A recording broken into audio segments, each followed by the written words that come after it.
to the 2026 Jefferson Dad Vail Regatta presented by Thomas Jefferson University. We are here at the Cooper River Park in Pennsauken, New Jersey, just across the Delaware River from Philadelphia. My name is Joe Leonard. Joining me on the broadcast today is Olympian Megan Calmo. Megan, how are we doing this morning?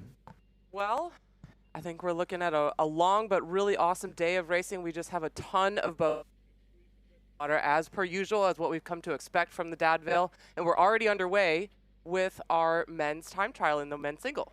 Yeah, so men's varsity single out onto the course to get things started today. Got a shot of our beautiful mugs to get things going here. We'll try and let you know exactly who we're seeing on the course when we can get an idea. This is bout number 205 there. But again, as we're kind of joining you in medias race here, we're going to figure things out along the way. Bout number 205, this is going to be the Rollins.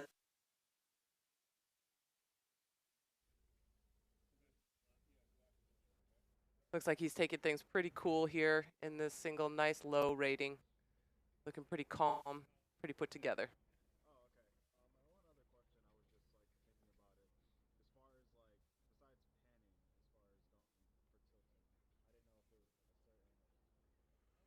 Yeah, so as we get things started today, we will have a series of time trials starting out with some of our smaller boats, the men's and women's varsity singles, some pairs, and then getting into our fours and eights races for the freshmen. But a bit of a different look here at the Dad Vail Regattas. We're going to have some, historically a competition dominated by the sweep teams. We're going to have some points trophies being awarded to teams with entries in the smaller boat category.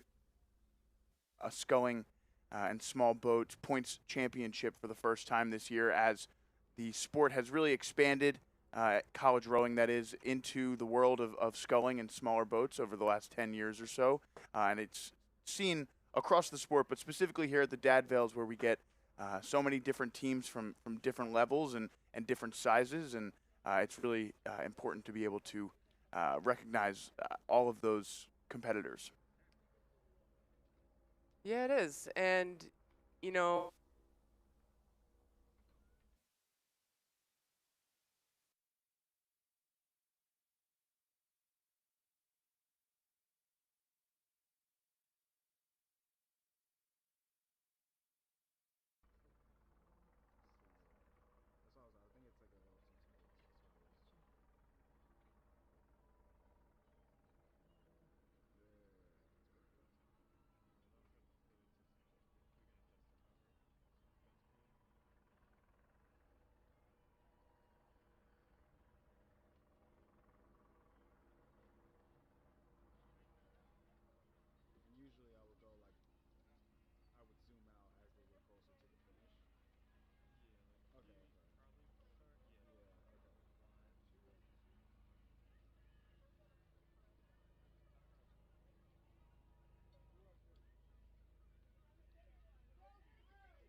Yeah, so as the season has progressed, a lot of these boats have gotten more and more experience with racing, multiple times over the course of a weekend. What's that process like preparing your body for?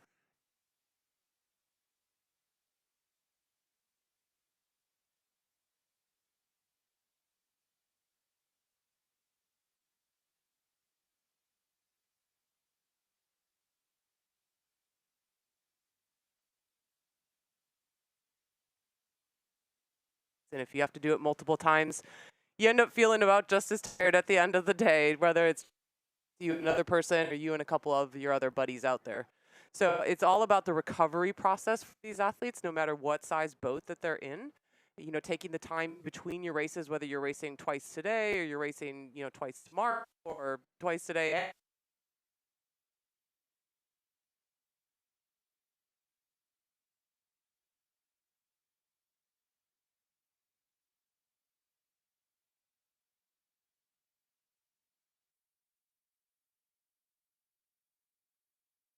Too, it's good to reset your nervous system if you can.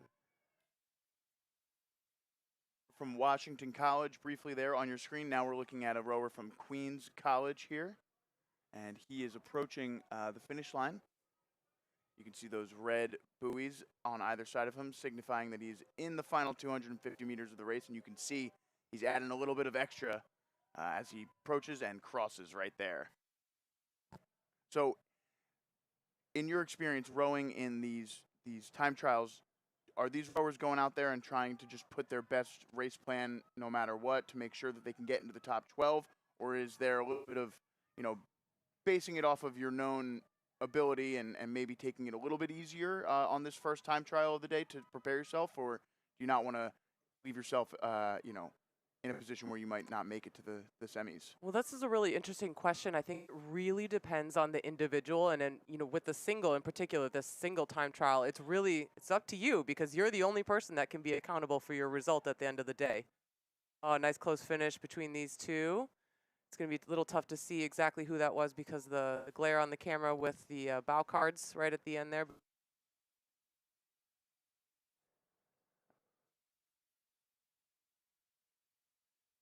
Go in your time trial when you know that you might have,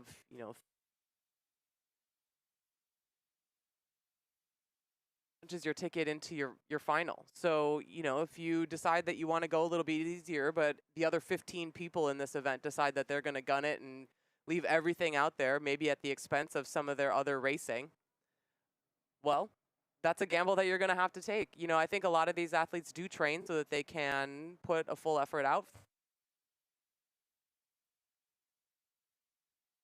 Gamesmanship at sort of the top end of the field, if they be quite confident and feel like maybe they can go at sort of like an 80% speed. And, Sure. Having seen maybe some of these other competitors at other races throughout the season, they may already know where they kind of stack up. And they may be able to factor that into the hand that they're going to play here at the Dad Vail. Looks like that women's varsity single time trial is underway behind this men's event that's just finishing up here. We actually have some results coming in as we make our way down. This is a Washington College rower just finishing up.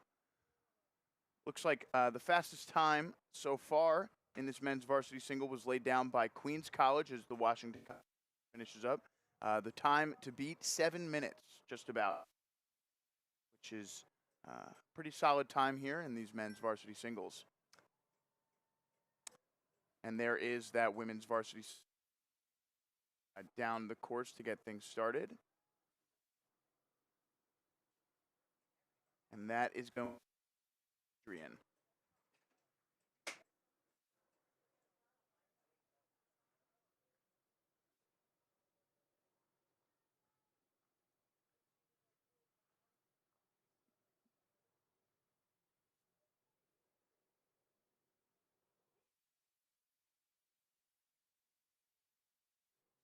This is the rower from Mercyhurst here.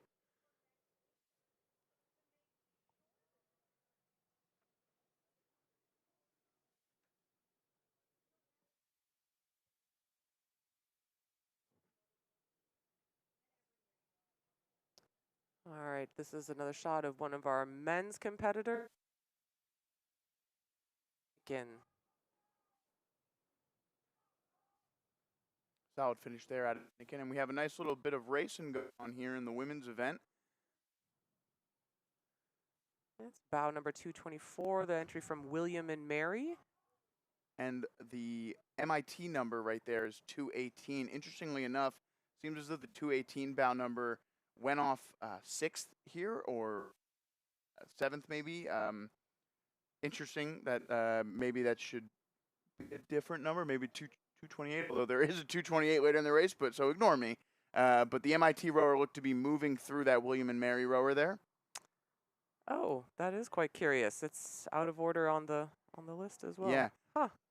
At least they're sending based on the They list. are. Okay, well.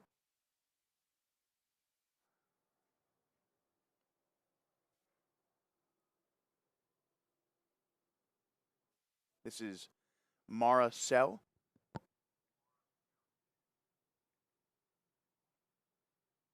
Looking solid here. Pretty controlled. Yep, nice low rating here in this single, 25, 26 strokes a minute. So pretty much just cruising through this time trial for this Gordon athlete. Similar to the men's event, as Megan stated, this will be top 12 to the semifinal, 15th place to the second final.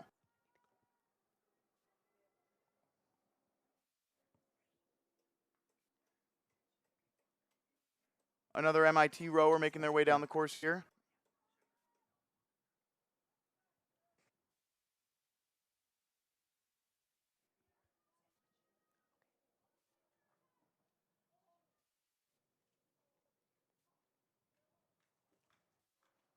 So a lot of these small, you will see, lower stroke ratings than the boats that go up higher. The doubles, the fours, and eventually the quads and the eights will be able to row at a much higher stroke rate. What are the most important things in a single to focus on when you can't go quite as fast and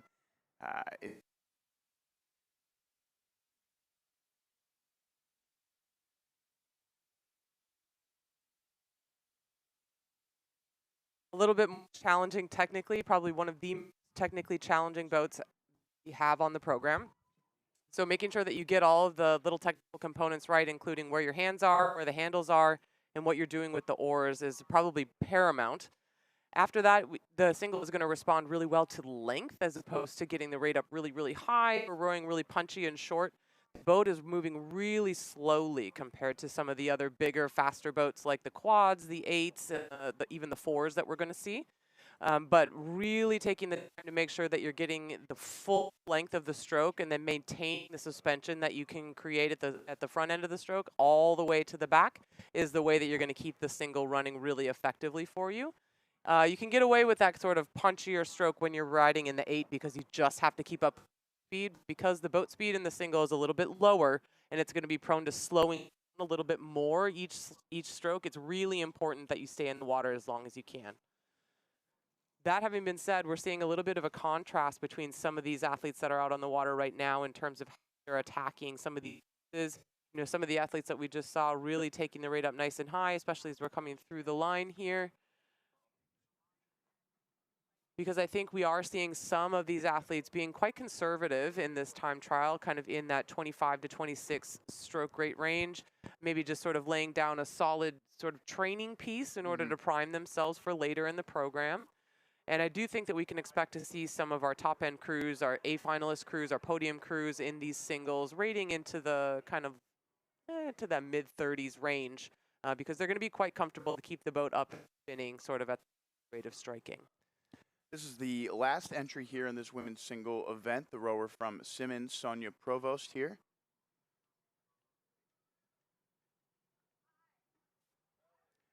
Yeah, I've always found the single to be such an interesting discipline because as a sport,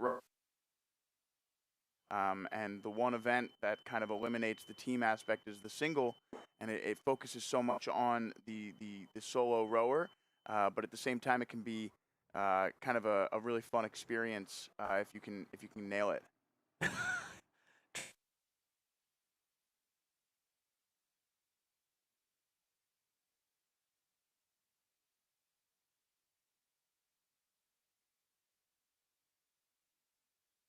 how it has to be rowed. So if you are a rower that has a little bit of a unique approach to the rowing stroke, but you're quite strong or you're quite fit or both of those things, you can tailor your rowing stroke to however you need to make the boat work for you, and you don't have to worry about blending with other people. This isn't, but you're able to see a little bit more variation and people sort of maximizing their kind of morphological, if you want to, even potentially, because they can just be rigged the way that they need to, even if it's nuts. And then they can take the stroke however they need and find the rhythm for themselves as an individual. And here we see the rower from Clarkson. This is Everett Master Totoro.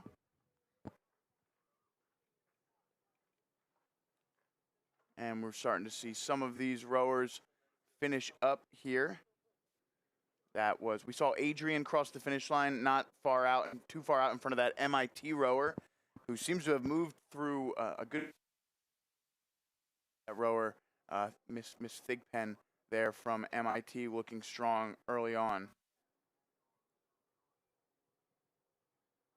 Is the rower from Gordon. And you can see now that rate has started to come up a little bit here in this final 250. She was rowing pretty slow in terms of her stroke rating earlier on in the race, and now starting to raise it up just a little bit.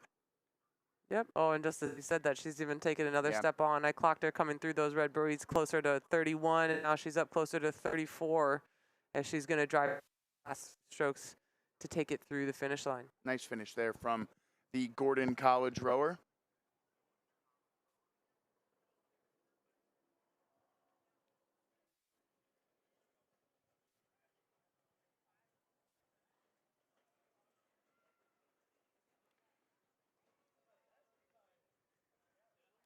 Quick result here from that men's varsity single trial. I'll let you know the top 12 finishers who were moving on to the semifinals. We had Queens, Brock, Clarkson, Trent, Drexel, Oklahoma City, Lafayette, Dominican, Drexel, Washington College, and Adrian, the top 12 finishers in the men's varsity single time trial. Again, all results can be found at Regatta Timing for official. If you're following along at home, we'll try and bring you results as we get them as well.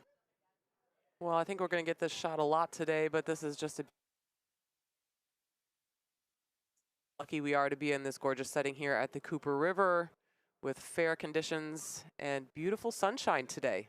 We're going to soak it in and soak it up today while we have the opportunity, because we've been all kind of looking at the forecast with a little bit of a cocked eyebrow for tomorrow. Yeah, we'll see what happens there. All right, more of our athletes are winding it up here. You can see they're inside those red buoys, which means that they are almost done with this time trial. Yeah, we've got rowers from Dominican and Oklahoma City here. And it looks like this Oklahoma City rower might have closed a little bit of a gap there towards the end, but nice finish from both crews here.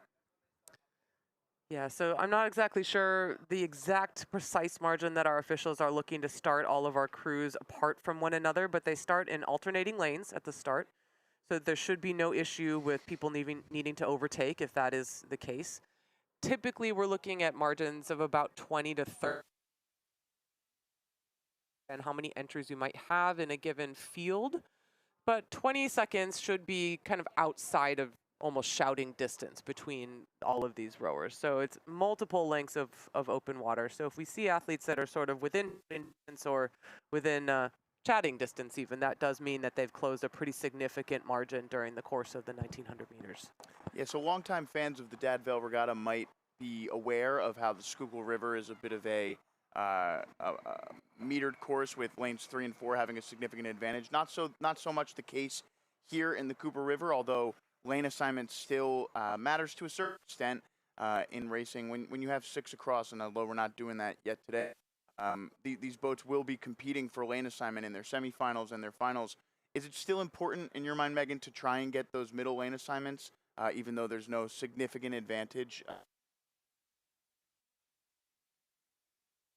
We never know. Of course, we're in New Jersey and we're in the springtime, so things can always change. You know, there's always a possibility that the lanes could get reseeded if for some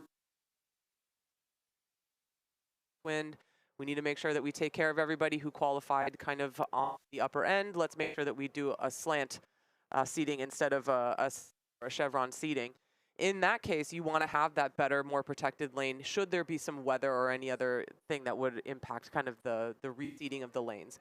Just from a kind of a gamesmanship perspective, being in the middle of the action, I think is people would want to play their cards. You know, you want to have action on all sides. You want to be able to people more easily. And I think that vantage point of that middle lane is the best place to do that. Yeah, I couldn't agree more so for the coxed boats, so that coxin can kind of get a sense. Yes. I think when there's no coxin in these smaller boats, it's not quite as important, although it can kind of help even just your peripherals sometimes as a rower to just give you that added, boost of adrenaline when to kind of be able to tell where the rest of the field is. So it can be really important, I think, specifically for the coxswains, but even also the rowers, just to be able to feel kind of the boats around. Well, we just had I think our final women's single crossing the line, our entry from Simmons, and gosh, she was rowing turned around basically for the last 10 strokes or so, just waiting for that finish line to come. She was not looking ahead even a little bit. So I think she was really ready to be done with that rest of the program. And good thing too, because our men's pairs are ripping down the course now. This is a really fun event. You know, I always love the pairs racing. It's a really unique challenge. Yeah. You know, we talked a lot about the single being a really unique event and kind of the boat speed and the way that you need to handle it, how technical it is, the psychology. Covered a lot, much time, Joe. Yeah. But this pair is like a whole next level. Yeah, it's almost the inverse of the single in a way. It is the ultimate team event, in the sense that it is just you and one other rower, and you need to match each other in such a specific way in order to move the boat down the courses. We're still waiting on this rower here from Clarkson to get things finished up. Is often referred to as the most difficult discipline in the sport in a lot of ways, because it is really just you and one teammate match each other down the courses. We're getting a look at a really nice row here at about number 241. This is Oklahoma City. These were, if I remember correctly, this was the winning pair at the Connect Cup. I'll double check on that. But they are always competitive in these smaller boats, and were competitive throughout the Connect Cup just a few months ago as a program. Taking a little pause here at the finish just to help. More than a little pause. That's a very exaggerated gather at the finish. But I think probably because their rating is low as they are, they're giving themselves that time. They're still putting a lot of power on. Quite punchy off the front. And you can see there them trying to gain some ground on that Loyola boat out there in lane 4.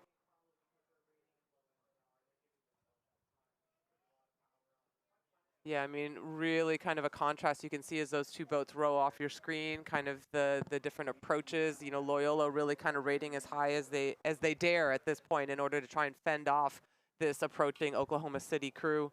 But Oklahoma really staying pretty cool and in that very kind of gather-focused rhythm. Big punch off the front, big gather on the back in order to get the boat running along.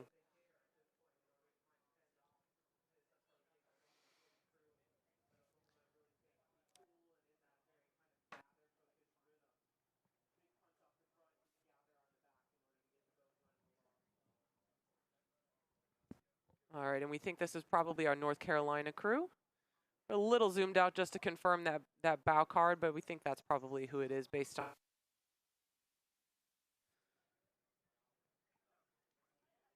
And cruising a little bit higher in the 30s for that North Carolina boat. And North Carolina State, pardon me. Yeah, starting to enter into our final 500 for these first couple of pairs make their way down the course.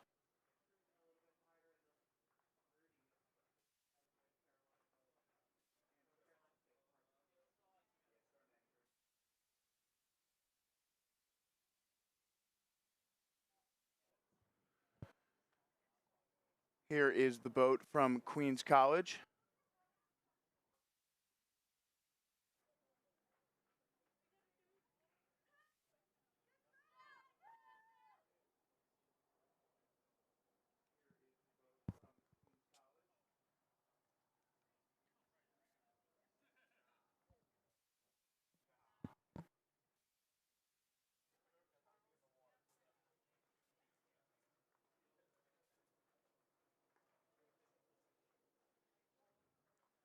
All right, so this is a nice shot down the course of our lead crew that started off this men's pair time trial for us. That was the crew from Stetson, had them rating just above a 36, right in that 37 range as they are driving for home.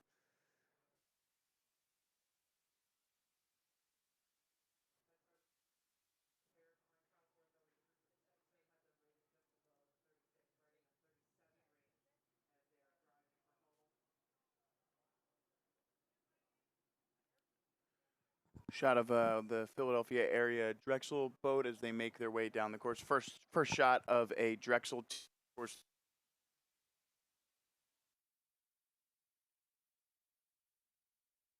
Is the winner here of the points trophy.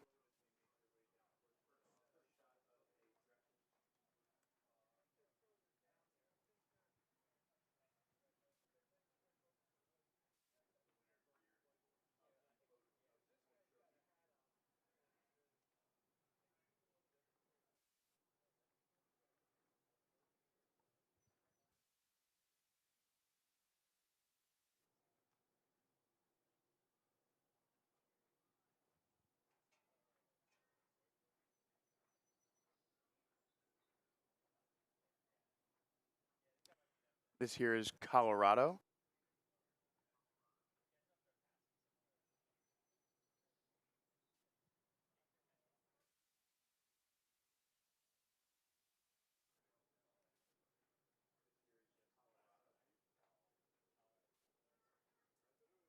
And we're back to this Oklahoma City crew. You can see they're really just cruising now, trying to let the boat run as much as they can in between every single stroke. They are the winners. I did a double check and checked the results. They were the winners of the Connect Cup Regatta in April, just over a month ago. So not too surprising to see them taking it a little bit easier here in the first time trial in this event. This is the crew from RIT. Yeah, this will be Nick Ricotta and DeMarco. Yeah, rating right around 30 strokes a minute. Nice and consistent, but good solid effort in this RIT crew. And we're back to our North Carolina State crew. Really kicking it along here in those last few strokes. You can see the bow man just taking a look for those big buoys.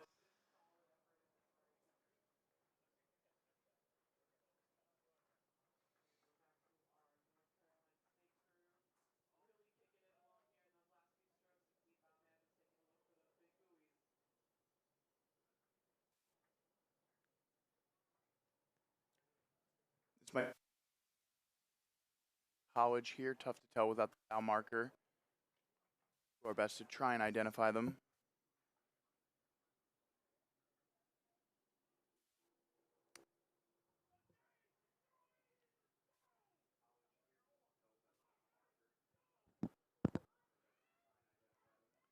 And we're back with our crew from Rollins.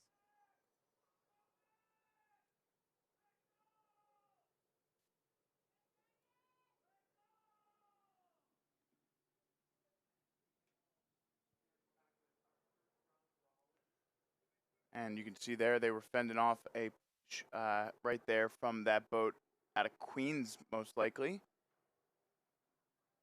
All right, and we've had well, that was actually our first steering issue that we were able to see in any of these small boats. Really was that Queens boat that just finished in the men's pair trial. You saw they tagged one of those big orange buoys at the finish line. If you're going to hit any, that's a good one to hit because your bow's already across the line. But you can see this first entry in our women's pair event just pushing themselves right back off away.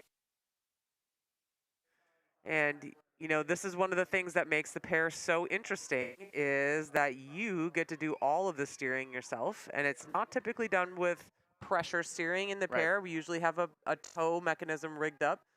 So one of the athletes could be the bow person or the stroke person, depending on the program preference or the athlete preference, has a little lever basically attached to one of the shoes that they slide left and right that's attached to a rudder underneath the boat in order to make those little steering corrections. Not an easy thing to do when you're trying to redline yourself 38 strokes a minute.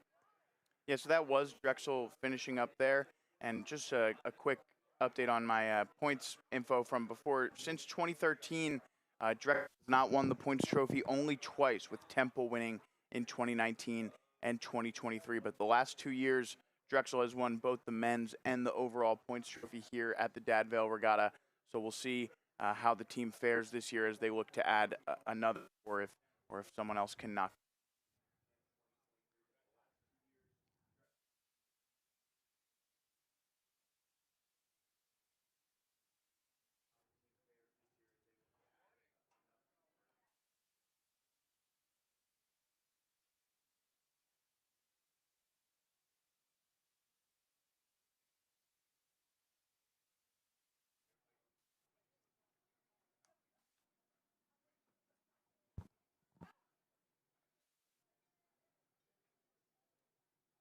All right, a nice shot of our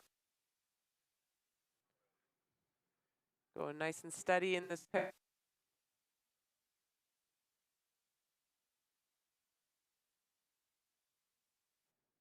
Yeah, this is Alina Snopkowski and Tessa Powers here for the Pitt Panthers.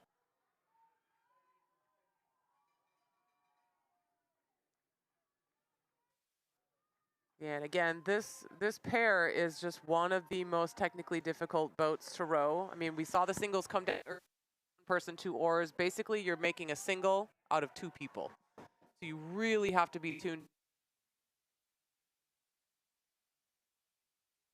And really, and sort of your handle heights, your balance, your trust in one another, and the bow person more than anything really needs to be a mind reader so that you can anticipate every little move and reaction of that stroke seat in order to make the human adjustment that you would be able to make if you were inside your own brain and rowing a single by yourself, but you're not. I was wondering when we might get some drone shots, just in time to capture some wildlife encounters over there. Oof, gosh, it did slow them down a little bit, didn't it? And it's going to affect their steering. It's going to push them right over towards the buoy line and one of those big landmark buoys right in the middle of the course. We'll see if they get away from that orange buoy, because that's not a fun one to hit during your time trial.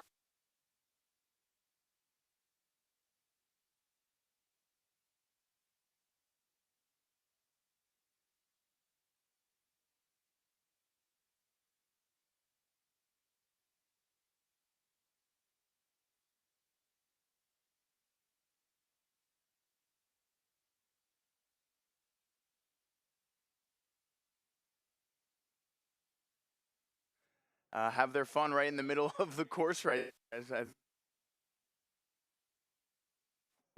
No, well, all right. So this interesting shot, because we can see this pair is just having a little bit of a struggle staying off that starboard buoy line, and you can really see the way that the way sort of every single stroke, it pulls kind of one way just a little bit at the catch, and then the bow woman just pulls it back a little bit at the finish. So they're just having to make that adjustment, figure it out on the fly. The boat is really just sort of pulling to that starboard side. And you could this in the background of what was going on there is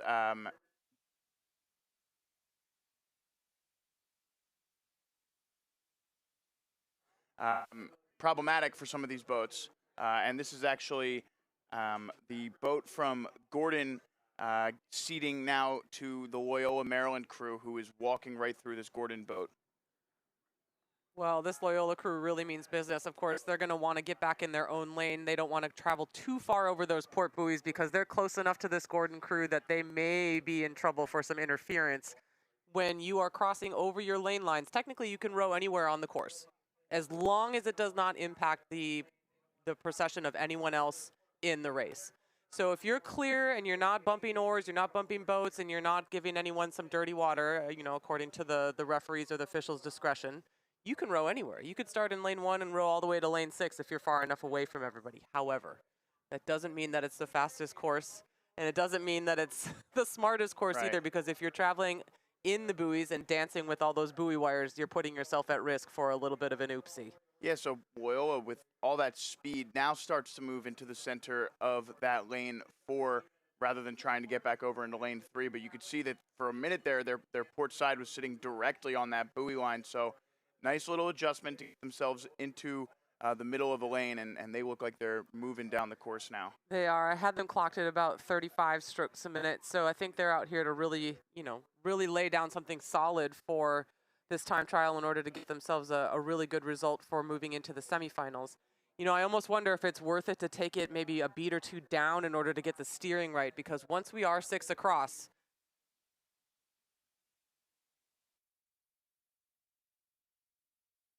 important. Yeah, we're going to go right over one another, those big landmark buoys. As we've swung over to the other side, you can see now they're sharing a lane with this crew. Yeah, so this is not going to work when we get into 6-lane racing, unfortunately. Right. So it's almost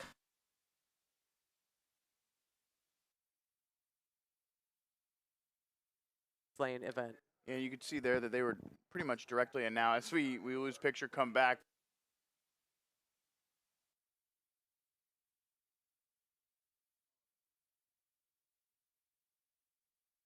Is that Loyola boat.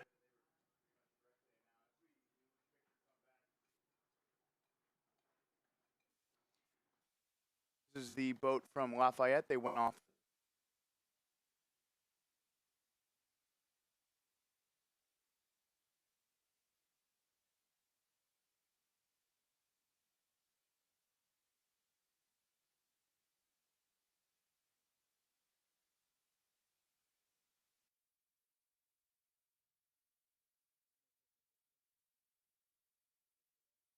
This is probably the best possible place at the moment where the buoys are right underneath the riggers because you have no risk of catching them.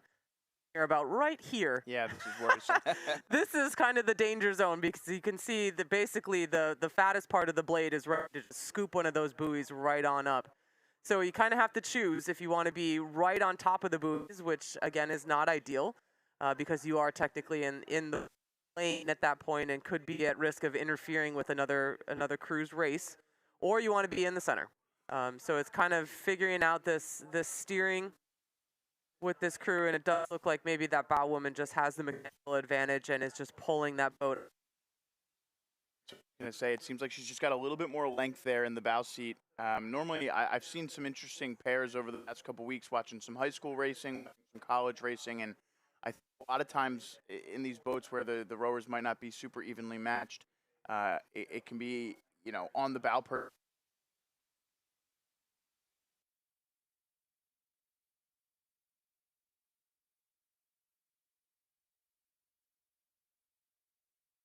Trying to find the, you know, putting down a good race and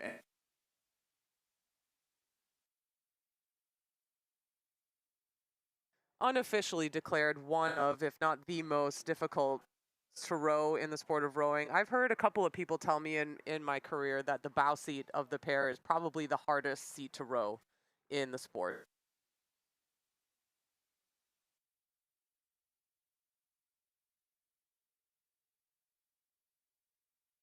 Between pair partners, well, oftentimes they're relationships that you never forget, whether they're good or they're bad.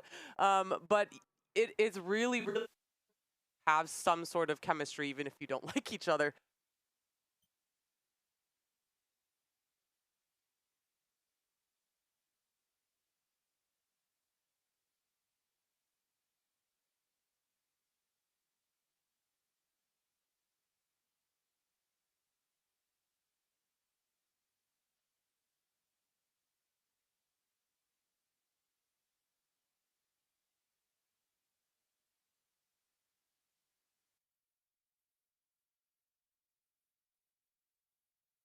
Yeah, it looks a little bit like our camera director.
novice.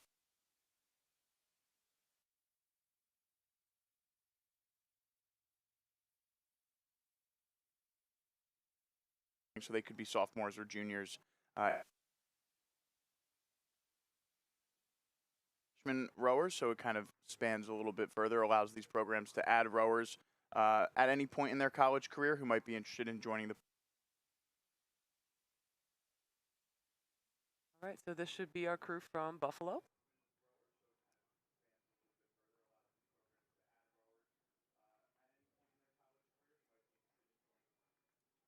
There's Union College. Nice overhead shot of this freshman novice 4 from Union out of Schenectady, New York. Looking pretty good here in this Union boat. You can see all 4 rowers hitting that catch at the same time.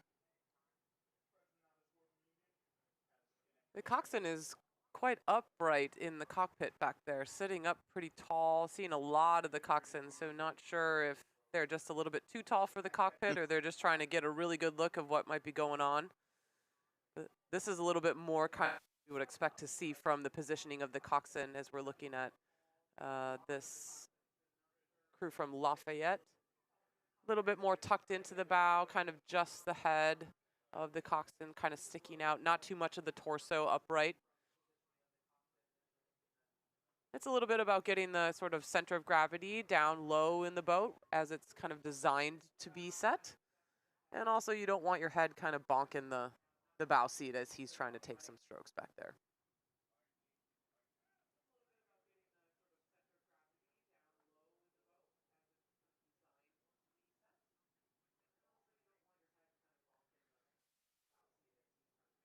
All right. This is our next crew coming down the course. Looks like our crew from Colorado. Yeah, good to see Colorado coming out here year after year.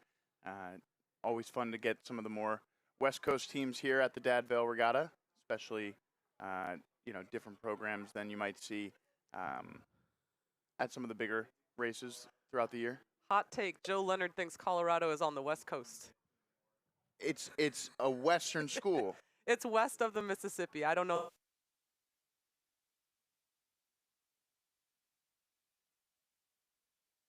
No kidding. And we have a lot of that are actually coming.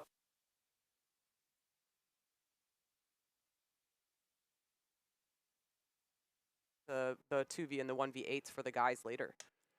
Yeah, I mean, listen, they were the Mountain West, Pac-12 school, Colorado.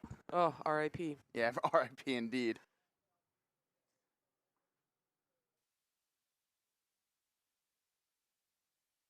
Yeah. And patient crew from Stetson. Yeah, rowing with another pause here. So this is interesting when we see these crews kind of take a little beat at the finish in these time trials. What does that say to you about these teams? Well, I think this Stetson crew is looking pretty confident because if we're rating it kind of in the low 30s for a men's 4, oops, they're just getting a little bit close to the buoys there.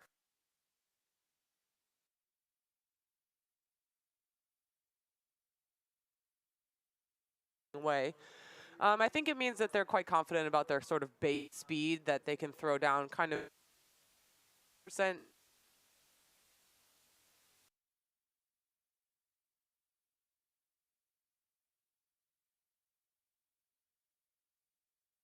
Pause at the finish sometimes, obviously it slows down the rate, but it can just kind of allow the rowers to get synced up at the finish and then start that recovery process in sync. It allows them to set the boat just a little bit easier so they can really lay down a strong leg drive even if they're rowing at a slightly slower rate. Well, this is a beautiful shot of one of our local teams from Temple.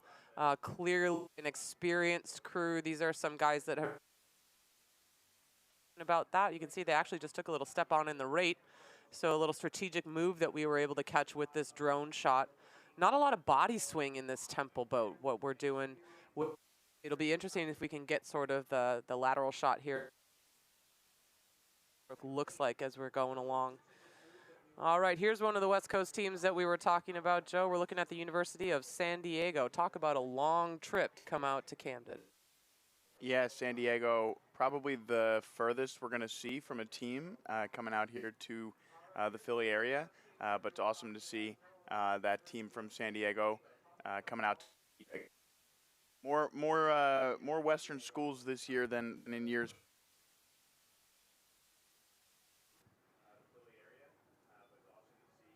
Oh boy, so as we're taking the intensity up, we can see just a little bit of that inexperience starting to show through, and so our crew from Buffalo, see as we're just trying, not quite as precise, but it looks like we're a little bit more into the groove now as we're well inside the red buoys. Just not quite where they needed to be. Yeah, and you could finishing up there just how close it was as you and Lafayette both. So it seemed like Union and Lafayette had a nice push at the end.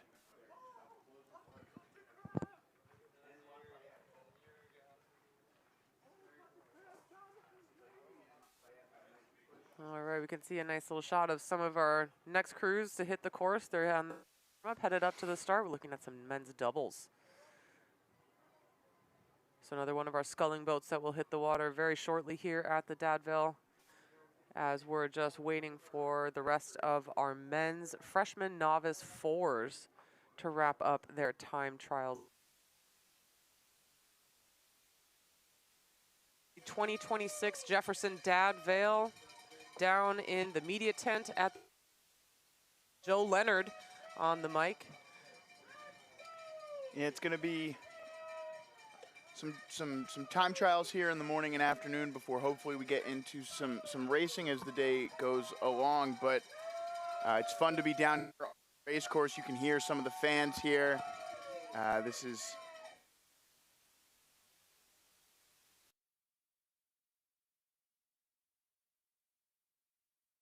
making some noise for them if they make their way to the finish line. Yeah, still looking really pretty cool. We have eyes on here at the tent IRL because we are right down. We don't.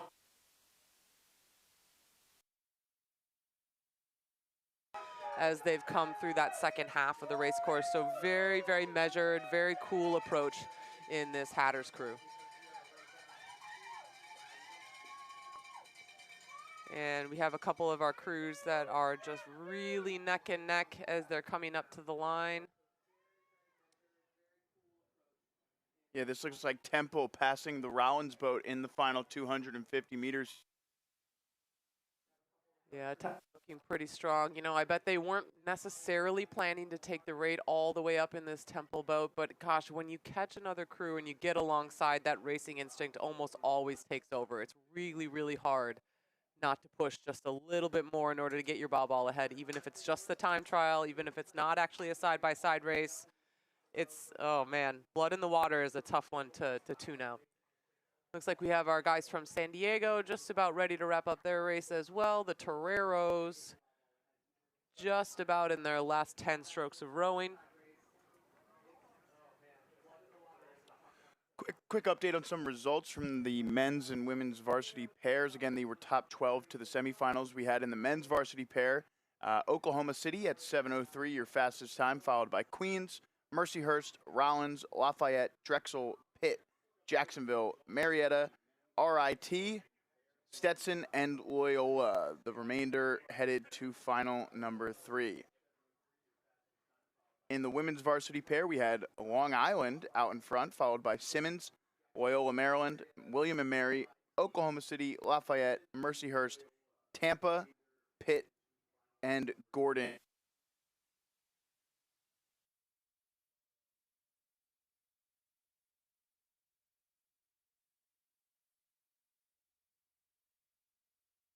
Directors just, you know, when they're switching back and forth between the drone and one of our fixed cameras, we just, I don't know that we even saw the Long Island crew go by, and then they were our of racing. So trying to stay on top of everything. There's so much to show when we're doing these time trials, and so many cameras that we have kind of set up with our production team that we're just bouncing back and forth, and sometimes people slip between the cracks.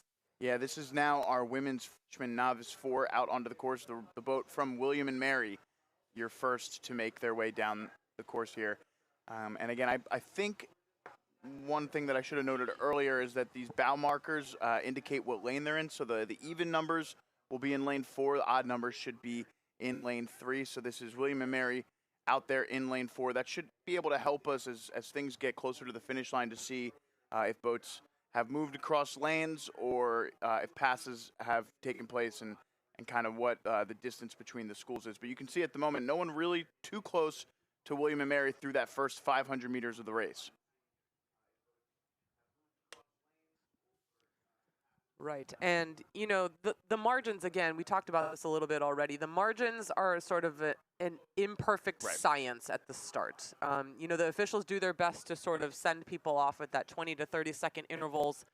And sometimes, you know, depending on the crew and their readiness and their, you know, excitement to kind of get going, they may be on either side of that. They may kind of jump the start and make the margin a little bit shorter, or they may just kind of take their time and margin a little bit longer. Yeah, so you can see here some issues with that starboard buoy line there, and that 3-seat there in this William and Mary boat just kind of hit her oar on that buoy line a few times, and it caused a little bit of boat shake, and it caused her oar to get caught in the water for just a half second. So a little bit of you know, some steering needed there in that William and Mary boat to get them back on course. This should be the Pitt Panthers.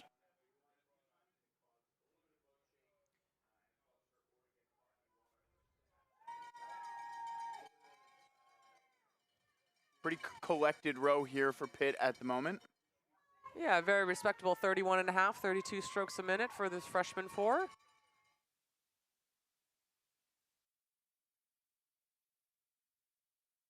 Is the boat from Jefferson.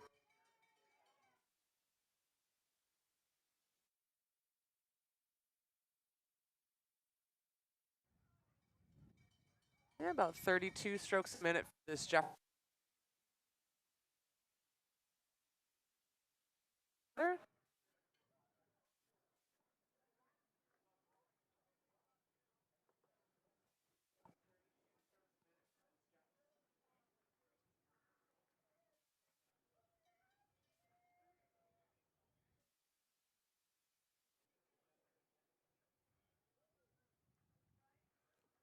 Looks like the Hurricanes from Miami here now on the screen.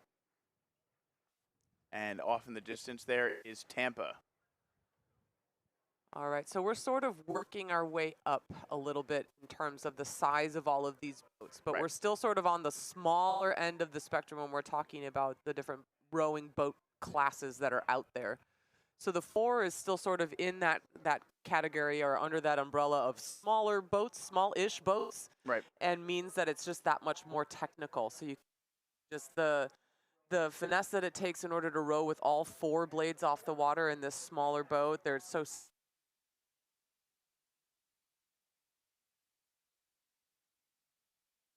tricky in these 4s. Yeah, with most of my experience coming in rowing in 8s and 4s, along with quads, that the 4 was my least favorite to row.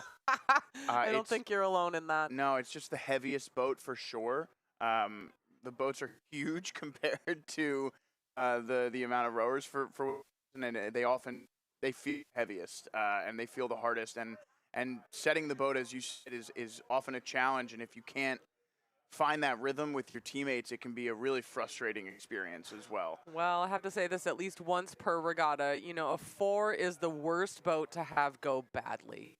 That's kind of the way that I think about that boat, because there are just enough variables that it can be really frustrating because of how sensitive it is. And you're right, the coxin, with the kind of coxin per rower ratio in terms of, oh, that's a very upright coxin, speaking of coxins, really getting a great tour of the lake and look around, sitting up basically as tall as the usual, but maybe just making sure that they're getting the steering just right.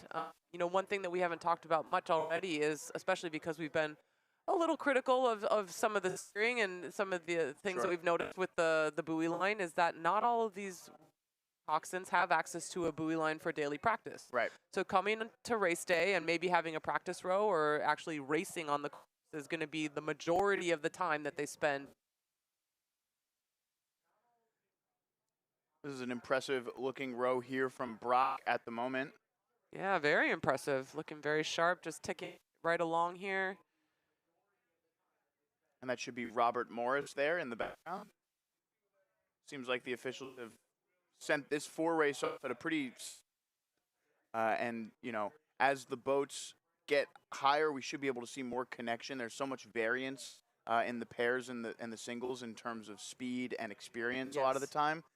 In the bigger boats, the parity starts to become more evident, and we should be able to boats a little bit more connected to each other in the time trials, which lead to some interesting racing as we get closer to the finish line. Yeah, that Brock crew looked pretty dangerous. They were kind of right on that sort of 35 strokes per minute, which is pretty much right on with what we'd expect at a pretty high level in these women's fours. That's kind of what we'd expect sort of the big programs at the top of the game in women's rowing to be racing their fours at. So very impressive stuff from this young crew.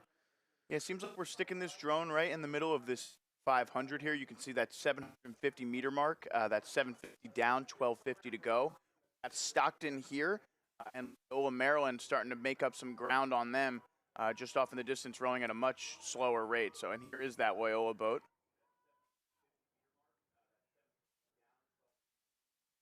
Yeah, right around 30, 31 strokes a minute for this Loyola crew. So really kind of laying on the power as opposed to relying on quantity of strokes. So really trying to get the most of every stroke they take. So big power, a little bit more length in order to move the boat. It did look like they had closed that gap a little bit on that crew in front.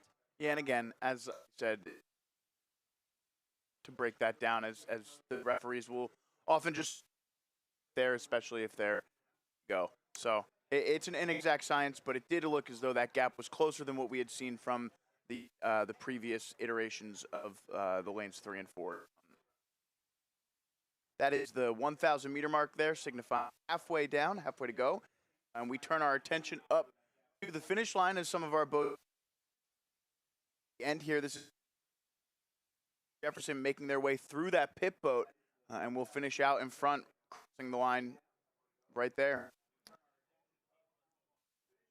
Yeah, I mean, the time trial is just because you're never guaranteed that you're going to end up side by side with somebody, but when you do get that sort of side by side competition, maybe unexpectedly, and you have a boat next to you all of a sudden because you've maybe made up some, or maybe they've had an incident or something like that. It is a little bit like a gift, because I think most of the athletes that are going to be racing at the Dad Vail come here to race a time trial. They came here to race side.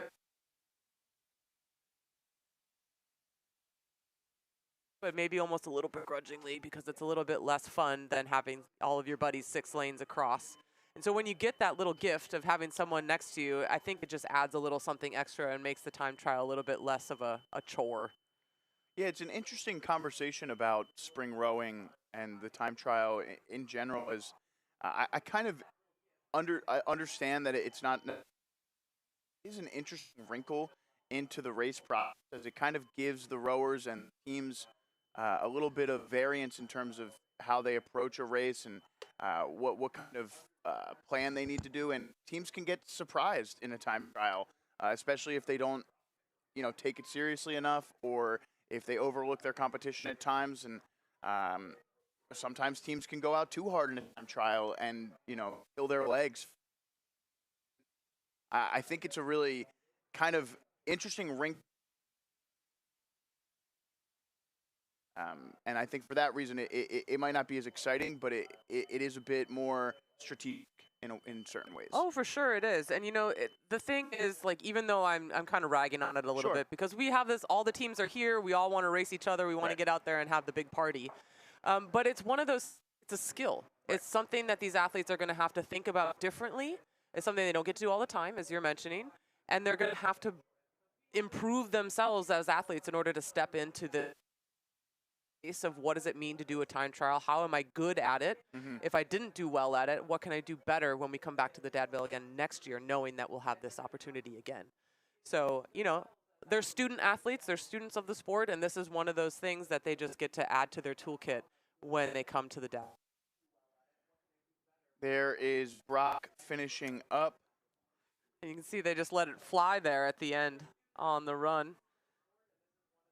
Interesting. This is the Merrimack boat there. It seems, I don't know exactly when they went off. They are now out in front of Robert Morris. So I think Merrimack with a really impressive row, finishing things up there out in front.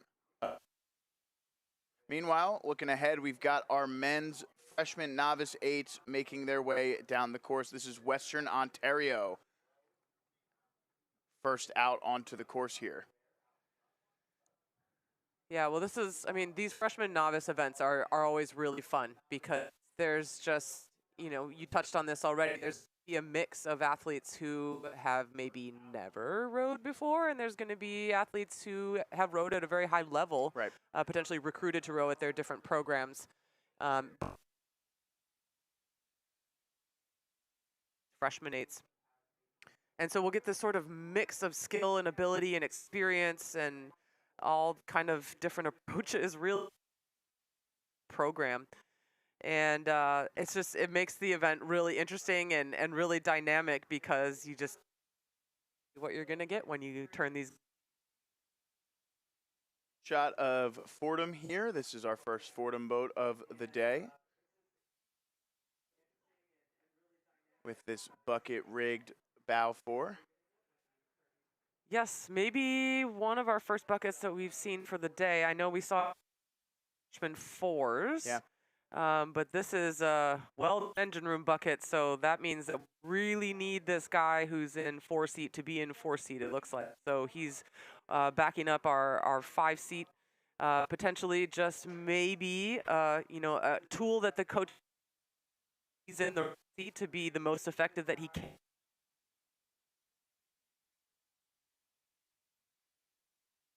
And you could see there just a bit, the bow seat in that boat having a bit of an issue getting into the water with his teammates. So he's probably really focused on trying to keep that boat set at the moment and just to get up the recovery. And again, these are freshman novice boats. So as you said, the experience level will vary, and you can kind of see that there will be some issues technically as they make their way down the course. And these boats, these young freshman novice boats, but sometimes the technical abilities are still, you know, progressing as they make their way down the course. Oh, we got a double bucket. One Yeah, of the rare creatures in rowing, but here it is. We're so excited. Wow, we didn't even have to wait very long to see one, Joe. This is incredible. Explain to me what's going on here and why, potentially. Oh, wow. Well, you know, the coaches might be asking themselves that question verbatim. What is going on here and why? Again, you know, this is a little bit of that. The best way that I've come up to describe the kind of the use of the bucket is to get the right rower in the right seat. Right. You know, there might be just little variances in technique, in skill, in timing, in power application, personality, although that would be Sure. to rig bucket just because of someone's personality. But, you know, it says to me that these guys need to sit in this order for this boat to go the best that it can go. Mm-hmm. So if it's helpful for the guy who's riding in 5 to be following the guy who's riding in 6 as opposed to putting another person in between them, so be it. Let's do the double bucket in our freshman 8. Yeah. It is interesting. You don't often see the double bucket. You know, for a event that often has such an aesthetic look to it, this is kind of breaking up your eyes a little bit. Oh, yes. It's fun. This is the Washington College boat, we should mention, and they actually look pretty fast at the moment. Well, and that's the thing, right? So the coaches came up with this solution in order to create this boat speed, and clearly it's working for them, right? Like this is the solution for the problem. What is happening and why? Yeah. Only 4 boats here in this men's freshman novice 8 event, so this is the final boat in the race. This is Western Ontario. They are making their way past our vantage point here at the moment, and they will cruise into the finish line. I would not be shocked if this is the final, as there's a big gap between them and Fordham behind them, and they look really strong. They do look really pretty good. You can see the body movement is really nice and synced up. They're really kind of getting that acceleration on together, sort of in the mid-drive, and just allowing themselves to come out nice and clean around the back. Yeah. Although, let's not count out that double bucket, a fearsome creature here on the Cooper River. So let's wait and see kind of how things shake out with this Washington College double bucket. You know, I think we've called them out. People are going to have their eyes on these guys in this event. Ooh, things are hotting up there. Yeah, that's Fordham and the Merchant Marines, who we didn't see making their way down the course.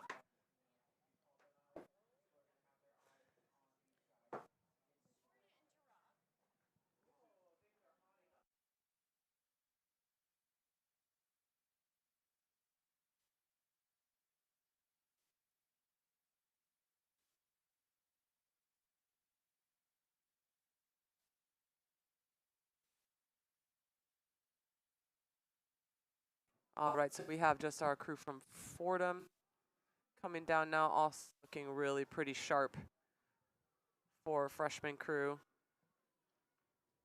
So I guess I misspoke in that Merchant Marines and Washington College. Indeed, it was. So it's making their way into the final 250. Washington College, that double bucket, is moving through that Merchant Marine crew here.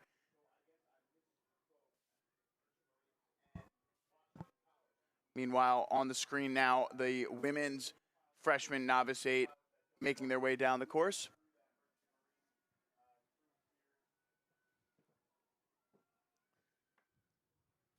And here is that finish between Washington College and the Merchant Marines. So this double bucket boat we spoke so much about, looking really strong into the finish line here. They look good. I think this is going to be a fun race to see later in the day because we have a couple of really polished looking crews in this men's freshman novice event.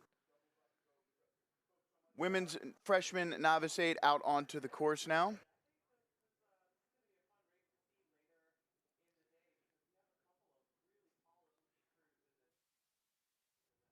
This looks like Trent, if I had to guess, just based on the green trim of the unis.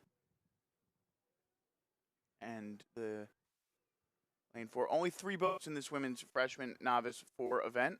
And there is Pitt.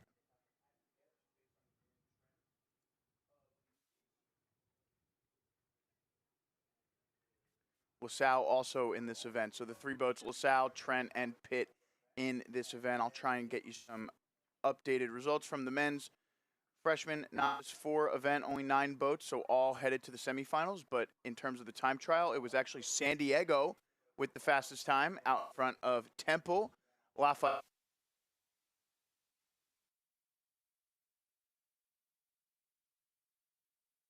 I guess it was Temple and San Diego there kind of propelled those boats out into the front. Meanwhile, in the women's freshman novice 4 event, we had Robert Morris finishing with the fastest time. Good. They did. Loyola, Drake, Jefferson, Tampa, Stockton, Miami, William and Mary, Merrimack, and then in 11th was Pitt. All 12 of those to a semifinal event.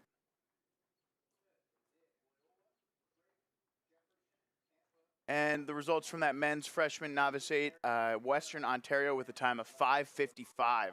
That'll be our fastest race of the day. Obviously, these 8s moving pretty quickly. Washington College, 6:13 behind them, so a bit of a big gap there, but Washington College did finish second, then Fordham, and then the Merchant Marines. So we'll see how our women's boats compare. Looks like things are starting to tighten up in this women's event as LaSalle tries to hold off that Trent boat.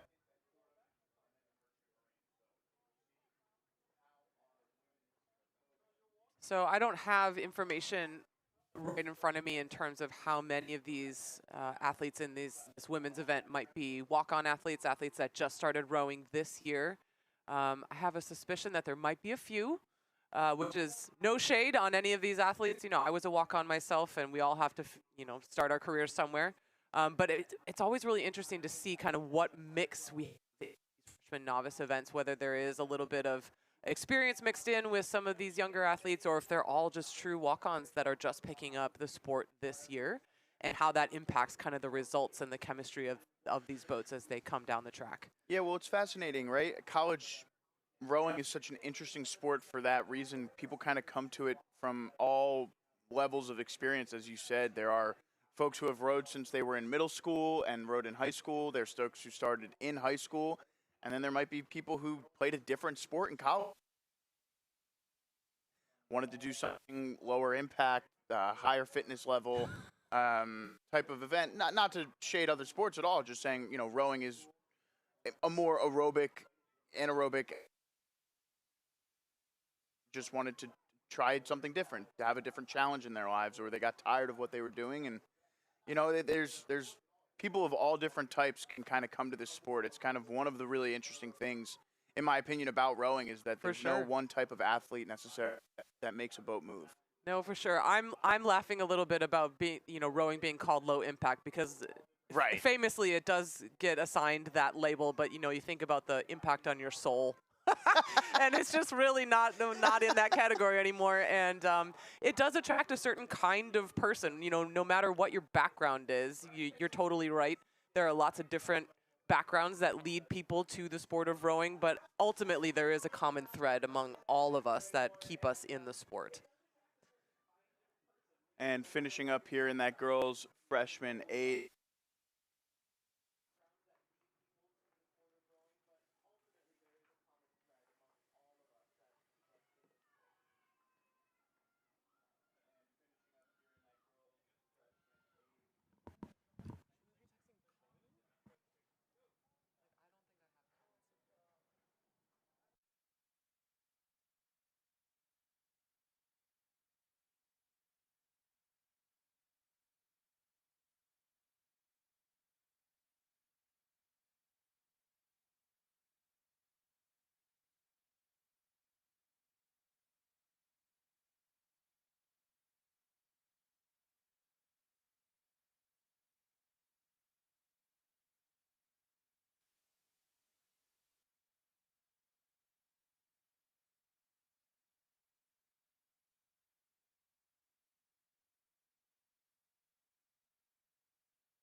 All right. It's doubles now out on the course.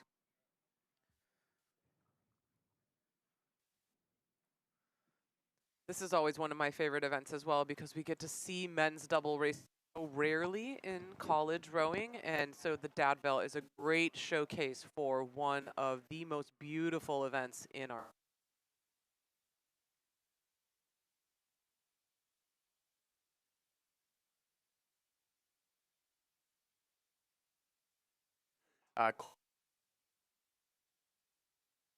So we have the National Small Boat Rowing Championship. It's the National Open Intercollegiate Small Boat Championship. It provides goals for the smaller and emerging programs, which is a core value of the Dad Vail Regatta. The programs, whether D1, 2, 3, or club, which do not enter an 8 in any of the categories of the regatta, are eligible to compete for the SBC title. SBC points trophies will be awarded to both men's and women's programs with the highest point accumulation in the fours and pair events. Understand that the power and pride of having a championship banner within your institution, how it provides credibility and the institution's commitment to its rowing programs. The Jefferson Dad Vail Regatta is committed to providing a season-ending championship environment that serves the interest and needs of men's and women's National Open Intercollegiate Sculling Championship. It's going to be held over the next 2 days. It's going to be the men's singles, doubles, and quads. As an emerging sport, we understand teams might not have as many scullers. We are relaxing our doubling up rule to accommodate this. Athletes will be permitted to double up with no further restrictions. And go ahead. No, yeah, an overall points trophy will be awarded for men and women for the Open National Collegiate Sculling Championship. So just some info on there as we look at some of these smaller boats. Some really cool stuff going on at the Jefferson Dad Vail Regatta this year. Yeah, so a nice little race that we have on our hands between these two crews. You see Adrian over kind of on the top left of your picture and Maris moving through very strongly in this time trial, looking really smooth. Yeah, what are you seeing out of this Maris boat? They're moving. They are, and the thing that I like about this is the eye in the sky is you could see those very little kind of pressure steering adjustments that both of these athletes were making. So we talked a little bit about the steering in the pairs. Typically we do have in the double, it's a lot less common that we would have a toe rigged up because you do have the flexibility to kind of adjust the steering with the pressure on either side of the boat. Since you both have two oars, it's a little bit easier to do that. It's not unheard of to have a little unusual for 2K racing, just to have that little variable in there. It's just a little bit easier to manage it with the oars. But when we have that drone shot, you really get to see those tiny little adjustments that each of the athletes get to make in order to keep themselves in the lane.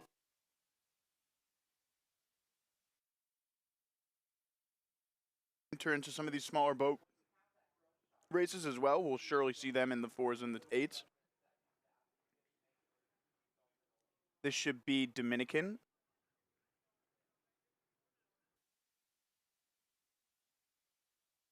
Rating quite high in this Dominican boat.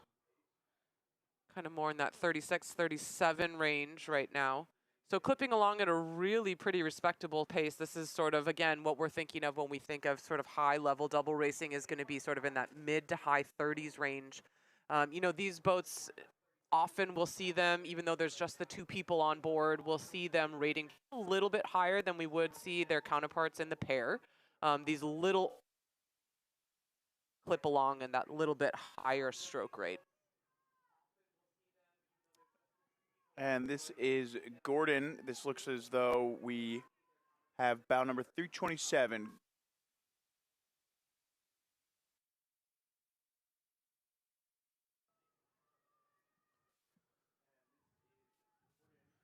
We should have 15 boats in this men's varsity double event. We should also have results coming in that women's freshman novice 8, those 3 boats.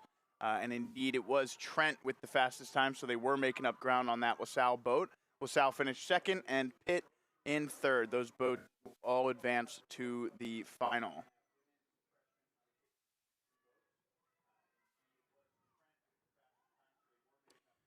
This is Stockton here, pretty notorious box with pretty distinct. You always can recognize Stockton out onto the course. Ooh, just a big little that we saw there. A big little shift. I'm not sure what that means. We saw just really stepping on that. Looks like they had a planned move at a certain landmark on the course. We caught that with the drone. We could see them really step on with the rating. And this is interesting. Oklahoma City boat. As I mentioned earlier, Oklahoma City will be competitive in pretty much all of the boat.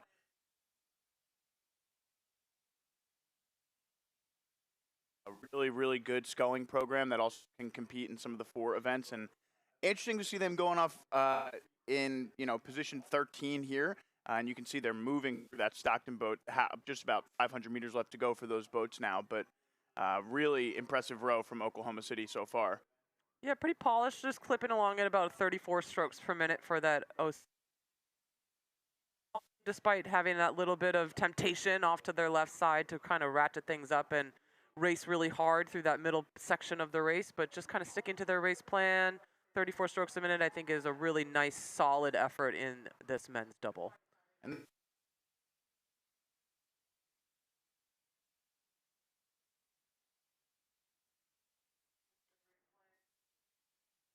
port side, so the right side fault. of our picture. My fault. All good. I do it literally all the time. But here they are. This is our Long Island.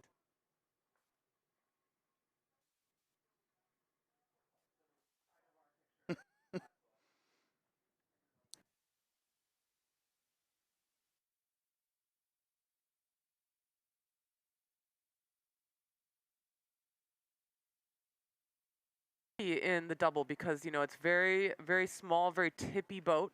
And so anytime we kind of overemphasize either one of the ends, whether it's the catch or the finish, you're going to be prone to just maybe creating a little bit of stickiness with the oars and getting a little bit stuck. And this boat is just so light and so springy. You really want to see if you can focus on keeping your body weight and handle heights kind of up and above the rest of the boat in the center of gravity so that you are just kind of moving along very, very horizontally and letting the equipment work for you. Yeah, it's interesting. You saw that Temple boat kind of as a contrast to the boat from Long Island that we saw. Really, really straight up and down. And I think we'll see it more so in the quads as we get into them later in the day than we see in the doubles. But you'll really see the best quads have very little layback. They kind of sit straight up at the finish and just get those oars out. It's something I've noticed over the years. I do a lot of high school rowing in the Philadelphia area, broadcasting, and the best high school quads almost have no layback whatsoever. So I'll be interested to see if that carries over to these college races. But I think in general with the sculling, it's a bit of a different discipline than sweeping, and you kind of want to stay a little bit more straight up and down. All right, we got onto our women's doubles. So this is our first boat hitting the water for our women's doubles. This is that crew from Pitt. Very cool, kind of leading the way here. Ooh, there's another little step that we caught with the eye in the sky. Looked like they had sort of a moment that they planned going by that launch just in time. So just that little bit of the boat on. And a quick picture.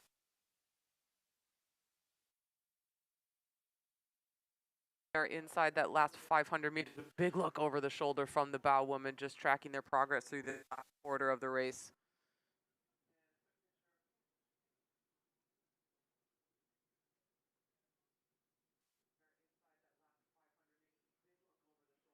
Oh, starting to get a little bit close to the buoy line in this William and Mary crew. This is not that you want to be snagging one of these buoys with these little oars. Again, we talked about, you know, the benefits of these little oars in terms of getting the stroke rate up and being flexy and springy and very athletic. But the downside is when you catch one of these buoys, it can be that much more dangerous because these little boats are tippy enough that if you catch it with the right angle and the right momentum, you might be going for a swim instead of a row. Yeah, we had one flip last week at the Philadelphia City Championship. The boat was actually in first place at the time as well. Yeah, it can be such a devastating moment, and you often see it happen. Hopefully we stay clean throughout this event, but a lot of times you see it happen when a boat, out in front starts to lose a little bit of ground and starts a little bit of that focus, starts to get tired, and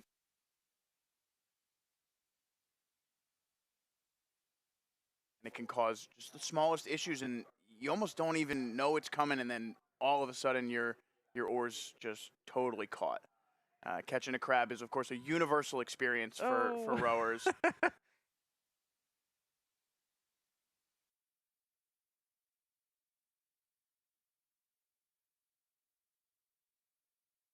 Low stakes environment, like a training session, not when you're leading a race at the Philadelphia City Championships. Yeah. But you know what? It's one of those things that so many people can relate to, and the community they all get behind people when that happens because we know it can happen to anyone really at any time. That was our crew from Queens College just going by. Just a little bit of a contrast between the approach in that Queens College boat as opposed to even this next crew looking, just a little bit of a sticky oar there in the bow seat, just a little bit of traction on the water there, just not able to get the release quite where it needed to be, and so now that'll just cause a little bit of a steering issue. Yeah, this is the Merchant Marine boat here, bow number 338, and the bow seat taking a beat there, just trying to figure out what she needs to do. Yep, so maybe just kind of learning the kind of bond a little bit quickly when you do have sort of an off stroke, and what's the best possible way to get yourself sort of back on track. All those things kind of coming together for that Merchant Marine crew. Looking at the crew from Trent now. Looking solid here. Definitely a little bit slower on the recovery here, but you can see that Merchant Marine crew off to their side there, and they are gaining pretty quickly here. This is sort of an unusual sort of seating arrangement. You can see that the taller athlete is seated in the bow, and the slightly less tall athlete is seated in the stroke seat. That's usually the other way around. But what that means to me is that the woman sitting in the stroke seat is a baddie. She's got the rhythm, she's got the touch, she's got the feel, and the seat is just there to kind of. Here is MIT.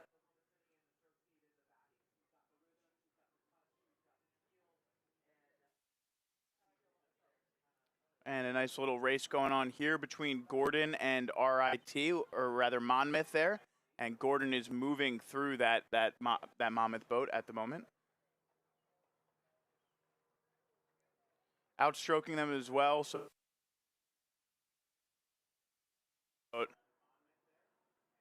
Yeah, it's good to see Gordon with a pretty significant presence here at a small program, and they do sort of excel in these small boats. So the pairs, the singles, the doubles. I'm not sure if we have entries from them in the four-person boats coming down, but It's really good to see them here. I mean, they are just an itty-bitty program, and so it's amazing that we have them and a couple other small programs like them that are able to come and really shine here at the Jefferson Dad Vail. Yeah, I think we should have some Gordon fours making their way down. Just looking ahead at the schedule, along with some quads. So a few different Gordon events coming our way.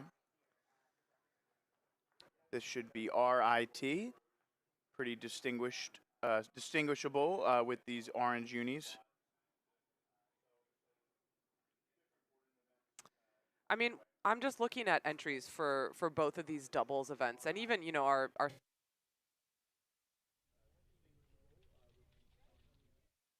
15 men's doubles, 17 women's doubles, 6 men's pairs, 16 men's singles, 13 women's singles, and then 15 men's pairs, 10 women's pairs. This is awesome that we're going to have multiple levels of finals for all of these small boat rowers here at the Dad Vail. I mean, there's really not much like it in college rowing. Yeah, it's something that I've really noticed over the of sculling in college racing, and I think it's something that makes a lot of sense for the sport, and it's going to allow the sport to continue to get smaller boats and have access to smaller boats. It kind of allows small teams to boat more rowers to field a larger team. It might be a little counterintuitive, but sometimes these small boats can allow for a larger competition, and it's a huge thing, as I mentioned earlier, but just to touch on it again, the Jefferson Dad Vail Regatta is committed to promoting collegiate sculling. This objective is of great importance to the organization because it serves to, promote college sculling, thereby assisting to enhance the success of the U.S. Olympic endeavors. Yes. And appeal to an entire range of collegiate varsity and club programs, some in their infancy, those that are growing, as well as ones that have been around for a long time. It'll benefit the competitors and programs by allowing rowers to race in both sweep and sculling events, as we said, because we're letting folks double up for the first time ever this year. Permits savings by streamlining travel, which is to just grow the emerging sport of sculling. Well, doubling up is such an interesting ask of these collegiate athletes. Yeah. Not really a far departure from what they might have done as junior rowers, because there's a lot of that. But it really just allows them to grow as student athletes and students of the sport. Being able to be a utility player, maybe some of these athletes are going to switch between sweeping and sculling like over the course of this event. Yeah. And being able to kind of do it all is a big deal, because not everyone can do that. And certainly at sort of the upper echelons of Division I men's and women's rowing, those athletes are not doing that. And I don't know that I feel positively about that necessarily, because they do have to specialize and focus in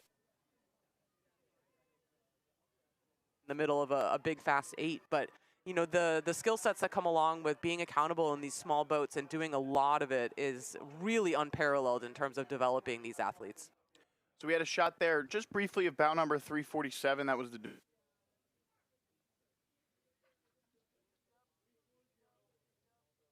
a senior and the team captain. She was a walk-on her sophomore year. Last year, she and her partner finished 5th in the varsity doubles final at the Dad Vails, despite breaking an oar with 150 meters to go. Nicole is a freshman and rowed at St. Benedict's Prep in Newark prior to coming to Dominican. So shout out to that Dominican boat. Thank you for the info. If any info on these rowers, we'd love to share it on the stream.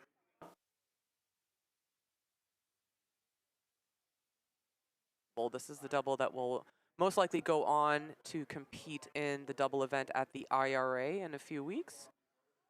Yeah, it's awesome that we can get a couple of the IRA schools here, specifically, that MIT women's lightweight team, always competitive here at the Dad Vails.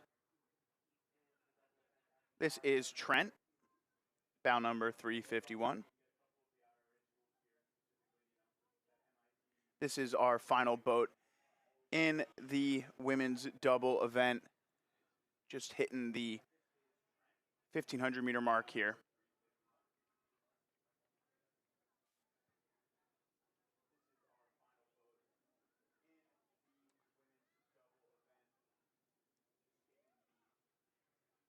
Here's Gordon finishing things up. Looking pretty good in that Gordon double. I think there'll be a crew to watch later on in the day.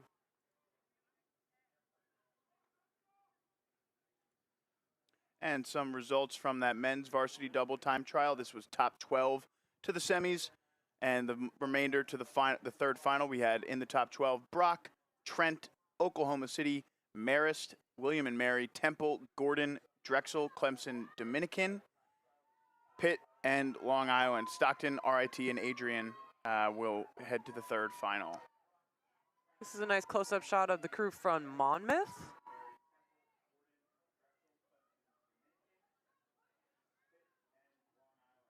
Yes, a common sight today is the bow seats of these small boats turning around and looking for the finish line. I'm sure it's just because they're not here often at the Cooper River, so just getting their bearings for later in the day, just making a mental note. Not because they're in the pain cave and hoping that this race is going to be over. It is also an interesting course. It kind of falls off after the finish line. You gotta get slow pretty quickly here at the Cooper. The course kind of ends right after the finish line, and there's going to be a morass of boats making their way up the course to head to their own time trials. So that it can be a little bit hairy at the finish line here at the Cooper at times. So these bow people might just be worried about not hitting anything. Traffic. Well, the bow person in these boats is really, for all intents and purposes, the coxswain. So Right. in addition to having to back up their stroke seat, they're the ones that are probably getting them to the start on time, and then most importantly, keeping them safe. That is always the number one goal if you're kind of acting as the coxswain in the boat, whether you're a coxswain or a bow person, is that you have the lives of your crew, whether it's you and one other person or just you, kind of in your hands, literally. That was Cal finishing things up there, bow number 346, and closely following Cal looks like Adrian. I think that was Adrian, right? The yellow blades. Yeah, so that California crew, I think, also one to watch. Looks like they had a pretty good piece against that Adrian double. We should still have a few of our women's doubles on the course. And you can see it looks like we've got a bit of a delay before our next event, which would be the quad. Rather, the second varsity fours will be next. My apologies. All right, here comes our crew from Dominican. Yeah, again, I mentioned them earlier. This is Amy and Neil and Nicole Helen Franco. The stroke seat is Amy. Again, she is the captain of the team, and they finished with a broken oar in 5th place last year. Baddies. All right, so a pretty aggressive finish here in this Dominican crew, rating about 37 strokes a minute to wrap it up. And probably for good reason. It looked like the field was sort of tightening up behind them. If we can pan back and see our next couple of crews that are chasing down the course as well.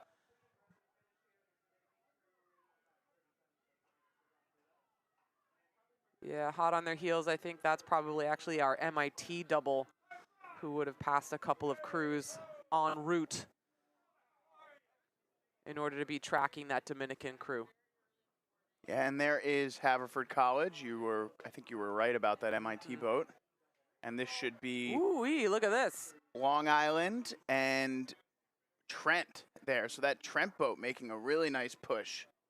So MIT 350 and Trent 351 finishing strong there out in front of a couple of those other crews. So. Oh, well, that would have been an interesting one to cover with the drone. It looked like we had a little bit of right-of-way drama, potentially, with Trent finishing all the way on the outside, how these crews would have handled that right-of-way and that yielding process, because typically, if you're being overtaken, it's your job as the slower crew to move to the outside and yield the inside lanes or the primary lane, starting lane, to the crew that might be overtaking you if the crew in your lane is passing you.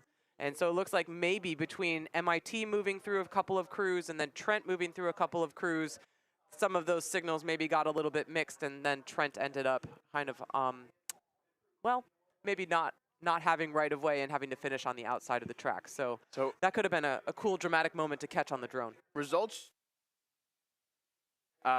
dominated with the fastest time by 13 seconds at 7:14. The next two fastest crews, bow numbers 3. So, yeah, they finished second and third in the time trial there, followed by that Gordon boat that we mentioned that was looking strong. The other Trent boat, the other MIT boat, Cal, Lafayette, William and Mary, Long Island, Pitt, and RIT, your top 12. The remainder going to final number 3. And we are underway, our first chance to see a start here in a time trial in our second varsity four for the men. Yeah, so you can see they even have a fixed starting platform for this 1900-meter piece for the officials to get the exact times. So the athletes have a good idea of when they actually need to be at speed for their time to be captured accurately. So they do paddle basically from our big starting dock way down at the very end of the course, basically until they hit that marker at the 100 meters in, and that's when they need to be at speed and they'll be on the clock. Yeah, so closer to a 1900-meter race today for the Yes. time trials. This is MIT, and you can see now after that starts starting to settle in, as we say, to their base rate, looking really strong here in this MIT 4. Probably still a little bit higher. You know, as Megan said, they get up to speed. They probably try and hit, you know, a 38 to 40 off the start for the first 100 to 200 meters as you burn off the adrenaline in your body that's kind of free energy. And then you settle into that base rate as you're up to speed, and you try and keep the boat at pace while moving at a bit of a slower stroke rate, so you're not, you know, burning through your fitness level. I mean, I think that's typically what we'll see during 2K sprint racing. In these time trials, it will vary, I think, Sure. a lot depending program to program. If they want to practice some of those, just want to go right into their base speed, not mess around with any shifting around, and just go straight through. I think that's maybe what we saw with that MIT crew. They just kind of wanted to get right to work, kind of half that we saw them come down. Here's another very polished crew that we're looking at from Stetson, and that very classic 4 bucket. Yeah, so we saw freshman novice 4s and 8s earlier. These are now varsity boats. They are second varsity boats, but these are varsity rowers, so we can expect to see a bit of a higher technical degree here in these men's second varsity 4s, and I think we've already started to see that in that MIT and Stetson boat. This is Loyola, Maryland now at the 500-meter mark.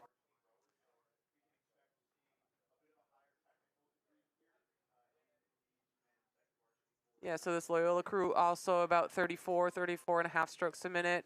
Stetson was looking really pretty long and floaty, a little bit more kind of on that 32 end. So just a little bit lower, just a little bit longer in that Stetson crew.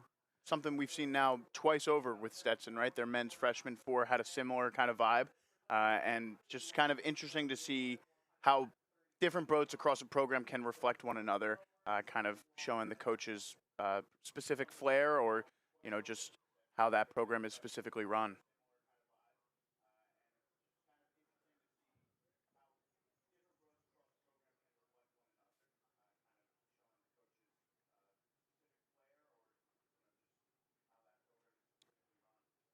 Bit off there in those catches for Loyola. Looked like the port side just a little late on the feather, missing a little bit of water compared to that starboard side.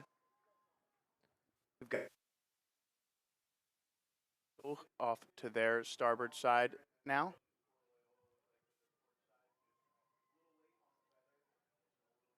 I think we're going to see Drexel start to gain on this Lafayette boat here. Yeah, I mean, they're really kind of moving every single stroke. They're overstroking them by a little bit. I think this might be a case, Joe, that they really anticipated the start for this time trial, knowing that they might have a speed advantage over this Lafayette crew. Sure. And so they're using them a little bit like a greyhound uses a rabbit. Yeah, you can see it. I mean, it's completely closed down just in the last 200 meters to just about half a length of open water, and you're going to see it here. Yep. Obviously, Drexel outstroking this Lafayette boat about 1.5 to 1 almost here, and it's they're just going to walk right through them. Yep, so Drexel right around 35 and a half strokes a minute. This Lafayette crew just a little bit lower. Joe, you think you nailed it. They're right around 31. Yeah, I mean, I think there's a huge size disadvantage here. I mean, look just kind of looking across at these rowers. Those are some huge guys in that Drexel boat. They are some big bros for sure in this Drexel second varsity 4, but also just really kind of focused in their lane. You didn't see a single head turn. The coxswain kept them very aware of kind of what the situation was. And I think some good sportsmanship with the guys keeping their heads right in the boat, staying kind of focused on their lane and their race plan.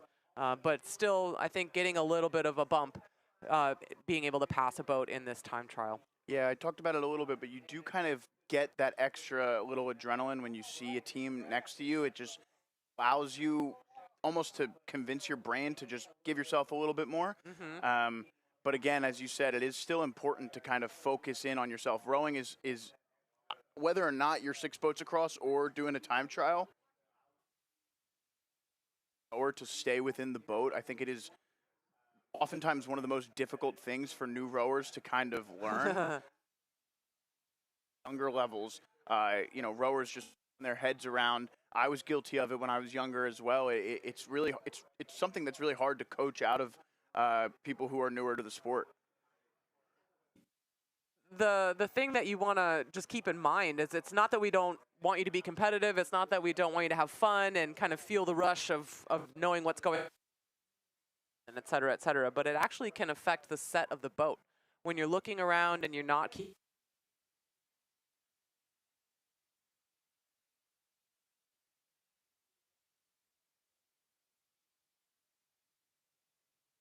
really, really good, beautiful picture of this really well coached 4.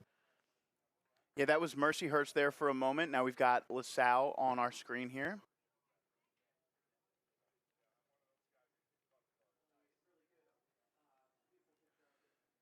"12 boats in this men's second varsity 4 time trial. And it'll be all 12 to the semifinals, so just competing for lane assignments here.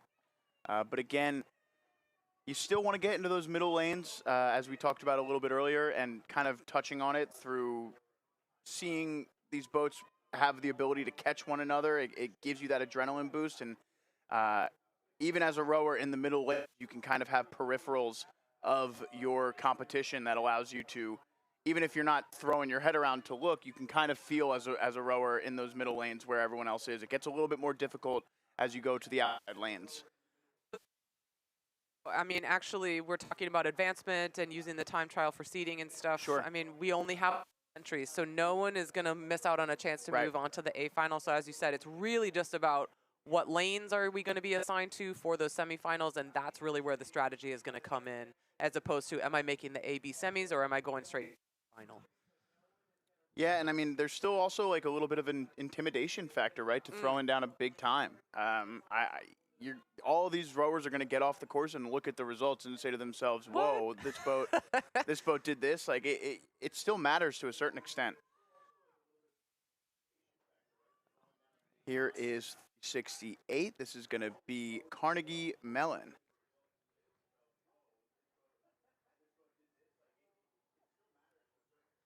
Yep, these guys trucking along. Steady. Right around 31.5 for Carnegie Mellon.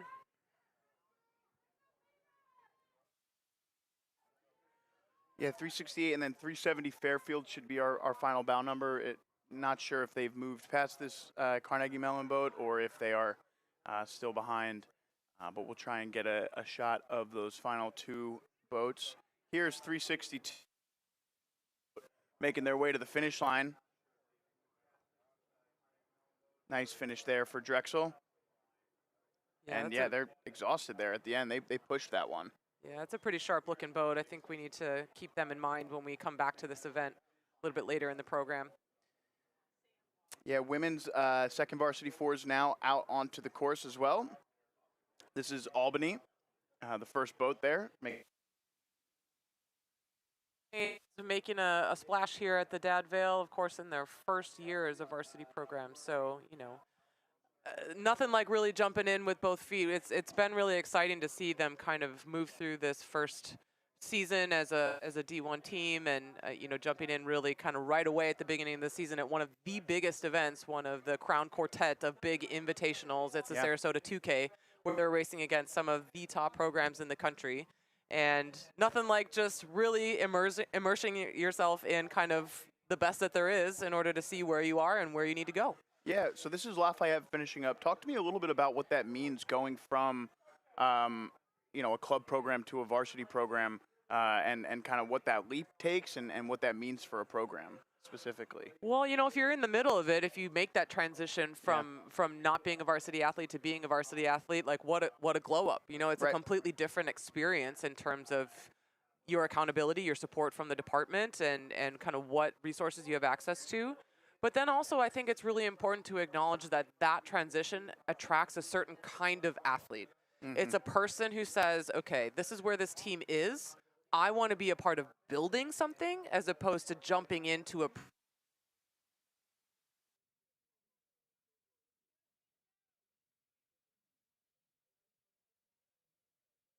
So I think it says a lot about the athletes who are signing up to be.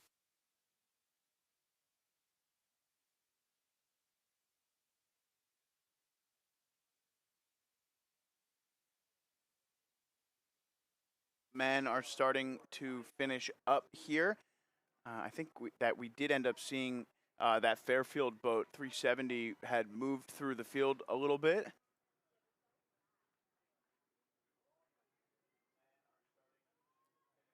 A nice overhead on here.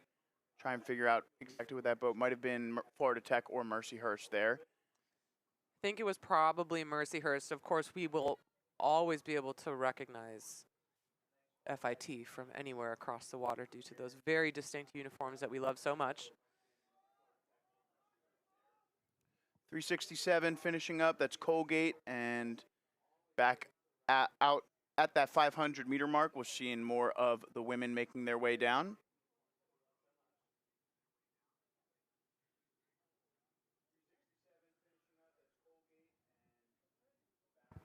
Both Joe and I are hunched over as far as we can go, as close as we can get to the screen to see if we can eke out what that bow card might say, because it does look like we have some unadorned blades, which makes it a little bit tougher for us to figure out who this might be until we can get that number. 376, Yeah. Robert Morris. Yep. So we're just missing that star decal, or either that or it's on the front of the blade and we can't see it yet. But here we go. This is our crew from Robert Morris for the women in this second varsity 4.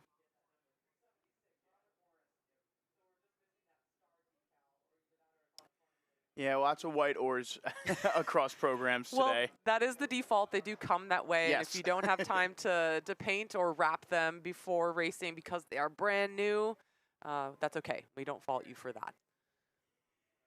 And this will be another Carnegie Mellon boat here.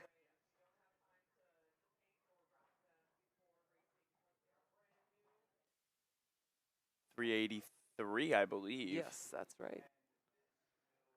Oh, sorry, this is the men. This is the men. This is our final boat in the men's for finishing things up here. Wow, that's not even close. 368. Yep, not good. I really wanted, my eyes really wanted to believe that's what it was. You said it, and I was like, yep, you're right. Well, 100%. I think we were looking at the women's boat for a second, and then maybe switched, but I'm not 100% You're sure. right. We did have 2 different shots of this crew because Yeah. these blades, I mean, again, incredibly distinctive, really hard to miss. So, but here we are riding with our crew from Monmouth now. We're back.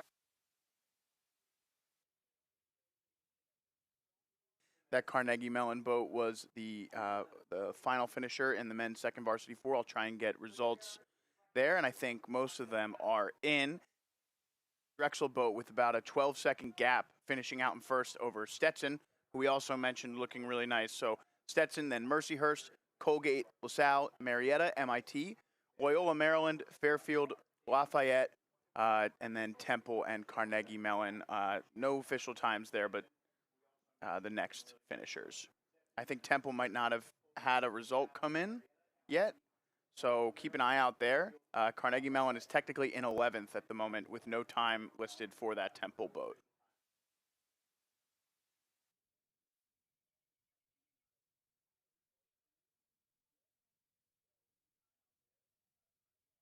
Here in 2026. All right, this looks like it should be one of our Temple, generally a top 3 finisher in the overall points trophy, having a solid men's and women's team. And kind of the benefit of these Philly schools is that they often are able to bring both sides of their teams, the men's and women's team. The difference kind of between them and the rest of the field, and why it's so often that a Philly school wins the points trophy. Hopefully, you know, we see a little bit more competition this year with the small boat points trophy, making things a little bit more fun for some of the different teams to win championships.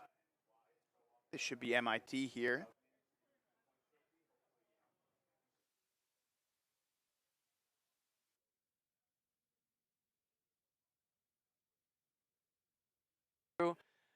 All dynamism with the blade going in the water. Yeah, just a half second earlier. Yep. Well, the thing about being a stroke seat, you cannot be early and you cannot be late. True. Everybody else can be early and late, but you cannot because you are the one driving the bus. She also has a really impressive leg drive, I think, which is maybe adding to that discrepancy. I think she's just getting to the finish a little bit quicker than her teammates. Well, I mean, that is the person that you need and want in a stroke seat Right. of one of these boats, is that you want someone who can create a really clear rhythm that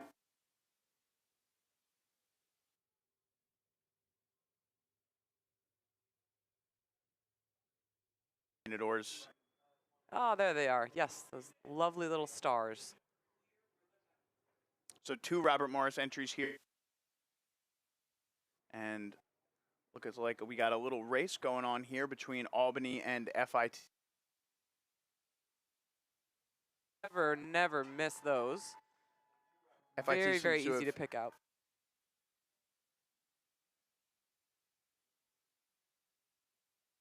Well, you know, this program, I think, has a really strong legacy in this boat class. You know, they're very strong in the fours on both the men's and the women's side. So I think Albany should relish the opportunity to be pushed really hard by competitors that really know their way around this women's four.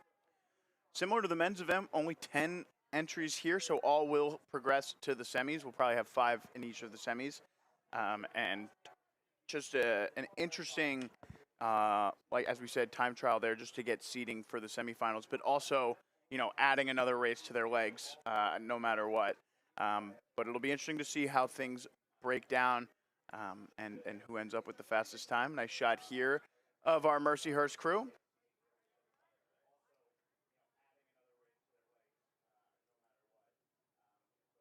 Bit further behind our lead 2 boats, but looking solid nonetheless. Not too far behind them should be the Robert Morris boat, which about 50 meters left there. And there they are. And we should have a bit of a gap now, but it looks like there is some 3 boats pretty close together making their way up the course. That'll probably be Monmouth, Georgetown, and Temple coming into the finish line here.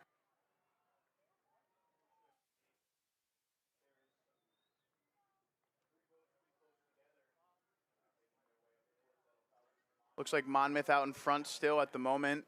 That makes sense. They've got the first start, but Georgetown looking good. And look, it is actually 4 boats here. We've got Georgetown, Temple, and I think Carnegie Mellon making a push there out of the inside lanes. So a lot going on here right now. There is, and this is, I mean, where at least these athletes have the benefit of having a coxswain who can make the decisions about right-of-way and traffic flow during this time trial when there is overtaking happening, unlike what we saw with some of the drama in our doubles earlier, where the athletes have to be making those decisions where they have almost no brain cells left to make those choices. But yes, as we have this overtaking happening potentially, or yielding that needs to happen, it's the coxswains. Yeah, Georgetown looking really strong through the finish there. Very strong. And interesting to see. I'm not sure where Georgetown started in comparison to this Carnegie Mellon boat. But there is Carnegie Mellon finishing up, and then we will probably see Temple come through next. There's Temple. Yeah, so we did see that Carnegie Mellon boat kind of yield one lane towards the shore in order to allow Georgetown to go through. Yeah, nice looking race there from Georgetown. Some results coming in. That Monmouth boat that we saw finish actually with the fastest time so far. So I think Georgetown might come in out in front once that updates. Here's MIT. This will be the final boat in this women.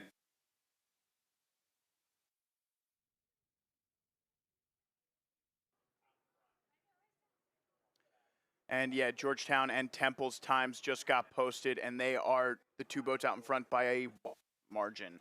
Georgetown at 7:34, Temple at 7:37. Monmouth, who's finished in third moment, 8:03. So following Monmouth is Robert Morris, FIT, Mercyhurst, Albany, and Carnegie Mellon. We'll see where MIT and Robert Morris stack up once those results are official. All right, so we're moving on. As long as we have everyone across the line. 4 that's coming down. I apologize. Can see them coming over on the far side of the course. Yeah, this is that other Robert Morris boat, I believe. Yep, So I think you're right about that. MIT, let's take a look. I think MIT might end up in this top 3. They did. Still about 20 seconds behind Temple, but they are the 3rd fastest boat.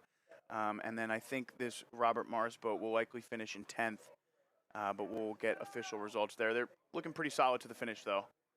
Just about 100 meters left.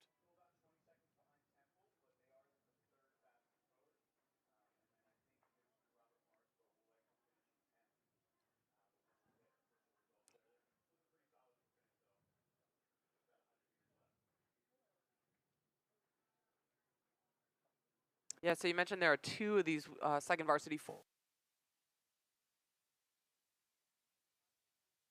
Of a 3rd varsity 8, which is always a choice, just kind of needs independently.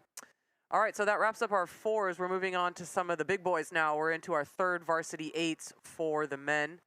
And, you know, this is where I think stuff and kind of where different teams are at in terms of their depth and what we can expect to see as we get into our second varsities and our first varsities. Kicking things off for us, it is Drexel, and looking pretty strong in this men's 3V. Yeah, Drexel and, you know, LaSalle have kind of had a bit of a rivalry going on for the past couple of years in this 8 event. And, of course, you know, last year that event was a bit spoiled by Temple, of course, which is always fun. And I know the Owls relish that, being the underdog in this, you know, highly talked about, you know, LaSalle Drexel rivalry. People always tend to count out Temple, and I know that if you've ever met anyone who's ever gone to Temple, they wear that on their sleeve pretty obviously. So it's just kind of the new. Here also looking really strong. They look a little bit more floaty to me. So they are rating lower than what we saw in that Drexel crew. These guys are rocking down about 32 strokes a minute. So lots of time on the recovery and just a really nice kind of gentle placement of the blade in order to keep the boat running along. A little bit of an opposite approach here in this Temple crew, a little bit scrappier, a little bit punchier rhythm. Just seeing them rolling down the course closer to kind of 35, 36 strokes a minute. Yeah, but no surprise. First 3 boats out onto the course in this 3rd varsity 8, Drexel, LaSalle, Temple. Gosh, that's a big dude sitting in the 5 seat. Holy moly. Yeah. That's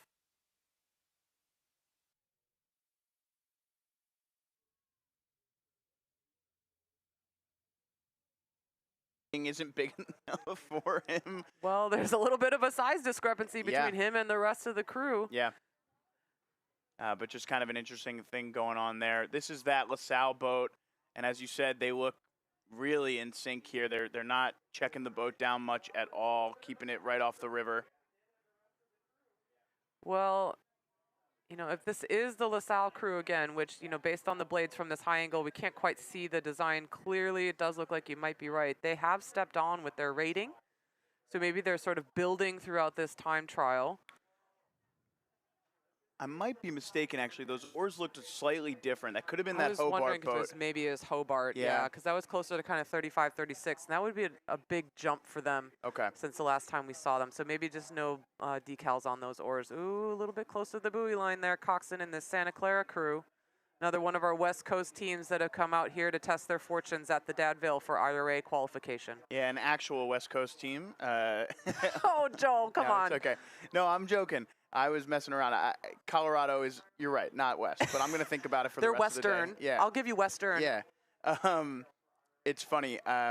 We actually have moved up the men's 8 races tomorrow, the finishes. So some of these West Coast boats have to get back out, and I think want to, you know, get themselves adjusted in time to train.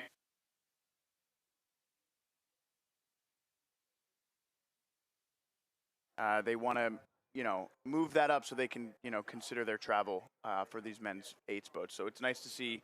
We should have a couple of programs from the West in these men's eights events. Yep. So I believe this is the crew from Marist. Another one of our bucketed eights. Looking pretty smooth here in the Red Foxes boat, though. Yeah, coming from the Hudson River up in Poughkeepsie, a beautiful boathouse there for Marist. 393, this is Jacksonville. Regular customers here at the Dad Vail Regatta. Regular customers. Yeah, nice cool 35 strokes a minute for the Dolphins here.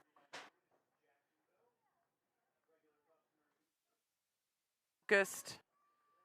And we're pretty dialed in. We're seeing some pretty good boats here in this third varsity 8 event. I mean, not too surprising, but it's always fun to see high level rowing across the 3 varsity events.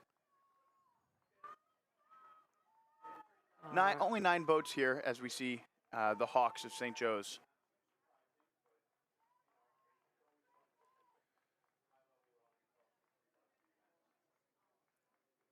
And we're actually going to see another Marist boat, so 2 Marist third.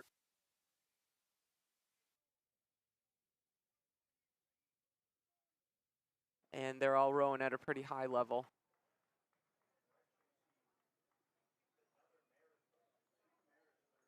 All right, our St. Joe's guys rolling down the course around 34 strokes a minute, so nice, pretty honest base rhythm for the Hawks as they just want to graze that starboard buoy line.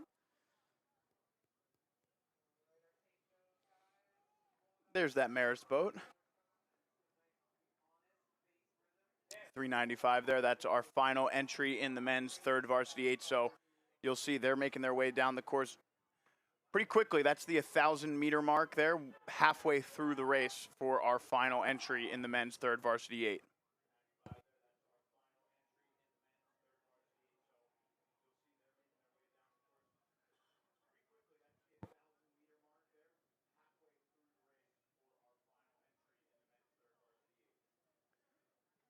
Yeah, so just taking a look ahead at our schedule, we're going to head to right around noon with our final time trial of the day, take a quick break, and we'll be back around 1:15 to get our semifinals started. So a bit quicker this year with the time trials, and that should be exciting, setting up some fun semifinal racing as we get into the afternoon.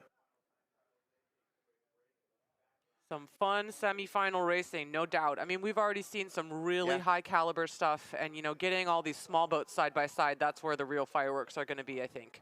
Yeah, small boat racing at over 2,000 meters is a really fascinating experience because it's almost never over until the final, 250, and big moves can happen in a really short span in those smaller boats as the speeds can vary over the course of a couple strokes.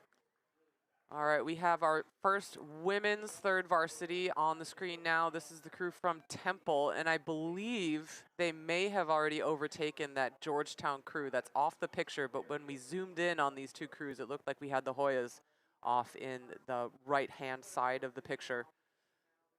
So Temple having a really good go in this women's third varsity. Yeah, there's Monmouth there with the M on the oars, and then that should be Drexel off in the distance. And something interesting earlier, we saw that Drexel 4 making up ground in the drone shot. I think we're seeing a similar thing happening here with this Drexel women's 8. Maybe not at the same degree, but it does appear as though they are making up some ground here on this Monmouth 8. I think you're right about that, Joe. And just looking ahead, the catches are looking pretty sharp in that Dragon crew. And I think they are getting word from their coxswain that they are making progress. And again, that sort of urgency starts to creep in where you're like, oh, we have 1,000 meters. Can we close it? Can we get overlap? Can we pass them? There is that Dragon boat. And yeah, I mean, again, Drexel, Temple, LaSalle, something that we'll see across those 3 teams, even St. Joe's to a little bit. With the men and women's sides able to boat a lot of people, that obviously bodes well for the points trophy, but it's really great to see as a local myself that these Philly programs are still really strong and still showing up at the Dad Vail every year and putting down really good programs. It's a tough event for a lot of women's teams across the country. A lot of conference championships happen the same weekend, so we don't always see the full breadth of women's, competition here. But the Philly schools, tend to show up. Georgetown always showing up, so we get some really great rowing in the women's events no matter what. But it's awesome to see some of these big programs here. Well, yeah, and one of the things, the benefits, the sort of quiet benefits of having this big roster is that you always have a good, healthy from the bottom up. So we're looking at the third varsity eights right now. These are athletes that are, I think, probably hopefuls to break into one of the NCAA events, which for the women would be the women's four, or potentially a conference boat into that fours group, or even that second varsity eight.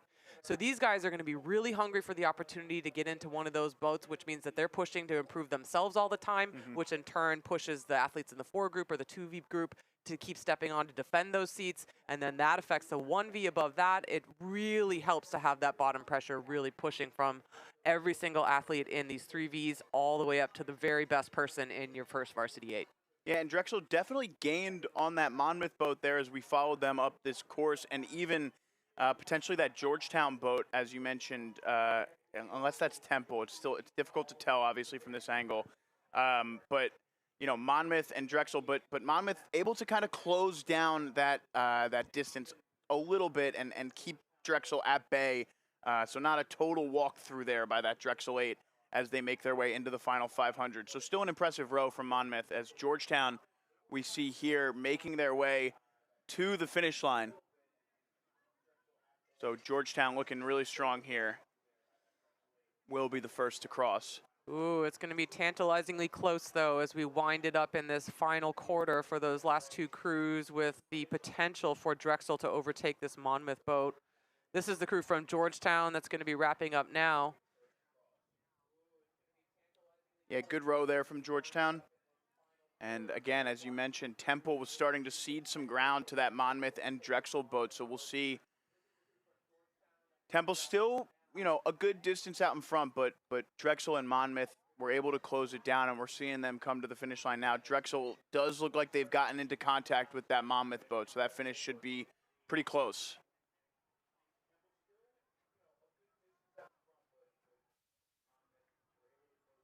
They are coming by our vantage point here at the finish line as our drone makes its way back up to the start to catch the next event. And here is our Temple boat in the final 100 meters of the race.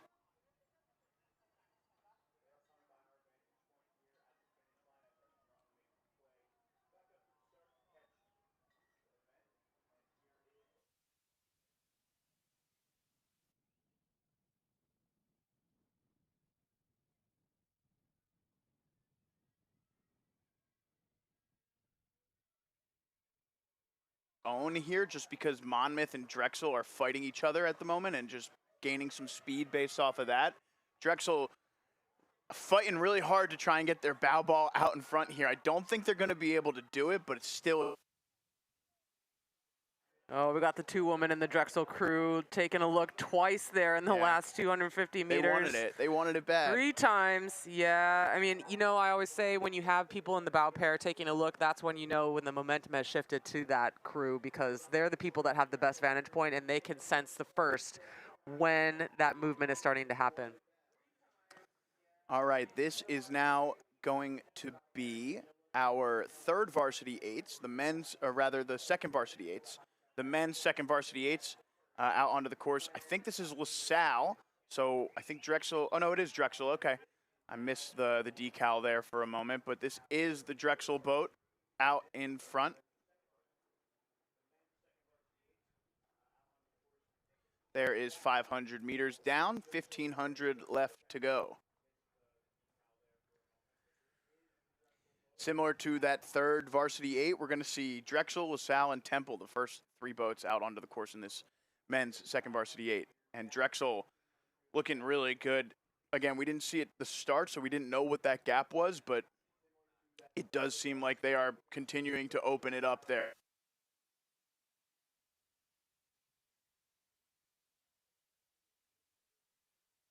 Decided to give them a little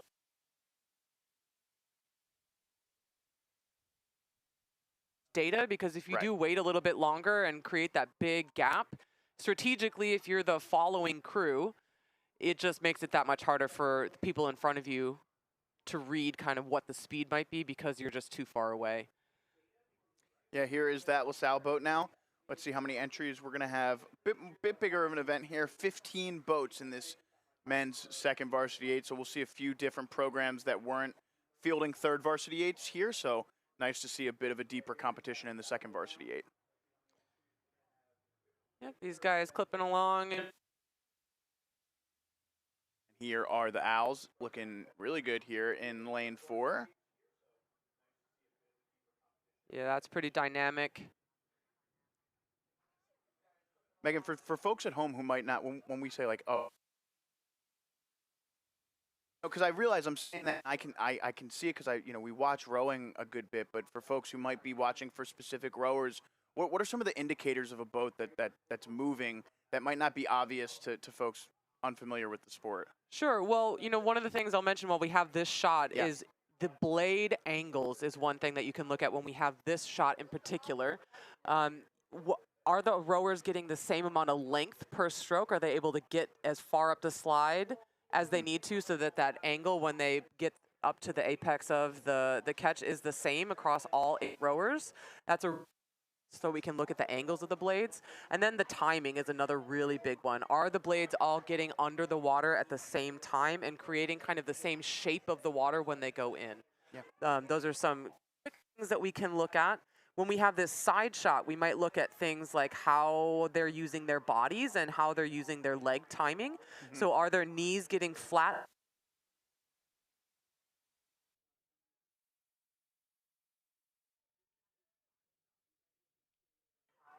It's basically how seamless do they look from one another. Can you tell one person apart from another person? That's the hallmark of a pretty quick crew.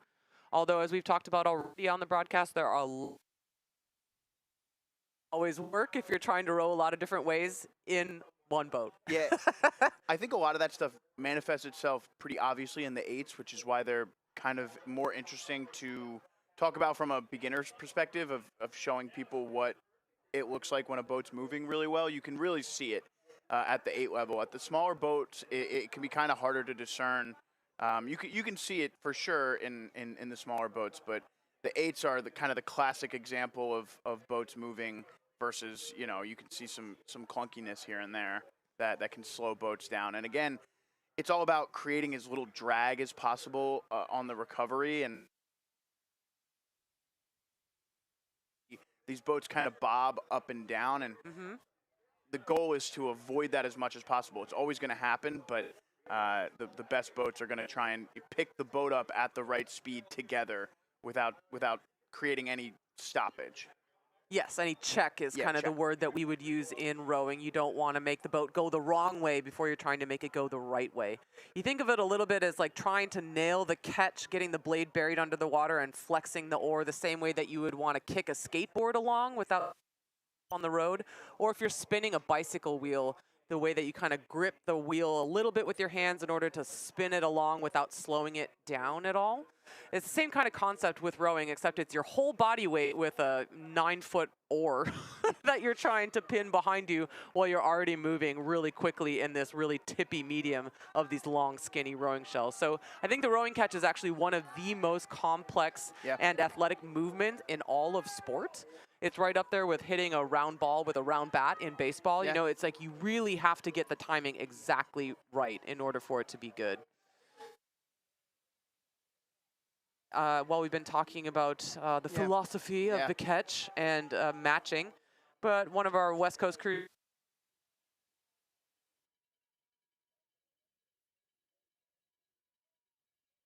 Yeah, I don't think I've seen them here at the Dad Vails in recent years. So again, more West Coast boats than usual this year, which is awesome. We can start having this conversation now, I think. You know, some of these smaller West Coast programs have the option to come here and try to qualify their team for the IRA, the National Championship. Is that they can race on the West Coast at the MPSF Championships, where they're going to be racing against University of Washington, Cal, Stanford, Oregon State, UCSD, UBC and a couple of other programs that are quite big and quite competitive that just have significantly different resources and roster sizes. Right. And that really narrows the opportunities for these small programs. So I think for a lot of those coaches coming here and racing against programs that have roster sizes,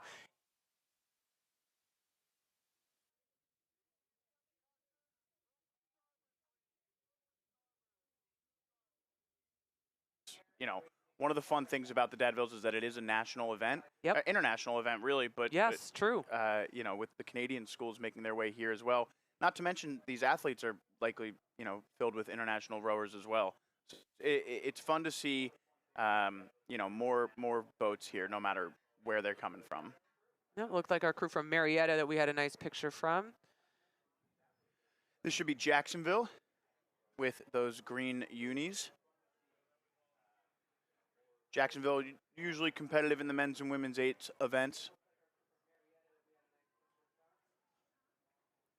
They are bow number 418 in this one. Yeah, looking pretty good in this Jacksonville crew. And the one thing I'll point out is I'll give credit to this coxin as well, the driver of the boat. You can see this nice picture from the drone. Really nice. So the coxswain is doing a great job piloting this long tippy 8 in order to keep them really just kind of dead centered in the lane. Maybe not even centered, but even if you're not centered, if you're going straight and you want to just favor one side a little bit, that's also fine. Just don't want to be doing that that fast and drift style steering down the race course, because you're adding meters to your line and slowing things down, because anytime you're having to adjust the rudder, it's going to affect the set of the boat as well for the rowers. So look inside this MIT boat as I just read the results from that women's 3rd varsity 8 time trial. It was in order Drexel, Georgetown, Temple, and Monmouth. So that Drexel boat got that push by trying to chase that Monmouth boat. They finished just about 6 seconds ahead of Georgetown. So something to keep an eye on in that final. Just remember that though Drexel has the 6-second advantage, they did have that carrot that you mentioned in their race. Nice switch here into, that was 4:15. They were looking strong at the finish. Try and get you that boat.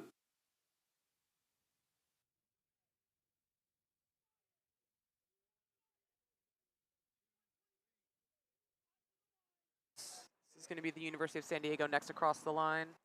Big jump there from their bow positioning, their bow number into, you know, a much higher spot in the course. So unsure if, you know, they just sent them off a little earlier or if they were in fact moving through boats there. We'll check those results.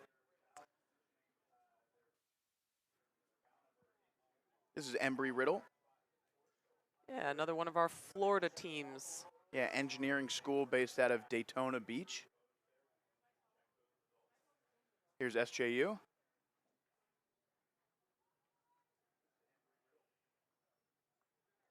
Yeah, putting a lot of swing and kind of whip into that finish section of the stroke for this St. Joe's crew. A lot of emphasis around the back turn. This will be Fairfield now. As finishing up in just a moment will be Marietta, I believe.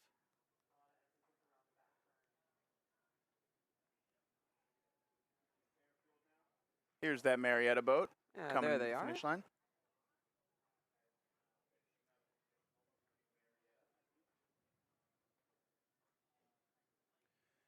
Yeah, results starting to come in that race. We'll get officials as they make their way across, but it's a close one. This should be a fun semifinal later today. Drexel with the fastest time so far, but not far behind is Temple. Just about a second and a half between Drexel and Temple at the top of that one. Juicy. And you know, again, these guys are going to be familiar with the time trial format because if they're perennial contenders at the Dad Vail, this won't be the first time that they will have raced a time trial, but it can be a completely different game for some of these crews once you get them 6 across.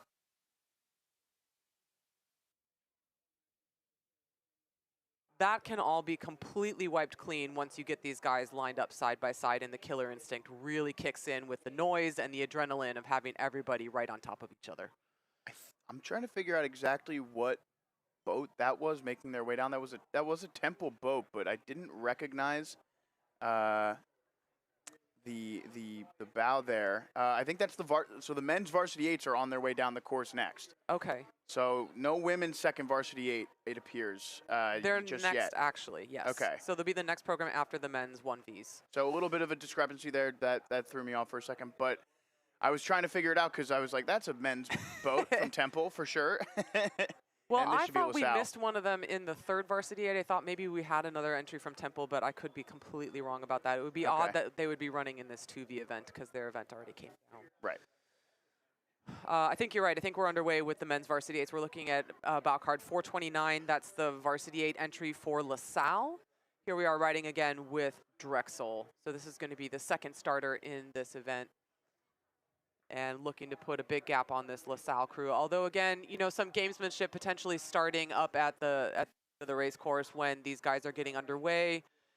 Coxin and the choices about how close they want to start to the crews that are leading them down the track in order to kind of create or disallow advantages in terms of the psychology about how close they are to one another as they go down the course. Yeah, so I think that this is based on finishing from last year. I know they tend to seed based on results across the seasons, but Temple, Drexel, LaSalle was the top 3 last year in the men's varsity 8. Again, a lot was made about that LaSalle-Drexel rivalry heading into that race, and Temple was able to play spoiler, which was a fun little wrinkle last year. We'll see if those 3 boats are at the top of that. And official results are in for, well, we're still waiting on a few, it seems, here for this men's second varsity 8. So I'll let those official results come in as we turn our attention again to these varsity 8s. All right, this should be our crew from Gonzaga.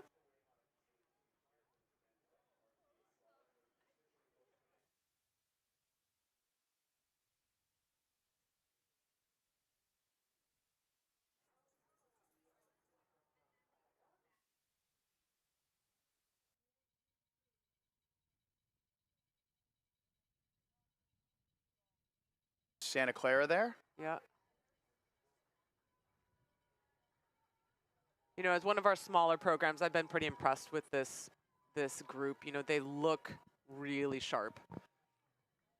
And they kind of have from the beginning of the season. They were able to participate in some of that early season racing way back. It seems like ages ago at this point, at the beginning of March, going up to Redwood Shores and having some West Coast matchups up there. And some really close competition with some of the other teams that we're going to see here. Specifically at the University of San Diego, these guys have sort of had each other's number all season long. But this is a really sharp-looking group from Santa Clara. Yeah, it's interesting. You know, Santa Clara, Gonzaga, likely boats that haven't faced Drexel, LaSalle, Temple, right? These crews that are normally, even like MIT, Marist, St. Joe's, Stetson, Mercyhurst, these crews might have seen each other at different events, either the Connect Cup or other events throughout the spring. Either, you know, not just here on the Cooper, but across the East Coast. These crews might be familiar with each other, or even year to year might be familiar with each other. So, you know, a different you know, experience here for some of these Philly crews to get a chance to see, you know, Santa Clara and Gonzaga. It's fun, and these boats look pretty good. They do. Just clocking Gonzaga at about 35 strokes a minute. So that's fairly modest, I'd say, for a men's 8 at this point. You know, we've seen sort of the trend with men's varsity 8 rowing at the very high levels, kind of moving toward that international standard where we see teams starting to rate kind of closer to that 37, 38, 39, into the 40s even at some of the very top programs at the end of the season. So just kind of on cruise control here. For the Zags, at 35 is, I think, a pretty comfortable cruising speed when we're talking about kind of 2K racing at this point. Yeah, so just going back to that second varsity 8 event, it was pretty competitive.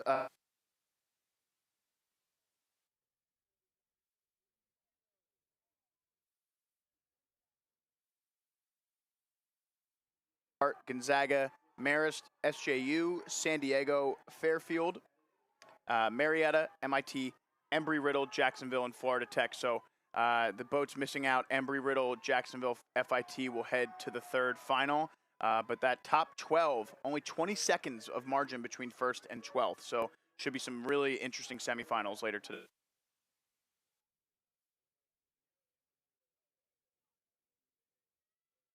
Eights in particular for both the men's and the women's side.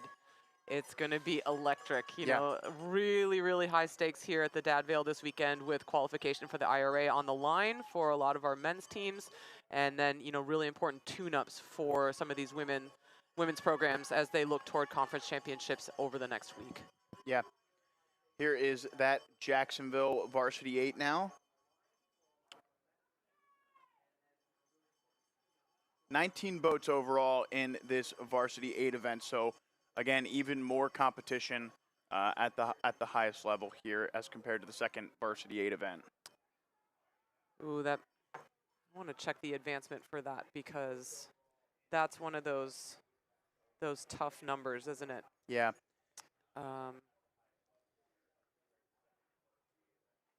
Yeah, interesting. I'll have to check because dropping just one crew from the program is just a brutal way to end your regatta because, of course, we do 6-boat finals, and if we do 3 levels of finals, that's 18 crews with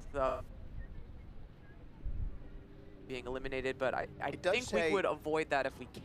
It does say top 12 to the semis and remainder to the final 3. However, that would leave us with a 7-boat final. Yeah, I don't know if they would row or lane 0. I would hope that they would. Yeah, I think lane 7's probably the right choice, just considering that lane 0 is the warm-up lane. And it would be, you know, difficult to referee, I think, that. So, maybe a lane 7 boat.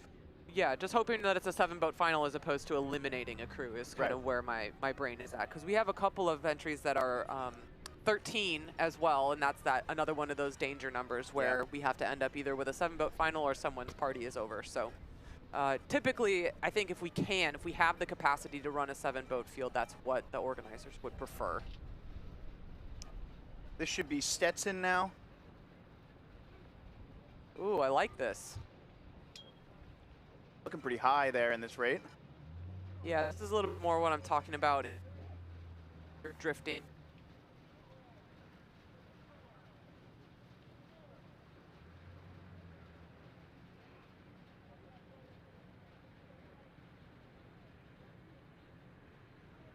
For Stetson. Here's Embry-Riddle again.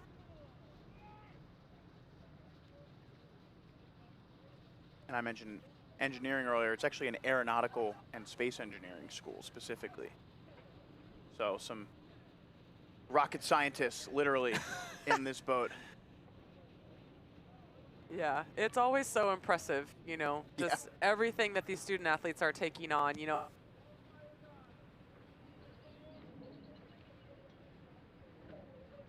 Sport in college and how much emphasis is placed on your academics versus your athletics. There's a huge spread on that spectrum as well. But, you know, some of these athletes that are balancing, you know, very rigorous STEM programs at some of our technical institutes, it's just, you know, I'm not a math person. And so it really kind of blows my mind that they're able to balance everything that they do in the classroom and then come here and race at an incredibly high level. Here is Iona now with their distinct red and yellow.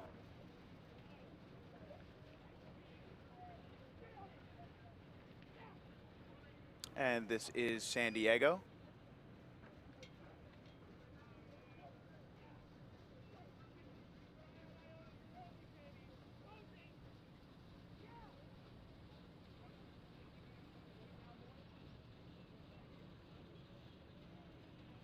San Diego is a program, if I'm not mistaken, often filled with a lot of ROTC rowers, from what I can remember from when I was in school, at least. Because I know not currently. Oh, okay, not currently. I don't think we have any currently. Oh, okay, my fault. The base is out there as well. So when I was in school, I had a couple teammates from high school go ROTC at San Diego. Yeah, I think there's one athlete on the women's side right now that is. As far as I know, none of the guys are. All right. This is Collegiate here now. Yeah, this is looking pretty good in this Collegiate crew. That's a nice swingy rhythm. Okay, okay. I wasn't sure what kind of bungee you were talking about for a second. A little bit of a note here from the coach from the men's varsity 8 of San Diego. Excited for the quality Yeah, racing yeah, yeah. experience They do. we provide for our athletes. Thanks. That's a very, very I think there's a second one right after. coaching staff of the Torero.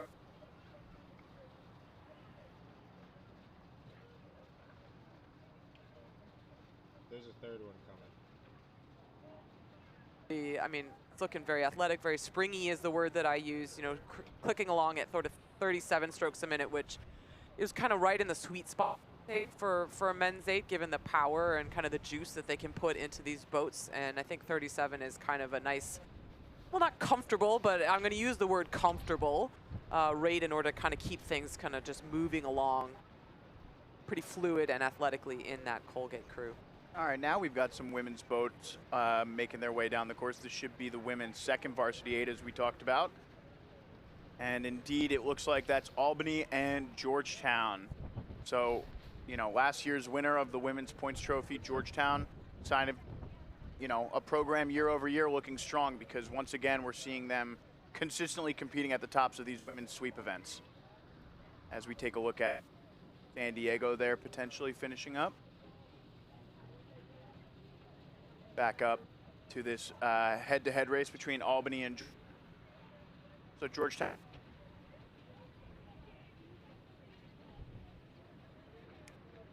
And making their way through that Albany boat. Looks like they're just about even with them now. Tough to tell with the parallax effect, specifically from this high angle camera at the 1,000 meter mark. This should be Monmouth here, their third boat to go off in the women's second varsity 8. Well, these guys are going to be easy to pick out with those white corkers. Gosh, don't see a lot of those, the white shafts of the oars, but they are very, very distinct from a very far distance. So it should be easy to pick out this crew throughout the rest of the weekend. Looks like Iona just finishing up there in the men's event. So San Diego look to have moved through them. This is Fordham, as we just go right by them, and it should be... this is fun.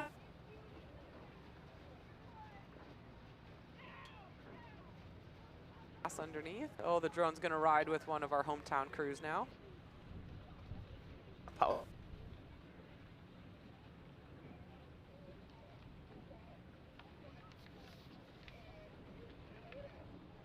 And that'll be Drex,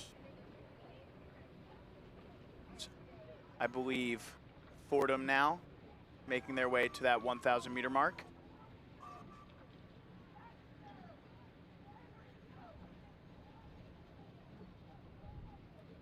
There is the Dragon boat from Drexel.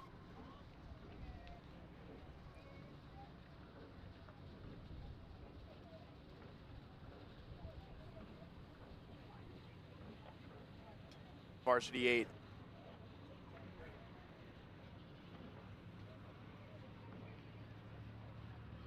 And there is that Drexel boat once again.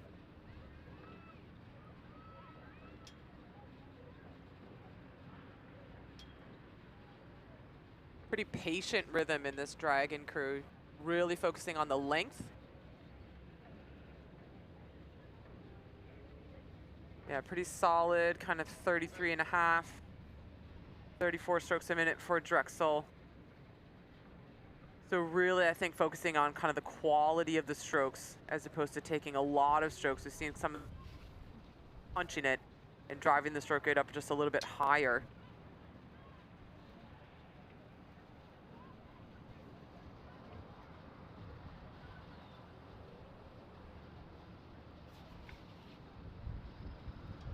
Looks like we've got LaSalle, or rather Mary St. Joe's, and St. Joe's making a nice push onto the Merrimack boat.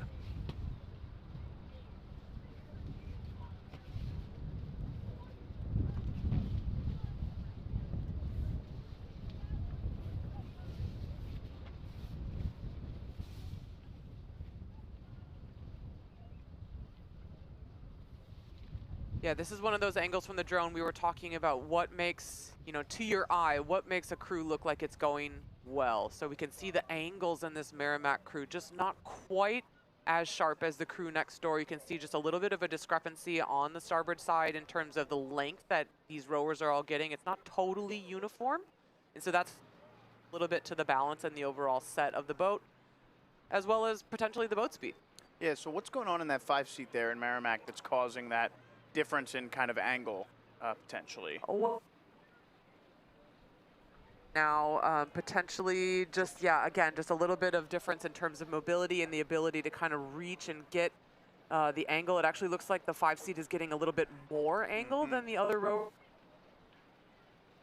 Really closely, you can see she's got a really wide grip on the oar with a really bent inside arm, which facilitates a lot more rotation out to the side, or out to her side, to the starboard side, because she's just shortening that inside lever, right? So it really allows her to kind of come around long with that outside arm and potentially compress that inside leg a lot more, and allows her to pin that blade a little bit closer to the side of the boat. Here is Iona on the screen here, and we've got some fans cheering on as another Iona. Enough. They're not cheering this specific boat, but it is Iona fans right next to us at the moment. Here's Monmouth finishing up. We saw Georgetown cross the line just a little bit earlier, and here is Monmouth following them. That's not an 8, Joe. Nope. This should be the lightweight 4, so the women's varsity 8 will probably be later. Yeah, the women's varsity 8 time trial is going to be our final time trial of the day. So just an interesting thing going on there. I know that the men's 8s were moved up to accommodate some of the West Coast schools getting back out for travel purposes. So I guess they moved up some of the women's races to go with them, but not all of them. So the women's varsity 8 will remain our marquee event of the Dad Vail Regatta. There will be our final, time trial, semifinal, and final as Temple finishes up there. But, just kind of interesting. These are lightweight 4s now making their way down the course. All right, we're looking at our crew from Vermont.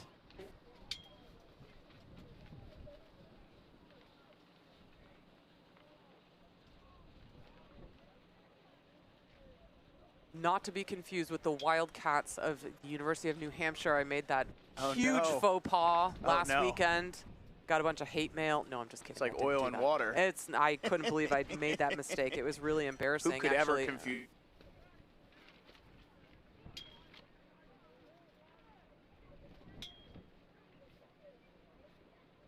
And to all of our Vermont and New Hampshire fans, I will never probably make that mistake again because it was embarrassing. But yeah, no, it happens. We've got official results now from that men's varsity 8 time trial. And, funny enough, last year's winner, Temple, with the fastest time.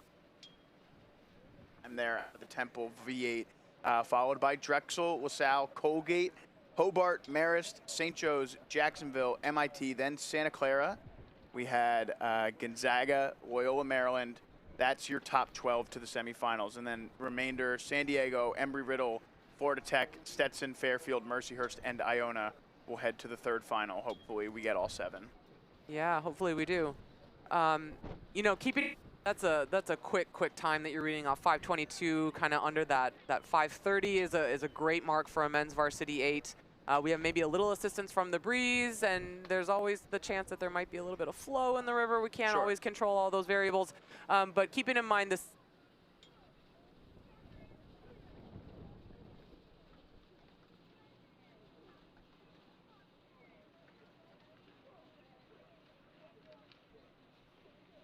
On to the women's lightweight 4s potentially. Some smaller events, yeah. So the men's, there's only 5, and the women's event is going to be right on their heels here, and that is MIT. Only 2 boats in the women's lightweight 4 event, so Tampa likely also out onto the course as well. So we've got 7 boats in the lightweight 4s across the men's and women's event. All 7 are on the course right now. Oh, that's a good little shout right there. That's pretty good. Yeah. Yeah, so this is going to be one of those events that'll be really interesting once we get these guys going for this lightweight women's event. They know there's only 2 of them. They still have to race the time trial anyways, which is an interesting call because it means they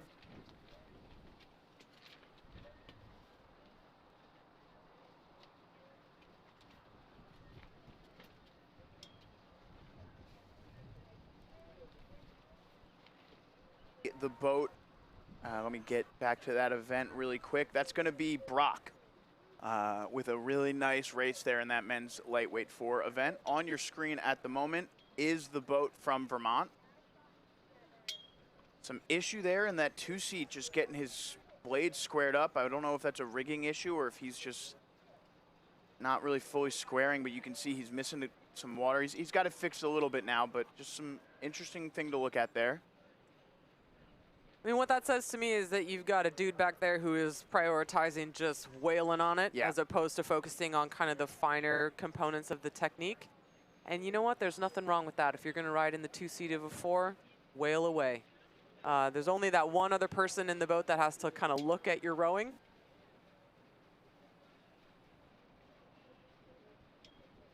The component of one.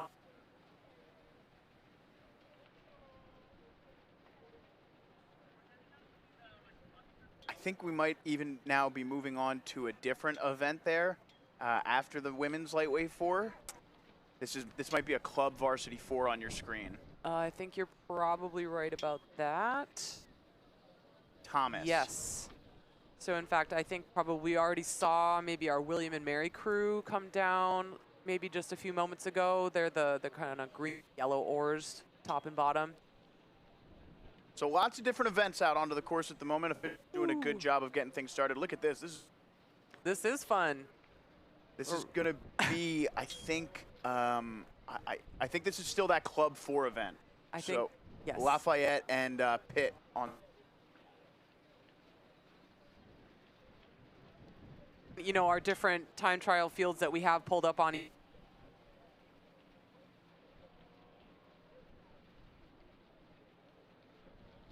I mean, if our women are finally off the course, I think, sorry, that sounded a little bit rude.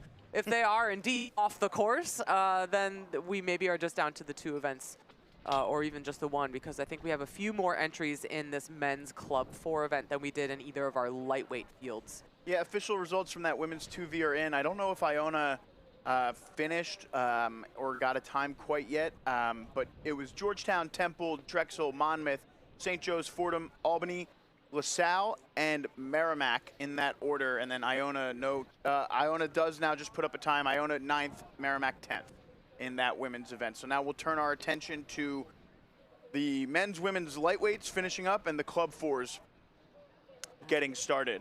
This should be Fordham here. Yeah, we just had a shot of VCU going by, but you are right. I think this is our crew from Fordham now. So again, this is you can tell here, this is the start of the race course, so any of these shots where you can still see the starting line, this is going to be that men's Club 4, which is a pretty deep event compared to these lightweight events. Meanwhile,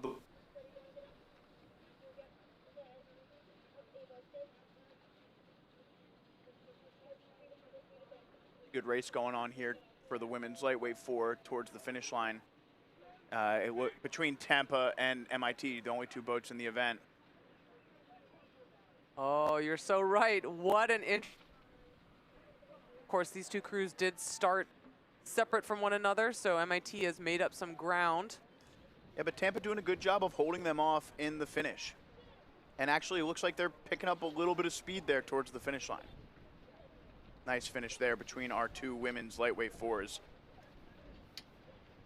All right, we can now turn our attention to this Club 4 event. I'll get official times for the men's and women's lightweight events once they're in. This is the crew from Maryland, currently on the bottom of your picture. And yep, that men's time trial has finished in the lightweight 4. It went Brock, Fordham, Vermont, Carnegie Mellon, and Gordon. So the men's lightweight 4, all 5 of those boats directly to the final seating order. All right. Men's Club Varsity 4, 16 boats in this event. This is Duke here.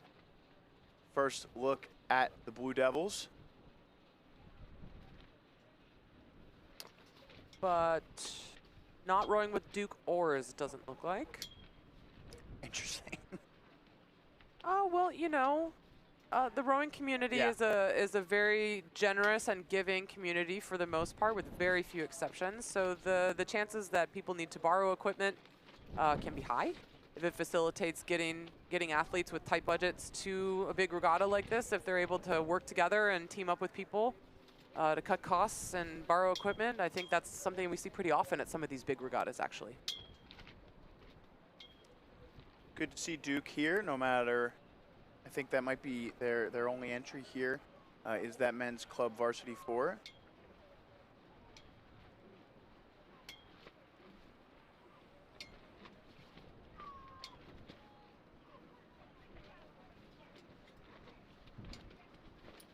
Just don't quite have the angle on the bow card just to confirm who that might have been. But we do.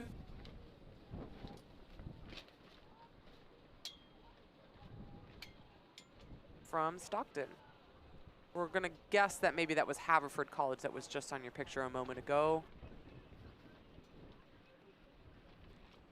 Yeah, and we actually have a little bit of info. The coach from Haverford. The Haverford Club Crew team is a rapidly growing student-run co-ed team dedicated to creating a collaborative and novice-friendly environment. They support rowers of all skill levels in achieving their personal goals with support from our coach and the club sports department. The 26 rowers trained daily.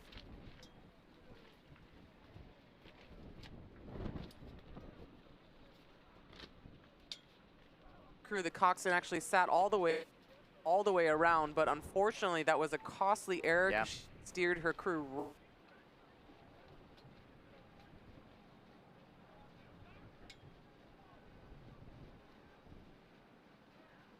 in order to take notes for later in the weekend.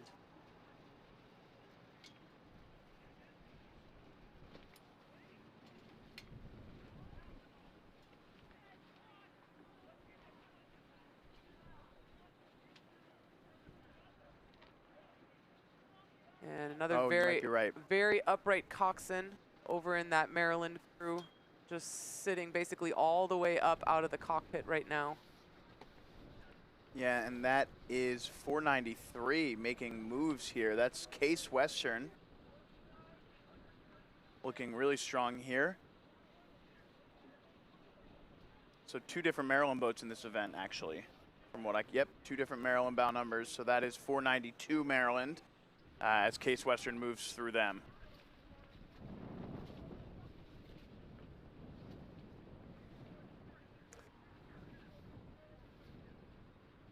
Looks like we had a couple geese with the higher IQ points. They were able to get clear of the race course well before. And a nice close finish there in that Club 4 event. As we see the women's Club 4 now out onto the course. The lightweight varsity 4 for the women's side, it was MIT at 7:52, Tampa at 8:18. So those 2 boats will face each other again tomorrow.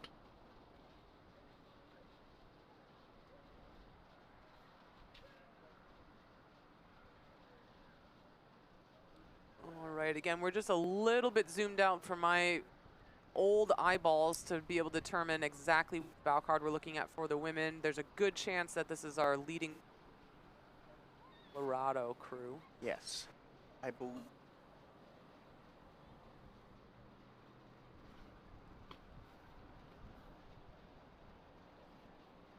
Now, seeing some women's boats from Colorado.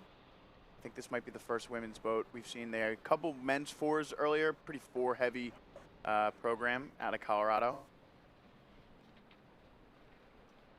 Yeah, it does look like potentially this crew just off to their right, this crew from Lafayette is making up a little bit of ground on the buffs here as they move down the race course. Here's that shot of our next preceding crew, bow number 499. It is indeed Lafayette. Yeah, so only 6 women's club varsity 4s as compared to the large event.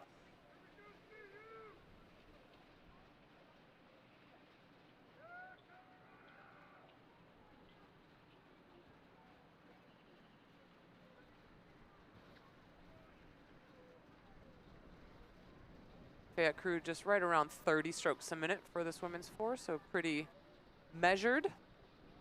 And again, you know, if we're looking at 6 boats, basically a straight final, so It's kind of a row over for these guys. They really have kind of full freedom of choice how hard they want to go, knowing that they've already qualified for the A final and a chance at medals tomorrow. So they may just want to put a nice, comfortable training piece under their belts and let the chips fall where they may, because all of those lanes are going to lead to the podium, or have an opportunity, I should say, to lead to the podium tomorrow. Looked like Stockton finishing up there in that men's Club 4. A couple boats finishing right there with them as we switch back to Pittsburgh in the women's Club 4 event. Lots of boats finishing in that men's Club 4 event. 4 boats just crossed within about 7 seconds of each other there. Probably preferred Case Western, Maryland in some order. Here's Carnegie Mellon for the women's club event. This is bow.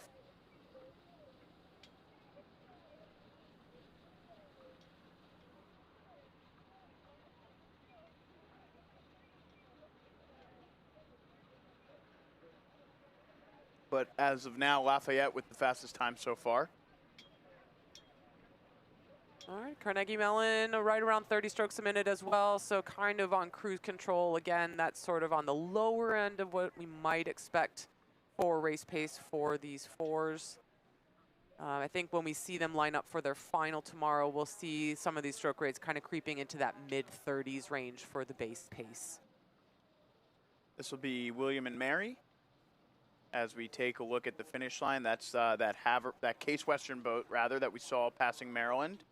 I believe they should be our last 2 boats in the men's event, so Case Western, and we should see, I do see Maryland now into the final 250. So that Maryland boat with just about 220 meters left to go, finishing things up as we switch back to the William and Mary boat. Looking really nice here in this William and Mary 4.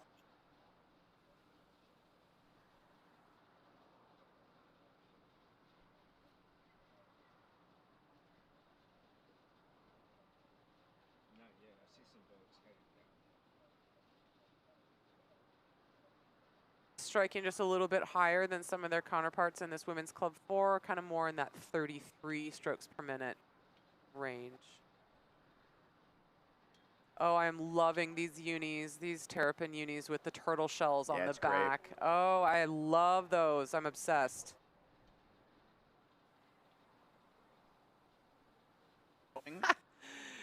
Never underrated, Joe. So big shout out to the designer of these unis. I think that's quite clever. Taking a good long with bow 502. Yeah, it'd be interesting to see kind of where these guys are falling in the field, because, you know, they're rating just a little bit higher than some of the other crews that we've seen come down in this women's Club 4. So have they made any progress on maybe this pit crew that would have been a little bit further ahead? We're just going to swing the drone around and take a look down the course and see if we can see where pit might be. There they are. Yeah, I'd say maybe they have closed the gap. Just Mary crew. Official results are pretty much in. I think we're just waiting on that Maryland boat, and their time did just post. So top 12 to the semifinals in that men's club varsity. In Maryland, Vermont, Case Western, Stockton, VCU, William and Mary, and Duke and Clarkson are your top 12. Then the remainder to the final 3 is St. Thomas, Pittsburgh, Haverford, and Maryland. So interesting, we saw, I kind of looked ahead and saw that tight finish, that Clemson boat threw a bunch of crew them because they had bow 4 second for the Lafayette boat. Oh, here we go. Here's a little boat race shaping up in this time trial. Yeah, this is in the final 250 here as well. As you can see, the red buoys on either side of these 2 boats. Yeah, so we picked up these 2 crews earlier. These are our first 2 starting crews, Lafayette versus Colorado. So Lafayette has moved through the buffs as they've come through the full track here. They're inside those red buoys, so on their way to kind of wrapping up this 2K finish line, just a few strokes away for Lafayette, but a successful overtake for this crew closer to shore. Great race from Lafayette, and Colorado looking those two boats with a pretty big gap now between themselves and what looks to be hit out there. I believe this might be the next race as well, coming down the course, because that's the first 500-meter mark right there. So this should be the D2, D3 women's event now out onto the course. Excellent. So bright red blades, that can only mean one thing. We're looking at the University of Tampa kicking things off for that D2, D3, 4 event that Joe mentioned. Yeah, so interesting event here. You know, some of these boats might compete up in you know, D1 or club events here and there, but you know, definitely a chance to see different boats competing in those 4 events. We'll see some crews like Jefferson here, who I was just about to mention, our presenting sponsor at the.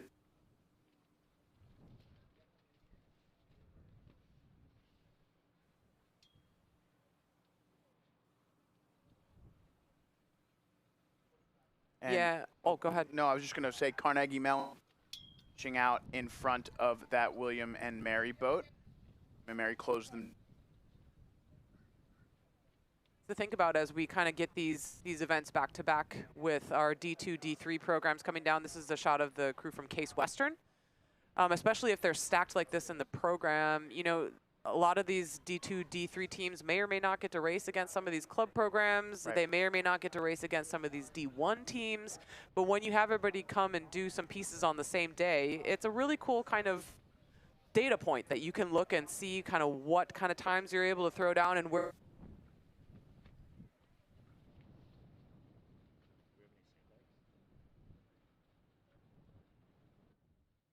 Are we as a D3 team close to some of the D2 teams? Like kind of where do we fall? And you get kind of all of these scatter points across a bunch of different kinds of rowing programs. And I think as a coach, it's helpful just to kind of get that feedback and see where your program is at and where you have left to go. Yeah, things still finishing up, or rather that is our St. Thomas boat in the Women's Club Varsity 4 finishing up. I think we just have, that might have been the last boat, so that race is now St. Thomas to bring you official results there. And again, back in this Tampa boat. Yeah, and it probably bears worth mentioning too, D2 women's rowing, you know, something that is not long for this world, I fear. And these programs are going to have to figure out ways to adjust to the landscape. Who is no longer a part of the program. Yeah, so explain maybe what's going on to folks who might not know exactly. Okay. Yeah, I'm not in the room, unfortunately, for all of those discussions, but you know, some of the teams that are D2 or formerly known as D2 are having to make that transition into kind of Gotcha. the D1 landscape as the NCAA moves away from D2 rowing. So Understood. I apologize to all the D2 teams that I'm not as well versed in all those conversations. If you want to come have a conversation with me and get me up to speed, I would love to have that talk with you so we can talk about what's going on with your programs and the D2 ecosystem right now, because we'd love to share that story with the teams here at Dad Vail, because this has always been a space where D2 has been supported, and if we can bring a little light to that, we would love to do that. Yeah, here is Gordon College now. Again, nice to see them across a bunch of different events here, but this women's varsity 4 here for Gordon. So 13 boats overall in this women's D2. Yeah, again, we talked about Gordon a little bit earlier in the program with some of their small boats coming down, you know, just one of those itty-bitty teams that just does not have a big roster. So a lot of these athletes, quite the definition of utility players. They get to race in lots of different events over the course of the season, have to be quite adaptable to be able to jump in some of the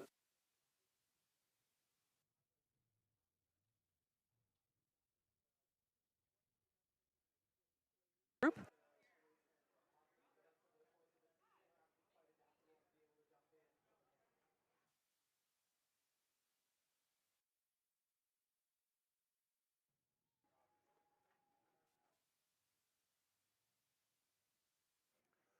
This is Clark Unit.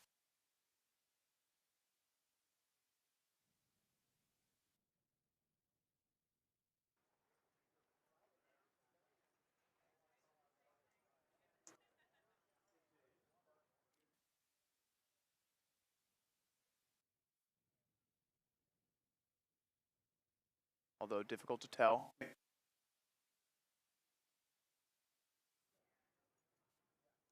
And now we see Union and RIT, or rather Union, yeah, and Clark. I think that is the Clark boat. I think that's right, yeah.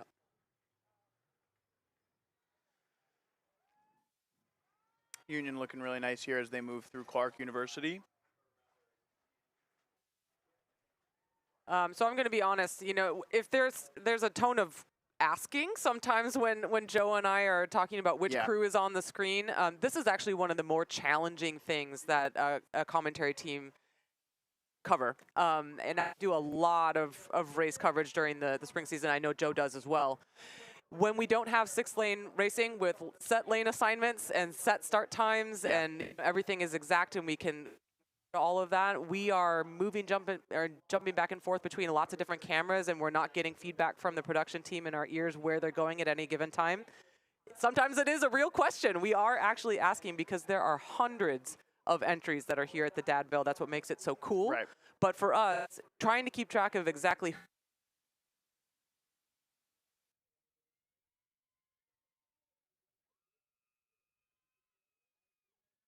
it's not that we are not prepared or not knowing what we're doing up. There's a lot of moving parts during these time trials, and so we are doing our absolute best to keep track of everything. And, you know, we've made a few mistakes.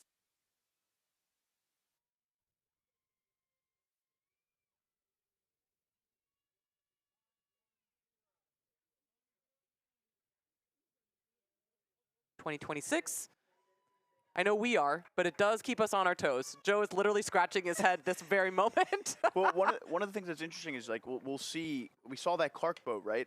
And then the next angle we'll see a boat passing them, but we didn't see them in the picture, so it can kind of, you know, throw your brain off to a second. So like we're just trying to do our best to keep people at home, you know, informed of who's on the screen at any given moment, but it can take a little bit of input delay on our end to figure it out. 100%. And it's not that we're not trying.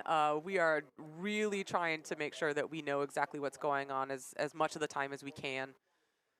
Official results in that women's club varsity 4 was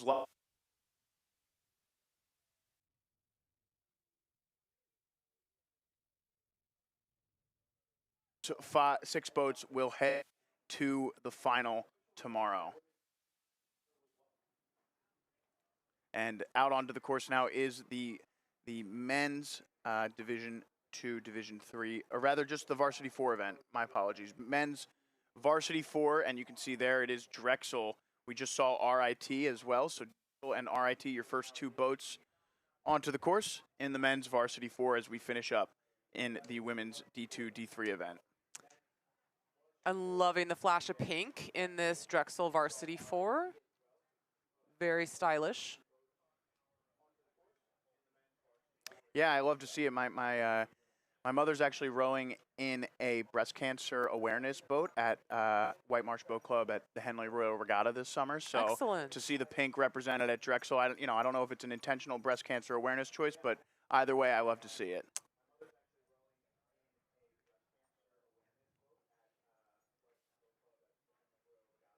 This is gonna be more of our men's 4s making their way out onto the course. And probably we're looking at our Fairfield entry.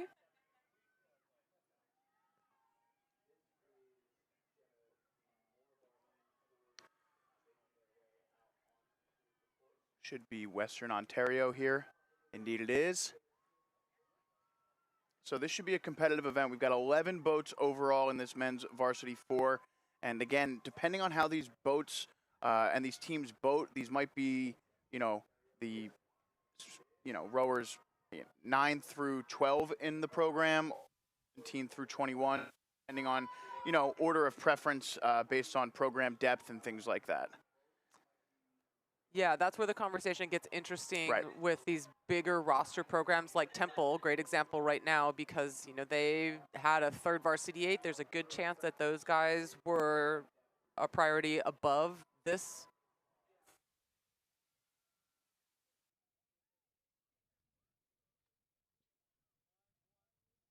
Not as much of a priority at the national weeks. Right, but again, as you said, it depends on depth.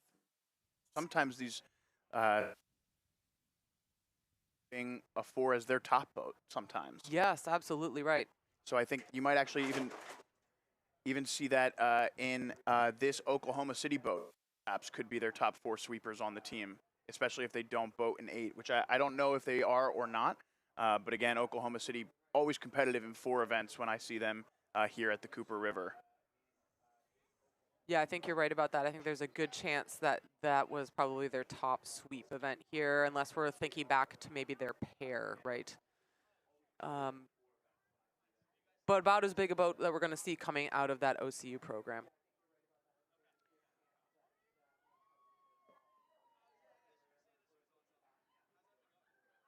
Trying to get a read on that bow number here Good luck. for you.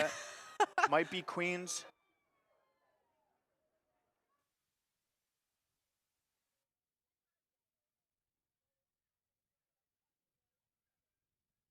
Fours finishing up.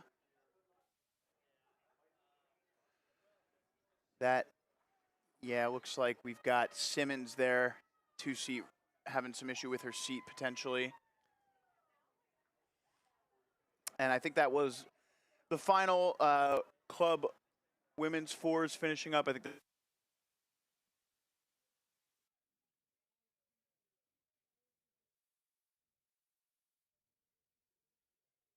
I think.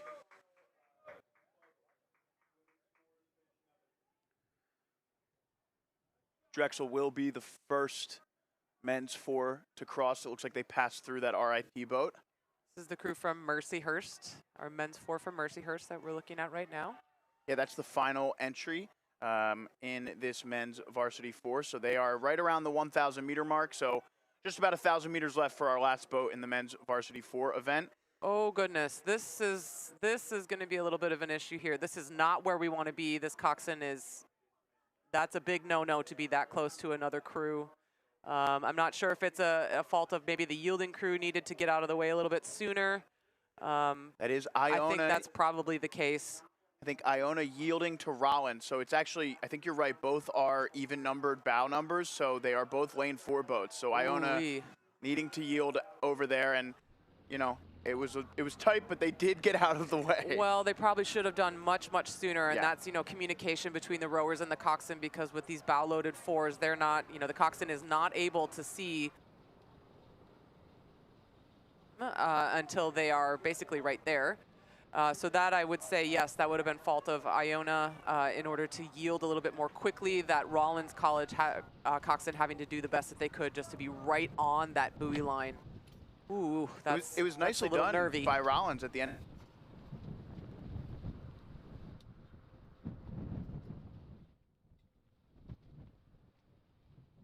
Looking really strong, not flustered. I mean, I kind of immediately, when we pulled up that picture, we didn't have an idea of what the storyline might have been there, and it did sort of look like, oh my God, what is the Rollins coxswain doing? Why are they on that buoy line? That's crazy.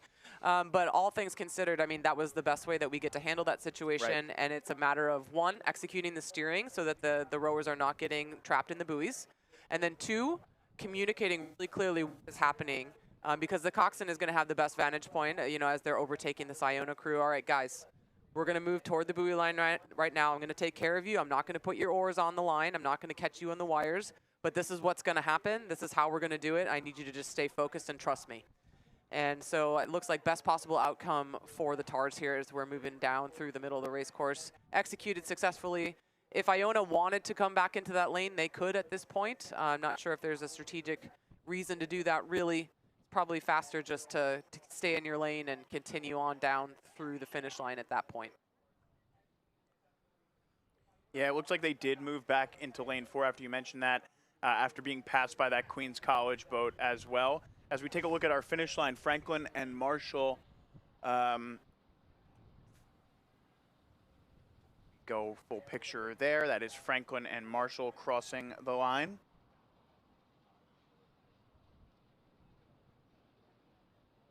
Ooh, a little drama. We love a little drama, Joe. Yeah. There's not that much of it in time trials, so we'll take what we can get. Especially a straight course time trial like this where they're sending them off, in lanes with big, gaps between them. It's not exactly the Charles River, right? Not exactly. Yeah. All right, so it's coming down to it now. Those two crews that were able to pass that Iona boat coming up to the line now. We're looking at the crew from Rollins and the crew from Queens. Well, I'm looking at. Yeah, Queens with a really nice push at the end onto Rollins too. So Rollins seemed to have moved through Queens in the middle part of the race, and now Queens making a nice push back as they hit the finish line. Yeah, well, it'll be interesting to see how the programs Right. handle that little bit of it.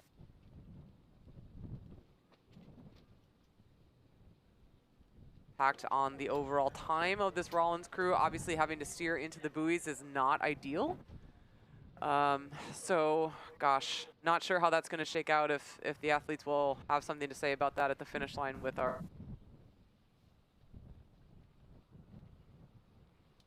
input on any of that. But, still, again, a little bit of drama here. Official results for that women's D2, D3 are still updating, I believe, but it's an interesting one there. As you mentioned, Megan, it's a 13 boat event. Oh. So it says the progression is top 12, and then 13th boats will row in their own second final. So, decision from the coach whether or not to send out that boat when that time comes.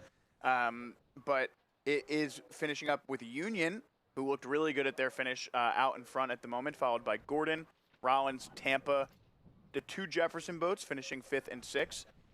Case Western, RIT, Clark, Simmons.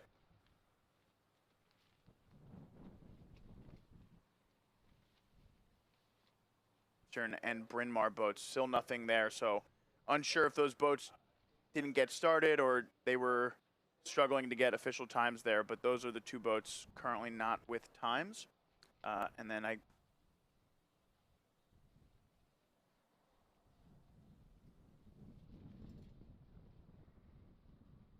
semifinals, we've got Drexel finishing with the fastest time, followed by Mercyhurst, Queens. So that Queens boat, interesting. I wonder if they did start behind Rollins. So a weird start there with that Rollins boat starting out in front of Queens in the same lane as the Iona boat that went out in that lane 4. So a weird kind of wrinkle there to that storyline. Oklahoma City, Western Ontario, Temple, Fairfield, Rollins.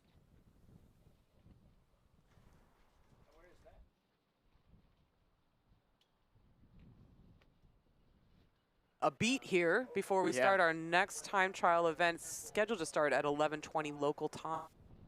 So we may just get one moment to refill our coffee IV drip up here.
And here's our crew from Western Ontario.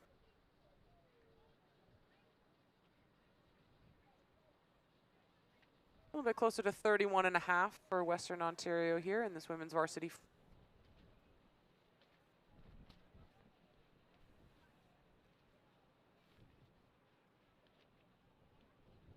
Yeah, again, 15 boats in this one, so top 12 heading to a semifinal, and the remainder will head directly to their third final. Here's this SJU boat now yielding. So as we caught the drama this time. As we said before, you know, it's between the bow person and the cop.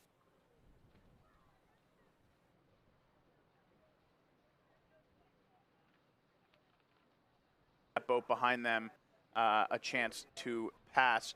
That's going to be the boat from Drexel. Well, it's interesting. You know, there's a couple of strategy points that we can talk about there with when you move out and how you move out. So number one, as the coxswain, you want to move out strategically so that you're avoiding the buoys for your rowers' oars as much as possible. Number two, the later you wait to yield, the more good water you're going to be giving the person who's overtaking you, because that stream right behind the stern of the boat is actually a little bit faster water than if you're pushing puddles down to them. So if you move over a lane, you're going to be giving them actually dirtier water than if you ride right in front of them for longer. So there's a conversation that could happen about how long you want to wait so that you're not interfering, but you're also not giving them any more of it than you want to.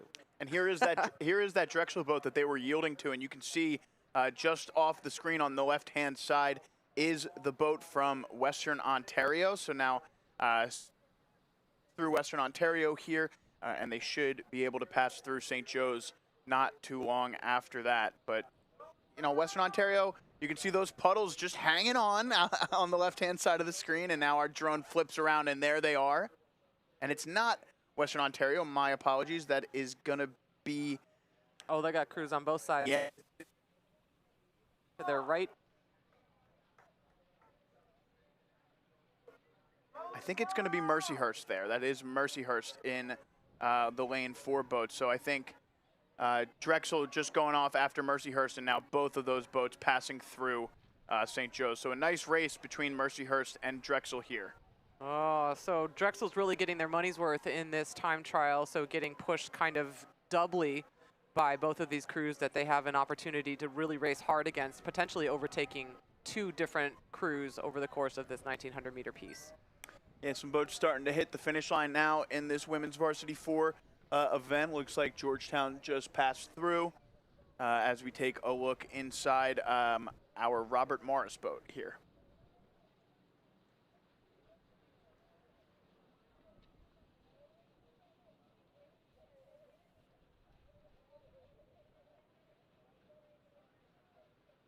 All right, Robert Morris around 34.5, 35 strokes a minute.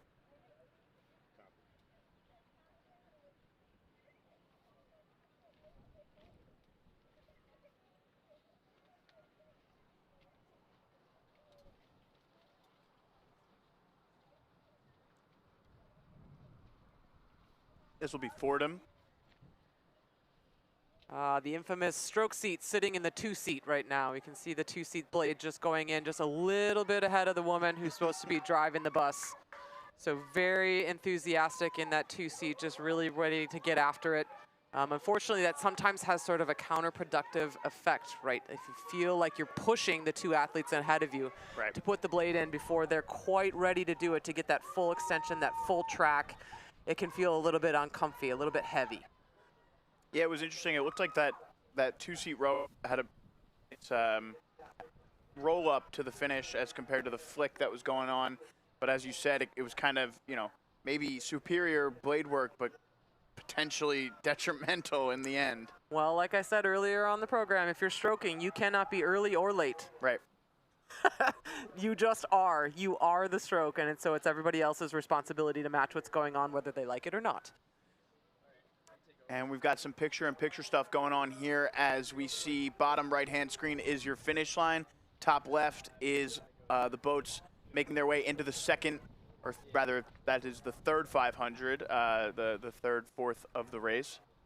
All right, looks like we'll have a little bit more drama unfolding with these women's fours in lane number 3. Yeah, that's going to be Temple there.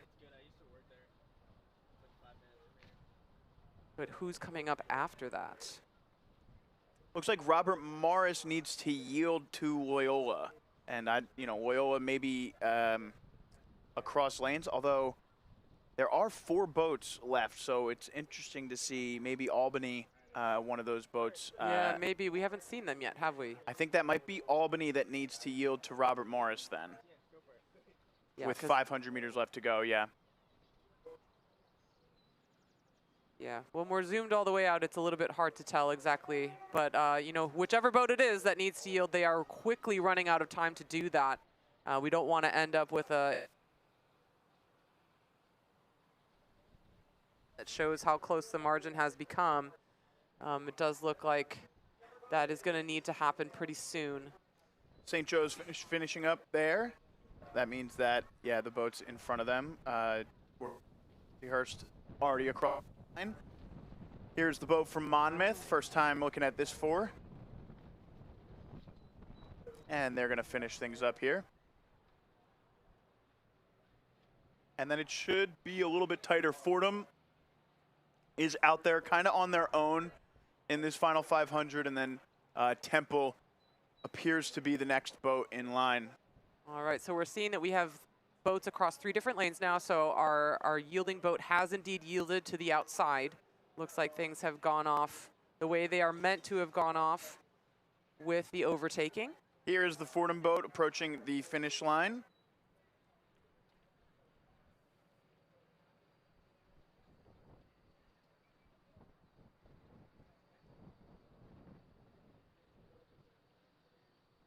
All right, and they did wind that up at the end. I clocked them at about 38 strokes a minute. Holy moly, look at all these oars. That's not a 4.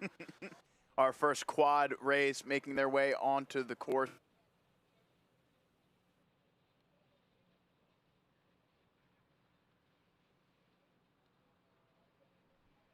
I can find it. Apologies. As we're getting deep into the time trials now. We gotta scroll quite a ways down. it is a men's varsity quad. Should be men's and women's varsity quads up next before we have a few more 8-time trials.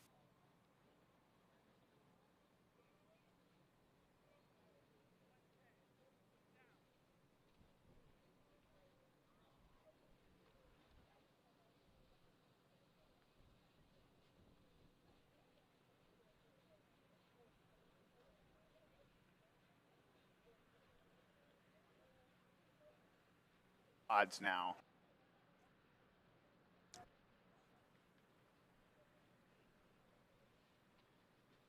Quad event. So again, there's going to be a bit of a row over, but still good.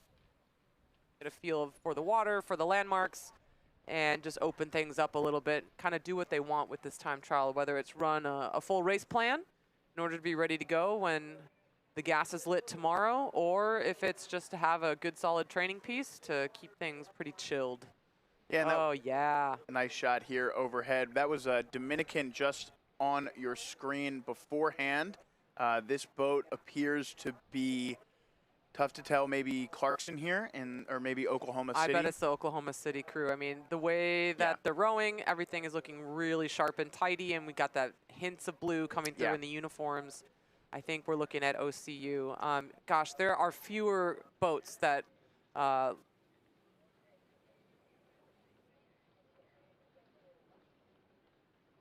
that boat is the quad skull. So thanks again to our drone pilots for doing the work and making sure that we get all these beautiful pictures of our sport while we're here at the Jefferson Dad Vail this weekend. It really, really has changed the way that we watch rowing. Yeah, and it also gives these coaches a different angle, to review at the end of the day, right? For better or for worse. Right.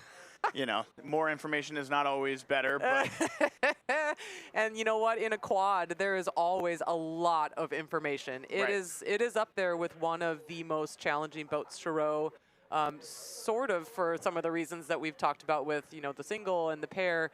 But the thing that the quad has over those other 2 boat classes that are also kind of in that top end of technicality is how much faster you have to go in this event. So oftentimes when we're getting into kind of the very top levels of men's and women's sculling, we'll see times in these quads that are comparable to an 8 with half as many people and no coxin.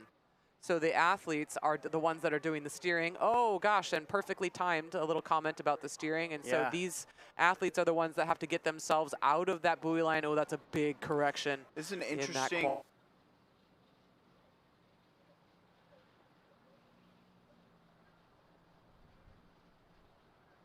you lose commentators?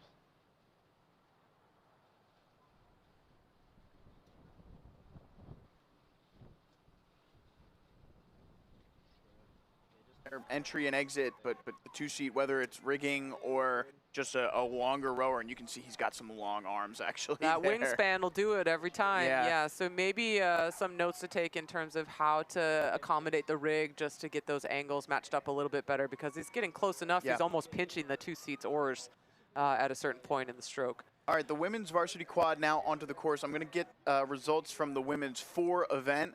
This was top 12 to the semis. Remainder of the final, it was Drexel, Mercyhurst, Temple, Robert Morris, MIT, Western Ontario, Monmouth, Georgetown, FIT, LaSalle, and top 12, Joe. All right.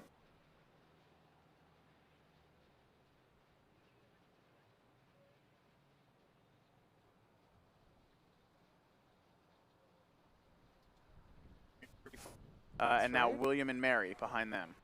All right, so what I like about this picture, Joe,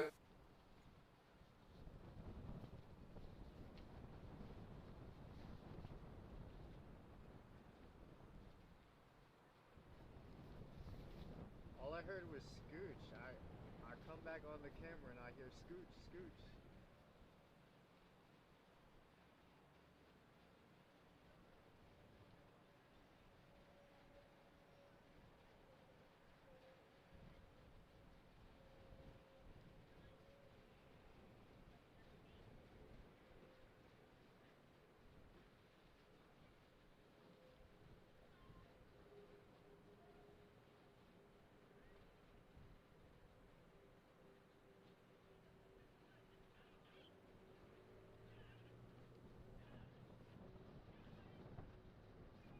And finishing up in the men's event is Oklahoma City.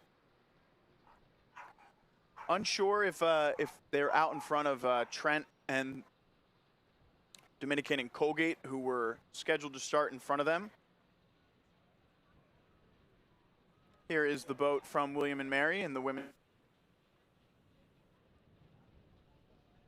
So you can see here just kind of short arming their finishes a little bit, at least in the two-seat there.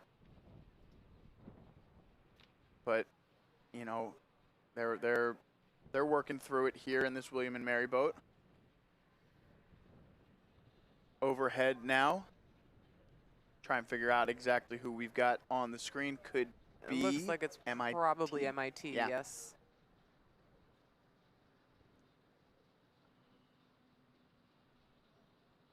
Yeah, so some of these lightweight athletes just kind of jumping in and out of the double, which of course is an IRA event for the lightweight women. So potentially just maybe having a little bit more time to get used to the sculling stroke and the kind of the speed and the dynamism of the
Queens, your final 3 entries in this women's quad event. So Dominican in the red on the left, Tampa with the red oars on the right, and then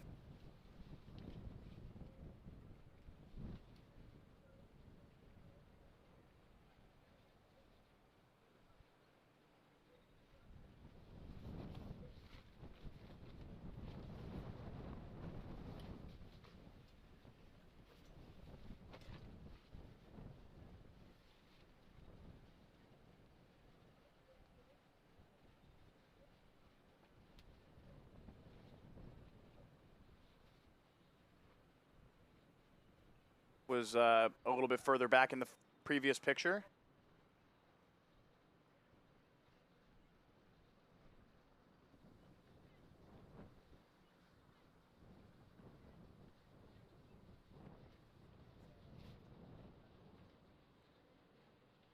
And there you see Dominican has yielded to Queens, and Tampa now just trying to hold off a surge. Boats.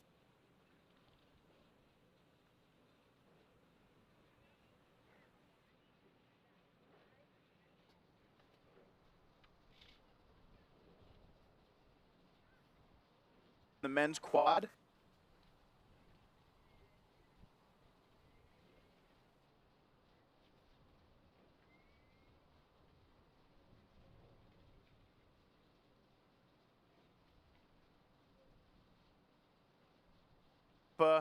And 500 meters left to go for Queens.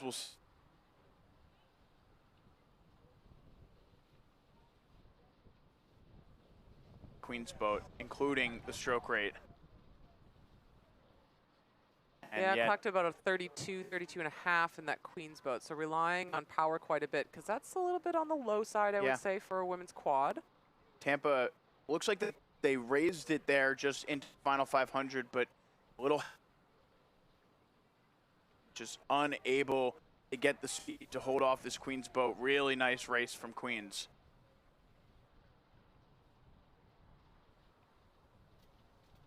Bumped it up to about 35 and a half. But back to on this Queens. We're at on the is the third 500. You can see those docks hand side.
All right, so this is actually our second boat to kick off in the time trial for that men's Club D3 event.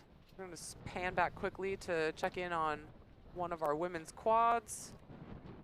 Yeah, this is that Queen's boat that we saw moving through Tampa and Dominican, finishing up here. So we should see Tampa.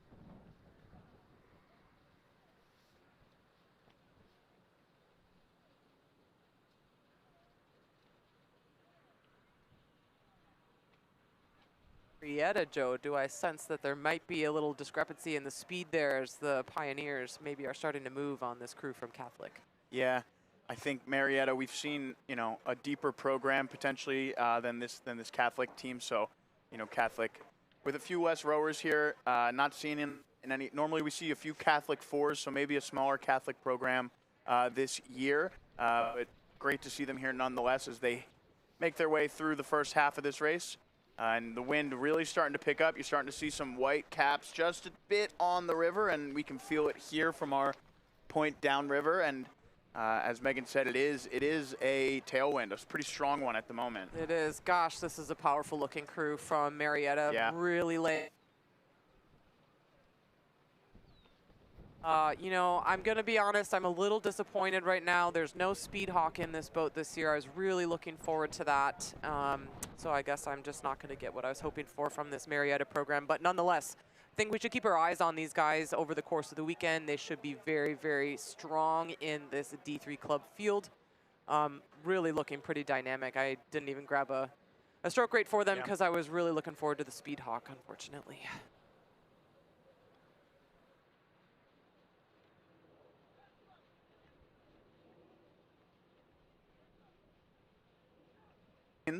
With an impressive finish from the back. MIT, Gordon, Miami, Tampa, William and Mary, and then I think Dominican will end up with the 9th fastest time when that result is official.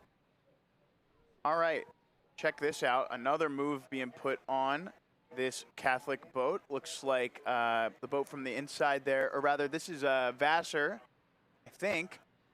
I might be misreading this. I think maybe Fordham even.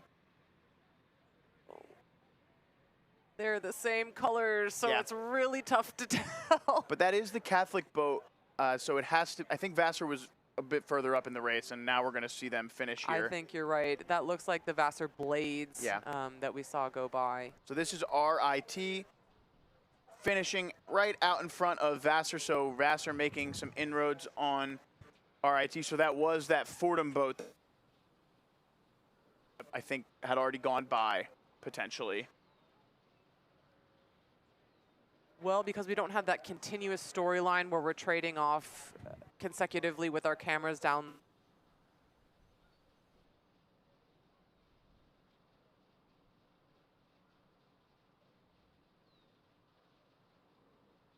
People have overtaken and not. But that's a really good guess, Joe. Thanks. Yeah. Here's the crew from Villanova. We're going to check in with them again.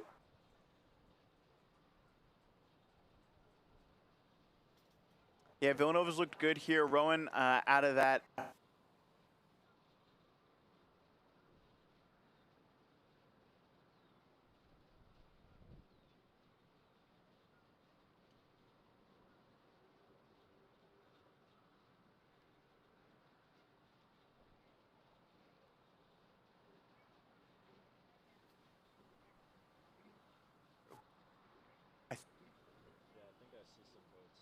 That's Catholic right there, finishing up. Well, okay, 500 so left here's to go, another. rather. Let's throw this into the works. There's 2 Catholic entries. Yeah, that's what it is. So that's what's making it really confusing for us. I hadn't scrolled down far enough to see that there My it was. apologies. So we have 2 different Catholic entries on the race course at the same time, and you know, that is a little bit of an Inception type situation. So it was Fordham and Catholic that we saw, right? And now Fordham well out in front of that Catholic boat there. But did we miss the whole second half of the race from Marietta? Are they gone? I think so, yeah. Are they back at the hotel already? Yeah. It seems like they might be. I think they finished. They were blazing. We'll get official results in pretty quickly here. I think Vassar's going to end up with the fastest time. They are in the clubhouse, the leader at the moment at 5:50. Villanova behind them, and then RIT. We'll see how these remaining four boats rather, stack up. It's Catholic, Marietta, Fordham, and Catholic. We're still waiting on results. It looks like Fordham just crossed the finish line or is about to. Here they are. 100 meters left to go.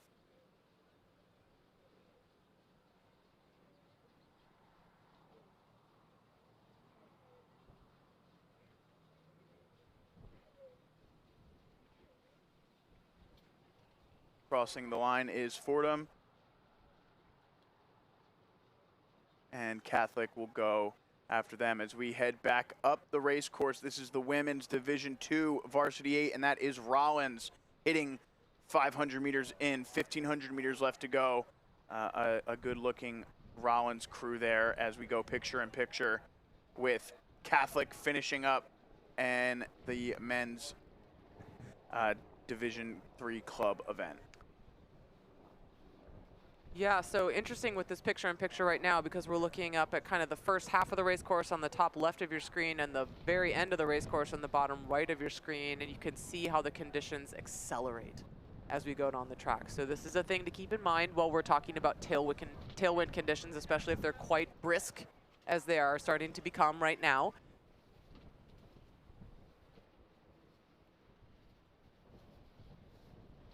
Is also going to pick up speed and on the track. So the further you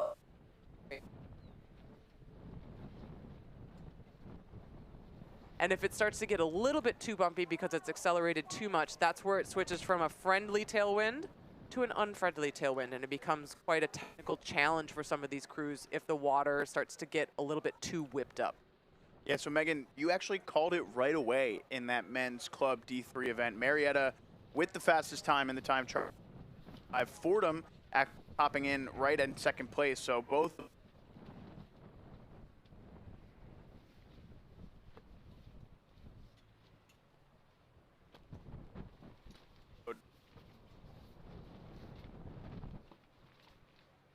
to eliminate one crew from one of those danger numbers, the 7s, the 13s, and the 19s. You know, we won't.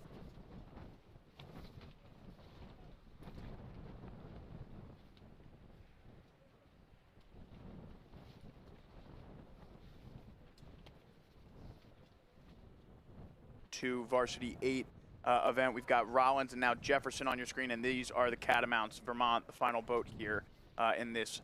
So all boats will proceed to the final tomorrow, just racing for time at the moment. Rollins looking really strong, Jefferson looking good as well, and Vermont now making their way through the middle of the course.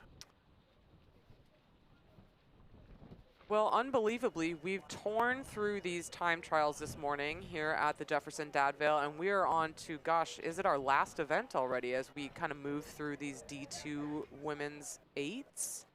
We have 2 more events to come. Okay, so we have the D3 varsity 8s for the women and then the varsity 8s, and then we get a break. Yeah, we'll be taking a break around 12:20 once that race finishes up in the women's event, maybe a little later than that, and we'll be back at 1:15 for our semifinal racing, which should be some fun stuff later today as Vermont hits the 1,000 meter mark there.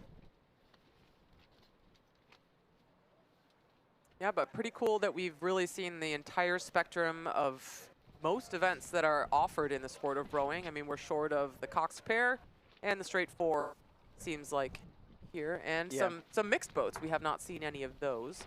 But that's a pretty slim menu of boats that we aren't seeing hitting the water here for the opening round of racing at the Jefferson Dad Vail.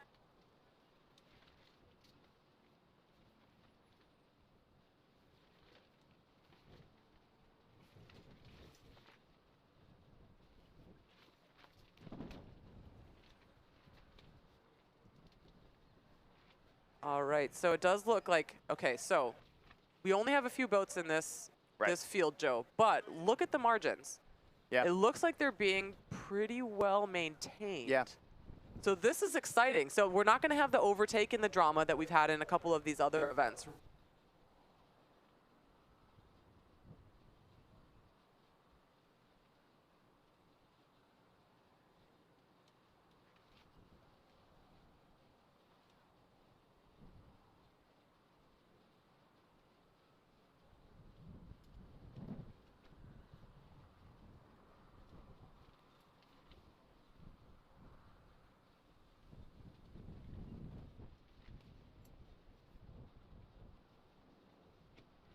And yeah, I think it's going to come down to who's handling that a little bit in the second 1,000. Now,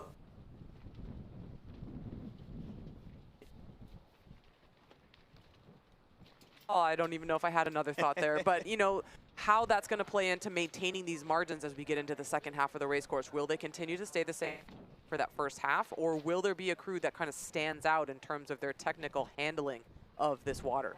Yeah, we'll see if the wind picks up. I mean, I imagine it will continue through the middle of the day. It's kind of par for the course here at the Cooper. You get into the middle part of the day, the wind gets a little bit stronger as the sun gets, you know, higher in the sky, and then it'll start to calm down a little bit more as we head. This is probably going to be some of the hardest conditions we have on this Friday of rowing. And all things considered, it's not even really that bearable, No. that terrible. We have a little dip in the wind right now at this exact moment that Rollins is launching this sprint sequence of their time trial. They're up at 39 strokes a minute, so all business here in this Rollins Women's 8. Yeah, and now we are looking at the Division 3 event making their way down the course. So we jump back up to the start and start to catch these Division 3 8s. That would be Rochester, RIT, up in the top left hand of your screen, as Jefferson finishes up in the Division 2 event. All right, well, I'm going to be counting on you to tell us what the margins are in that D2 event for this time trial, because just our eyeballs, so our ANIC data, looked like it might have been kind of tight racing, but, you know, we'll see how that shakes out once we get the actual numbers on paper. ANIC data, I like that. Yeah, I rely on ANIC data often. Unfortunately, that's a lifestyle for me. All right, we are fully into this Division 3 race now, and this is Bryn Mawr College on your screen. The all-girls college from Bryn Mawr, PA, a suburb of Philadelphia, not too far from here.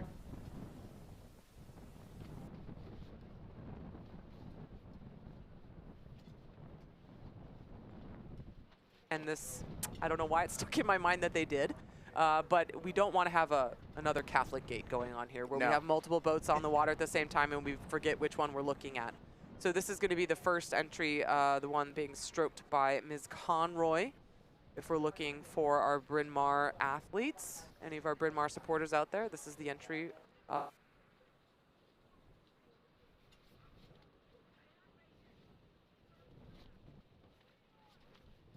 049, 7 minutes, 0.94, and 7:03.4. So you were dead on with that assessment. My anecdote.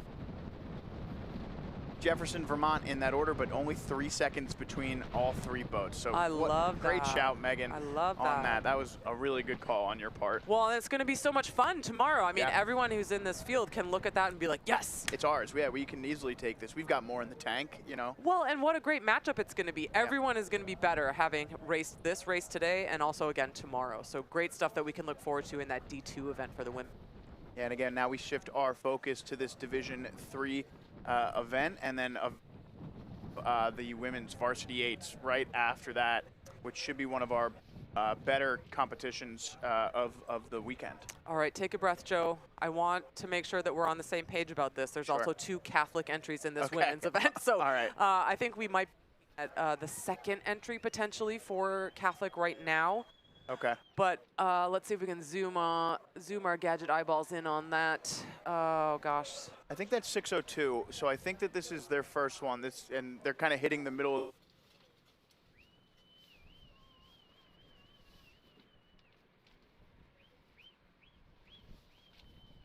we have missed potentially here in between this Catholic boat and our lead 2 boats, but that is our first 4 out onto the course in this D3 event. Here is the RT boat as they are 100 now. The red 50 left to go, just up those.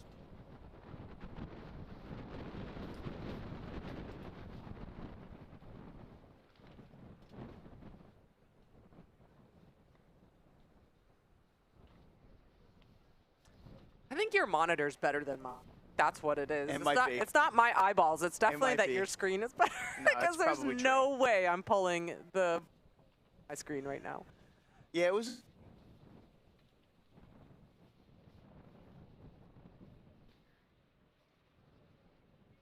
We're seeing that 750 mark is a big help to let me know that these crews are probably not too far.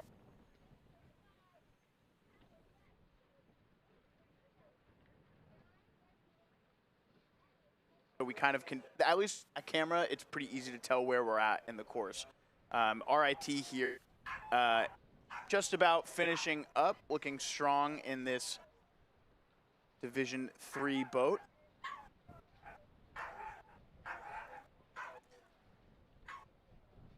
Yep, just a little bit of, contention with conditions. I was just about to say rock and roll off to the port side. Just a little bit bumpier, so you have to know exactly where the water is when it starts to move like this. You can't guess and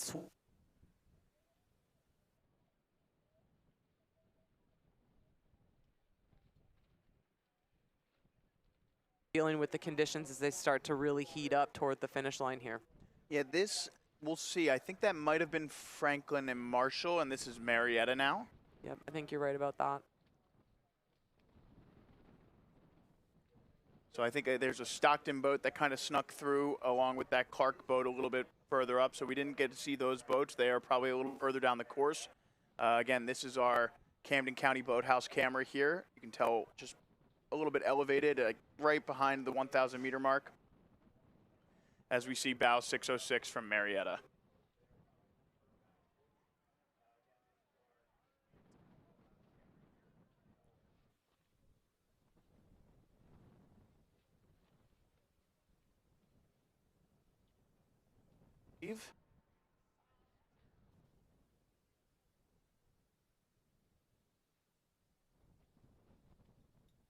The inception now, Joe.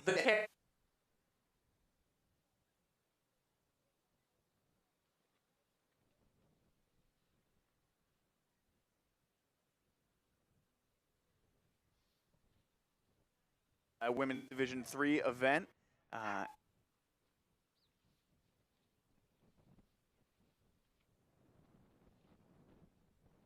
Stockton boats. So we we did miss that one a little bit further up the course.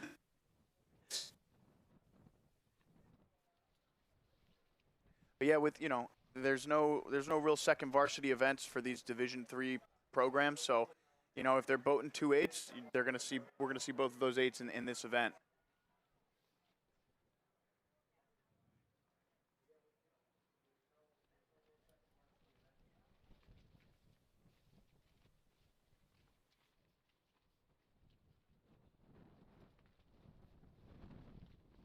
Boat in the Division 3 event before we get into our final time trial of the morning here at the 2026 Jefferson Dad Vail Regatta. So Catholic here bringing up the rear of the time trial in this Division 3 event as we take a look at the finish line. Looks like we've got some boats approaching. That is Stockton. That is that earlier Stockton boat here.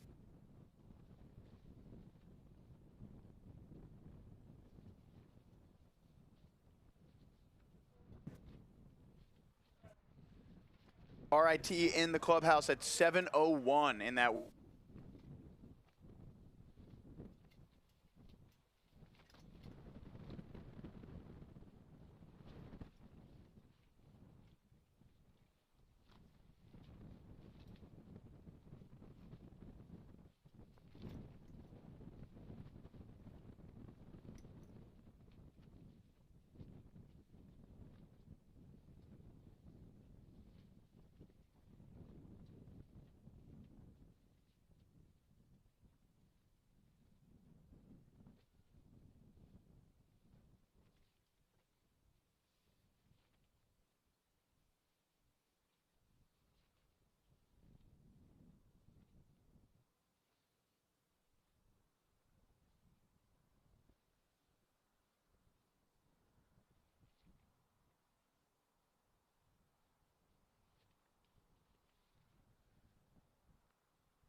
you know, it is going to slow your boat down just ever so slightly, you know, every time you're up on the recovery. Totally. And so this picture that we have now, as we're looking down the race course, we can see a couple of different things here. Little adjustments as they made their way down the race course, just that sort of little snaky S turning that we see as Catholic is actually following a really similar line here. There must be something about the wind in this exact place. But also, if you look over to the other side of the race course, kind of where our officials launch is sitting right there, you can see that the wind is moving down the course in imperfect lines. So the wind is a very dynamic, variable component of these races. It's not like just because the lake is here and it's a tailwind that the race is going to go, you know, straight, or the wind is going to go straight down the course like it's in a wind tunnel with walls on both sides. The wind is going to do whatever it wants. Right. So it's primarily a leading tailwind, but it is going to have that little bit of variability where it comes up and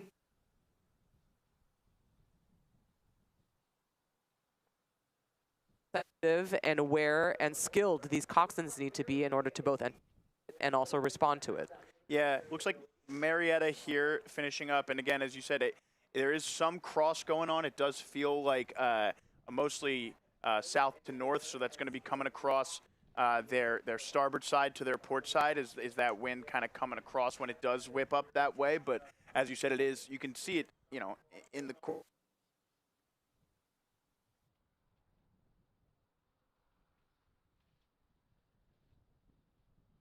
Stockton boat.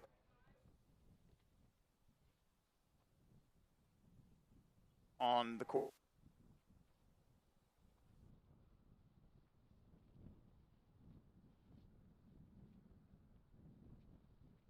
Pan back up, and Catholic entering into the final 250 meters of this one. Results still coming in. Catholic still the fastest time at 6:36, but Vassar not too far behind at 6:41.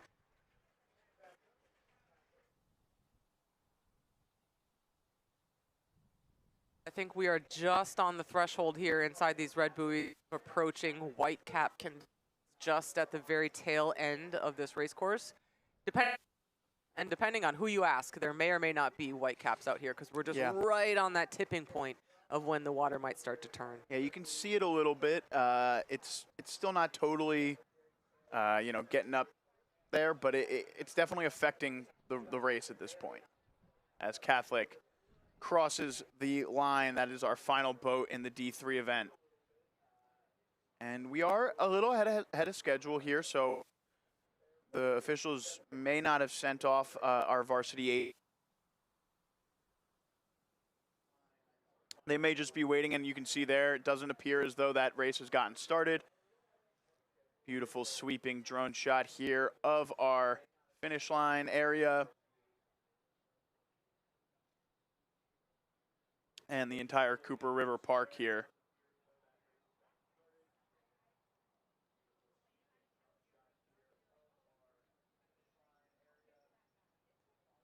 Yeah, I mean, I think this is a shot that really highlights what a beautiful space for recreation.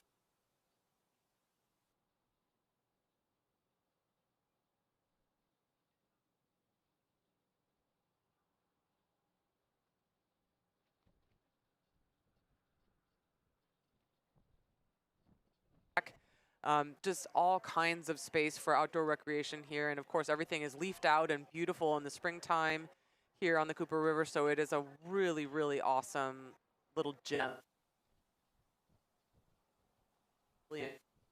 Some nature and some sport. Yeah, I think we saw the race course now for this final time trial. Quickly, the results from the previous race, it was Catholic with the fastest time, followed by Vassar, RIT, Clark, Bryn Mawr, Stockton, Franklin and Marshall, Bryn Mawr, Catholic, and then Marietta finishing in 11th. So those boats will head to a semifinal.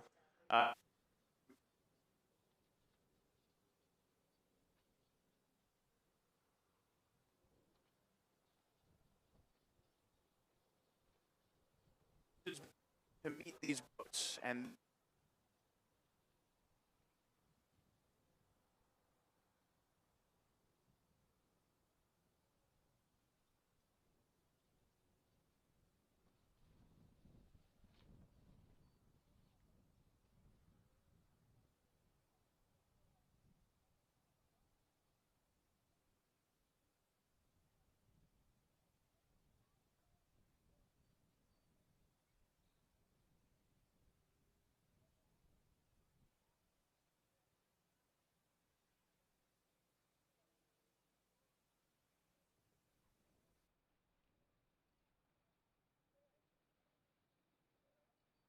quick tailwind conditions here at Cooper River.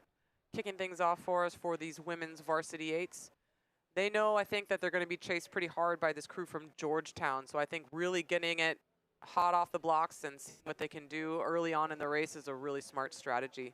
Looking like maybe they're just contending with some of those starboard buoys at this exact moment, but it looks like the coxswain is getting that little adjustment made so they can come back into the center of the lane. Yeah, I'll be interested to see where Georgetown is, and there they are.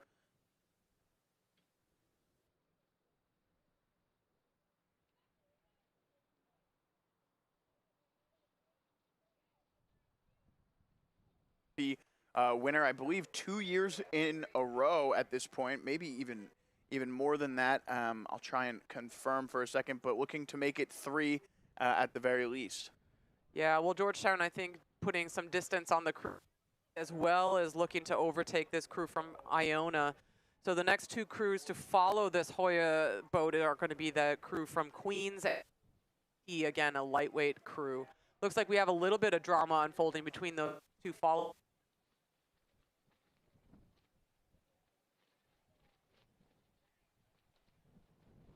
Better sense of what that storyline might be, but we are just watching the Hoyas currently moving through this crew from Iona. Lots of overlap achieved for Georgetown as we come past that landmark buoy just off of the boathouse. Yeah, so just an interesting tidbit of history here. Georgetown had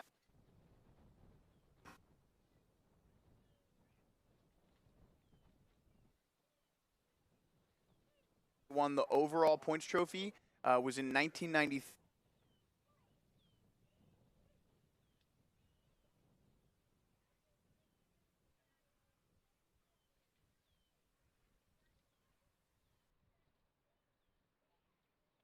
Some interesting history there for that program.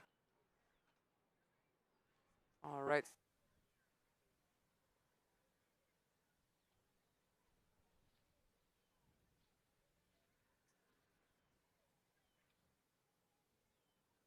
Yeah, I think that that's accurate as they hit that 1,000 meter mark.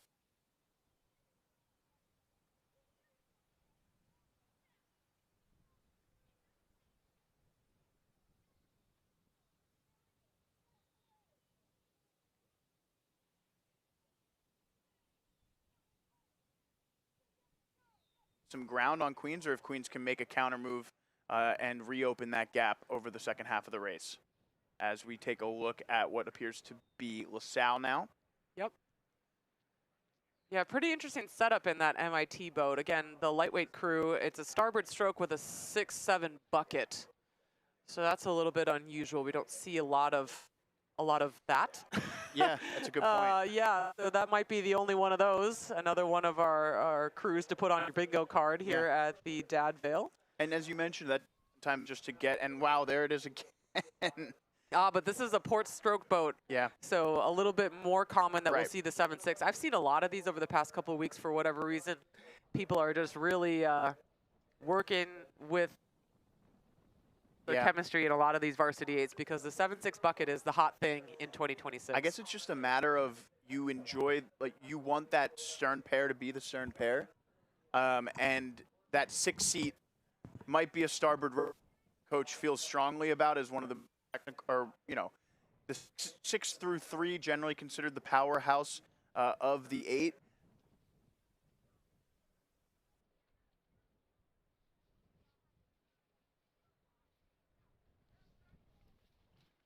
Way, and it might just benefit the boat to have that rower sitting in.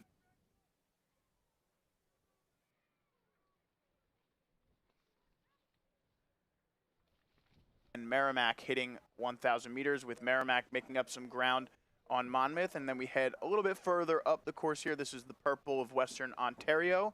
And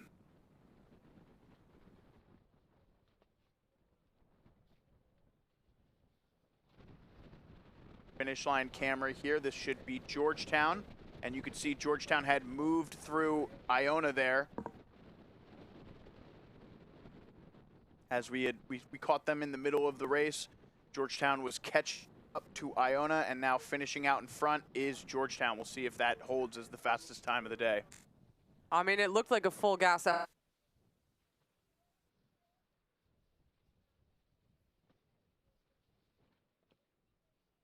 this time trial, and for good reason. You know, I think there's a little bit to look at here. We're looking at 13 entries again, are we?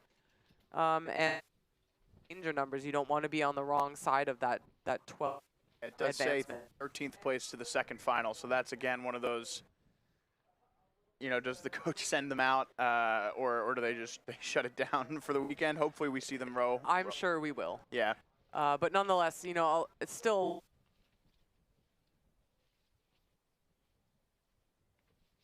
in that priority lane.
Boathouse.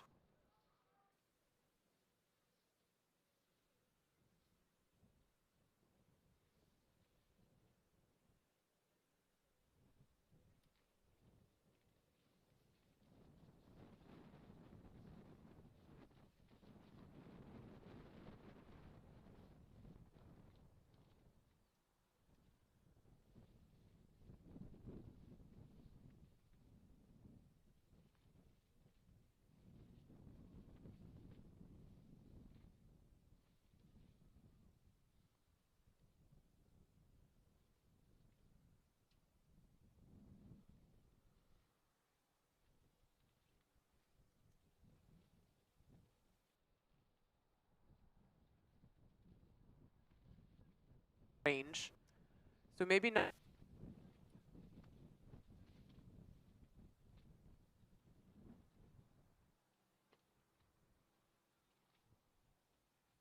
Range as they came across the line. So let's keep an eye on that Drexel boat. They might have another level that they're willing to go to when it comes time for semis. So here's West. Ready is MIT with the fastest time so far at 6:19. So that race with Queens beating MIT, because guess who's in second? Queens. Oh. Just the Iona crew. LaSalle with the fourth fastest time so far. So we'll keep that updated as these boats come across. All right, that was our Western Ontario crew. And the wind picking up here again for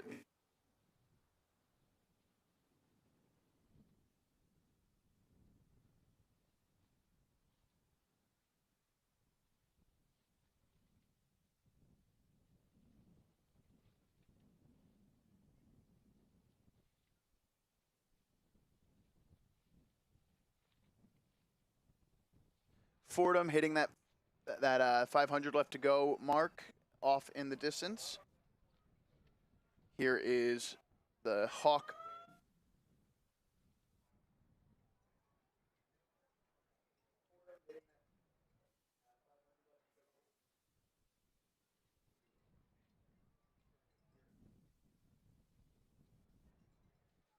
The St. to wind it up as well, 39.5 for them. Nice finish from St. Joe's, powering through the finish line. Interesting thing you see there, St. Joe's, you know, rowing through the finish. The one thing about paddle almost right away, as Temple now hot on their heels here, so he's finished from Temple time-wise. Yeah, 38.5, 39 for Temple. So all these women's crews really keeping each other honest in terms of how much effort needs to be put into these time trials as we're looking towards semifinals later in the program. All right, last boat.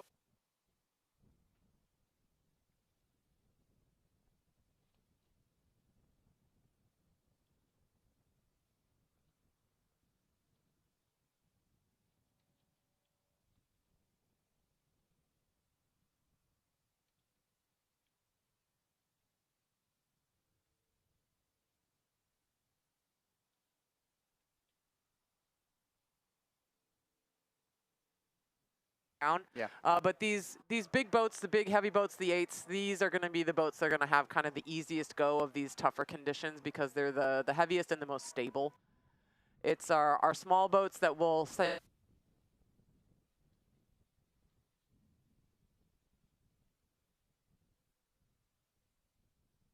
conditions like this, but it will be that much more challenging for those little boats. And I have 41.5 crew across the line, so they win the prize, at least according to my clicker finger. So that, as we finish things up, we'll wait for that official result from that Temple boat. Actually has the fastest.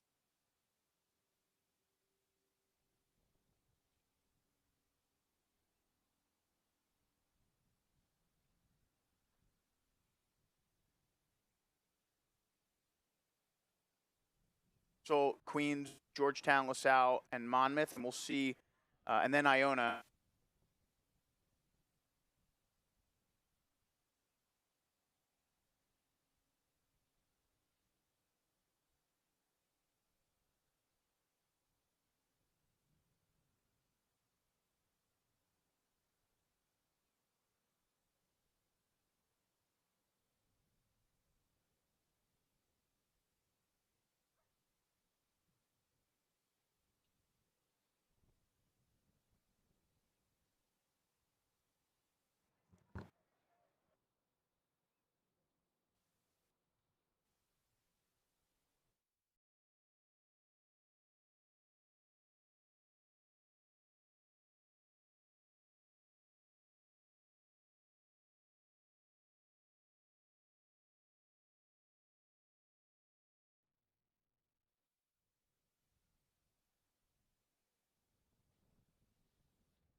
I went to Jefferson for bariatric surgery, but my tests revealed lung cancer.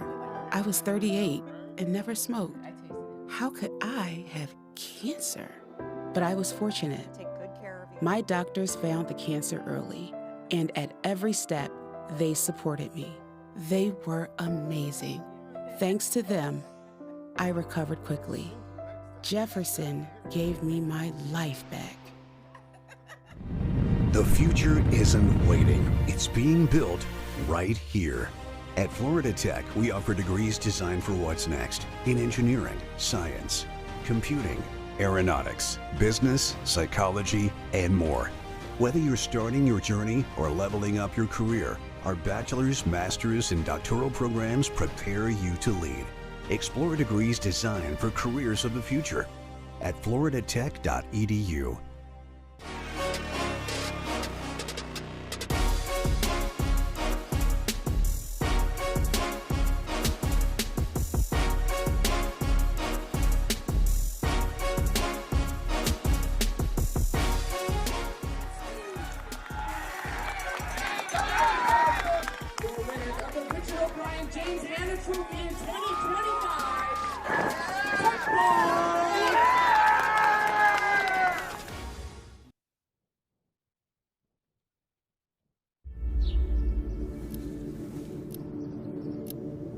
Dear University of... Thank you for your offer to become student ID number 283471. While I appreciate your desire for my impeccable academic record, I must decline the opportunity to get a generic degree. I've decided to tell my story. To be a student, not a statistic. I wish you good luck in the future as I embark on mine.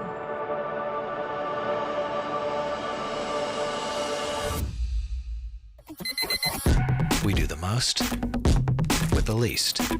The most protein for the least calories. The most with the least. The most with the least.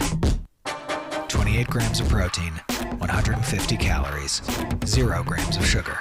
The most with the least. That's our philosophy. And we commit.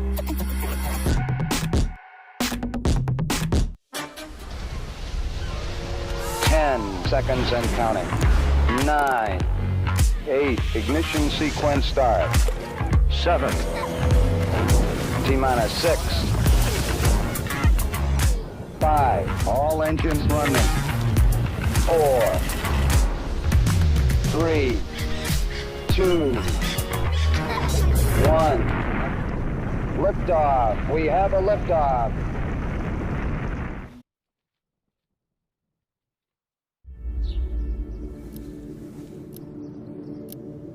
Dear University of... Thank you for your offer. To become student ID number 283471. While I appreciate your desire For my impeccable academic record, I must decline the opportunity to get a generic degree, I've decided to tell my story. To be a student. not a statistic. I wish you good luck in the future. as I embark on mine.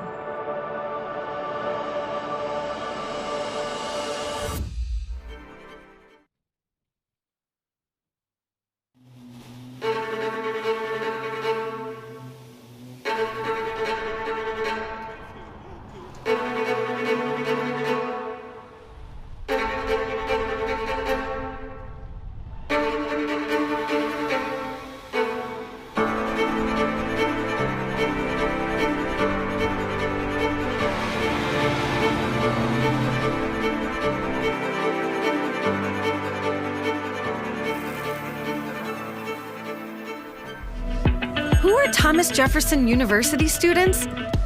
They're designers, healers, builders, but mostly they're in demand by the employers creating the jobs of tomorrow.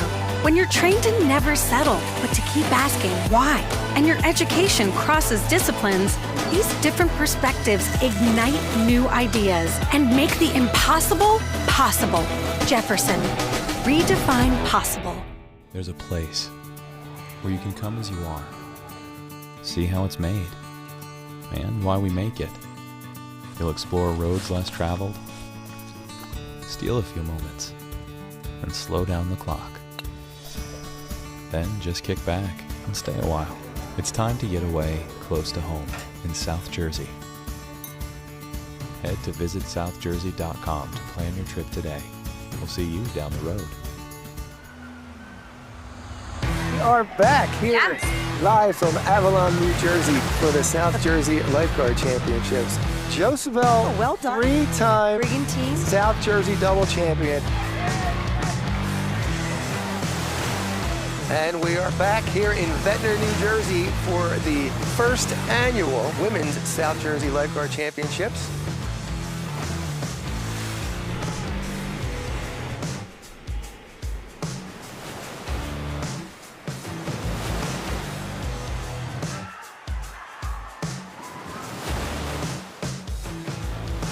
AC starting to move here.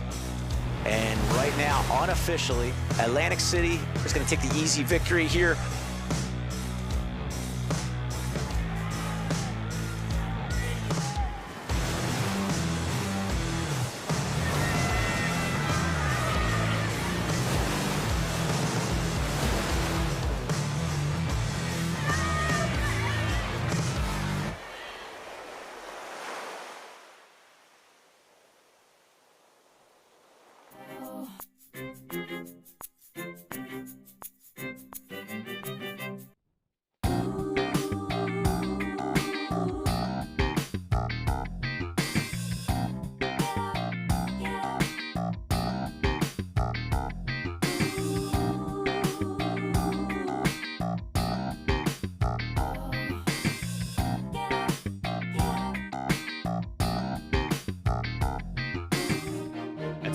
USA building, we don't just construct buildings, we help shape the future.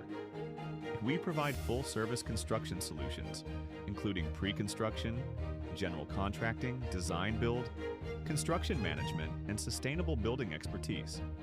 From healthcare and education to life sciences and infrastructure projects, we partner with our clients to deliver innovative, high-quality spaces safely, efficiently, and with lasting impact.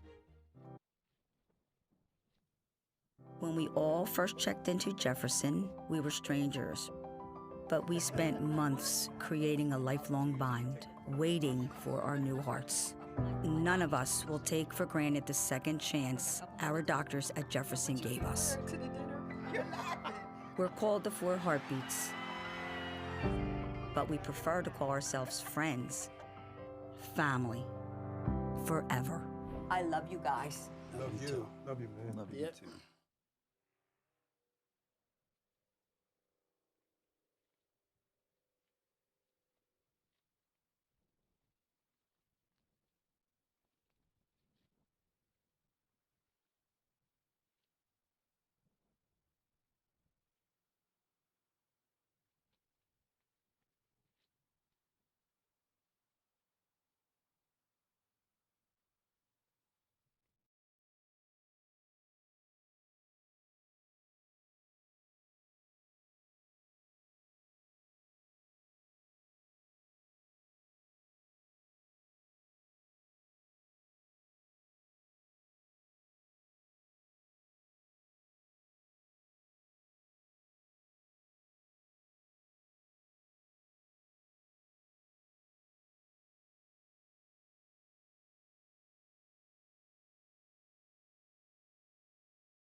Education.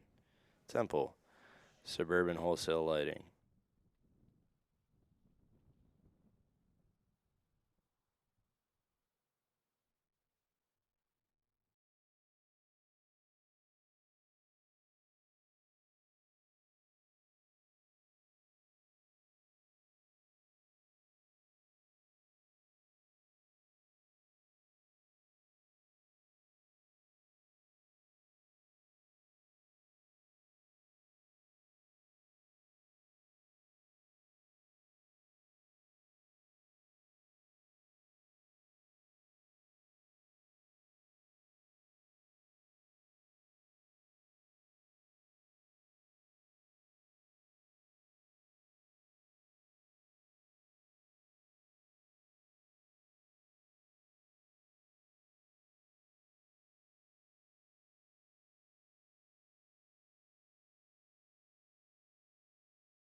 Back here, live from Avalon, New Jersey for the South Jersey Lifeguard Championships. Joseph Bell, well done. Three-time team. South Jersey double champion.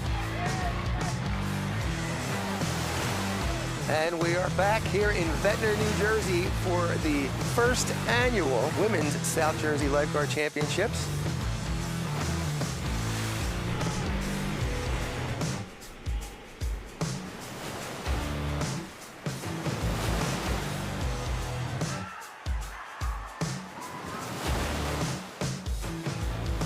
AC starting to move here. And right now, unofficially, Atlantic City is going to take the easy victory here.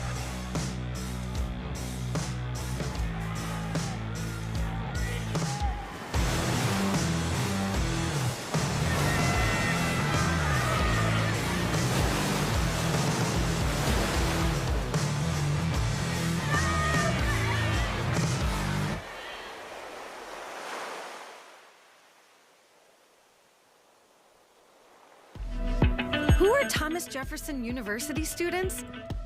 They're designers, healers, builders, but mostly they're in demand by the employers creating the jobs of tomorrow. When you're trained to never settle, but to keep asking why, and your education crosses disciplines, these different perspectives ignite new ideas and make the impossible possible. Jefferson, redefine possible. The future isn't waiting. It's being built right here. At Florida Tech, we offer degrees designed for what's next in engineering, science, computing, aeronautics, business, psychology, and more. Whether you're starting your journey or leveling up your career, our bachelor's, master's, and doctoral programs prepare you to lead. Explore degrees designed for careers of the future at floridatech.edu.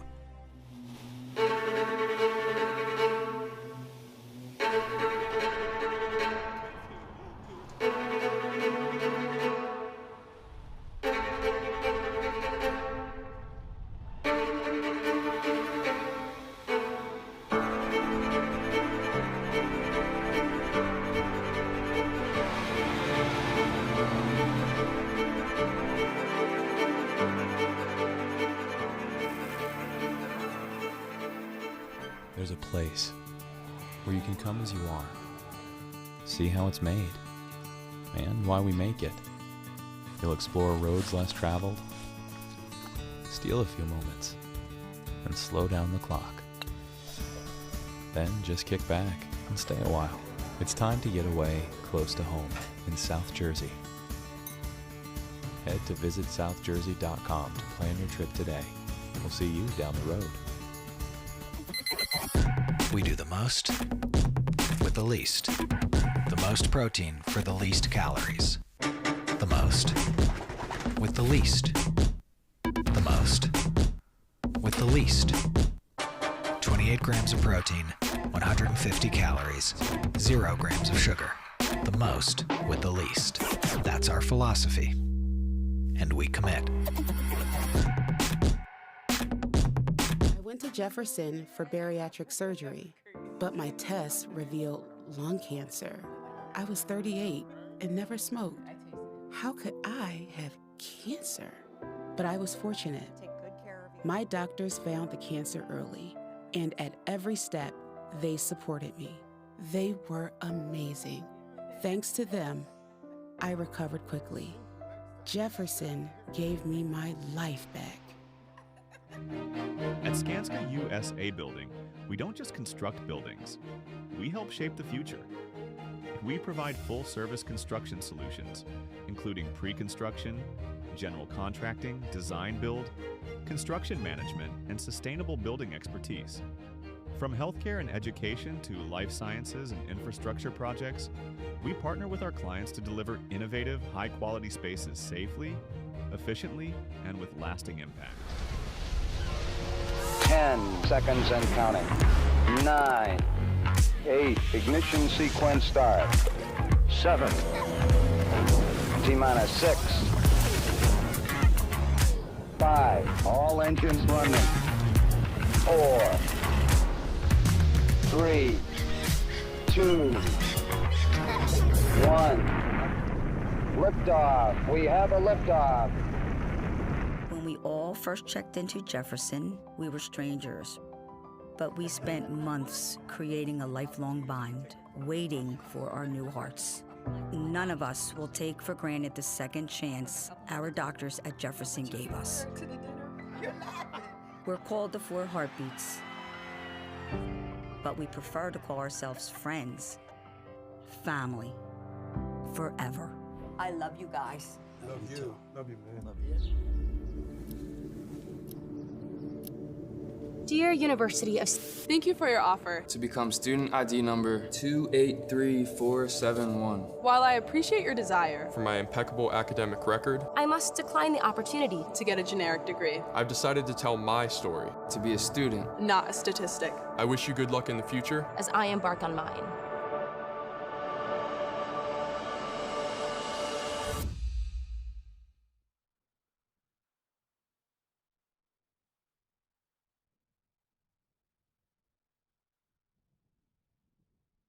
Looking to get started on our second half of the day. We're going to have some semifinals coming at you, starting off with our men's varsity single.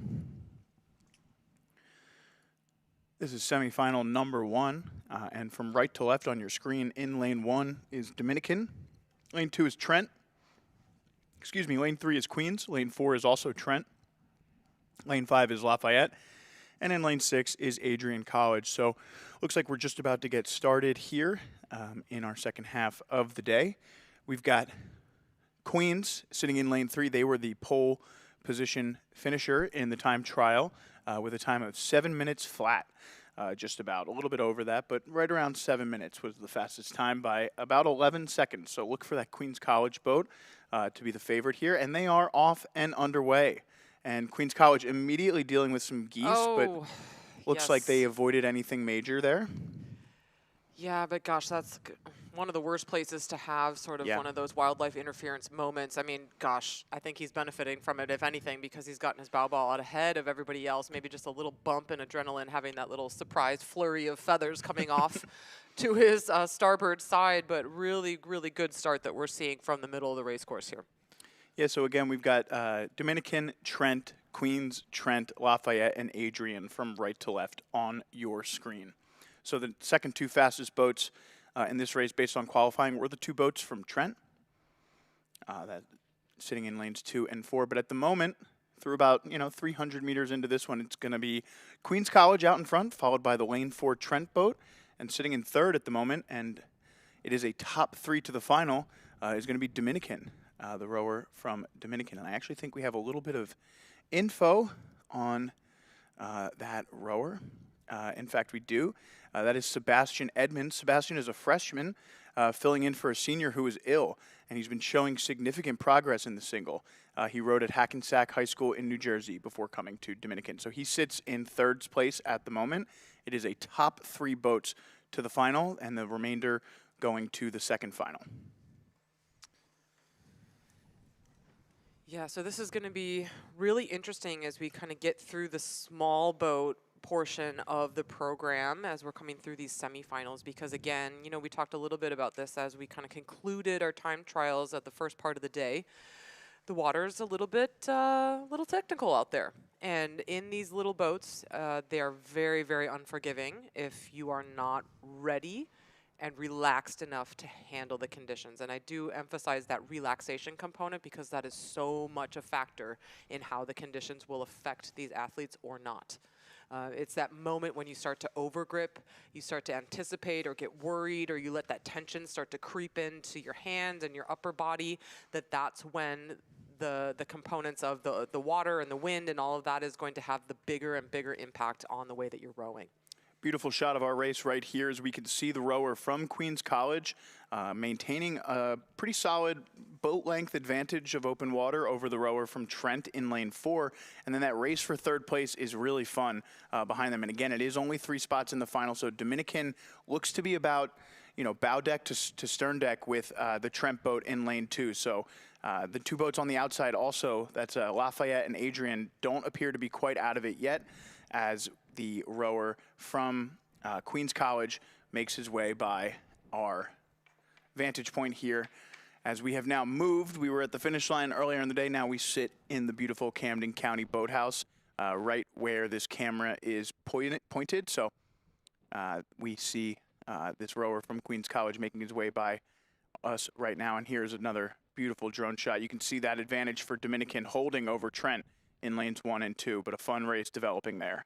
Yeah, so I think what we're seeing right now is a really, really smart race plan from this sculler from Queens College. So you can see the margin that he's built up for himself over the rest of the field. We're gonna zoom in just on that race for third place. Currently, we're looking at the scullers from Trent and from Dominican. Still lots to play for between these 2 scullers. But at the front of the field, we just clocked our sculler from Queens College at about 27 strokes a minute. So we saw him come really, really hot out of the gates, race incredibly hard to that 1,000-meter mark, build up this large, large margin so that qualification is pretty much secure. The rest of the field can really come back at him with a full gas effort if they need or have to, and he will not be under threat.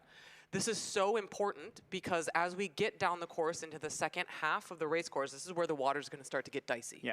He can take his time, he can relax, he can have little bobbles as he's got his stroke rate a little bit lower, and just roll with those a little bit more if they do happen, as opposed to some of these other scullers who are going to be racing full gas in that second 1,000 potentially. And they don't have that luxury. They're going to have to keep the pedal to the floor basically all the way to the finish line if they're looking to qualify or to secure a better position. All right, we're looking at our scullers from Adrian and Lafayette right now. Yeah, it looks like Adrian just took a slight advantage over that Lafayette boat. They were about even for a while there, but now Adrian's starting to put some distance in between those 2 boats in 5th and 6th place respectively. And it did also appear as though the Dominican rower, and you can see it there now, Sebastian Edmonds from Dominican just opening up a little bit over, that is going to be Gus Suttard, or rather not Gus, Sullivan from Trent there in lane 2. So, but you can see the Queens College rower really, now he's taking a pause at the finish. This is impressive rowing out of Queens College with a full 1 second pause at the finish, probably just trying to help him, you know, keep his composure. As you can see, those waves are really kicking up in the middle of the race course. Yeah, so he's really just built in this sort of luxury in the second half where he can just deal with the conditions, not worry about it for today. He put in a really solid effort for the first kind of 750,000 meters. No doubt built up some lactate, built up a little bit of a burn in that first 1,000. But now, as you can see, the texture on the water is definitely building as we accelerate down the course. and he just has all the time in the world to just make sure that his blades are clear, even just hitting a little bit there. You can see on the starboard side. At this very low rate of striking, we're kind of in between 21 and 22 strokes a minute now at this point. But not having to have any of that extra added stress of having to deal with these kind of bumpier conditions as we go along. Yeah, and it does look like the rower from Trent there in lane 4 is closing down that gap. Not necessarily to be a surprise here, as you can see, the Queens College rower has begun to sit back and take that pause at the finish. Meanwhile, this rower from Trent seems to be executing a sprint plan here in the final 500 of the race. Yep, he's brought it up to about 32, 33 strokes a minute, handling the conditions beautifully in this little single.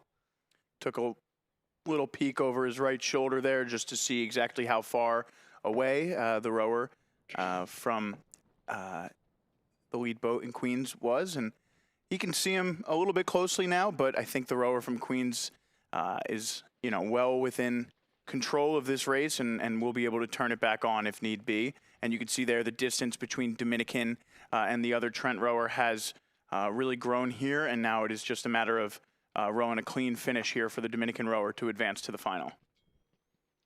And also the distance between Adrian and Lafayette has grown quite a bit here as well. Yep, definitely a spread that we're seeing between all of these scullers as we progress through this 2,000 meter race. I do think that as this Trent rower is closing the gap on the lead single in this opening round of semifinals for the afternoon session at the Jefferson Dad Vail, I think that's going to be with permission. Okay, you can't really detect a change in the rate of striking for our lead single. Definitely just letting that Trent rower come back to him. And you can just barely make out the finish line there. So he knows that he is clear into that first qualification position. Trent did chase hard, but not able to overtake him in those closing meters. Yes, you can see the rower from Trent really feeling it there at the end. He definitely executed a full sprint, and it was a good race for him.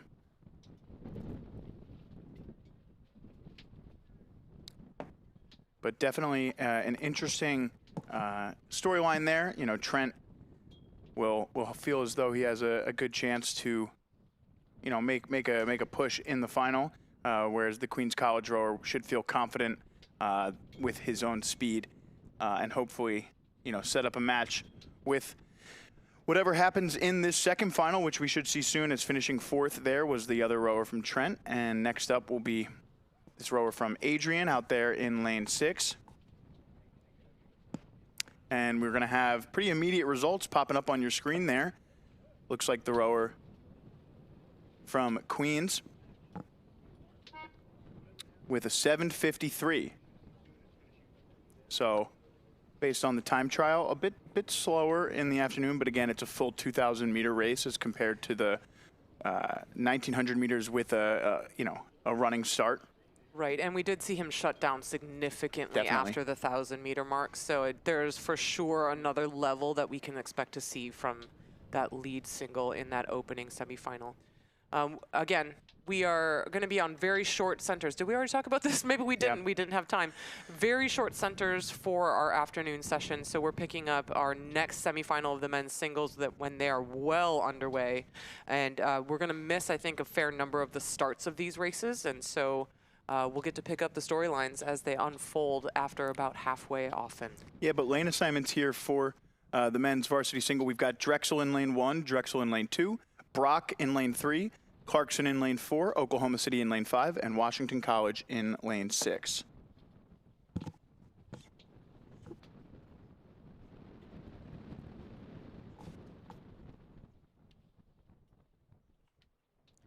So as we're picking up this race, it does look like we have a good amount of spread between our leading crews that are looking like they're en route for qualification and the rest of the athletes making up this field.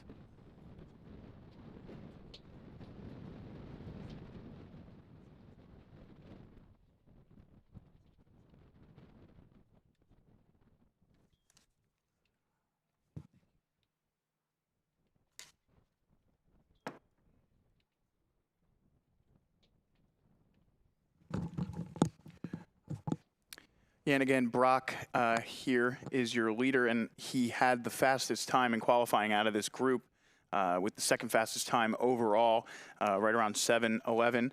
And that was just about 7 seconds, 6.5 seconds faster than this rower from Clarkson, who's right behind him at the moment. And that seems to be about the gap between them, with just around 200 meters left to go. And again, this is a top 3 moving on to the finish line. So the rowers from Brock and Clarkson looking solid here to move on to the final. And Brock lets it run into the finish line. Just a little bit of a flex there, okay. And literally flexing at the end. Oh. And Clarkson finishes second and moves on to the final. And finishing in third, and also seemingly shutting things down here, is the rower from Drexel. So 3 rowers kind of taking it easy there into the finish, securing their spots in the grand final of the men's varsity single. A little bit quicker times that we saw posted in the second semifinal for the men's single. Maybe just pushing the pace a little bit longer before they decided to kind of stretch it out. But also that shutdown rate that we saw from the Brock single sculler, a little bit higher even still than what we saw from the first semifinal. I shut it down to about a 21, 22, and I clocked that Brock single at about a 24. So just a few seconds added here and there, just based on stroke rating, I think, probably. Yeah, meanwhile, we are underway in the women's varsity single semifinal number 1. We've got Mercyhurst in lane 1. Lane 2 is Gordon. Lane 3, and your leader here on screen, is Trent. Lane 4 is MIT. Lane 5 is also MIT. And then lane 6 is Clarkson. So again, the progression here is top 3 to the final. Currently sitting in those spots is the rower from Trent in lane 3. Lane 4, MIT sits in second. And Gordon in lane 2 sits in third at the moment. That's a pretty good eagle eye to call that third place position, because really we can, just this field is quite spread out. It is one of the bigger chevrons that we might see over the course of the day today, but it is that perfect chevron with our center lanes leading the way here and then just dropping off as we go to those outside lanes. But really dominant performance that we are seeing from this Trent single sculler, and you can see just how careful she's being with her application of the power on each side of the boat as she gets the blades placed, and then sort of adjusts the amount of power that she's going to apply to each of those blades once she gets the drive sequence underway, so that she can keep herself right in the middle of the lane. So that's some very nuanced and accomplished sculling that we're seeing from this athlete in that green boat in the center of your picture. Yeah, it looks like we've had some difficulty here in this men's varsity single. Second semifinal out of the lane 1 boat. That's from Drexel. Looks like he might have been trying to mess with his rigger a little bit there, maybe some issues. Interesting wrinkle of this women's varsity single race. The rower from Trent, actually, with 500 meters left to go, had the fastest time in qualifying by about 35 seconds over the next fastest boat. And the next fastest boat in this race, the gap was about 45 seconds. So no surprise to see her just trying to take this cool, calm, and collected. And you could kind of see there as they were into that third 500, the second half of the race is where this race course starts to open up a little bit, and those waves start to become much more of a factor for our rowers.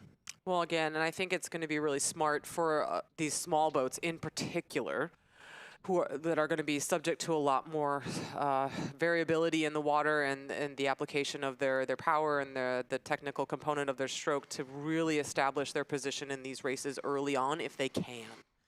I think that will be a little bit less of a factor, though not none, for the bigger boats.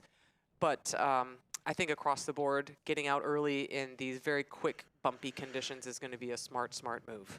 Looks like things are actually closing down a little bit in that race for second. I think the rower from MIT is going to be able to hang on, but Gordon definitely closing the gap as they approach the finish line. Those 3 boats, though, Trent, MIT, and Gordon, well on their way to securing spots in the semifinal. Currently sitting in 4th is MIT in lane 5, followed by the rower from Mercyhurst, and then in 6th place is the rower from Clarkson at the moment. So this shot from our fixed camera will give you a little bit better sense of sort of the texture of the water that these athletes in these tiny little tippy boats are having to contend with as they come toward the finish line. And you can just, putting yourself in their shoes, you can see the kind of the side-to-side movement and a little bit of contact between the blades and the water for this sculler with the number 3 bow card, our Trent sculler. And just imagining how nice it might be to not have to be worrying about keeping the rate really high in these challenging conditions, and how nice it is to just have that flexibility to keep the rate low, keep the shoulders relaxed. Still probably doing a little bit of death gripping or a little bit of white knuckling, no matter how good you are. Some of these conditions will just inevitably cause that sort of reaction, and she's just going to take a look for that finish line so she knows when she can relax even more. Yeah, dropping her hands a little bit at the end, so fatigue still there, even though it wasn't necessarily a full, full force 2,000 meters for her. It's still, you get tired at the end of a 2,000 meter piece either way, as the rower from MIT finishes up in second there and advances. And not far behind is the rower from Gordon. Yeah, absolutely. Anytime that you're contending with a little bit of contact between your oars and the water, there's that tendency to sort of tighten up and tense up your arms a little bit, even though the opposite is usually a little bit more helpful. So the fatigue absolutely builds up over time, even if you're kind of relaxed and shutting things down a little bit in your race. It's that little bit of contact that you're just going to have to work or overwork your arms and your upper body a little bit, even when the conditions are quick like this. And the rower from MIT finishes in 4th out of lane 5. As we take a look further up the race course now, this is semifinal number 2 of the women's varsity single. We've got Simmons in lane 1. We've got Dominican in lane 2.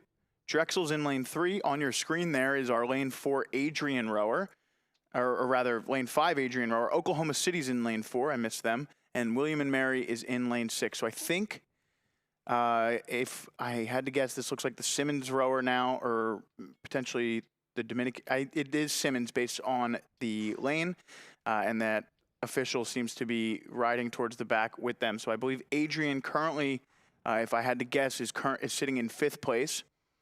And you can see there a look ahead at the boats. We'll get confirmation as we move up the course. But it does appear as though out in front is either Drexel or Oklahoma City here. I think it's going to be Drexel as we get closer to the top of the course. This is such an interesting choice by the officials to ride just off of the bow ball of this sculler, off to the right side of your picture, the sculler from Adrian. Not only are they obscuring her view of the other competitor that might be closest to her, but potentially she's having to deal with a little bit of wash from that launch as well. Also, it was interesting to see the rower from Simmons had luckily moved over into lane 1. I don't know where the rower from, I guess the rower from Dominican now is in lane 3, but maybe they have 7 lanes set up here, and that's what I'm seeing, because the boats coming up in lane 0 were absolutely in the lane. So it does seem like they've got 7 lanes set up here, which is good to see. It means we will likely get those 7 boat finals tomorrow. And that lane 0 there is still the warm-up lane, and those boats were safe no matter what. So this is the rower from Dominican there in that orange shell there in lane 2, and out in front in lane 3 is Drexel. So Drexel, who had the 2nd fastest time in qualifying, continues to show why they got the highest seed in this race. They finished about 10 seconds in front of the rower from Oklahoma City. And that distance appears to have closed down maybe a little bit between Oklahoma City and Drexel. It's probably closer to a 5 to 6 second lead right now, but still a pretty solid lead for Drexel as Dominican sits in 3rd and the 3rd final position to advance just out in front of the rower from Adrian there. Yeah, so this Drexel single sculler, I mean, is an international caliber single sculler. Sarah Gazaz raced for Morocco in the lightweight single at the Under-23 World Championships last year. Finished in the B final on that occasion. So this is someone who knows how to compete at the very highest level, and luckily has the opportunity to race the single here at the Dad Vail and not only focus on sweep rowing, if she continues to represent Morocco. You know, typically a smaller international federation, there may not be sweep opportunities for her if she wants to keep racing and representing her country. So the single might be her best option to do that. And what better way to get some experience and stay in touch with that boat class than to have the opportunity to race it here at the Dad Vail. So very cool stuff that we're seeing international level competitors here in this women's single. Yeah, not always. You don't always see single scullers from Drexel either. So interesting to see, you know, her program giving her the opportunity to, you know, continue her single scull journey at the collegiate level. Well, I think it's really a testament to her coaches and the support that they're offering her for her national team or Olympic even aspirations. Again, you know, Morocco is a very small international federation, just not a lot of women racing from Morocco, and certainly not even a lot of either gender racing for that federation. And so for her to be able to continue to develop and to have this one avenue to get some strokes in the single in a boat class that she might continue in later on, I think says a lot about her coaches and her teammates in supporting her in that. And the top three have crossed the line here. It was Drexel, Oklahoma City, and Dominican in that order. And look at that, immediate results we're getting up on the screen for you. And that distance did close down to just about 6 seconds between Drexel and Oklahoma City there from the 10-second gap in the time trial, which is about right. And those three boats will move on to the final, with the remainder going to the second final. Meanwhile, the men's pairs are now out onto the course. Yep, we'll set the lanes for you. In lane number 1, we're looking at the crew from Marietta. In lane 2, Lafayette. Lane 3, and your race leaders, Oklahoma City. Lane 4, Rollins College. Lane 5, Jacksonville. And lane 6, Loyola, Maryland. So interestingly enough, I think if I'm reading this correctly, let me just double check that. Yeah, so that rower in Dominican who just finished in third was also rowing in their double event. Amy Anil, she is the senior nursing student at Dominican, and she's rowing in 2 different events here for Dominican. That's the ultimate team player right there. So what we're seeing right now with the eye in the sky is that we've got a lot of steering challenges that are happening, which is going to make our job very interesting, because it looks like the crew from lane number 2 potentially has moved over to either lane 1 or lane 0, and I think maybe our lane 1 crew even has entered lane number 2, or vice versa. We did pick up this race while it was underway, so it's a little bit hard to tell if maybe our lane 1 crew, Marietta, left their lane and then now has re-entered their original lane. That might be the case, because it looks like these uniforms that are coming under the camera now, the red uniforms, will be the crew from Lafayette, and our Marietta crew will be that navy blue that'll be just off your picture to the right of your screen now. But qualification is absolutely at hand here for a lot of these crews. We saw a big margin for our race leaders from Oklahoma City University way out in front. Looks like they've locked that up. But all on now for positions 2 and 3 between these 3 crews. It looks like Rollins, Lafayette, and Jacksonville. Yeah, that specifically, that third place race, really difficult to tell exactly what's going on there between those 2 boats, maybe stroke to stroke, who's going faster through the water. And now they see the rates really rise in that Rollins boat in this eye in the sky view. Here's your leader from Oklahoma City rowing with a pause at the finish. And they will cruise to victory here. And we're just going to see some interesting finishes behind them. So once this camera pans back to the right, maybe they'll sit right here for us. We need to pan more quickly than this. I think we're just going to sit and watch. Oh, no. We should see Jacksonville out of lane 5, if everything holds, appear in just a moment. And then that race between Rollins and Lafayette, lanes 2 and 4. Keep a lookout. There's Jacksonville. They will finish second. Rollins finishes third.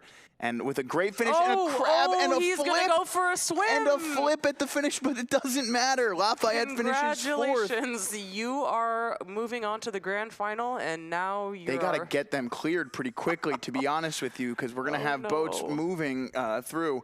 You can see the distance there. A great finish by Rollins to win by 3 seconds over Lafayette. We're going to see here Loyola finishing just out in front of, you were right, that Marietta boat had really drifted over.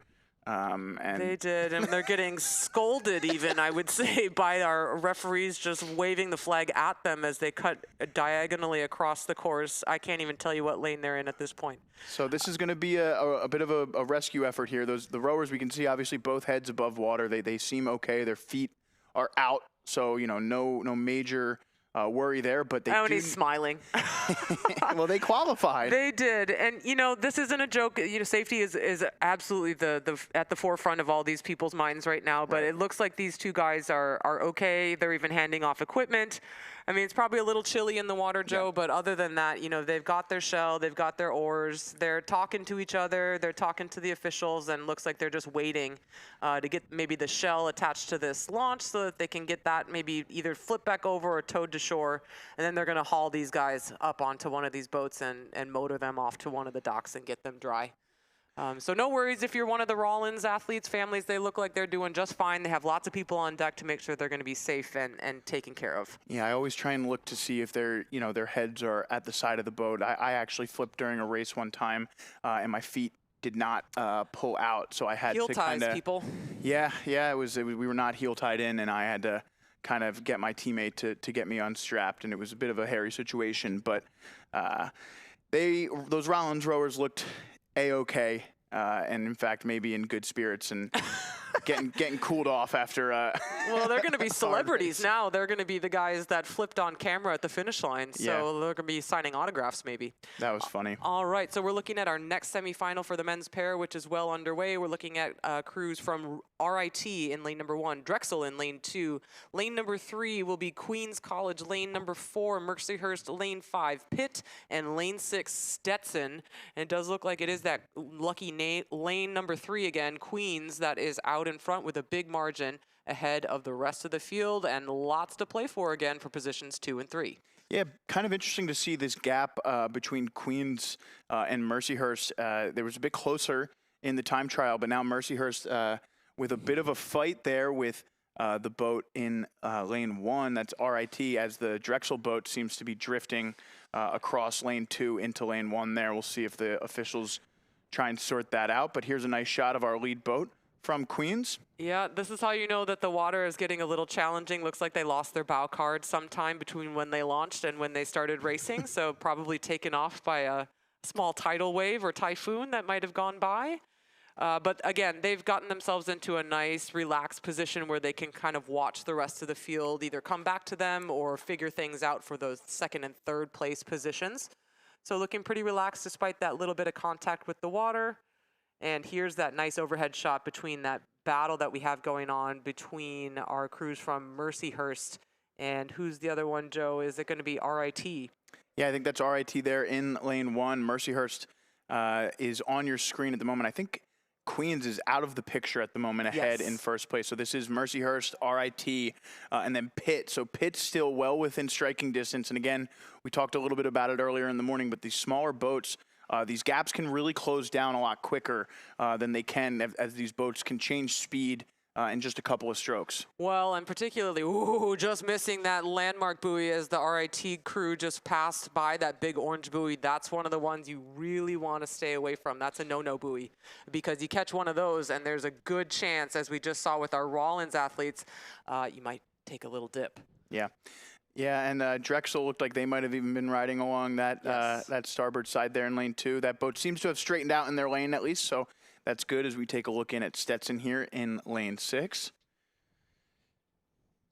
Yeah, these Stetson guys maybe not as much time in this boat class, looking just a little bit less comfortable with the conditions. And this is going to be a really tough day if you're sort of new to the pair or a little bit more novice in this boat class, because this is about as tricky as it's going to get for this particular boat class. Yeah, you can still see the puddles here of our lead Queens boat kind of off the screen. They're just peeking onto the screen at the top there, but the race behind them is actually pretty close here overall, as Drexel continues to have issues steering across their lane there. But RIT, despite having some trouble with that starboard side rower getting caught up a little bit as they adjust their point, seems to be maintaining their lead over Pitt here. But as they also steer across their lane in lane 1 there, let's see if the Pitt boat can take advantage as they're moving pretty straight down the course.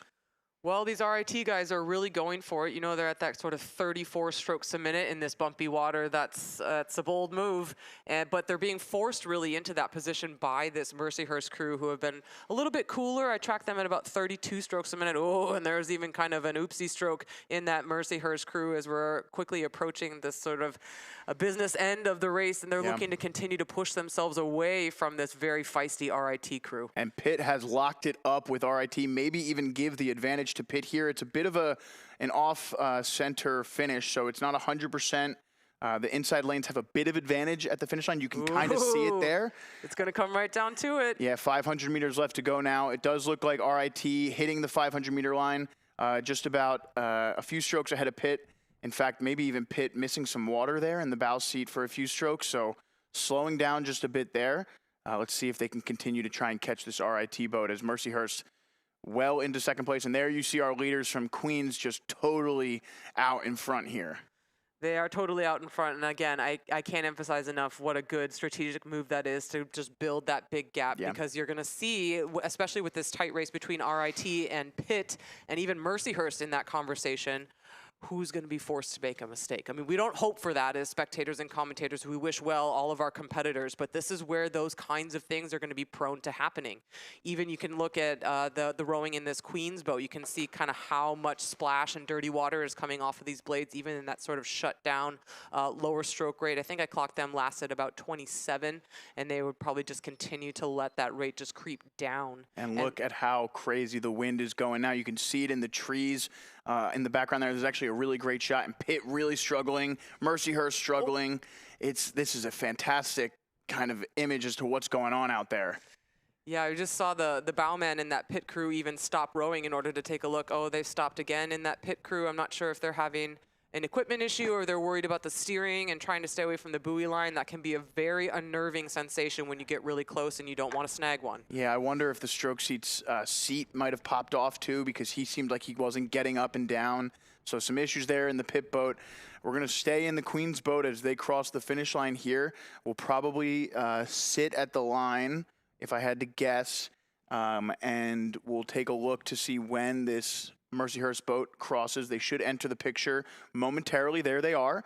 And I imagine we'll see the boat from RIT next, given that Pitt was really struggling there out in lane 5 towards the end. Yeah, I think you're right about that. Here they come now.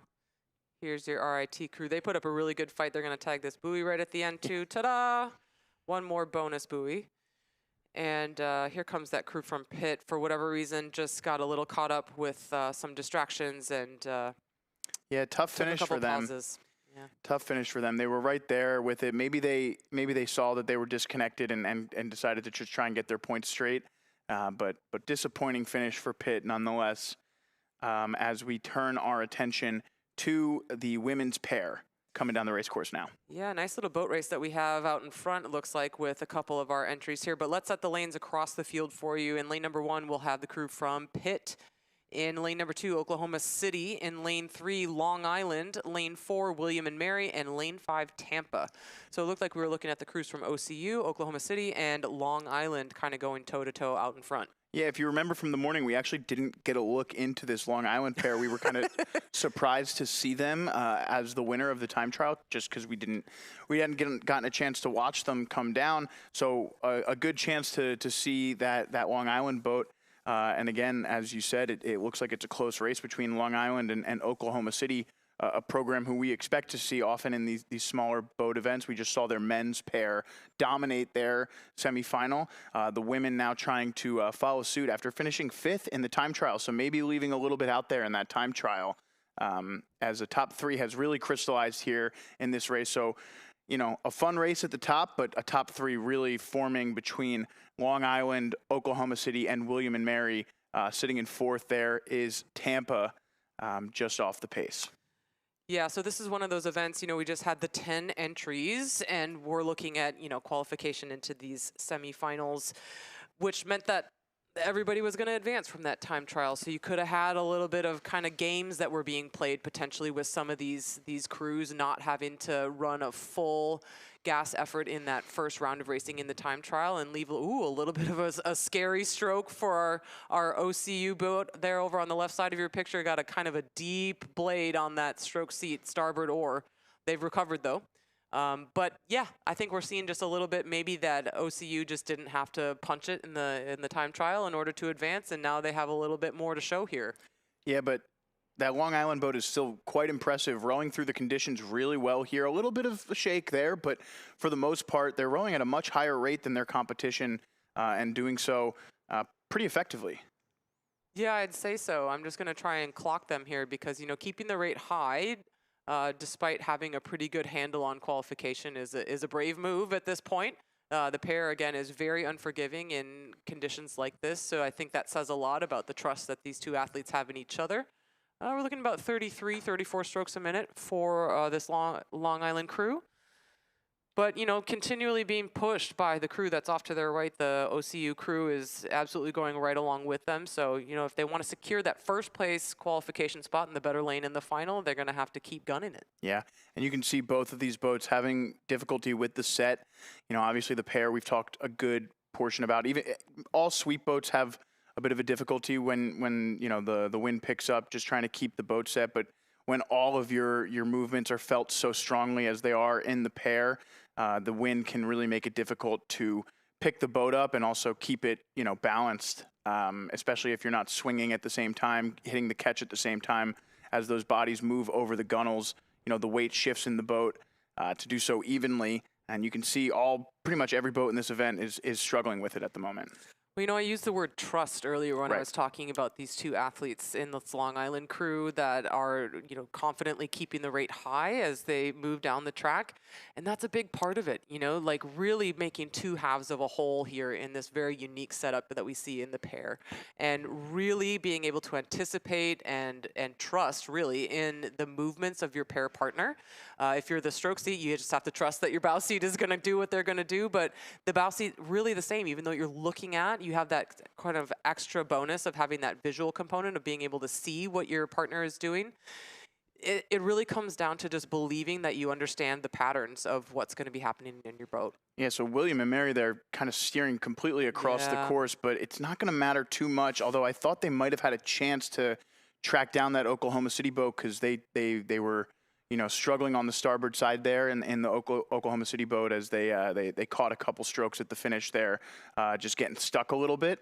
And you can see Long Island has really opened it up here into the final 500, so a really impressive row from this pair, showing you why they won the time trial. And there is Oklahoma City. They're going to finish in second, pretty well out in front of this William and Mary boat, but a really nice race from all three of your lead boats here. Yep, just another couple of bonus buoys for both of these crews as they cross the finish line. But again, if you're going to hit one, that's a good one to hit because the bow's already across the line, so it doesn't actually impact your time or your result. Oh, look at this. Got a real boat race on our hands here in this next semifinal for the women's pairs. In lane number 1, we'll have Gordon, lane 2, Lafayette, lane 3, Simmons, lane 4, Loyola, Maryland, and lane 5, Mercyhurst. And let's see if we can get a read on who we might be looking at. It looks like Loyola on the left side of your picture, and the crew right next door would be Simmons. Yeah, so this is holding true to the time trial. Just about a second between these boats. Actually, less than a second. It's 0.5 of a second between these two boats earlier today. So no surprise to see that is essentially the distance between them at the moment.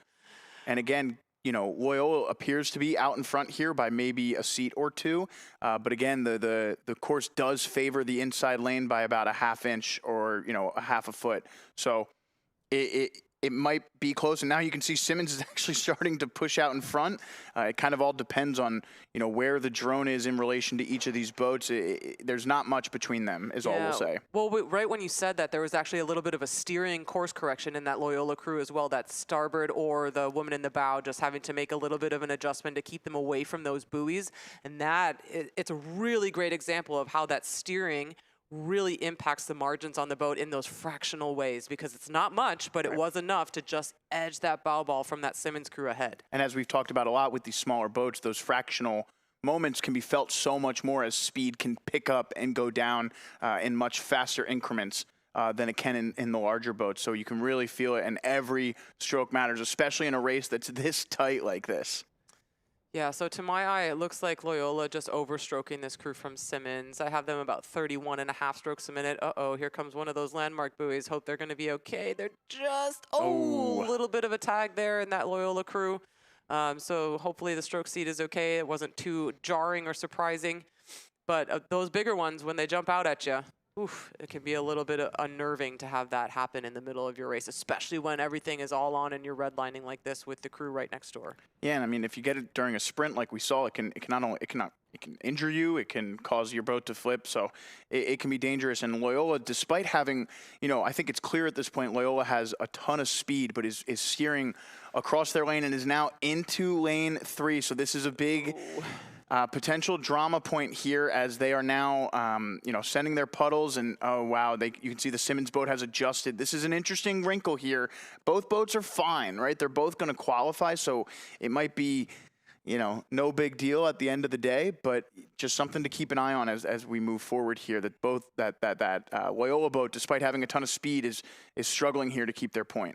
Yeah, so it's a kind of a finding that balance again, like we were talking about even during the time trials. How do we balance this full effort with making sure that we're not making mistakes with the steering? Do we need to take the rate down maybe just 1 or 2 beats in order to make sure that we're giving the attention to the steering that it needs, so that those things are not coming into factor or coming into play when we're side by side with another crew like this?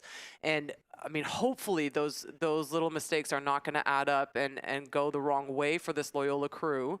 However, I mean, if you look at the way that Simmons responded to that little bit of kind of steering infraction, those Loyola athletes coming into their lane, which they're just about to do again, like really staying very cool, composed, calm. We're not seeing the shoulders come up. We're not seeing the body language react.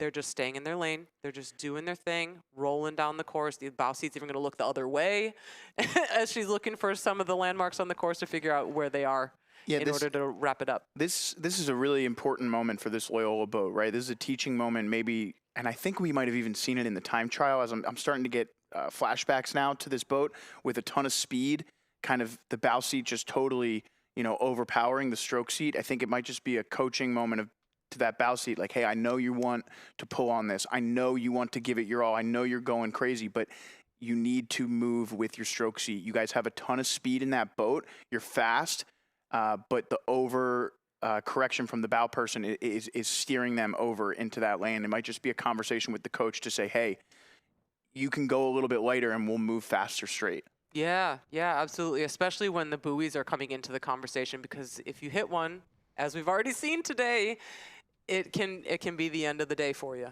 Yeah, I mean, it was an impressive row from both of those boats. Shout out to Simmons for handling that steering issue and being calm, like you said, and Loyola. There's a ton of speed in that boat for sure. As finishing in third there was the boat from Lafayette. Those 3 boats will qualify. Meanwhile, we take a look ahead to our next event, which is the men's freshman novice 4 semifinal number 1. Oh, good stuff. All right, so this race is already a little bit strung out. We just have 4 crews for you, and lane number 2 will be Stetson. Lane number 3, San Diego. Lane number 4, Drexel, and lane number 5, Colorado. And race leaders by a good margin at this point are the Toreros of the University of San Diego. Yeah, San Diego was the fastest boat in qualifying by just about 3 seconds over the next fastest boat and 10 seconds over the Drexel boat, currently sitting in second. And that race is just about finishing up here in that 4 event. No surprise to see the 4s catching up to the pairs out in front of them. But real quick finish there, as that tough to tell exactly second and third. Looks like Drexel just out in front of Stetson. And here we see now San Diego coming to the finish line. Yeah, it looks like these guys have chilled just a bit with that margin, so they're able to just get themselves across the line with qualification secured. And it does look like our second and third place positions are more or less wrapped up. Was it just that crew from Colorado, maybe not on the pace? So here we're going to see, this is our crew from Drexel. And nice and close, but chased hard to the line by the crew from Stetson. It's just going to be Colorado, not yet on your picture. That was not quite up in the conversation at the front for qualification. Yeah, but those 3 boats will advance. That was San Diego, Drexel, and Colorado. And we're going to move on up the race course to our second semifinal in this event. We're going to have Buffalo in lane 1, Rollins in lane 2, Temple lane 3, Lafayette in lane 4, and Union College in lane 5. Temple with the fastest time out of this group, but not too far out in front of the Lafayette boat, just about 4 seconds between them. But as you can see here, Temple out in front through the first 1,000 meters here. Yeah, maybe not a surprise to see them out in front. Of course, they were our second fastest qualifiers, a few seconds off of that Torero boat that we just saw come down, dominating that first semifinal for this men's freshman 4 event. But looking pretty tidy in this Temple crew and pretty confident. You know, they've got themselves into a really good position, and they have this great vantage point of watching the crews on either side of them, Rollins and Lafayette, figure out who's going to come second and third for those critical qualification positions into the grand final. And do we think that it's possible that we might have some challengers from this crew from Union over on the left side of your picture? Do you think they're out of striking distance, Joe? No, definitely not. I mean, it's only about a length. It looks like it's bow ball to stern deck there for that Union boat to the Rollins boat. So there's definitely, with 1,000 meters left, a lot can happen. It is difficult across the lanes like that. It's going to be on the coxswain to really, you know, drum up the moves necessary to get that Union boat back in. And it even looks as though Rollins is, you know, not comfortable sitting in third. So it's a big gap to overcome, but it's definitely doable. Yeah, may well be. And, you know, we're at that point, we're in that third 500 where so many of these teams strategize a big move in that third 500. It's such an important part of the race. So many of our races are decided in this quarter of the race. Yeah. Does Union have that strategic move planned in this third quarter, or do you think they front-loaded it with the conditions as they are? It's difficult to say. We missed a good portion of that race, but with seeing it in the second 500 into the third 500, it just seems like maybe there's just too much speed in this Rollins boat for the Union boat to overcome. And Rollins actually, you know, you can see their blade work there. It's pretty tidy at the moment. It is. It's nice. And, you know, dealing with the wind, it's impressive in these 4s. You can even see in the Temple boat, there's a little bit of, you know, move back and forth, but the power in that boat is pretty strong. Their blades are pretty solid, but you could see there just, you know, an earlier entry on port than starboard, which is going to happen in these conditions in a 4. Yep, Temple continuing to lead, looking pretty dominant. And, you know, from this angle, it's a little bit hard to tell if any of the margins have shifted in between Rollins and this crew from Lafayette, or if Union is going to mount any kind of challenge, you know, on the far side of the race course. It is just our one crew from Buffalo that is just not up with the pace right now, not even on screen at the moment. But all on, I think, between positions 2 and 3, and it'll be really interesting as they come a little bit closer to the camera if we can get a better sense of how things are playing out in this critical third 500. Yeah, I mean, I was trying to take a look at that buoy line to see where they hit. If anything, I think Rollins might be making up ground on Lafayette, but I do think it is still Lafayette in second, with Union starting to drift a bit further back in that 4th place spot. But Temple really strong here. This gap has pretty much evened out for Temple. They had it right around the 1,000 meter mark, and they've kind of sat on it. It doesn't look like they're taking a sprint here necessarily, which is an interesting choice, but probably warranted. Maybe a little bit of a higher rate towards the finish, but doesn't seem like much. I'm just curious what this Temple coxswain might be doing with their left hand right now, if they're just holding their sunglasses in place or if they're holding their mic in place. It's a little unusual to be sitting with your hand on your head while you're rowing along. That does look like what is going on, but I think it is a microphone thing, probably. Yeah, it might well be. It's not slowing them down, so no worries. It's just a little bit curious with that white shirt. It really stood out as they went by the camera there. Oh, a lot of relief from the bow man. Just going to lay right down on that coxswain, as a matter of fact, and just take a little break after that big effort in the semifinal. It really is coming down to it between Rollins and Lafayette. Rollins having come through to that 2nd place position, and Lafayette securing that 3rd qualifying spot into the grand final. Yeah, it did look as though Rollins had a good amount of speed there, and they were really comfortable. Lafayette took a couple strokes as Union finishes up in 4th. Took a couple uneven strokes as they entered into that final 500, and I thought Rollins had a really nice chance to close that gap, and they were able to do that. as we move on now to our first semifinal of the women's freshman novice 4 event. So we've got William and Mary in lane 1, Jefferson in lane 2, Robert Morris in lane 3, Drake in lane 4, and Miami in lane 5. Miami actually looking great out of lane 5 at the moment, sitting in second place. Again, just like the last event, only 5 boats in these semifinals.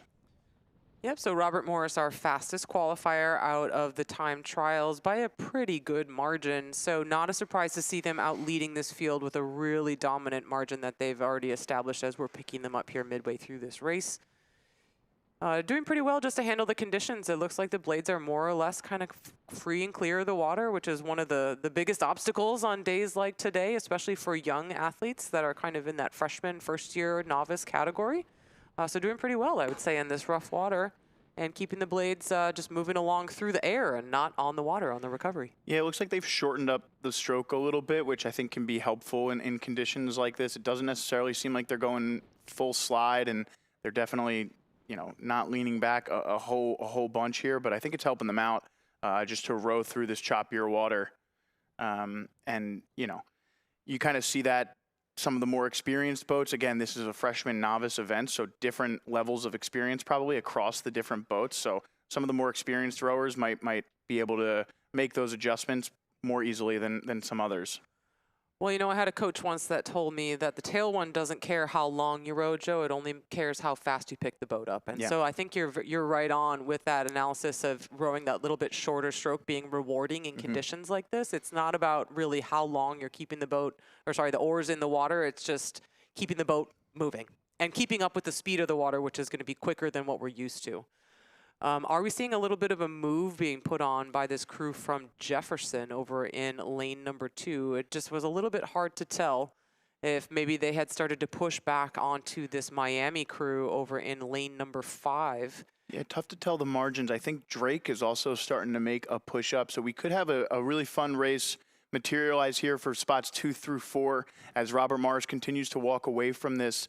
Miami sitting in second at the moment, but looked like they were taking some uneven strokes there, allowing Jefferson and Drake to kind of claw themselves back into contact with their stern deck there. So we'll see what happens as we enter into the final 750 of this one.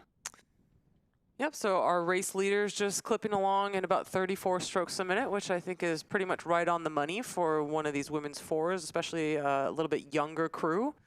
I think that's really pretty admirable race plan that we have in this Robert Morris crew that's shaping up, and it's serving them really, really well. Gosh, are we having a little bit of lead change or kind of position changing happening in for position 3 right now? Did we miss a little bit of an incident for that Jefferson crew potentially, because Drake has absolutely gotten back on terms for that 3rd place spot? Yeah, I don't know. I didn't see anything specific in the Jefferson boat. I think Drake just has some speed there. They were definitely a bit further back at the 1,000 meter mark. So just a nice 3rd 500 here out of Drake to get themselves back into a top 3 qualifying position. We'll see if Miami can hang on out there in lane 5 as Robert Morris hits the 1,500 meter mark. 500 meters left to go for the lead boat as 3 boats behind them vying for 2 spots. Yeah, it's tough to go back to this fixed camera, so we're going to miss out on that storyline that's shaping up for that 3rd place qualification spot, and whether or not those 2 crews are going to push themselves back up into that crew from Miami, like you alluded to, Joe, because will Miami have kind of the means to get that information to their coxin in order to let her know what's going on at the back of the field as these 2 crews from Jefferson and Drake start to charge on the Hurricanes? Yeah, it is one of the interesting discrepancies between a bow-loading coxswain and a stern-loaded coxswain. Obviously, in the 8, those coxswains can kind of move their heads around a little bit more freely. They're sitting up a little bit more straight. They've got a better peripheral view, whereas in the bow-loaded, they're laying down, just looking at the finish line, trying to keep straight, and oftentimes can't really tell as much about what's going on. Well, you know, like you've been talking about, a lot of splash coming off of that Miami boat on the starboard side. But these margins in these small boats are just so much more vulnerable to being turned around, especially late in the game. In the second half of the race courses, when we see a lot of these big leads, or what we think of as big leads, because it's a boat length. It's a little bit of open water. But in these 4s, that boat length margin is actually quite vulnerable to attack in the second half. So whether or not, and especially as Miami is starting to struggle a little bit with with the conditions. You can see more and more splash coming off of these blades in that Hurricane crew. Are they going to keep the wheels on as the pressure is starting to come on? Yeah, it'll be interesting to see. I think Drake was also dealing with some issues as well when we had a shot of them, as we're going to follow our leaders into the finish line. It'll be interesting to see where Jefferson ended up.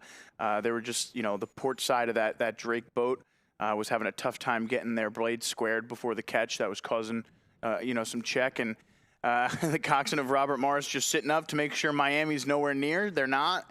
And she sits back down. Oh, that was really unexpected. It kind of almost knocked me out of my chair because I didn't expect to see her sit all the way up like that. But just checking to make sure that the margin was indeed safe. She's just getting her crunches in. Oh, something like that. Yes. All right. So this should be really interesting as we see positions 2 and 3 coming up to the line now. So Miami has secured that second place qualification. But what's going to happen for position 3? Oh, look, it's Drake. Wow, what a race by Drake. Wow. All right. Big turnaround from this Drake crew to put open water on this crew from Jefferson. Yeah, tough finish for Jefferson there. You have to wonder. We didn't get a good look at them. Drake was definitely having some issues, so I imagine Jefferson was also dealing with the wind in a tough fashion. So we look ahead now and we check out the second semifinal of the women's freshman Novice 4, making their way down the course, looking to join Drake, Miami, and Robert Morris in the final. We've got Merrimack in lane 1. Tampa in lane 2. Whoa. That was exciting. Brock in lane 3. Loyola, Maryland, look at how far out in front they are in lane 4. Stockton in lane 5 and Pitt in lane 6. But again, we've got 3 boats out in front here and a tight race for second as Tampa leads Brock by a hair. Well, and a really tight race on the left side of your picture as well for positions 5 and 6. And I'm wondering if we might not get a chance to tell that story because that's a really great matchup that we're seeing over there between Stockton and Pitt. But we are probably going to need to focus on our race leaders who are going to be qualifying or challenging to qualify into the grand final. You pointed out our race leaders, Loyola with the green oars and the green boat, a really nice margin that they've built up for themselves over the first half of the race course. We're well into that third quarter now and moving quickly toward the finish line. Tampa looks like they've gotten themselves to a pretty nice margin as well.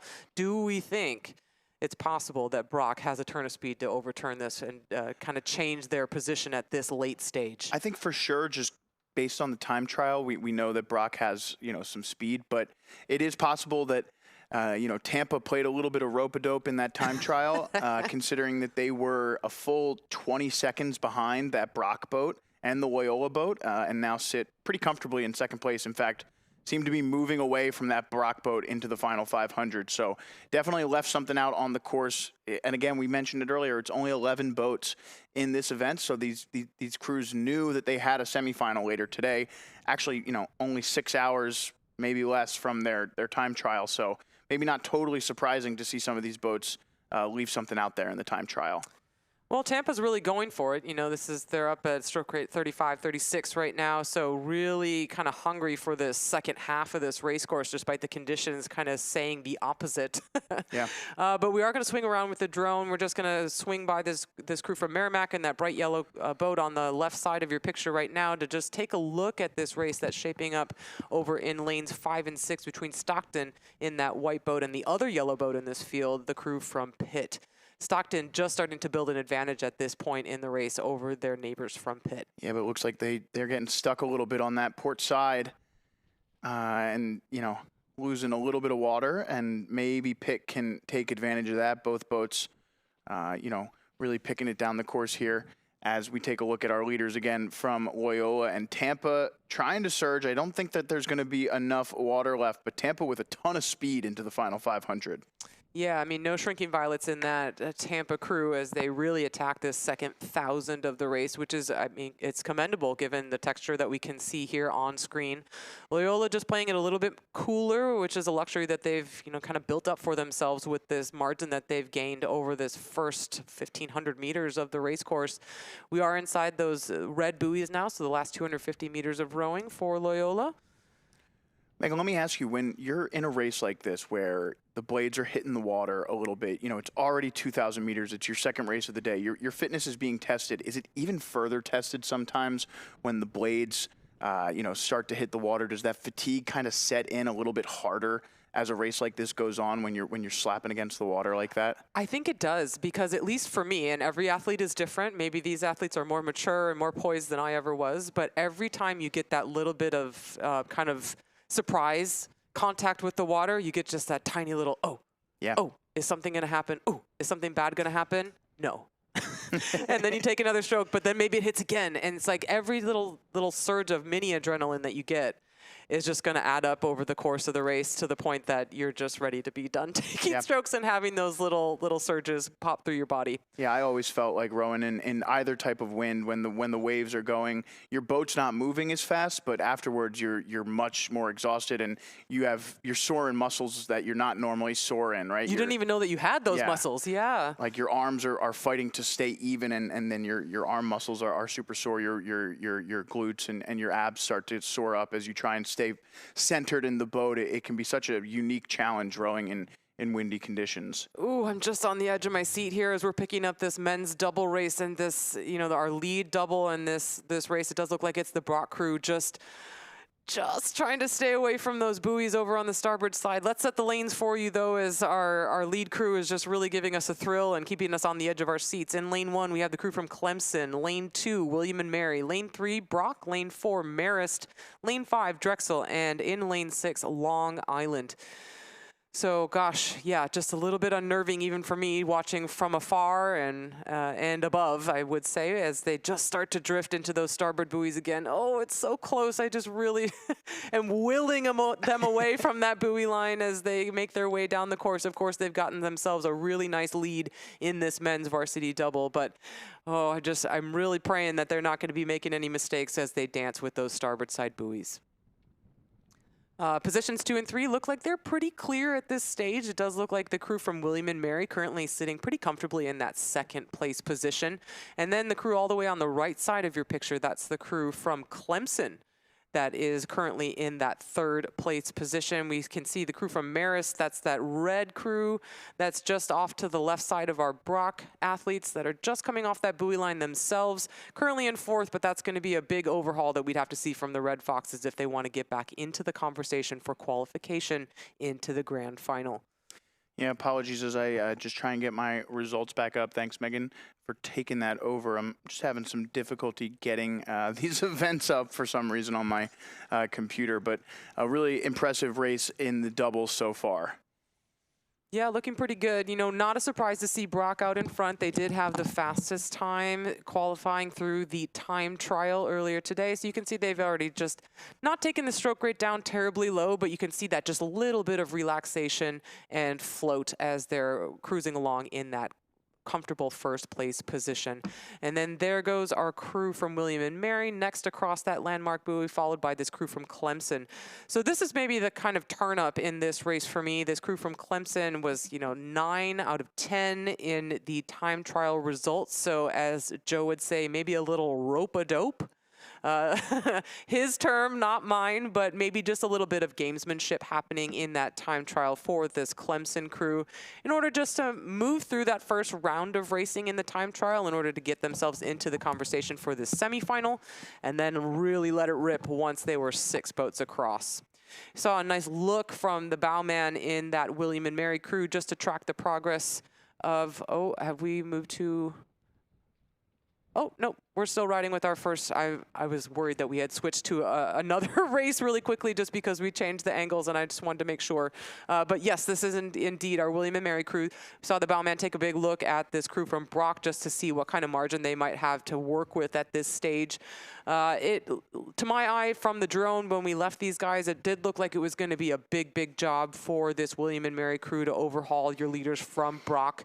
But I think it depends a little bit on what Brock decide to do with this leading position, if they decide to keep pushing, or if they're just going to let this William and Mary crew come on back to them in this last little bit of racing.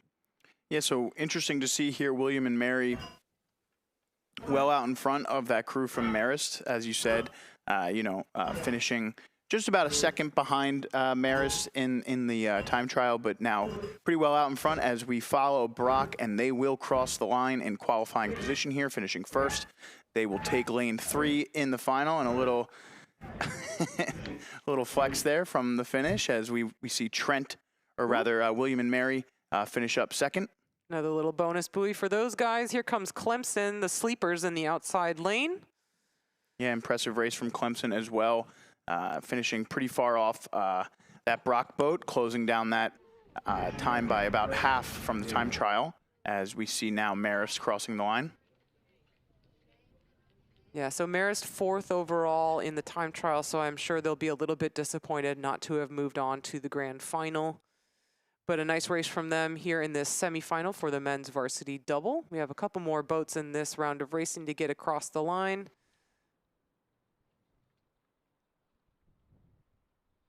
Yeah, crossing there in lane 5 was Drexel, and Long Island will finish in 6th place. And you see the time there from Drexel populating on the screen.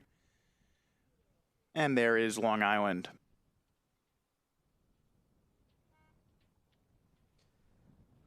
All right, so things are just going to keep coming at us. We're picking up this next round of racing for the men's varsity double, and they are well underway, crossing the halfway point, and things are really shaking out for us, although things are all on, it looks like, again, for positions 2 and 3, and not all locked up even for position number 1, but let's set the lanes for you quickly before we get into the rest of this story. In lane number 1, Dominican. In lane number 2, Temple.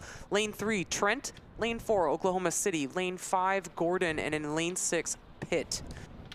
Yeah, so Trent with the fastest time in qualifying, but as we can see, sitting in lane 3, they are in a clear 5th place at the moment, with Oklahoma City, Temple, and Gordon currently in qualifying position, and Temple there in lane 2 sits in 4th out in front of Trent. So, you know, we're just joining this race in the final 500, so we don't know if something happened to this Trent boat or if just these other 3 boats were, you know, just faster off the start, and we're saving something for the semifinal today. But kind of the first time all day we've seen a lane 3 boat really struggle to qualify here. Yeah, really interesting. I mean, just from what little picture that we've gathered from this Trent crew, it doesn't look like it's a steering issue unless they had some sort of punishing mistake early on, and now they've gotten quite conservative in order to kind of counteract that. But they are quite a ways off the pace. You know, we're going to zoom right in on our race leaders from Oklahoma City now. Maybe not a surprise to see them up in front. You know, they were up in contention in those kind of top 3 times overall in the time trial. And of course, we expect them to be quite quick in a lot of these small boat events, as they're sort of small boat specialists in that program. So here they are leading the field as Gordon is charging hard for the line. Really kind of cranking the rate up in that Gordon crew, trying to see if they can close the gap here. It looks like it's going to be with permission, because not a lot of response that we're seeing from Oklahoma City. They're putting a lot of power on it, but not really driving the rate up too terribly high, but right down to the line. Almost a crab there by Temple as they finish in 2nd. That bow person just did not feather his port side blade in the last stroke of the race, and almost costly mistake there as Dominican finishes in 4th, followed by Trent and then Pitt. But yeah, Temple with a great finish there. I think we had them as 3rd at the 500-meter mark, so a nice finish there from Temple. All right, we're back at it again. We're looking at the first flight of semifinals for the women's varsity double. In lane 1, we have William and Mary. Lane 2, Trent. Lane 3, Queens College. Lane 4, Gordon. Lane 5, Lafayette. And lane 6, RIT. Yeah, early on here, looks as though that boat from Queens College well out in front. You can see these 2 boats now on your screen competing. Trent and Gordon in 2nd and 3rd. Maybe give the edge to Trent there in lane 2. Tough to tell from that angle for sure. Very tough to tell from that angle. You're very brave for saying that, Joe, because I don't know that I would have. But we're just seeing all of our crews row away from us at that fixed camera, and look at this margin that's been built up by this Queens College crew, looking very cool, long and relaxed as we get into the bumpy water. This is exactly the race plan that we want to employ today. Yeah, and it is, in fact, I was incorrect. It is Gordon out in front of Trent there in lane 4. You know, that parallax effect will get the best of any of us. Oh, yes. But you can see here the gap between Gordon is about open water. I think they've opened it up here just within the last 100 or 200 meters, and they're rowing really calm. Look at that drive. Nice, clean recovery, cool, calm, collected, and then sending it down with those legs. Nice row in that Gordon double. Yeah, Gordon clocked at about 31 strokes a minute, so not dipping below that kind of 30 mark. So keeping things honest, I would say, in this Gordon crew. Clocked that Queens College crew a little bit closer to 26 strokes a minute, so they have indeed shut themselves down up at the front of the field. But Gordon, I think, keeping kind of things a little bit more kind of on that race pace mark, as they're just keeping eyes, I think, on this Trent crew across the race course. And, you know, Trent, we'll see if I can get a rate on them for you as well. But looking pretty relaxed as far as these doubles go at this point in the race. Yeah, it looked like William and Mary and Lafayette in 4th and 5th, just about even, with RIT a little bit further off the pace. We'll see if either of them can try and track down this Trent boat, but a pretty big gap as we enter into the final 500. And you can see Queens College there with just about 400 meters left, really dominating this one. And a great second half so far from Gordon to cement themselves in second place. There you see the 4th and 5th place race between those two boats. Let's give the edge to William and Mary in 4th over Lafayette in 5th. And then there you see RIT in 6th place at the moment. Yep, we saw the Trent boat just get one of those bonus buoys, as I've started calling them, over the course of the day so far as they crossed into that last 500. Luckily, it's not going to impact their progression overall. They're still really solidly in that 3rd place position.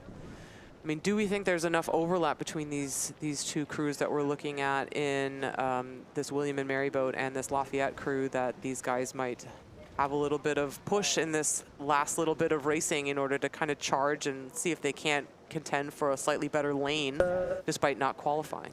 Yeah, I definitely think they're pushing each other here. Let's see if Lafayette can make a push. There's definitely enough.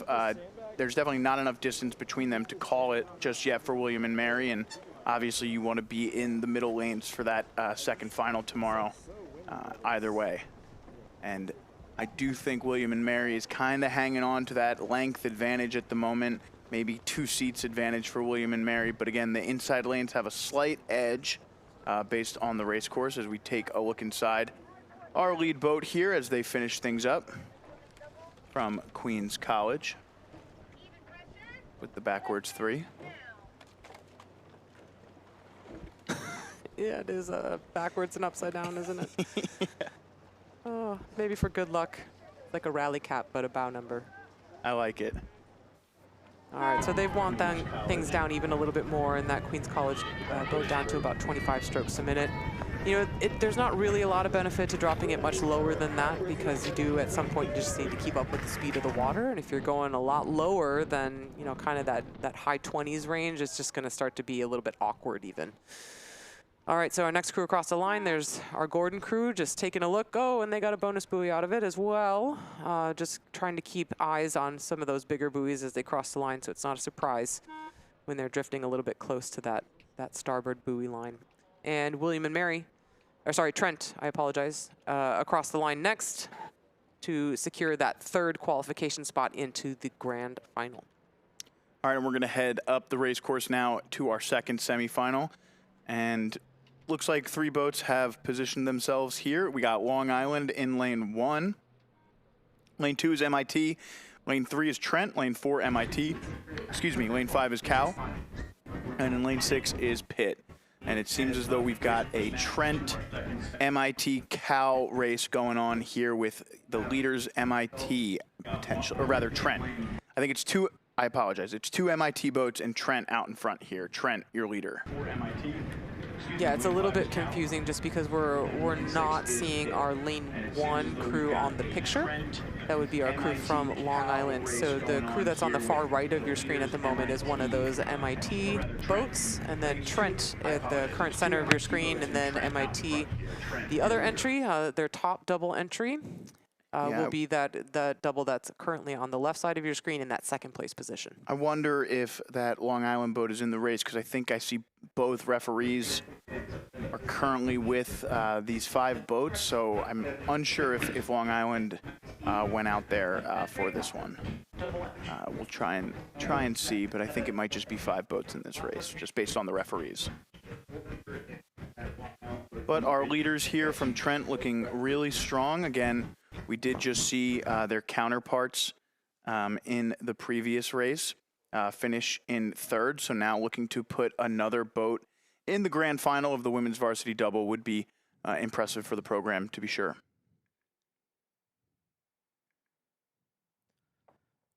Yep, so they're clipping along kind of around that 30 strokes a minute. So keeping things quick and light without getting too low with the stroke rate. I mean, maybe not wanting to give up too much of this margin that they've built up to this lightweight double. You know, these lightweights, again, are going to be the athletes in the field today that are going to be most kind of rewarded by the conditions that we have right now, being the lightest and the quickest and kind of most, I don't know, interested in some of these quicker tailwind conditions. They really favor our lightweight athletes. So I think Trent is going to know that, and they're just not going to want to take the foot off the gas too much in order to give too much away to these lightweight crews that are trailing them here.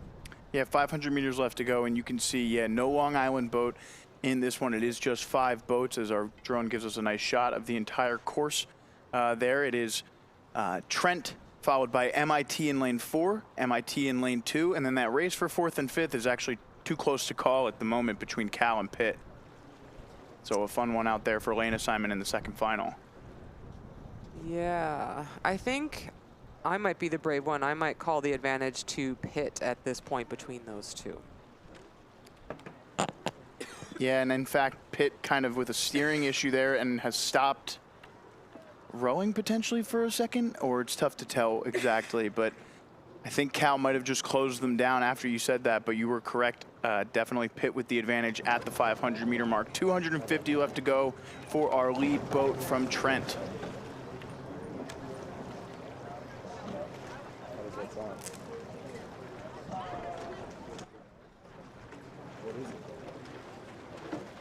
So yeah, early on here, we're seeing some different programs really kind of separate themselves. As we mentioned earlier today, the boats competing for the first time for a small boats point trophy and a sculling trophy. So, you know, Trent, Oklahoma City, Gordon, you know, among other programs that we've seen really, you know, putting a lot of boats in these different small boat colleges. We've kind of seen the same teams crop up across different events. So it'll be interesting to see as we get closer to the end of the day tomorrow how those point trophies are all stacking up.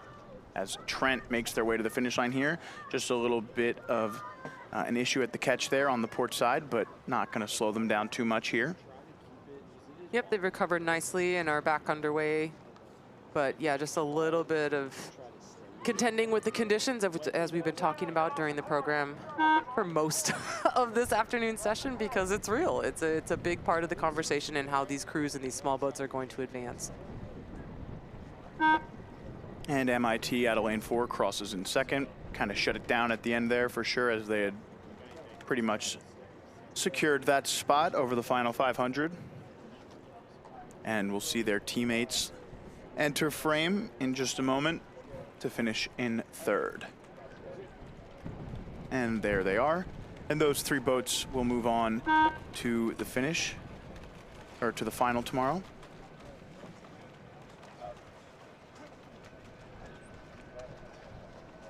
And we head up the course here, still in the first 500 of, or rather, I think just past the 750 meter mark here in our next event. This is the men's second varsity 4. We've got Fairfield in lane 1, LaSalle in lane 2, Drexel, your leader, in lane 3, Colgate in lane 4, and Loyola Maryland in lane 5. But you can see there the Dragons just out in front of Drexel and Colgate, pretty close between those 2 boats for second.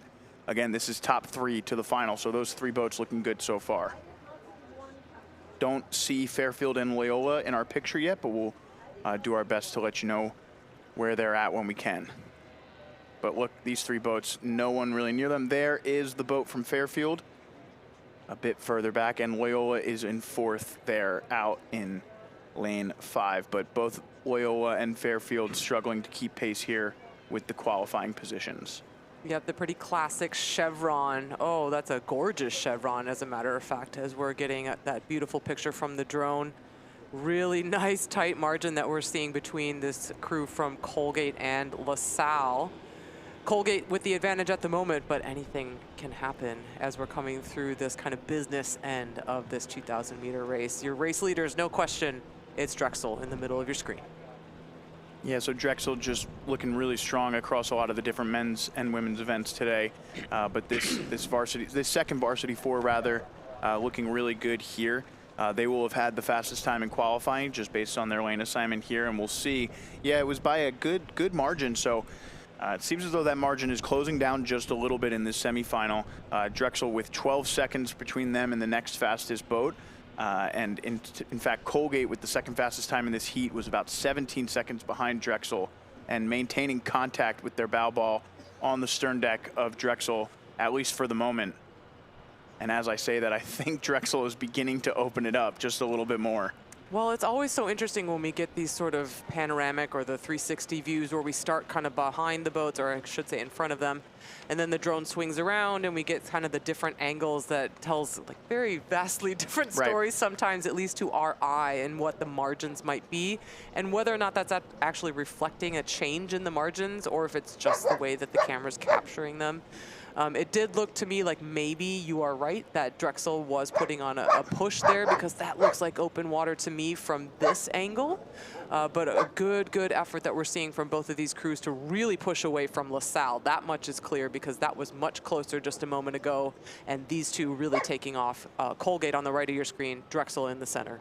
You know, it's interesting. I've been talking about the parallax effect on rowing broadcast, because the drones is a relatively new it still exists in the drones, but it's a little bit lesser of an issue than when we get the sideline cameras. I've been talking about this effect for over 10 years doing these broadcasts, and I actually, for the first time, heard it in one of the major national sports being talked about with, you know, a camera over the end zone of a hockey net, and fans mad that whether or not the puck was over the line or not, and they had to talk about the parallax effect on national television. So it's interesting to see it.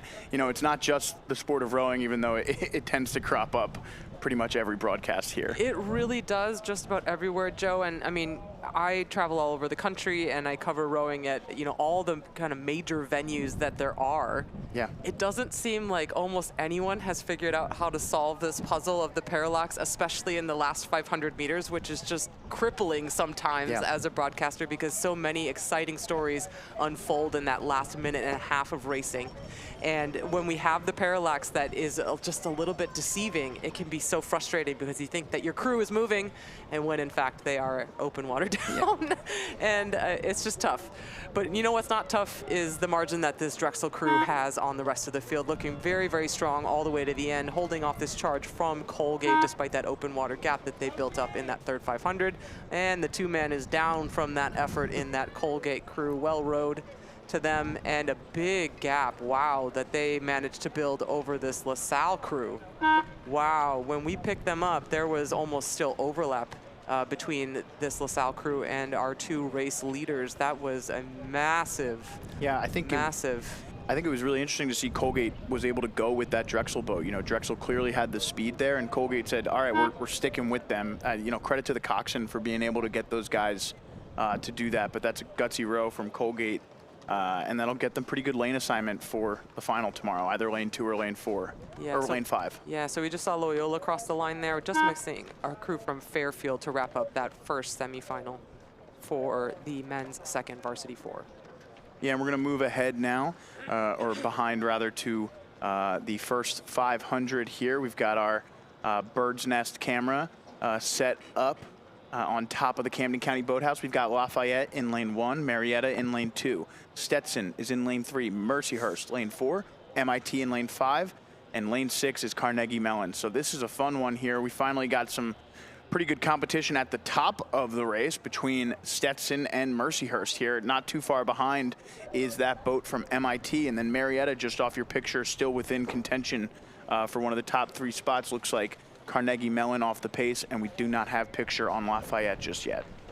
Yeah, good stuff. And here's a great example of the parallax, and we're not able to fully, well, maybe you, because you're the pro and you're so familiar with these camera angles, having this be your home course, what the exact margins might be here. But gosh, look at this. All these guys basically rowing in sync, the blades across all 3 of these boats in this beautiful slant formation, dropping in almost identically there for a few of those strokes. That was really cool. Yeah, I think it's just about a length for each, to be quite honest. I think maybe a little bit of open water here for Stetson, but not much. They're about to come by our vantage point, so we might be able to get a good look.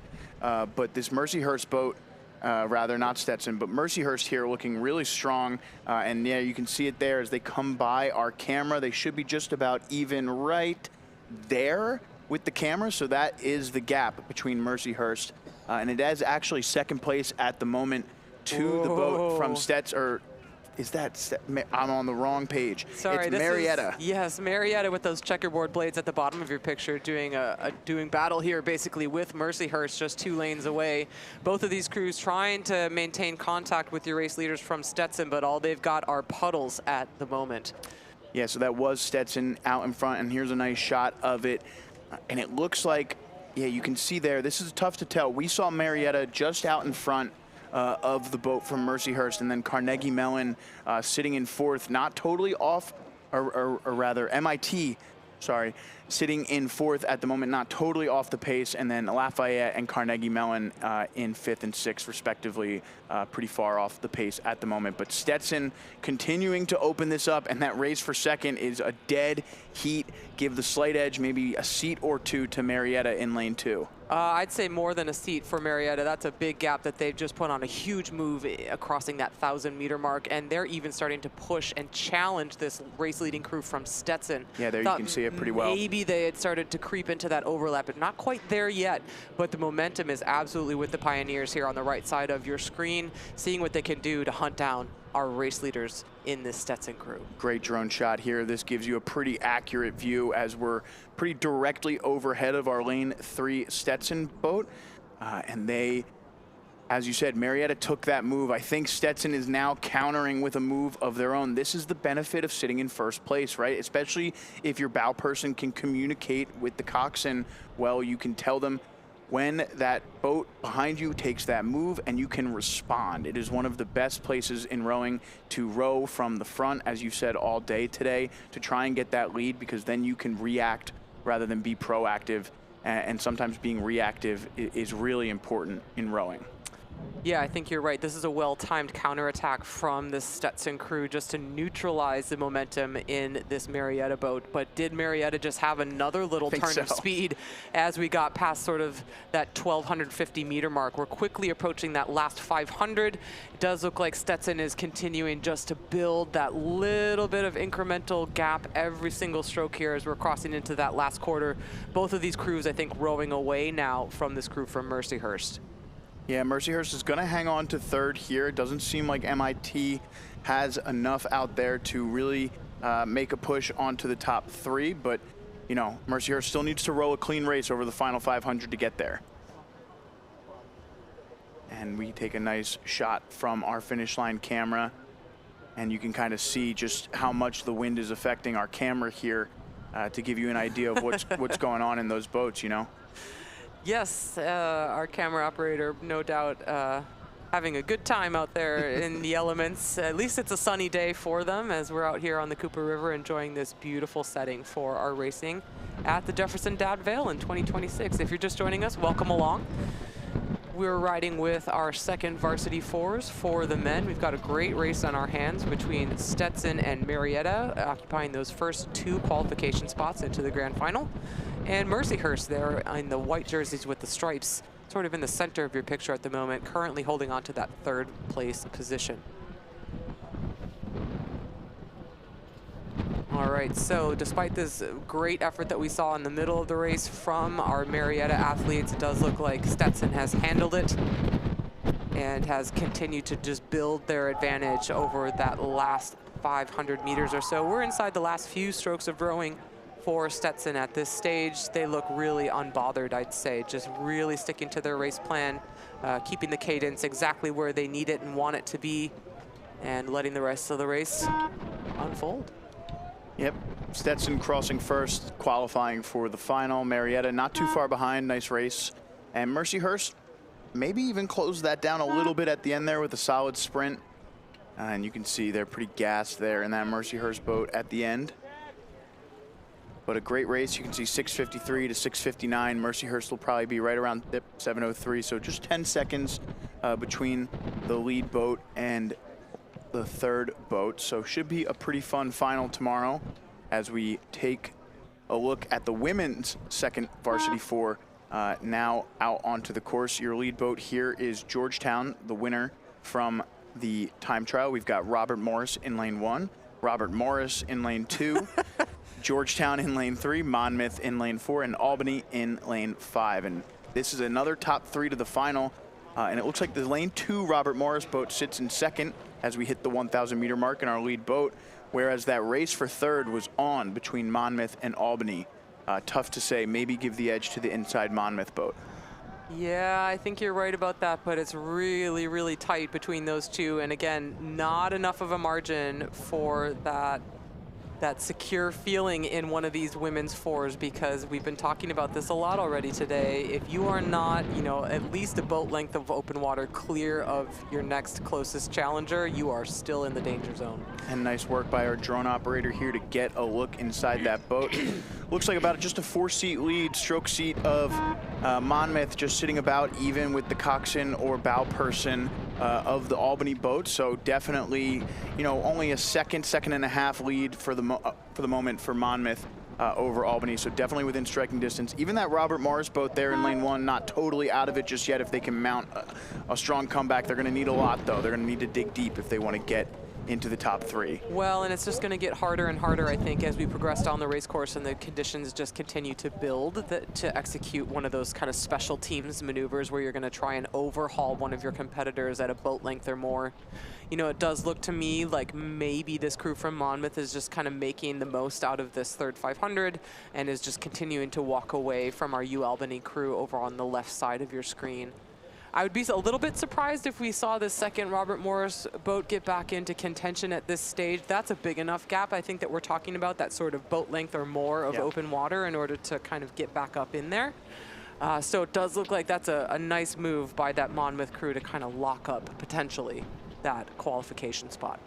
Yeah, here's a look inside lane 2. Robert Morris there in second place at the moment. And you know, the lead for Georgetown is such that we're not even really seeing their puddles here at the moment. So that Georgetown boat probably already into the final 500 if I had to guess, just based on where Robert Morris is at here.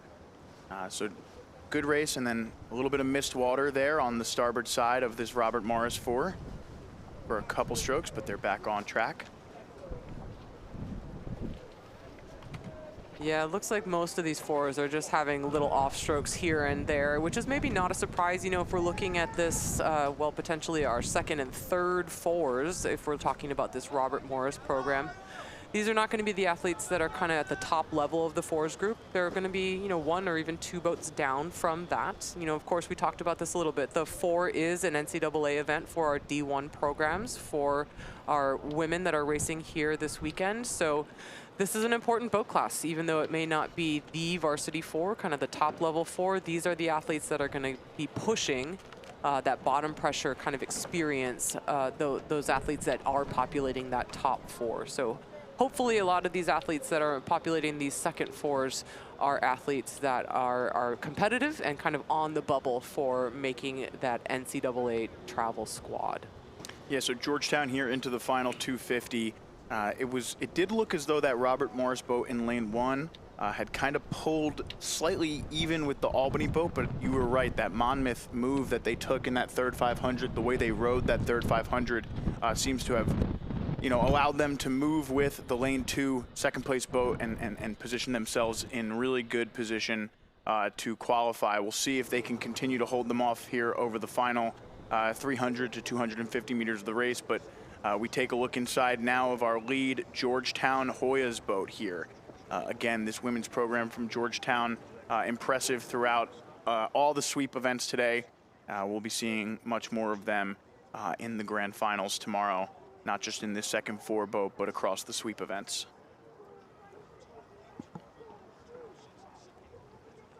And Georgetown crosses the line first. Doubling down on their win in the time trial this morning.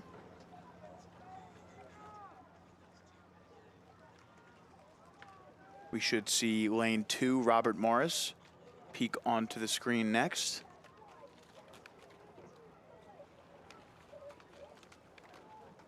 Oh, there they are.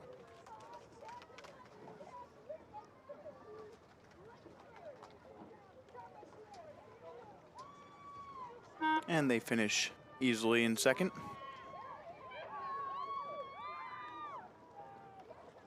We'll see if Monmouth holds on, and there is that boat from Monmouth finishing in third. So those 3 boats will move on to the final.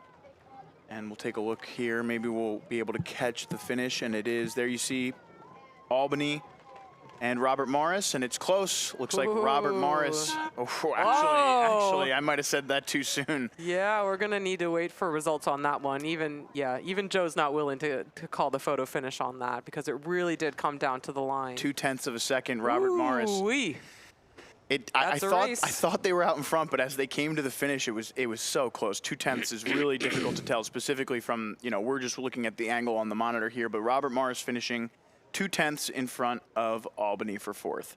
All right, we head back up the course to the second semifinal in this women's second varsity 4 event. We've got Carnegie Mellon in lane 1, FIT in lane 2, Temple in lane 3. We saw them briefly. They were well out in front.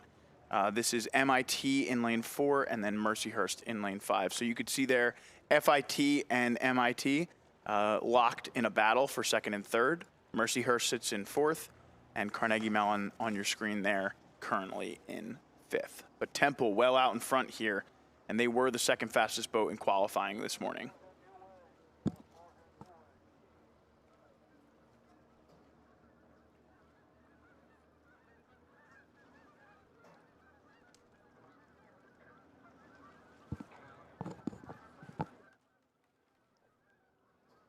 And there you can see the gap between Temple and the second and third place boats. Definitely too difficult to tell what's going on there in second and third, but it is all Temple at the moment through this third 500. Again, they were not far behind that Georgetown boat, just 3 seconds of difference between those 2 fours in the time trial, so not a total surprise to see Temple kind of matching that lead that Georgetown had in the first semifinal.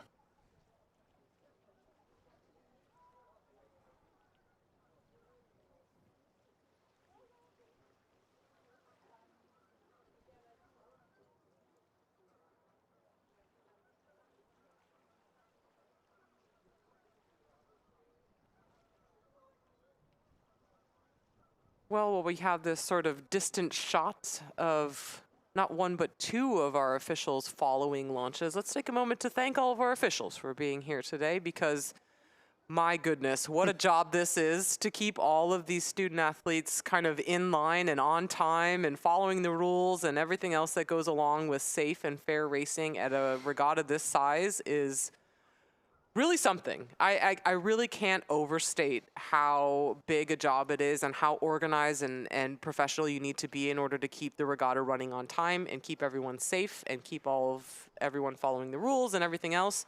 Because there are a ton of entries, there's a ton of moving parts, and it's a huge team of officials that all need to coordinate to keep things working, and somehow they do it. They're magicians. Yeah, and this team here at the Cooper River that does the Dad Vails year in and year out is, prideful about what they do. They take it very seriously, and we thank them for that, because, it's all the better when the officials are not only here but engaged in what's going on. They care about what they're doing pretty seriously, and it leads to oftentimes fair and well-run races. Absolutely. So big shout out to all of our referees and officials. As Joe pointed out, many of them are people that have been coming back here like for decades. Yeah. And I'm not exaggerating. They have come here year upon year upon year, decade upon decade, to be here and be a part of the tradition and the legacy of this regatta and make sure that student athletes continue to have access to really, really high level racing opportunities. So couldn't do it without you. Thank you so much for being here. We'll try to shout you out again throughout the weekend, but it's really important that we have such high caliber individuals and a team, really, of these referees that are here to keep everything running as smoothly as it does.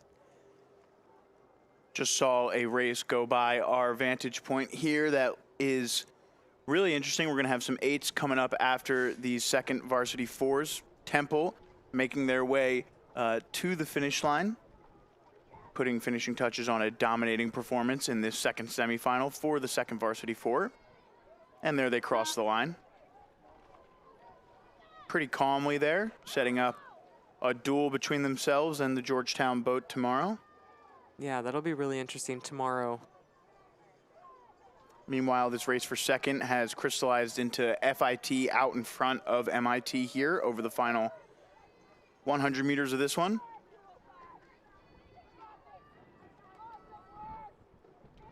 So the Florida Institute of Technology just edging out their Massachusetts counterpart. And those three boats will move on to the grand final tomorrow. Fourth place belongs to Mercyhurst, and Carnegie Mellon will finish in fifth.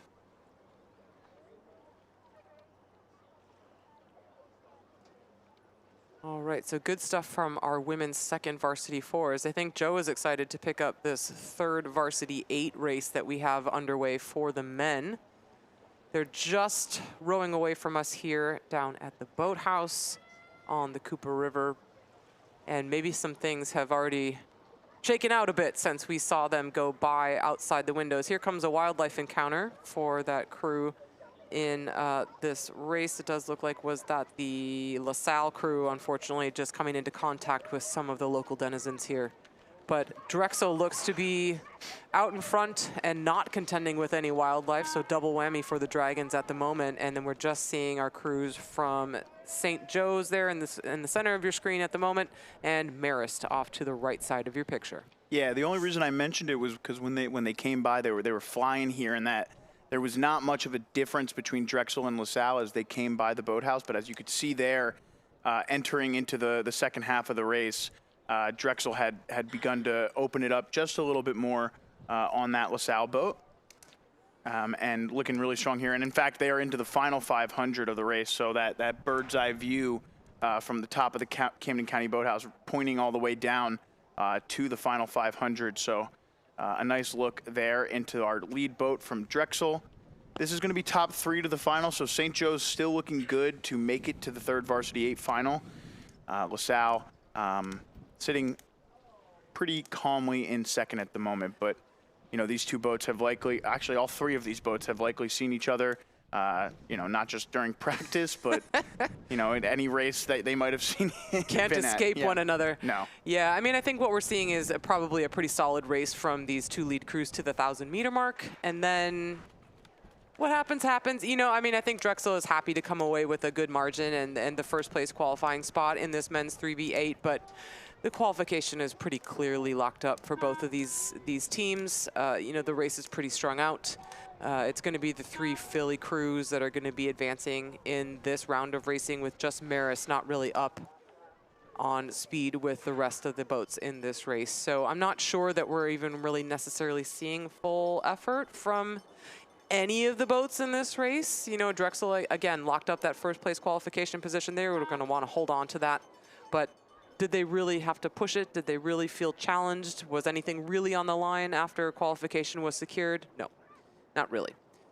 So I think we can expect to see more tomorrow. But you know what we don't need more of right now is excitement in this race, because holy smokes, we're picking it up at a really good moment here. Joe, can you set the lanes for us? Yeah, we got Temple in lane 2, Santa Clara in lane 3, Marist again in lane 4, and Jacksonville in lane 5. So Marist actually sending out 2 3Vs here, and Santa Clara looking strong so far. Again, only 3 boats out of these 4 can move on to the final. Jacksonville currently off in 4th, but not out of it just yet. Just looking to be about maybe a boat length down off of 3rd place Temple. But look at the race for first right now. Again, we're going to try and tell when they're even with us, maybe about there. So call it maybe a 4-seat lead for Santa Clara over Marist at the moment. Maybe a little bit more than that, depending on where they passed our camera angle. Well, I'm looking at this, both of these crews kind of out in front, trying to get a read on what the situation might be. Of course, we didn't get the kind of front end of this story, but between these two, Santa Clara is looking awfully relaxed. They look like they are completely in control of this situation to me. We're not seeing that tension or that sort of urgency creep in at this stage. Part of that might be that they feel pretty good about where they are qualification-wise. Even if they let the lead slip a little bit, no harm done. They're still going to move through.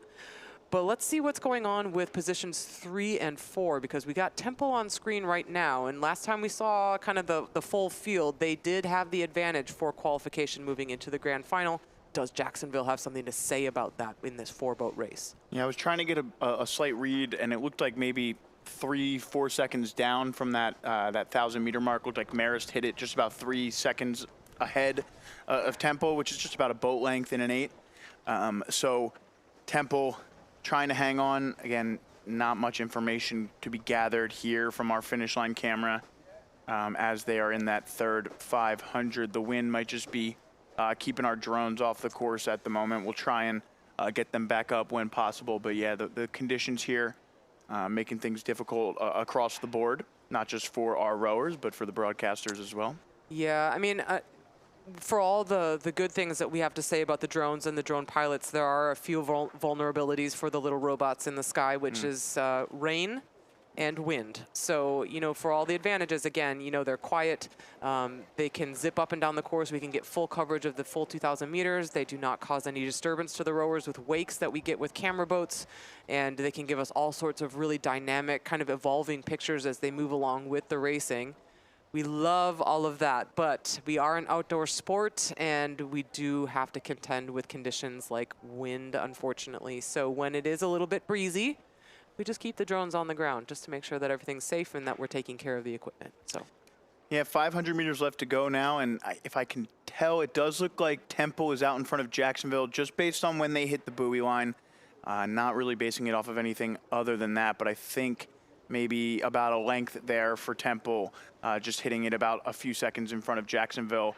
And Drexel definitely maintaining that's Santa Clara maintaining an advantage over Marist. The oars kind of messed me up there for a second, but Santa Clara there looking really strong. And it was pretty close between themselves and Marist when they passed and when they hit that 1,000 meter mark. I don't think it's that close anymore. No, I mean, just looking at these guys, they're looking like absolute cool customers. They have absolutely continued to build this lead. Even from this angle, you can tell just from the way they're putting the blades in the water and moving through the rhythm that they have continued to build a lead against their competitors off to their left. Yeah, Marist, you know, not a bad row out of that lane 4 boat either. They look strong as well. But yeah, Santa Clara, you can just see those oars close to the water line, but not hitting it, and then squaring and getting in and driving together. And like you said, doing so in a pretty calm fashion at the moment. Yeah, I mean, they're just continuing to keep that little bit of extra length. I know we talked a little bit earlier about the tailwind not really rewarding length, but there's a difference between, you know, really shortening up and punching it, and then also just letting the blades travel the full arc through the water, which is exactly what we're seeing with that Santa Clara crew. Marist just getting a tiny bit scratchier as they kind of chase a little bit and getting behind the speed of just that little bit that gave away the advantage. There goes Temple across the line now, and it's just going to be Jacksonville that will be missing out in this men's third varsity 8. Pretty great race there overall in that men's third varsity 8 semifinal number 2, though. All 4 boats competitive. And we should take a look further up our course as the men's second varsity 8s are next due on the course. And it does look as though they have started as our finish line camera takes a look up. We're going to have Fairfield in lane 1, Gonzaga in lane 2, Drexel in lane 3, Santa Clara in lane 4, San Diego in lane 5, and Embry-Riddle in lane 6. So now we get a nice shot, and this one is tight through the first 500 meters. Drexel with the advantage so far, but as we can only see lanes 3 through 6 at the moment, tough to tell what's going on there. Maybe even between Santa Clara and San Diego. And again, this is the second varsity 8, so we just saw the third varsity 8 for Santa Clara. This is their second. Embry-Riddle not too far off, but maybe a clear 4th out of these 4 boats at the moment as they hit that 500 meter mark, 1,500 meters left to go. We'll take a look to see where Gonzaga and Fairfield are stacking up. But for the moment, the second varsity 8, pretty tight race outside of first place to Drexel from what we can see. Yeah, this is going to be an interesting one. You know, again, we talked about this during the time trial. This crew from San Diego and this crew from Santa Clara have been, they've had each other's numbers all season long. It's just been fractions of seconds in this men's 2V between these two programs. The USD program dealing with a little bit of a personnel change. They're missing a key player in that 4 seat. So Ethan Provost just stepping in and filling in for Aiden Domingo. So thinking about Domingo just having to miss out because of a medical issue. So a little bit of a change in the lineup. How that's going to affect the chemistry for the Toreros, we're just going to have to find out as this race continues to unfold. But really dominant move. Look at the swing and the movement from the Dragons out in front, just looking incredibly cool out there leading this race. Yeah, so again, you could kind of really see a good idea of what the camera angles do there, because it looked as though Embry-Riddle was pretty close to those two boats, and they actually may have been and are just starting to fall off a little bit, but it seemed like Gonzaga and Fairfield were completely out of contention here, and they are not. In fact, that they are not. Yeah, they are about even with the lane 6 Embry-Riddle boat there. In fact, maybe give the advantage to Gonzaga. Yeah, and Fairfield. They're both going to hit that line in front of Embry-Riddle.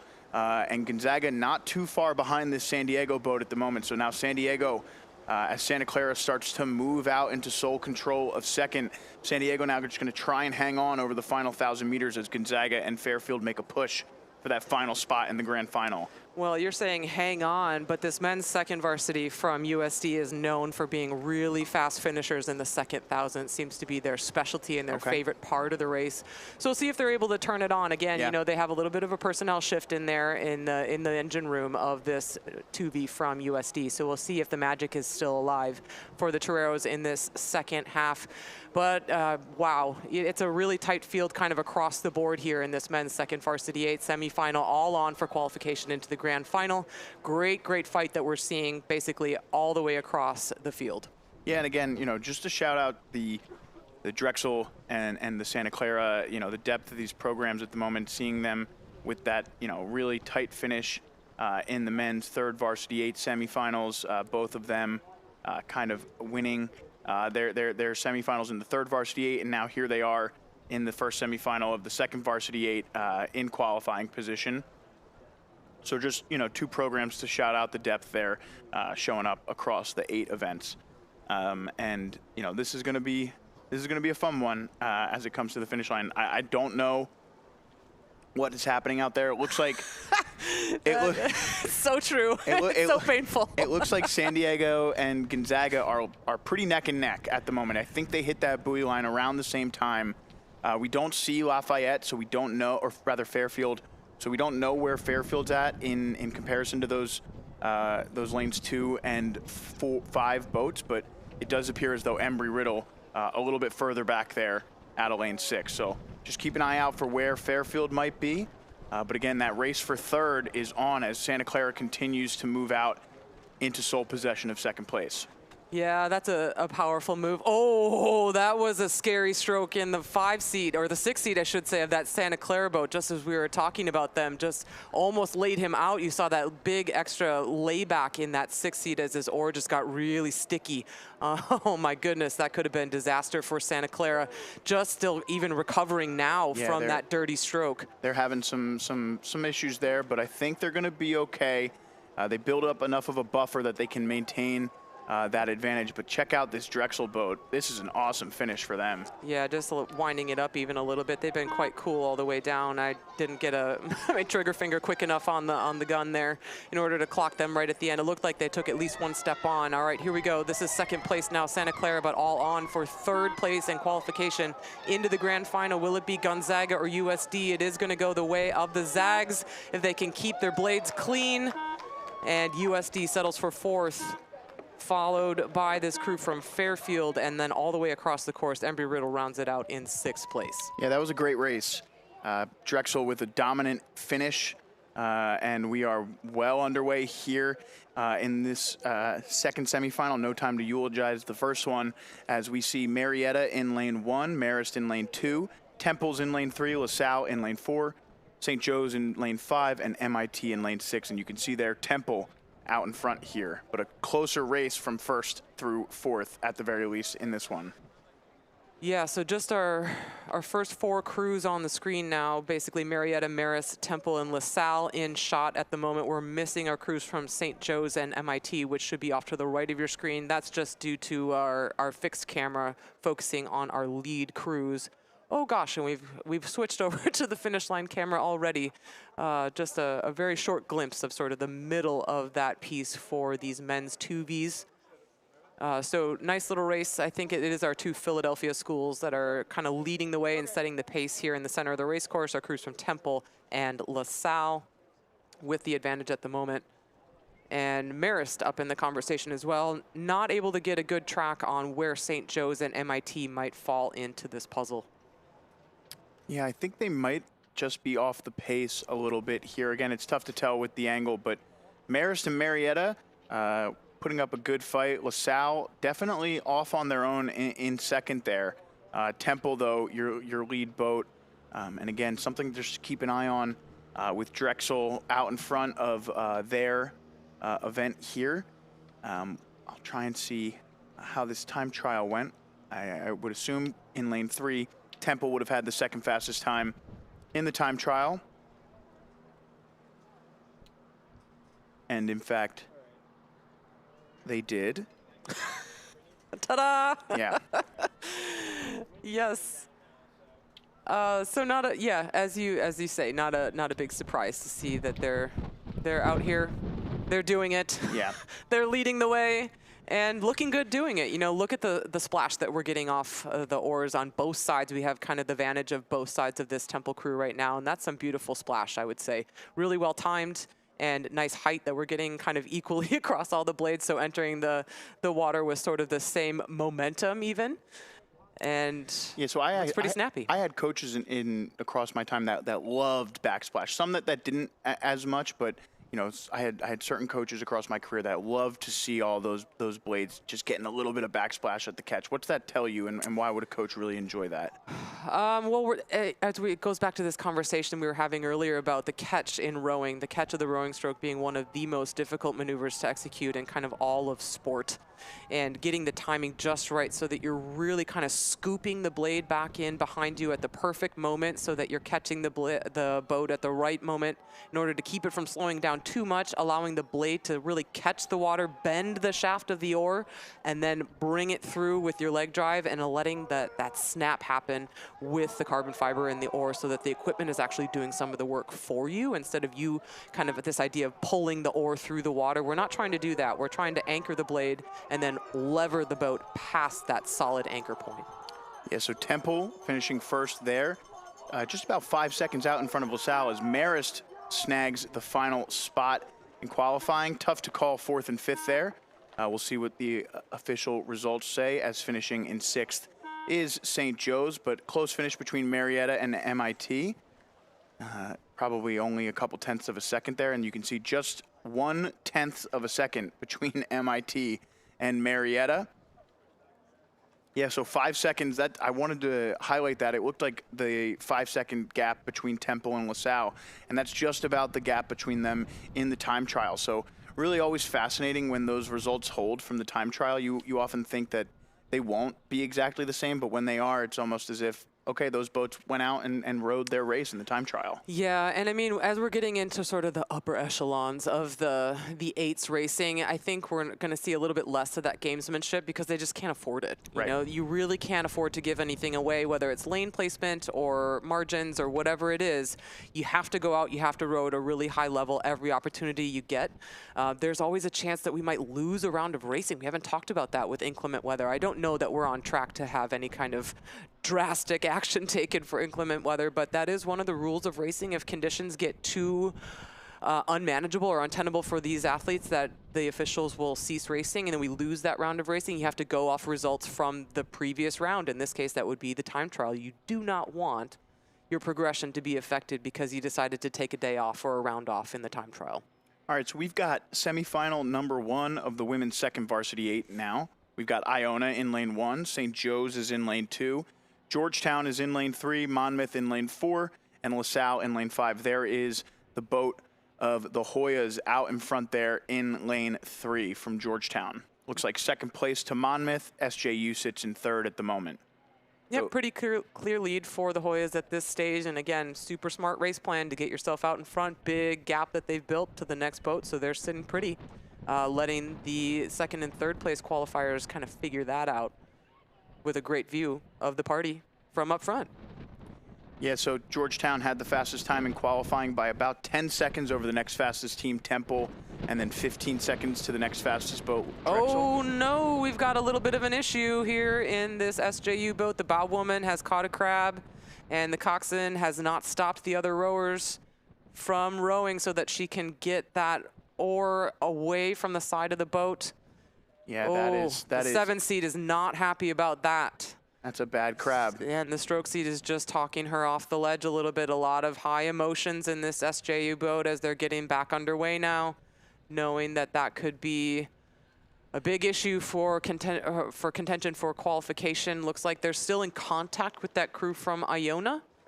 So maybe not all is lost, but that means that they'll have that much more work to do in order to get back on terms. Yeah, I think that's actually LaSalle out there, which might add insult to injury to the longtime rivals between St. Joe's and LaSalle. But again, St. Joe's had the speed, right, through the 1,000 meter mark. They know likely that they're the faster boat. So they just need to calm themselves down. You know, those frustrations can really boil over. And, you know, in a team sport like this, sometimes it takes, you know, giving up your ego a little bit, right? Your own self doesn't matter as much. You need to calm down sometimes and just get back into the race plan. And I think they're doing a good job of it. It looks like they are moving back through that LaSalle boat. And again, that rush of adrenaline that comes from restarting might be a little dangerous, though. You might be playing with a little bit of fire. So let's see if they can maintain themselves through the second half of this race. That's really well said. You know, just figuring out how to kind of compartmentalize those feelings, because there will be time to process that and even have a conversation about it once you get off the water, but there's not really time for that in this exact moment while we're in the middle of a 2K and you've just had sort of a catastrophic event. So, I mean, it's still pretty close between those two crews at the back. And again, you're right. Thank you for correcting me. That is LaSalle that's over in lane number 5 that's currently now challenging SJU after that crab event that stopped them dead in the middle of the race.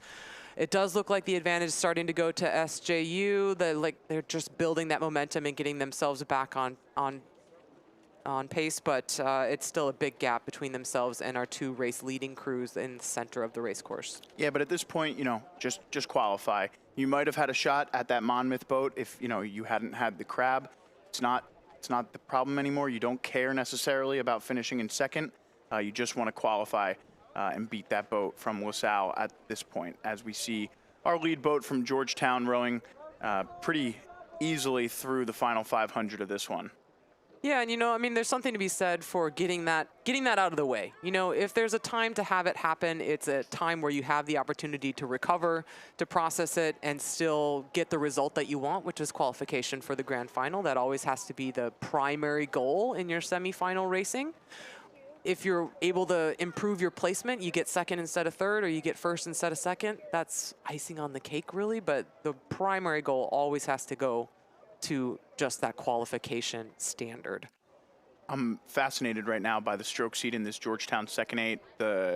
Just an incredibly strong finish, and her hands are getting away super fast. And I think the rest of the boat is just struggling a little bit to keep up with her, but they're doing a pretty good job. Yeah, a lot of acceleration through the upper body in that stroke seat. That's a really distinctive style. Good eye to point that out, because she is a pretty unique style for that stroke seat. But leading her crew on in a really strong way. I mean, it seems like the rest of the crew is able to pick up on that rhythm and move the boat right along. They're well inside the red buoys with a huge margin between themselves and the rest of the field. So as unique as it is, it's very, very effective in this Hoya crew. They're well past the line. They're just going to take it race pace right to the dock and then head back to the hotel. Yeah, it wasn't even necessarily a criticism. I think it's just a specific style, and sometimes it really works, especially if it can help you get the boat set when you get those hands away really quickly. It's not something you see at the super high levels of the sport, but even on these college levels, getting the hands away quick can be a bit of a cheat code to getting that boat set a little bit easier. Well, if there's ever a time to have fast hands away, it might be on tailwind day. Yeah, we don't want to be hanging around with our hands near our body when the water's as bumpy as it is. All right, here comes our crew from St. Joe's. They're safely into that third place qualification. Oh, and as Joe would say, no time to eulogize that race. We're right on to the next one. Here we go. This is our next flight of racers for our women's second varsity eights. We're looking at Merrimack in lane 1, Fordham in lane 2. Your race leaders from Temple in lane 3 being pushed hard off to the left by this crew from Drexel. And then all the way over on the left side of your screen, it is the team from UAlbany. Yeah, but a clear front three here between Temple, Drexel, and Fordham. The race for second, maybe give the edge to Drexel. It's pretty close though, and again, angles, you know, could be playing tricks on us a bit here, but I do think Drexel has a slight advantage over Fordham. You can see it a little bit more clearly there. But sort of. Yeah. Yeah, I mean. Look at that. We got a nice paddle boarder out onto the course. No time like the present to go out for a paddle board into that nice headwind. So I don't think he's allowed to be out there. Well, doesn't seem to be stopping him. So Godspeed to you, our athlete, sir, on your stand-up paddle board. Good luck. Yeah. And have fun with that headwind. All right, great boat race that we have on our hands here between our three lead crews from Temple in the center of your picture, Fordham off to the right, and our crew from Drexel off to the left. You called it, Joe, just a slight advantage going to the Dragons. I think even though between when we saw them last on that side shot and this overhead shot, they've built a little bit more of a lead than what we saw from the side. Yeah, I think they definitely have the speed here. You can see it just inching forward. They're going with the stern deck of the Temple boat, their bow ball just sitting right on the stern deck of Temple as Fordham just starts to drift back seat by seat. Drexel's starting to build maybe a 5-seat advantage over Fordham at the moment. And Temple now starting to open water on Drexel just within the last couple of strokes. Yeah, it looks like Temple is just planning to counter this move from the Dragons that we saw, that they just started to build that advantage over the Rams of Fordham. And very effective move that we've seen from Temple just to maintain that open water. They don't want to see any of that overlap between themselves and Drexel, despite that big push that Drexel put on in order to start to break away from the challengers in that third place position over on the right side of your screen. Drexel with another move to get back within contact of the Temple boat. And this is a super interesting race. Again, we'll talk more about it in the finals tomorrow, but these are the types of race, specifically on the women's side, that are going to help define the points trophy overall, right? Drexel and Temple have gone back and forth in the overall points trophy over the last couple of years. So these Temple women have a real chance to help their program win the overall points trophy if they can put up some really good performances. All right, big counterattack that we've seen from Drexel over the last 200 meters or so. They've pushed themselves back into that just a little bit of overlap now against Temple. Does Temple have another response to this big push that we're seeing from Drexel? Narrowly avoided wildlife encounter by Fordham over on the right side of your screen. We saw a couple of geese. Looks like they got out of the way unscathed, but really heating up at the front of the field. Does Drexel have another gear to move through this Temple crew? Yeah, Fordham's sitting comfortably in third at the moment, but definitely falling off the pace of that Drexel boat. But yeah, Drexel just kind of going and going and going. Every time they take a 10, Temple seems to respond, but their coxswain just calls for another one almost. Yeah, so this is where the water's going to start to have a little bit more of an impact on these big 8 shells. And so everyone's going to want to just devote a few more brain cells just to making sure that the blades are clear. You can see a lot of whitewash coming off on the port side of these Temple blades. Just wanting to see if they can row clean, because the advantage that they've built over Drexel at this point should be enough to get them safely across in that first place qualification. No matter what Drexel throws at them at this very late stage, it's going to come down to clean strokes, Joe. Yeah, Temple looking awesome here as they make their way to the finish line.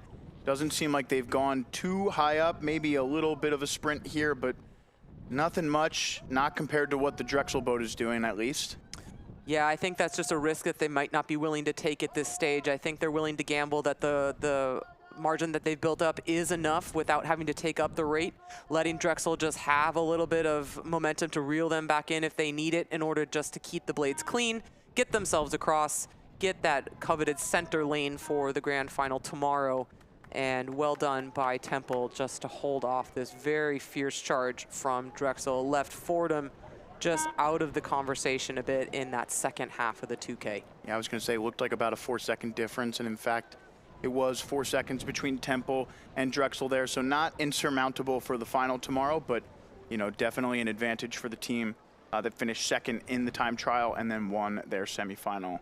All right, we move back up the course to catch our next event. This is going to be men's club varsity 4 semifinal number 1. We got VCU in lane 1, Maryland in lane 2, Lafayette in lane 3, Case Western in lane 4, Stockton in lane 5, and Clarkson in lane 6. All right, pretty nice lead that's been built up by this crew by Lafayette already. In the center of your picture, there they go in the red uniforms with the white oars with the red tips on them. Looking pretty cool. Nice length that they're getting in this men's 4 in order to keep moving away. And we can just see the crew off to their left. That's going to be the crew from Case Western, currently in that second place position.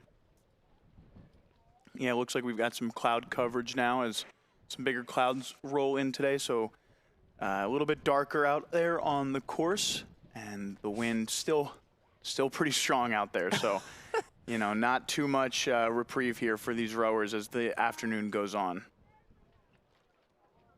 And yeah, you can really see it, these waves out onto the course there. Those are some pretty big waves for this Cooper River course, to be sure. Lafayette, the fastest boat in qualifying this morning with a time of 6:28. Next fastest boat in this race was Case Western at 6:42. So that gap has definitely closed down here in this semifinal. As Lafayette tries to hold off Case Western. And as you said, sitting in third at the moment. Looks like the boat from Maryland, but VCU hot on their tails. Yeah, it looks like we have kind of 3 races within this race. We have kind of 3 different clusters of boats that seem to be kind of more or less similar-ish speeds.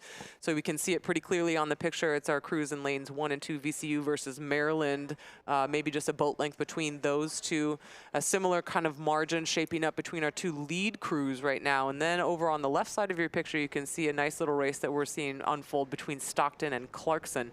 So one of the benefits of getting these crews kind of sorted into another round of racing after some preliminaries is that we get to see some of these kind of margins where people are facing off against some crews crews that are a little bit more similar speed without those big gaps opening up. So everyone has someone to race in this event, and it does look like it's fortunate that they all happen to be in lanes right next to each other, which doesn't always happen. Yeah, it helps the coxswains for sure to be able to motivate their rowers in a specific way, especially when they can feel contact. You know, you start to get those calls from the coxswains like, I'm gaining, I can see them, you know, and it allows the rowers to almost feel as if they can feel the rowers next to them, even if they can't see them. Lafayette, though, maintaining this slight open advantage on the Case Western boat, and I think Lafayette is going to kind of shut this one down here as we head into the finish. Doesn't appear as though we're going to see a full sprint from them. But I may have spoke too soon. Well, you know, we can't read the minds of anyone that's out on the water. I left my crystal ball back in San Diego, so sadly I'm not going to be using that to forecast what we might see here in the closing minutes of racing. But you know, again, it's really a gamble on how much you really want to put behind it when the conditions are as such. You know, there's no real reason at this point for either of these crews to launch a full-on sprint if they don't need to. Qualification is locked up, so it's really a matter of, are we trying to take one over on Lafayette? Is that really the most important thing today? Or are we good to make sure that we get across the line safely, knowing that we've had at least one crew flip already? Yeah. You can see Case Western definitely outstroking the Lafayette boat here, almost, you know, 1.5 to 1. Lafayette, and gaining on Lafayette in the process, but with Lafayette kind of calming it down here, doesn't seem like they're too worried, and they cross the line first. Case Western there, crossing in second.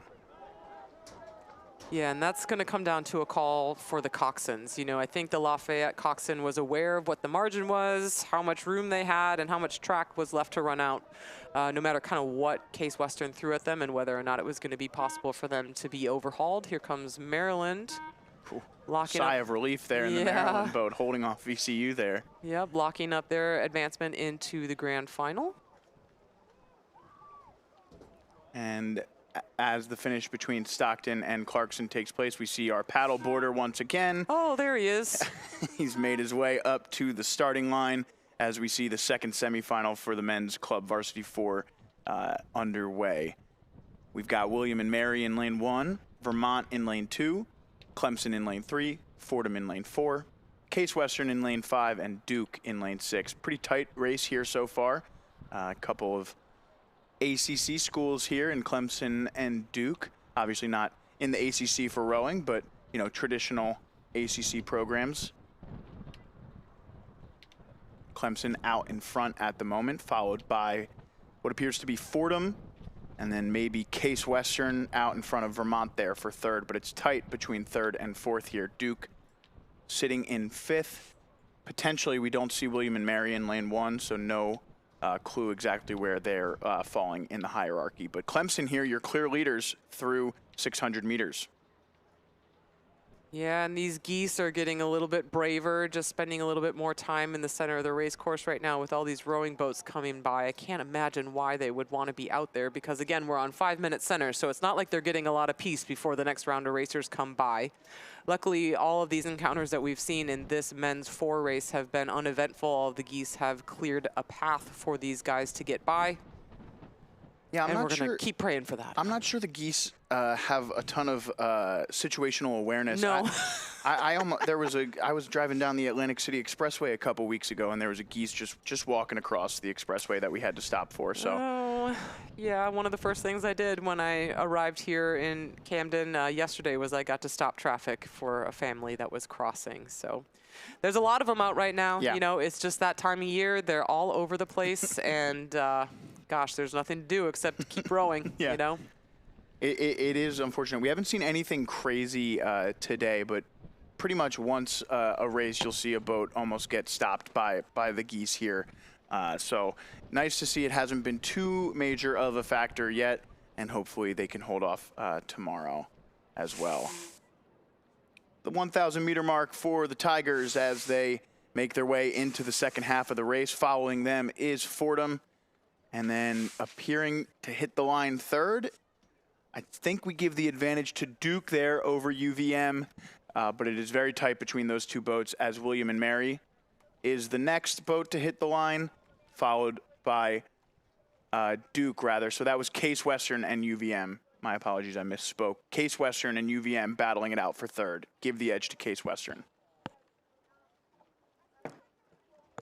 Yep, but the margin, to my eye, Joe, does look slim enough between these two crews that are currently battling it out for third and fourth that it could go either way depending on who's able to find that turn of speed and handle the technical component of the second half of this race as the water starts to get a little bit spicier. So I agree, advantage to Case Western at the moment, but does UVM have something in the back pocket that they're going to be able to launch as we come into this last 500 meters? What are you seeing out of this Clemson boat? A really polished row from what I can see, but to your eye, what's going on that's allowing them to build this lead? Well, I like that all the bodies are kind of coming on together. You know, you can see that they're really kind of using the acceleration in the mid-drive kind of all together. You get that body movement through the mid-drive just kind of really synced up really nicely. So they're able to just transfer the power from the lower body to the upper body really well. And looks like they're keeping the cadence just a little bit higher than what we've seen from some of the other crews that have been in this sort of dominant race leading position.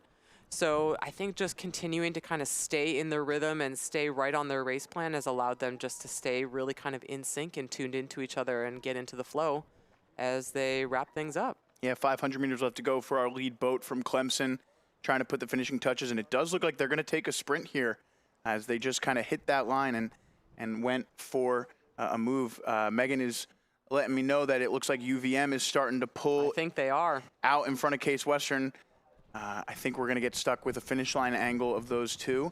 And it's tough to tell from this drone for sure, but it's a fun race back there for third. And again, only 3 boats moving on to the grand final. Oh, they could fly this drone back there if they wanted to, Joe. Come on now. But it does look like the momentum has shifted in the favor of the Catamounts. Have they gained just a little bit of an advantage over Case Western as our picture pixelates? We're not quite able to tell. Ooh, that is a juicy margin. I think you're for right, though. Third and fourth between Case Western on the left side of your screen and the Catamounts over on the right side of your picture. Are these two crews even going to push back on our crew from Fordham? That's what I was going to say. Fordham now just trying to hang on here as that lead begins to disappear with 250 meters left to go for Fordham. I think they're in good position here, but man, that race for third and fourth is stroke to stroke almost. Maybe give the edge by a seat to Vermont by that angle, but again, it's hard to tell. I think Vermont has the speed, like you said, though. Yeah, it does look like that momentum shift is carrying them through, but how are they going to handle these conditions as they continue to get more and more challenging? As we're redlining and everything is at risk, that qualification position is really, really high stakes for these crews. Are they going to be forced into any mistakes? That's what the conversation is going to be about for that 3rd and 4th place. Clemson puts the finishing touches on this one and crosses the line well in 1st place. Yep, nice and tidy, kind of 31.5, 32 strokes a minute for the Tigers as they come across the finish line. All right, so let's buckle up here as we're getting ready for Fordham to come across the line next, but they're going to be chased really hard by these 2 crews from Vermont and Case Western. Who will it be? Ooh, it is going to be Vermont. Just about 2 seconds out in front of the boat from Case Western. Not much between them at all. Let's see what the official results say. 7:10.9 for Vermont. And Case Western comes in at 7:12, so just over 1 second between those 2 boats. Perfectly timed move from that Vermont boat to get themselves right where they needed to be to advance to the grand final. All right, we move on to the semifinal of the women's D2, D3, varsity 4. We're going to have RIT there in lane 1 from right to left on your screen. Case Western in lane 2. Union College there in lane 3, Tampa in lane 4, Case Western in lane 5, and Simmons in lane 6. So 3 boats beginning to move themselves out into the top 3 positions to qualify for the final. It's going to be Union, Tampa, and Case Western here.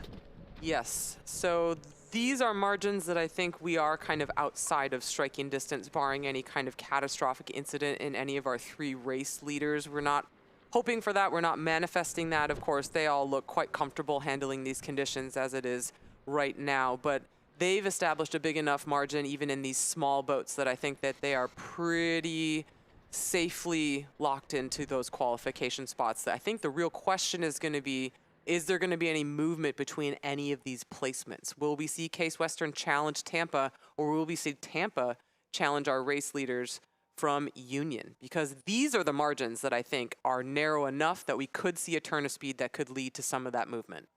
Yeah, Union was the fastest boat in qualifying at a 7:39.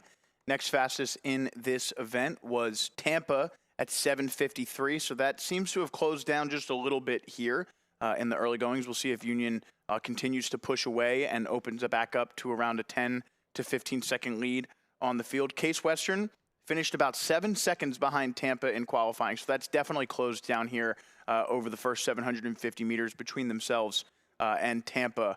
But as things progress across the course of 2,000 meters, we'll see if these margins, even between our 3 lead boats, begin to grow, or if Case Western can kind of maintain contact with this Tampa crew. But a really nice row from Union. Again, the favorites here based on qualifying.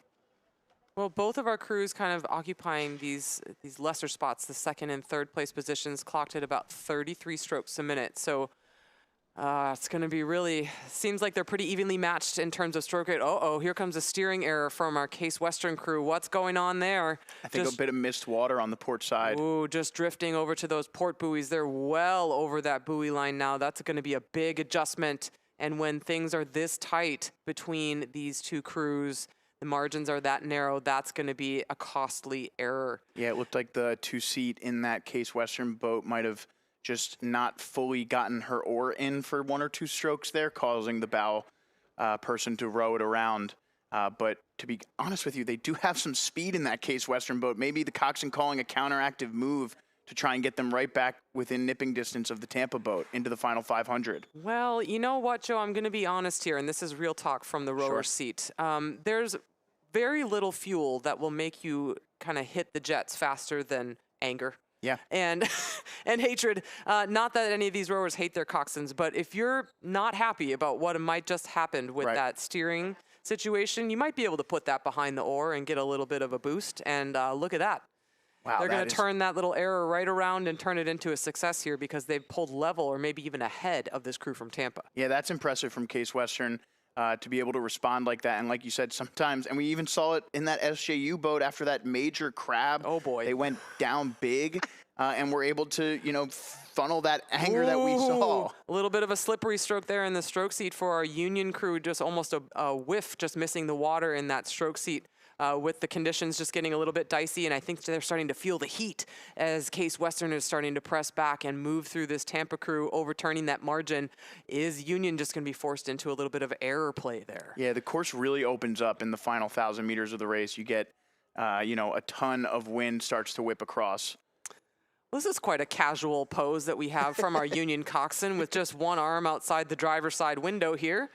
Just could be cruising in a big rig down the freeway, hauling a long haul trucker load there. But very casual, looking pretty confident, I suppose you could say, as they're approaching the finish line in this Union boat, as Case Western continues to press on in that second place qualification position as they moved successfully through Tampa, despite that little bit of steering error that we saw in the Case Western crew.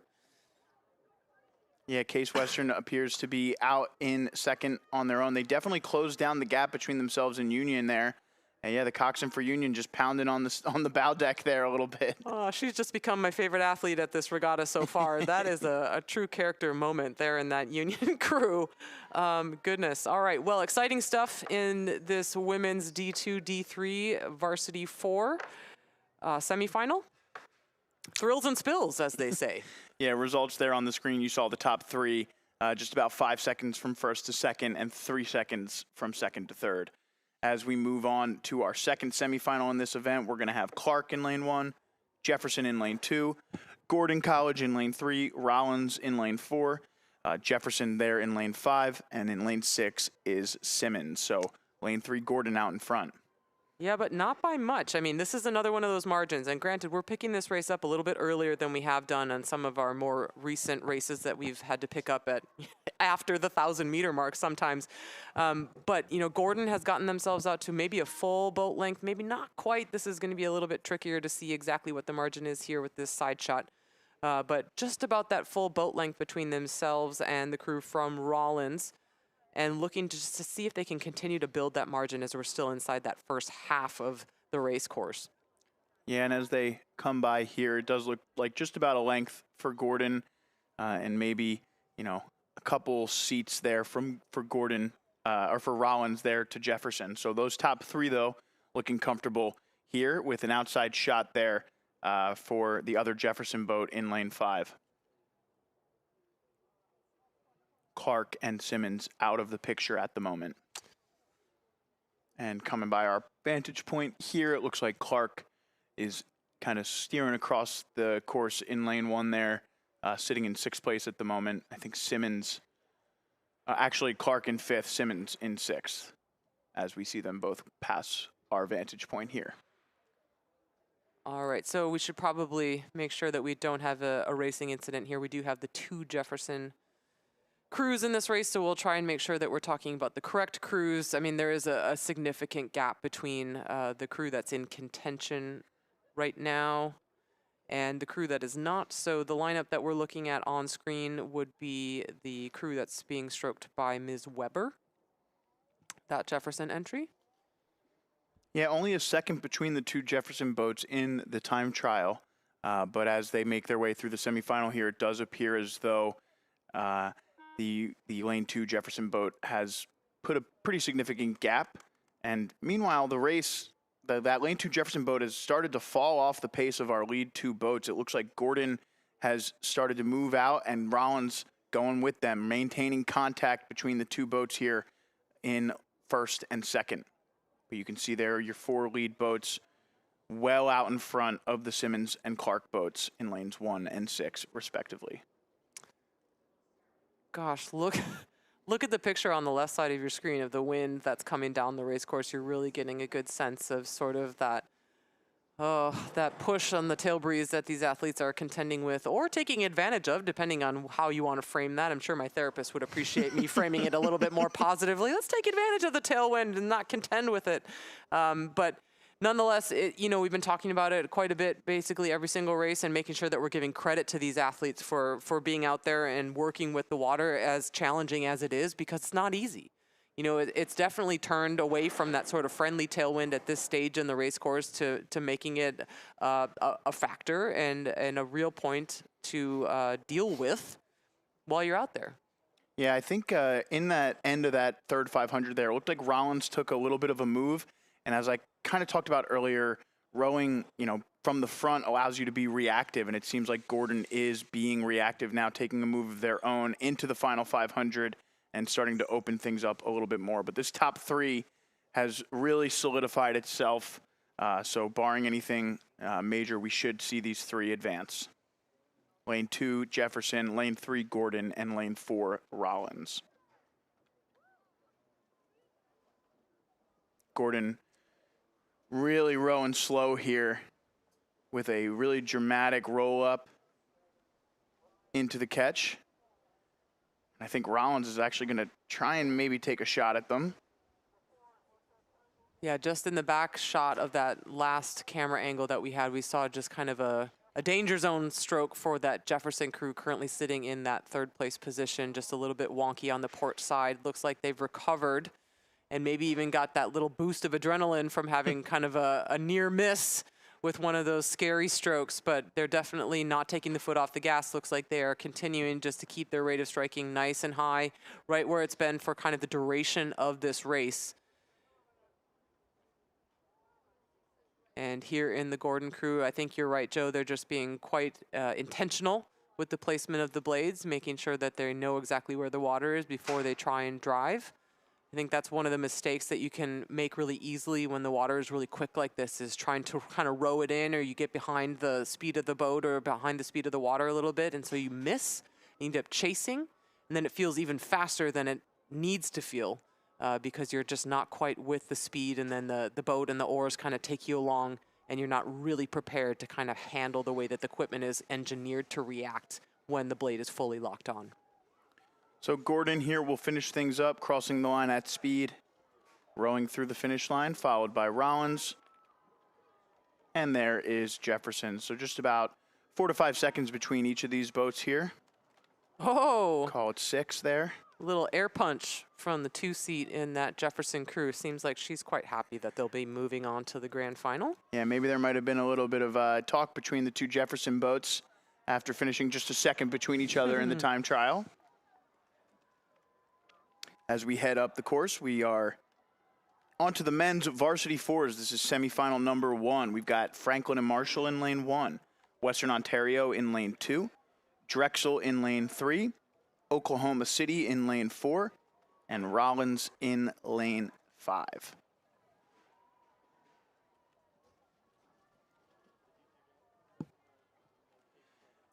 Looks like the boat from Drexel here with the pink undershirts. We saw them earlier. They are out in front after winning the time trial earlier today.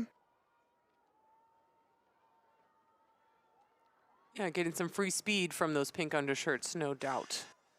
They've got themselves into a good race leading position.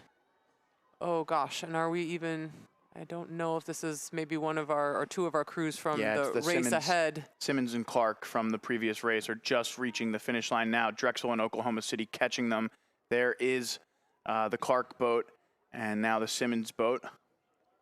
Yeah, this is an interesting bit of race play here, because obviously we have to have our officials launches following that preceding women's race in order to make sure that everyone is safe, just in case we have any sort of mechanical issues or capsizing or anything like that. We need to have our officials right on board. A little bit of wake here for Drexel.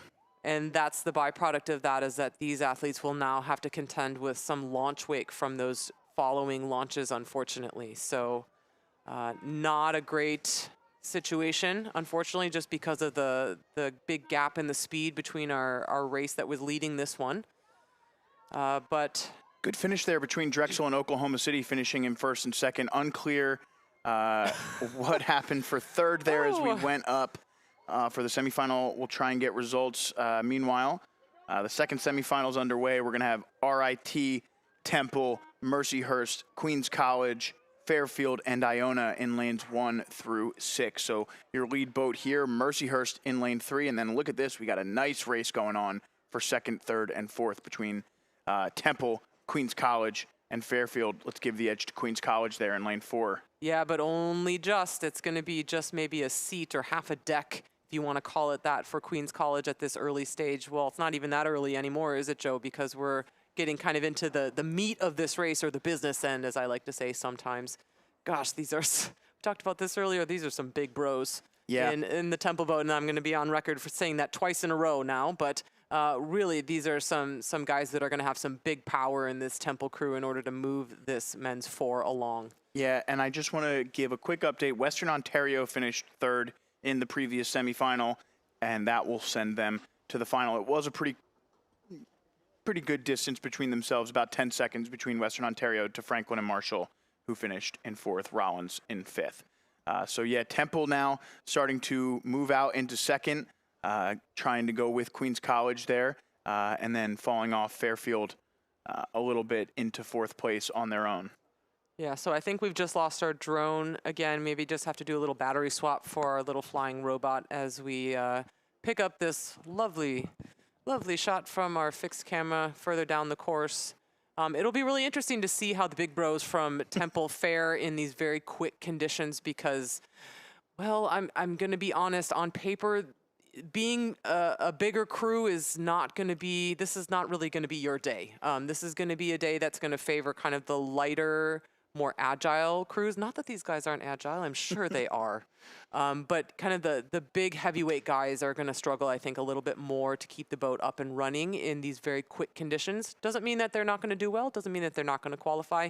Just means that they're going to have to be that more aware kind of the technical components of their stroke to make sure that they're doing everything they can to take advantage. Is that as simple as the lighter you weigh, the faster the current and the wind can move you? Is it as simple as that, or is there more to it? Oh, gosh, there's probably more to it than that. I mean, I think that if you're going to sink the boat down into the water, you got a little bit more drag, that kind of thing. But also just being able to keep up with the speed of the boat in the water. We've talked about that a little bit on the program already today. And the bigger you are, the more track you have to take if you're going to be taking full side strokes. So sometimes it can just feel a little bit more hurried or a little bit more rushed if you're one of the bigger guys that are kind of on the taller end of the spectrum. Getting up and down the slide on these really quick days can be a lot of work. Yeah, I talked earlier about rowing in a 4 being miserable. I once rowed in Let's just end the sentence there. Yeah, I once rowed in the head of the Charles in a 4. I'm sorry. With a guy. We were all about 5'11", 6 foot, maybe 5'10". He was 6'4". And he was difficult to row with. Was it a personality issue, or you were just going to say it was because he was 6'4"? He was a nice guy. Oh, good. Yeah, I liked him. Love that. Yeah, he was a good dude. But yeah, it was just he was much bigger than the rest of the guys in the boat, and we struggled to pull him along. Even though he was a strong guy, we were weighed down, and the Charles. You got to be agile, as you said, around those turns. So that was a difficult race. Yeah, I mean, so we don't have heights and weights of these guys. That's not something that we get in our dossiers for the Jefferson Dad Vail. But just looking across the field, these are conditions I think that are going to favor this Queens College crew. They're able to just kind of take more strokes, stay on top of the speed, keep the boat up and running, and just kind of keep things very nimble. A big look from the 3 seed in that Queens College boat. Did you know that I was talking about you and how this might be favoring you? Oh, there's our paddleboarder again. He's cracking me up, man. He's got the best view in the house. Yep. So we're going to see kind of as these guys come alongside our fixed camera here at the finish line, how things are all going to shake out, whether the big bros from Temple were able to make the most of this very quick set of conditions. Mercyhurst looking really cool. They know that they have this locked up. Money for Mercyhurst as they're coming through those red. Oh, a little bit of a dangerous stroke. Oh, gosh, I better just stop talking. Yeah. All right, so Queens College did kind of come out on the right side of those quick conditions, as we talked about. But here they come. It's the big bros. They were able to lock up that 3rd qualification spot for Temple ahead of the crew from Fairfield. Yeah, it looked like Fairfield made a nice push at the end, though. So kudos to them for a gutsy finish. You always like to see teams pushing at the end. Oh, look at this boat race. This is one of the better fields that we've seen in the afternoon program. We've got overlap and contact between all 6 boats across as we're picking up this women's varsity 4 semifinal. In lane 1, we have Florida Tech. In lane 2, MIT. Lane 3, Drexel. Lane 4, Robert Morris. Lane 5, Georgetown. And lane 6, Fordham. great little boat race that we have on our hands here, Joe. Yeah, just about 600 meters into this one, the Dragons of Drexel striking out into first. Looks like maybe call second place pretty close here between Georgetown and MIT. Maybe give the edge to the Hoyas boat there in lane 5. And then, yeah, lane 1 there also well within. That's FIT.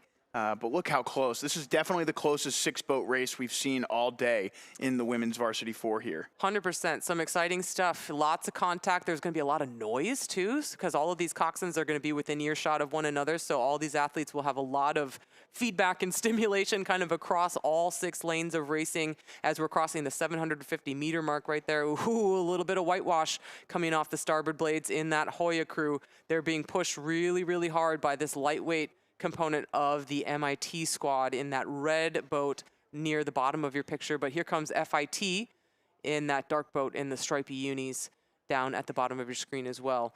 So are we starting to string out and start to see that chevron form? It looks like it. Yeah, so really interesting from Georgetown here. They finished 20 seconds back of the boat from Drexel in the time trial. Actually finished 8th overall, which is why they're out there in lane 5. And now look, as you said, lane 1, FIT starting to make a push here. Yeah, a little sneak attack from the Panthers over on this side, isn't it? Just really kind of digging into this base rhythm to see what kind of impact they might make on that Hoya crew over on the far side of the race course.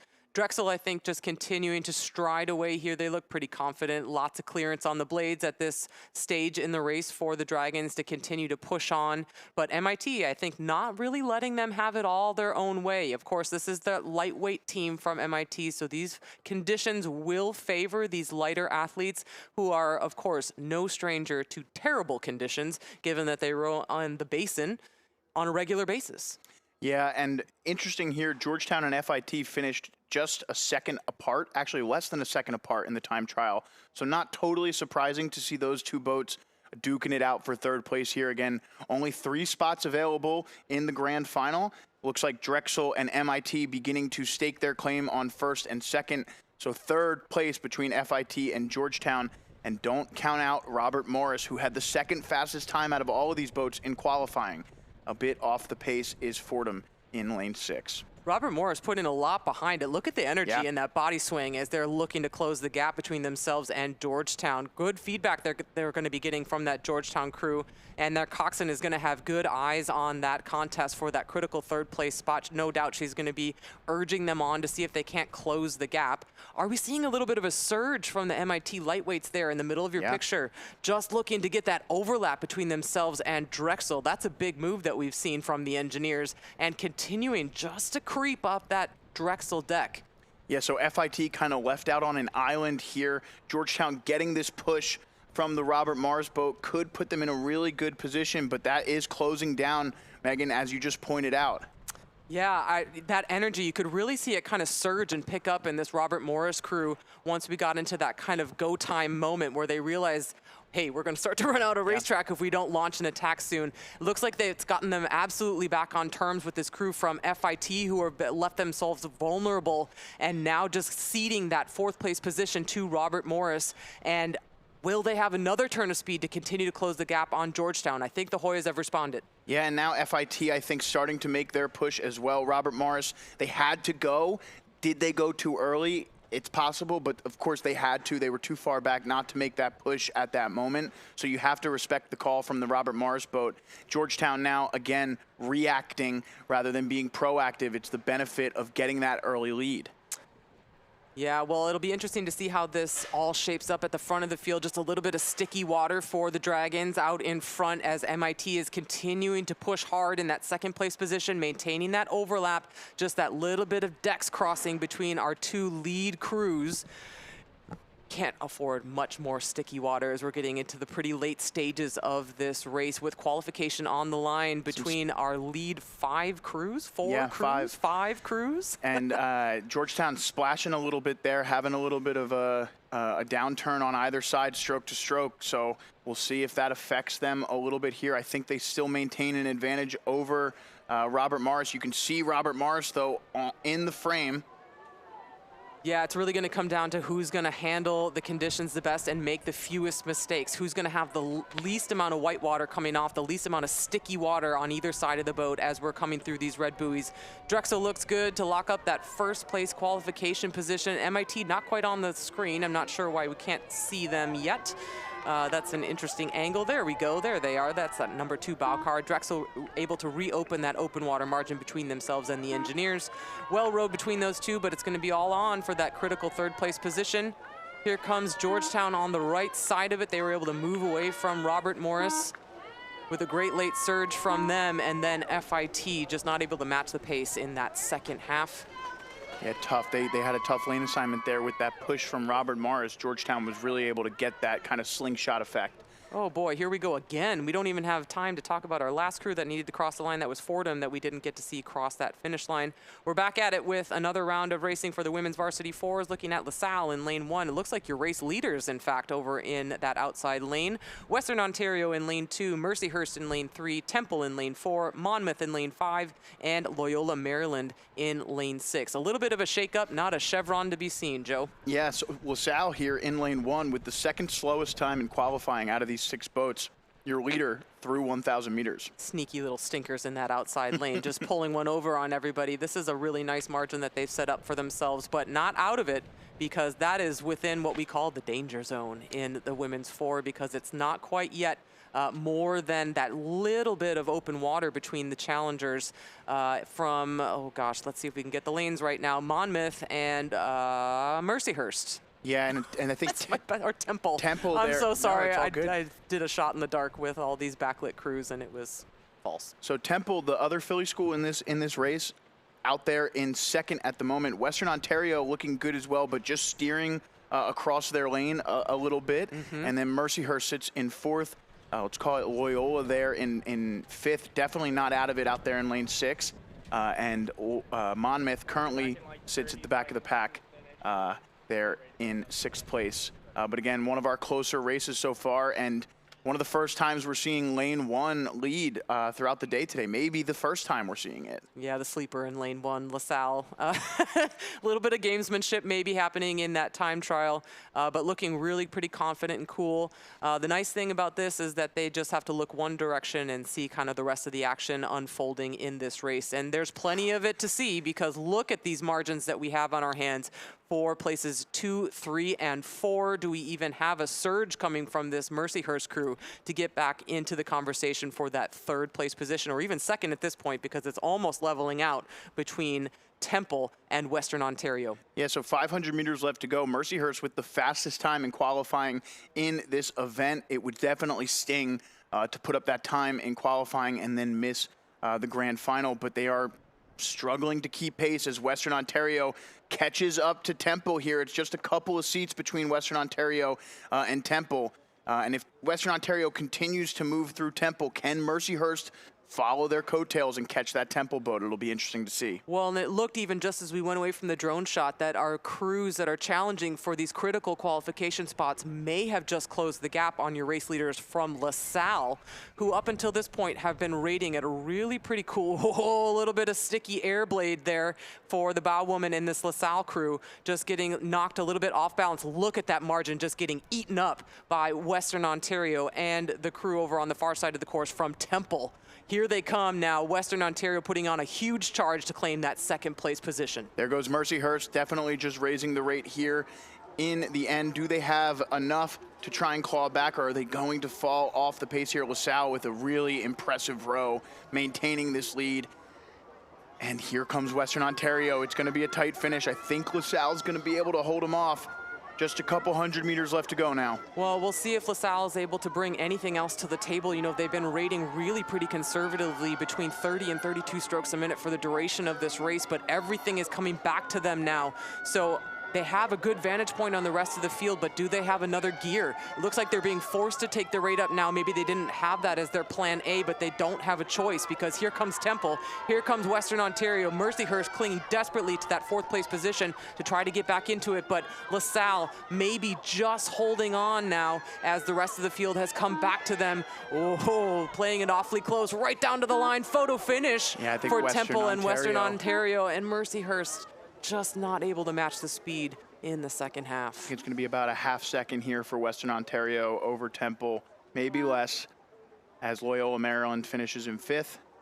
And there you see it's actually 9/10 of a second there from Western Ontario to Mercyhurst. That doesn't seem right. I think Temple's time has not. Yes, Yeah, we're going to Temple's time- wait yeah. for that to pop up there. I think because it was such a close finish, they counted them both at the same time. So it's just going to be a couple tenths of a second here and there. And there we'll is. give a nice close-up. Hello, sir. I'm surprised they're letting him stay out there, but You know, anyone who wants to ride the paddleboard up against this really fearsome headwind, you just got to let him live his life, you know? and he's not bothering the race. Well, let's hope it stays that way. It looks Yeah. like he's got a good idea of what's going on. He's reading the room. All right, here we go. We're going to pick up our next round of racers here. Looks like we have some quads, Joe. Here they come. Yeah, this appears to be, I think we might be seeing women here.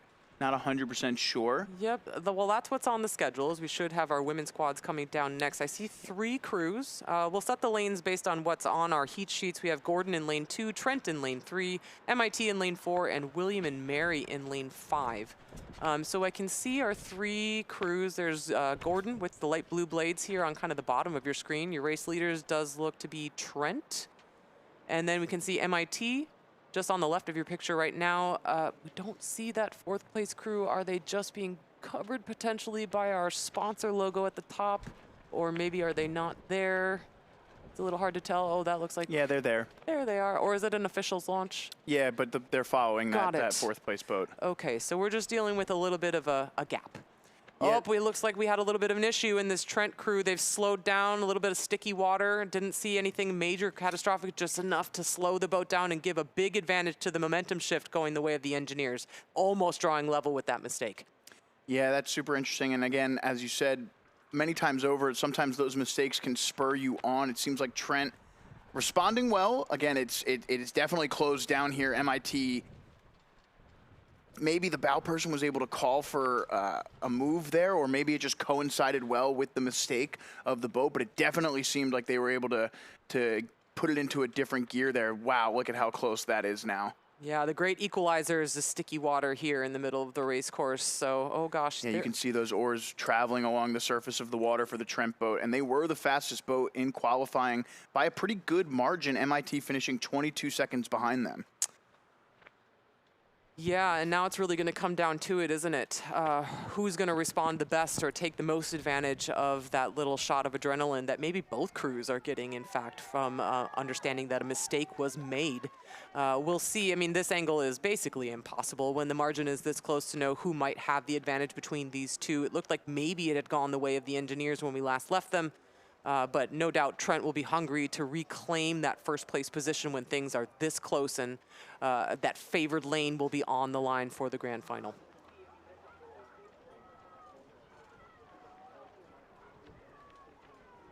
All right, so as we move along, looks like both crews are looking just to push the rate enough, but not too much, because again, this is such a finicky, touchy little boat. This quad is so technical and so sensitive, and all these little blades are gonna be just that much more susceptible to getting caught in these little bits of texture on the water.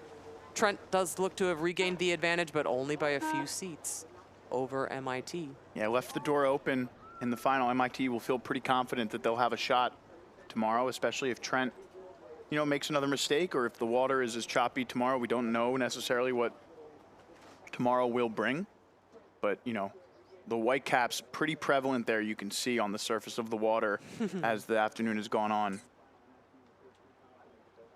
Yeah, so 2 more boats that we would expect to cross the line in that semifinal. So we'll have to wait to pull up results, because we're going to cut back to our next round of racing to see who between William and Mary or Gordon will snag that 3rd qualification spot into the grand final for the women's varsity quad.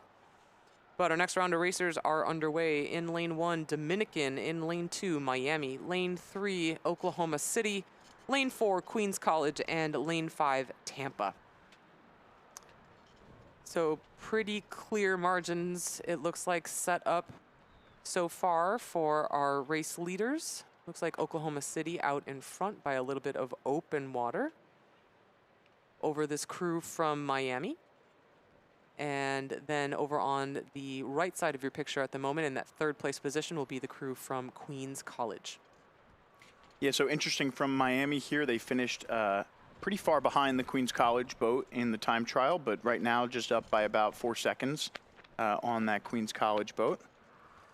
Yeah, pretty crazy move by that launch right there. Just waking out our lead boats. Okay, that was a choice. Interesting. He must be new.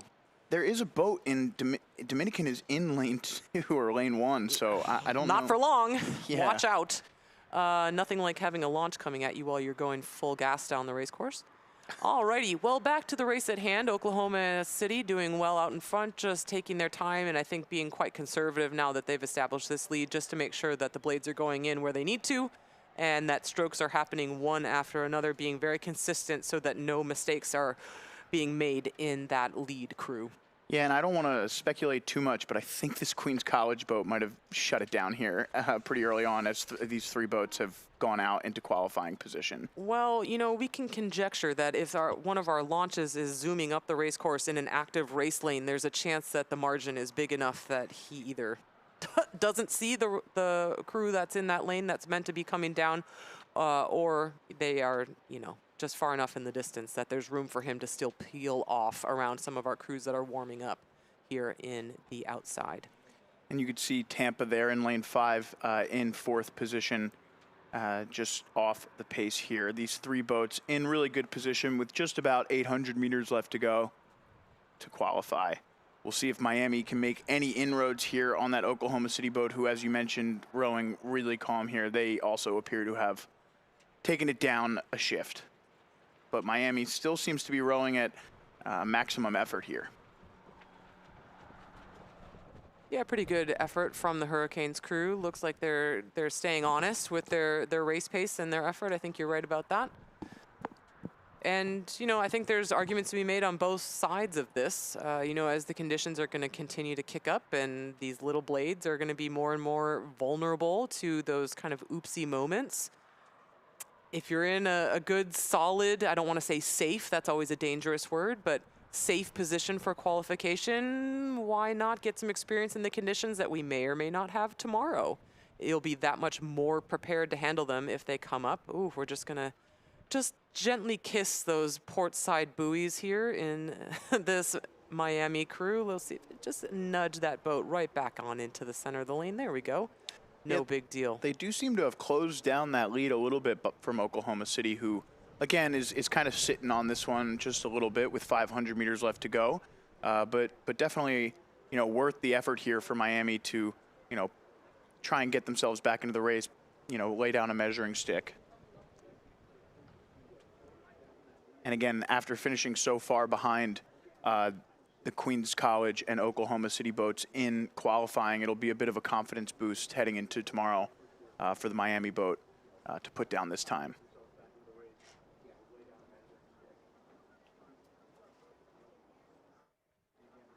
Beautiful shot of our 4 different neighborhoods here on this Cooper River Park, kind of the meeting point between a few different townships, shared between Pennsauken, Cherry Hill, and Haddon Township. This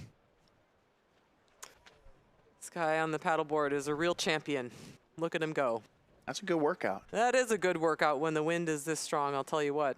Maybe he has a little motor on there that he's making such good progress up the course. Final 250 approaching here for our lead boat from Oklahoma City.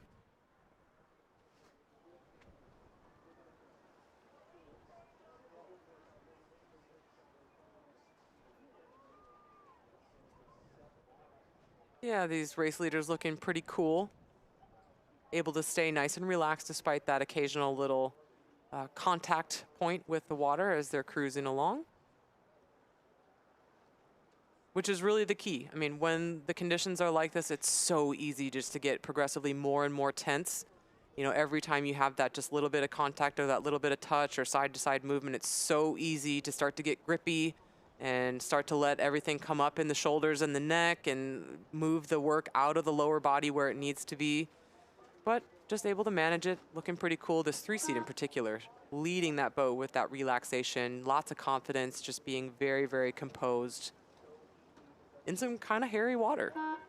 Miami finishes in second as expected, and following them will be the boat from Queens College. You know, one thing we haven't really had a chance to discuss is with the semifinals as they're going off on 5-minute centers is with the, you know, the starts really, and, you know, we're going to see another single race out onto the course, but, you know, with the current the way that it is, it's a little bit dead at the top of the course, but, you know, getting into these stake boats hasn't seemed like it's been much of an issue for these boats. So the officials and our coxswains and bow people and our single rowers doing a pretty good job of keeping things moving today, not having too much issue getting these races started. All right, we've got our varsity single third final is out onto the course. We've got Rollins in lane 2, Washington College in lane 3, RIT in lane 4, and Oklahoma City in lane 5. So they are competing here for spots 13 through 16 in the men's varsity single event.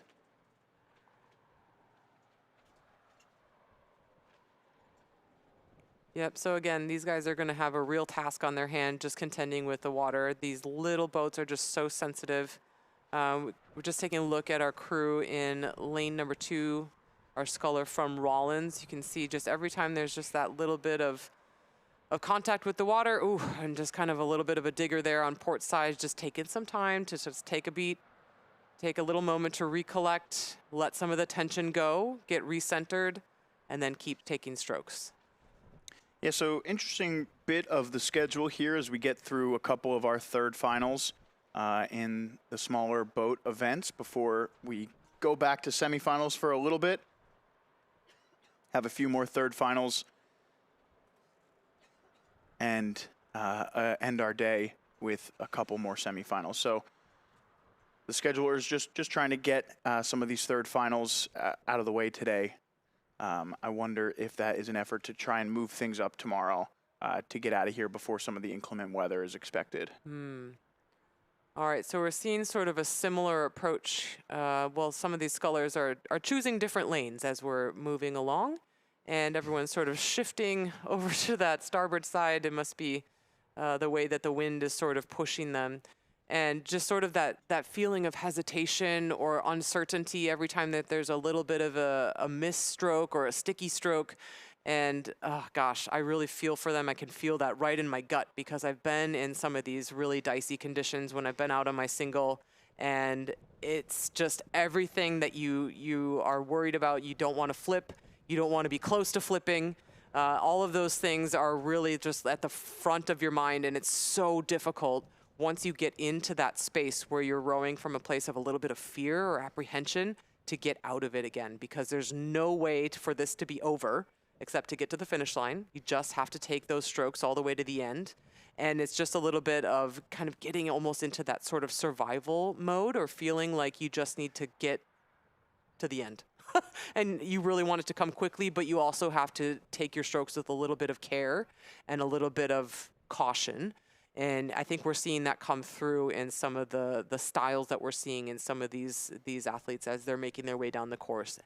I think a lot of that can come, well, it can happen at really any level of experience, to be honest with you, because even on some of my later years when I'd been rowing for a really long time, I had days out on some of the bumpier stretches of water that I had where I had those moments where I was like, oh man, I don't want to be out here right now. And it's a little bit bumpy. It's a little bit freaking me out. I'm getting in my head about this, even kind of late in the game for me. But if you're a younger athlete, a younger sculler, and you're still kind of cutting your teeth in this very, very challenging event, you can absolutely get into that space where you're just like, okay, I just got to keep taking one stroke at a time, just got to keep making progress, but I'm going to do it pretty carefully.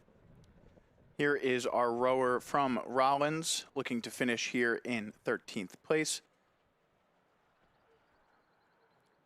This is going to be Guillermo Acha out of Rollins.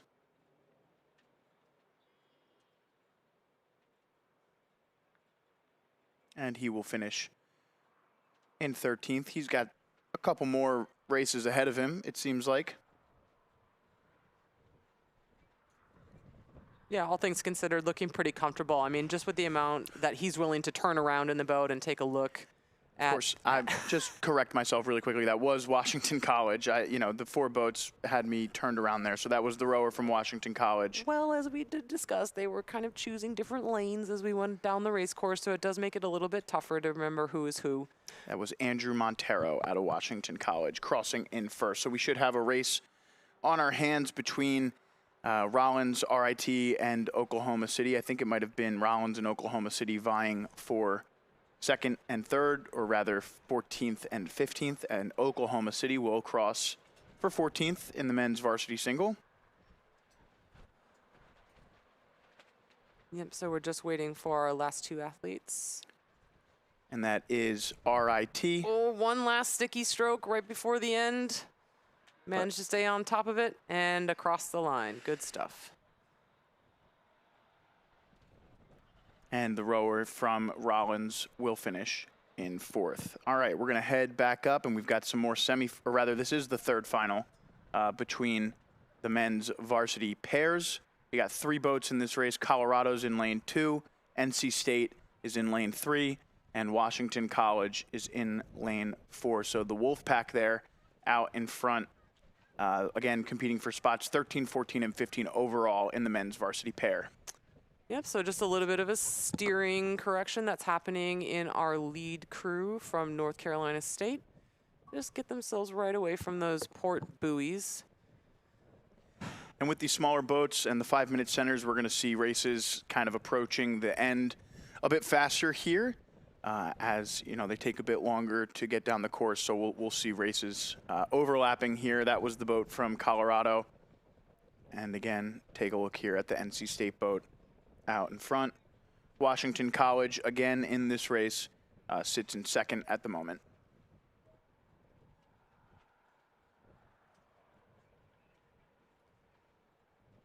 Yeah, so this NC State crew actually looking pretty comfortable in this pair, all things considered.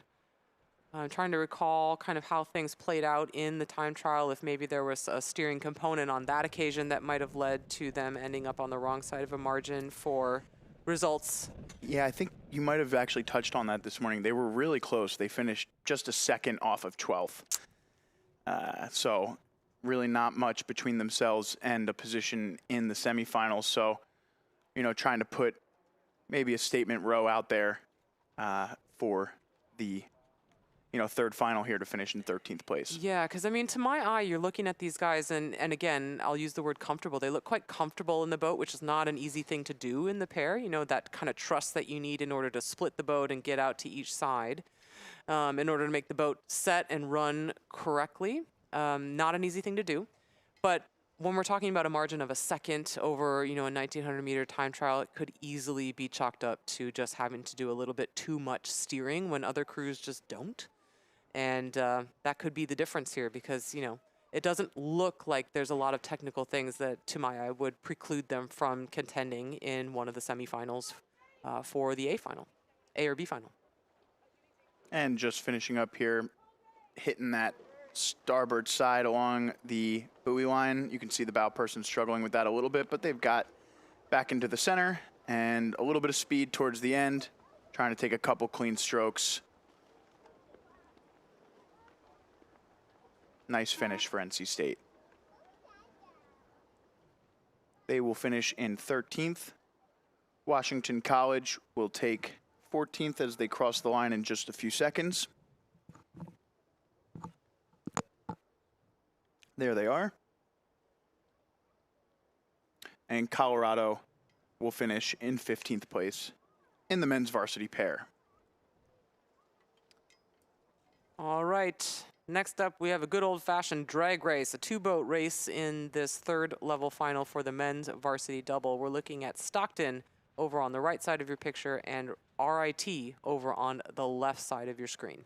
Yeah, just about 750 meters left in this one. Stockton with a strong grasp on the 13th overall position. RIT kind of drifting back and forth in their lane in 14th place at the moment.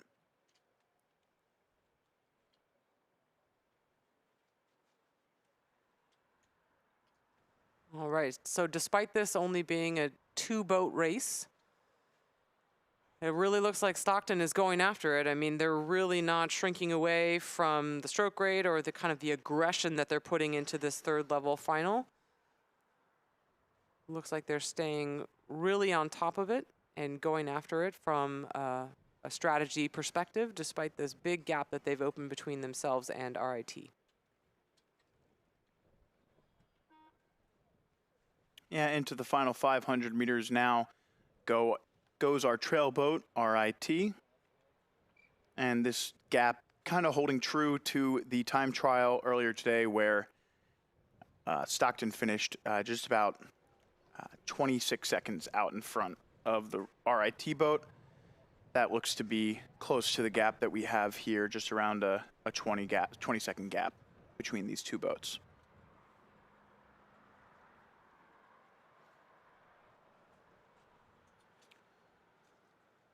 Just looking ahead, next up we will have the women's varsity double 3rd final following this boat as Stockton hits the 250-meter mark. And a couple more 3rd finals to get through before we get back to some semifinal racing. Yeah, I'm clocking these guys at about 34.5, 35 strokes a minute, which is, I mean, at this point, it's kind of borderline reckless. It just looks a little bit like they are just absolutely kind of putting everything into it, really going for it. The blade work is not as clean as we might want it to be as we're coming through the last few meters of racing, but that's not stopping them and it's not slowing them down. They're really kind of putting everything into it. I think the bowman is almost just kind of like, whoa, dude. Yeah, maybe I'm trying to go with you, but you're just like really going crazy up here. It looks like there might have been some conversation going on there. Or just the stroke seat trying to look back and see how much he has left. Yes, that's a little bit of that. But a lot of passion, I think, fueling this stroke seat really to kind of drive everything to the maximum all the way to the line. And that'll do it for Stockton. Little fist bump between the stroke and the bow. Pleased with how that one turned out.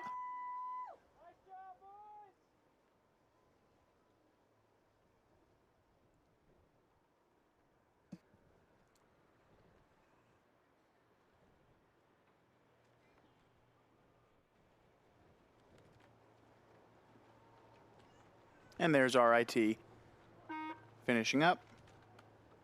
Probably just around 9 minutes here.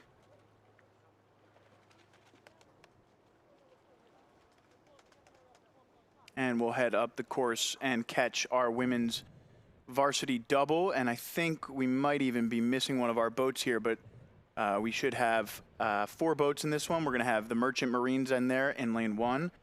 Dominican has scratched in lane 2. They are not in this race. Haverford College in lane 3. I believe that they might be our leaders out of the frame.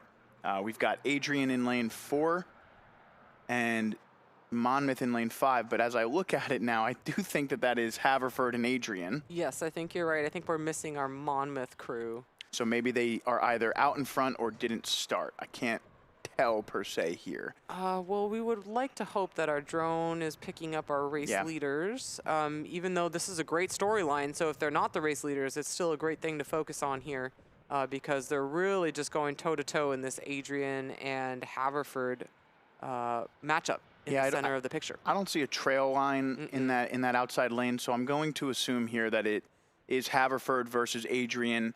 And again, this is a 3rd final, so we're looking at spots 13, 14, and 15. And, you know, not totally a surprise, especially if some of these rowers are doubling up, to see the coaches maybe say, you know what, we've got races tomorrow. Or these rowers were just in boats out, you know, for a different event. So the coaches might have had to make an executive decision to cut back on the race load for some of these boats. But look how tight this one is for 13th place between Adrian and Haverford College. Yep, Haverford at about 30 strokes a minute. And Adrian at about 30 strokes a minute. We'll see if we can even get the blades to sync up here with the overhead shot. Beautiful. So maybe just about a half beat separating these two crews at this stage. but have Haverford even just maybe started to push the rate on a little bit as they've started to lose that advantage to Adrian? Are they going to just try and put on a little bit of a push to pull themselves back level again? Yeah, big look from the bow woman in that Haverford crew just to track the progress of this Adrian crew next door. Yeah, she keeps taking a look. Seems as though she's communicating well. They're just looking across at each other. You could see the Adrian bow woman also taking a look. So she does seem to be looking ahead as she turns over, which might give you a good idea. And man, look how tight that is as they hit the 1,000 meter line.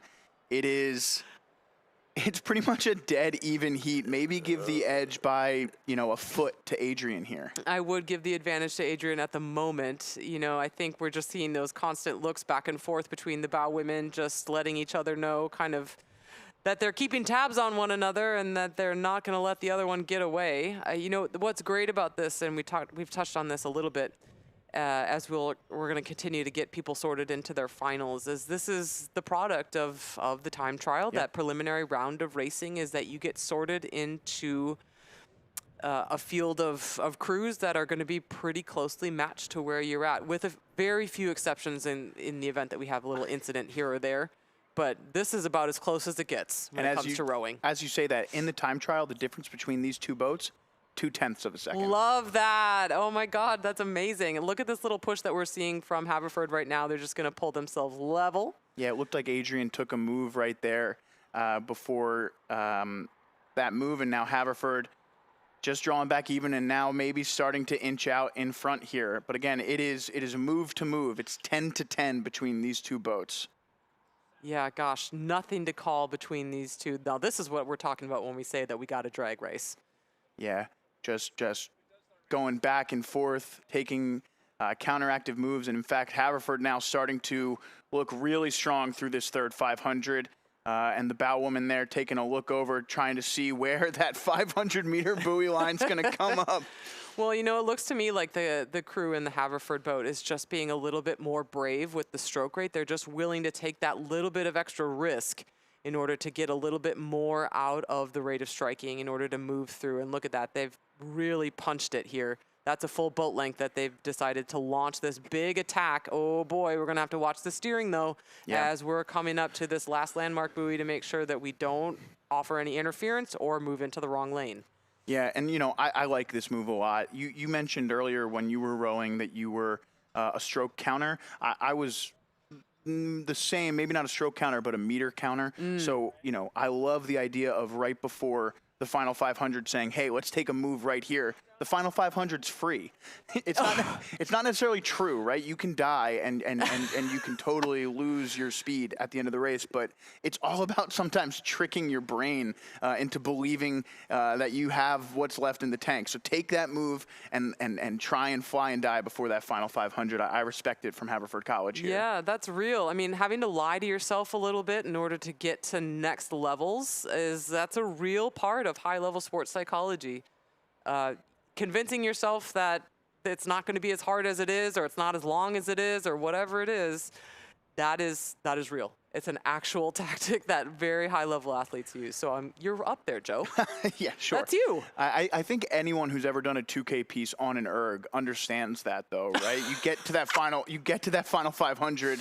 You kind of have to convince yourself to get through that first 1,500, and then the final 500, it's a battle with your brain. But you just tell yourself to get there, and then you can kind of fight it at the end. Yeah, I don't know that I've ever subscribed to the last 500 being free. No. I don't. Well, I mean, some people do. That's not the first time that I've heard you say, you or someone else say that. Right. However, convincing yourself that it's never going to be as close to over as it is right at that moment when you cross that buoy. Oh gosh, she's taking a full look over the shoulder at this point. That's a risky move in these little boats with these little oars. She must really be motivated to be figuring out when that finish line is going to come if she's willing to turn all the way around that many times. Yeah, I think they're hurting a little bit now in that Haverford boat, but it seems like they've done the damage they needed to do and will be able to hold off Adrian into the finish here as they come probably the final 10 strokes of this one. Well, being in the pain cave, that's a good sign. That means that you've put yourself out there, you've maxed your capacity. Oh man, this steering here might be the difference. Oh boy, here we go. It's going to come down to it. Adrian's got the bit between the teeth. They've got their heads down. They're going to work. Oh, I think Haverford has done enough, though. Did we get lured by the parallax maybe just a little bit? I think so. Yeah, I think we did. But she's still looking. She's looking every stroke for that finish line. There we go. Yeah, and they wanted it. It's over. Adrian crossing there, finishing 14th. Well, you know, it's understandable. We're looking at times over 9 minutes in these doubles. That's a long time to be in the pain cave. So a warranted, you know, kind of look around to figure out where that finish line might be. All right, we now have the men's second varsity 8 third final. And we are going to have, I think... just the 2 boats. Yeah, 2 boats in this one, Jacksonville and FIT. That's right. So probably time to broach this topic. We do have a third crew that would be listed in this event. However, they are being excluded. So the Hobart program is not going to be participating going forward in the rest of the program due to sort of a technicality with the rules. So not disqualified, but they will be excluded from moving forward in the program. They are listed in this third level final as they were not able to advance. But here we are just looking at our 2 crews that are being included. Oh, actually, never mind. I am a big, big liar. So they're rowing here, but I wonder if they were put towards the bottom. I'm going to see what happened in the time trial. Okay, so I do apologize. Again, we were literally looking right at them while they were on screen, but what I had been told by the officials before we started the program this afternoon was that Hobart would not be participating in any future rounds of racing. So obviously that's not true. There they are across the line ahead of Jacksonville in this third level final for the men's second varsity 8. Would love to get some clarification from that. If anyone wants to slide into my DMs from the official staff or maybe the regatta organizing staff so that we're giving accurate information to all of our families and supporters who are going to be looking for performances from the athletes that they love very, very much. Yeah, just a little speculation on my end. If you look at the time trial results, Hobart was excluded, so it might just be the officials allowing these boats to get another race in, just not within the competition. 100%. Nonetheless, that is not what they told me yes, before we started racing for true. The program this afternoon. So again, I apologize. That's an error on our part that we didn't get accurate information from all of the people that are running the races down on the water. But again, Jacksonville, we'll call it 13th for Jacksonville, 14th for FIT, and an excluded Hobart who was allowed to row in the third final this afternoon. And that race went off pretty quickly, so it seems like we have our first gap of the day. Again, this race was scheduled. The next race on the schedule is the men's club varsity 4 third final, and this was. We'll see what time it was scheduled to go off at. Right around 16:40, so 4:40. So just on schedule here, we're at 4:39.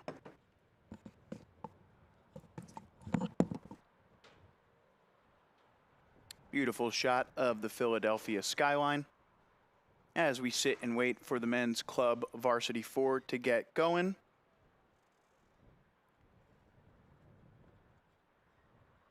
And we will take a quick break here for a message from our sponsors. Who are Thomas Jefferson University students? They're designers, healers, builders, but mostly they're in demand by the employers creating the jobs of tomorrow. When you're trained to never settle, but to keep asking why, and your education crosses disciplines, these different perspectives ignite new ideas and make the impossible possible. Jefferson, redefine possible. We do the most with the least. The most protein for the least calories. The most with the least. The most with the least. 28 grams of protein, 150 calories, 0 grams of sugar.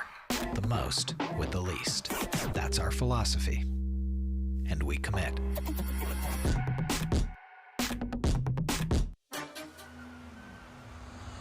are back here live from Avalon, New Jersey for the South Jersey Lifeguard Championships.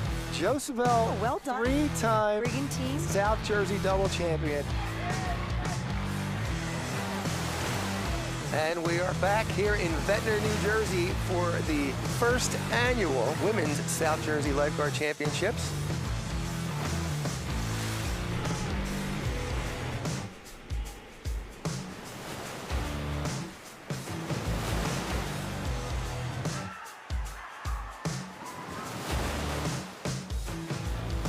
AC starting to move here. And right now, unofficially, Atlantic City is going to take the easy victory here.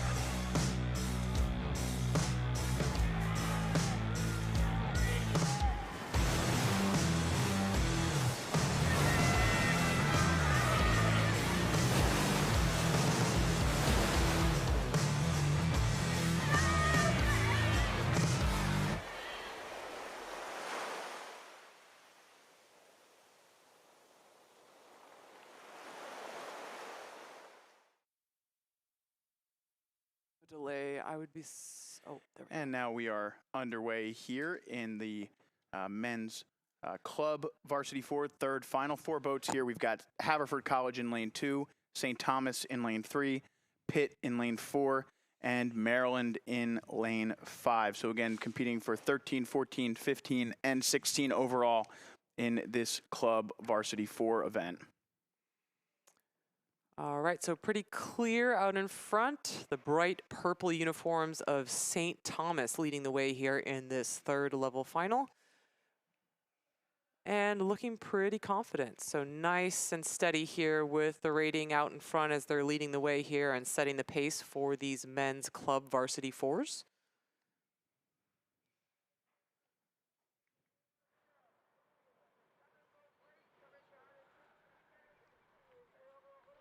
Nice and steady, about 30 strokes a minute for the guys from St. Thomas. Not in a big hurry, just being very, very patient and very consistent. Steady as she goes as they are leading the pack here in this third level final.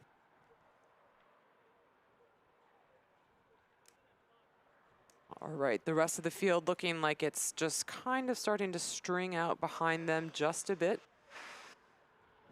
Currently in that second place position is that crew off in lane number 4. That's the crew from Pitt. And then we'll jump back over to lane number 2 for Haverford in that third place position, riding alongside our officials launch. And then off at the very tippy top of your screen will be our crew from Maryland.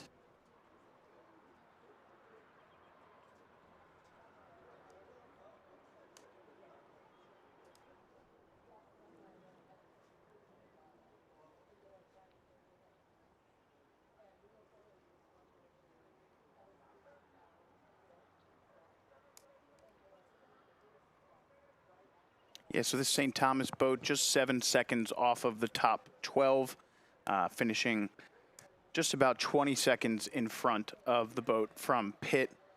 So not a huge surprise to see them well out in front here in this third final.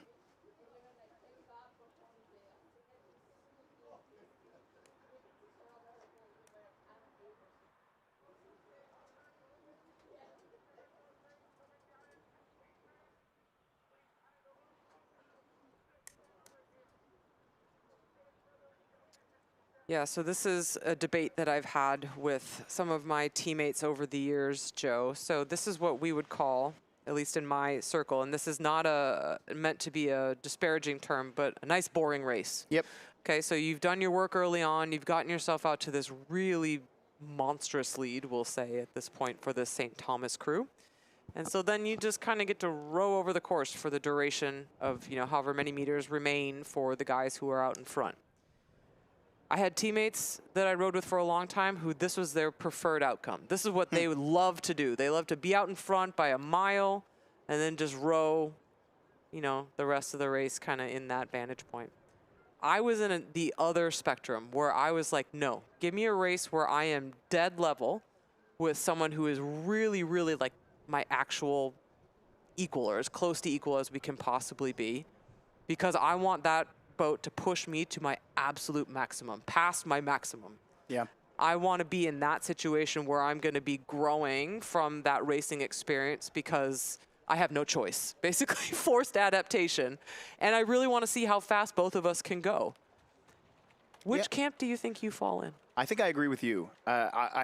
You know, getting out in front definitely feels good, right? Oh, it does. There's no doubt that it is a fun way to row with a lead, and it can be really confidence boosting, and it can make you feel really good about, you know, your team and your boat. But in terms of, you know, fun, I think it's much more fun, as we might have an issue here with that goose. No, got that's out of one the way. Our clever geese. I think the sport itself can suffer from a lack of fun at times. What? That is absurd. I can't believe you would say such a thing. So when you can make it more fun, and competition's fun, I think. It is. So I think, in general, having a close race, it can be heartbreaking, right? But that is sports at the end of the day. It is supposed to be close. It is supposed to be hard. And sometimes there's a loser. And if you're on the other end of a tight 1-2 finish, it can hurt. But I don't think you would trade that necessarily for the alternative and not being able to compete. You know, obviously everyone wants to win, and it's easy and comfortable to win with a huge lead, but the sport itself is more fun when it's competitive. I agree with you. And, you know, when it comes down to those fractional margins and those really close races, it really comes down to who gets everything exactly right in the moment, on the day, in the breath that you're taking, you know, whatever it comes down to, however that tiny margin might be.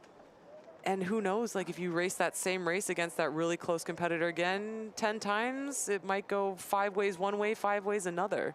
And that's what I think is the best, is when you find your kind of your counterpart or counterparts out in the world where you have that really, really even matchup. You have, you know, a 5, 6, 7, 8 minute effort, and it comes down to almost nothing between you. How cool is that? That's like a really rare thing, to be able to find people out in the world who are existing kind of in that same plane as you, almost identical plane as you. All right, just looks like Pitt finishing up in 14th, followed by Haverford in 15th, and Maryland will take 16th place as we take a look at our women's varsity 4 third final. This will be one of our last third finals of the day before we get back into semifinal racing. We'll have a few more third finals.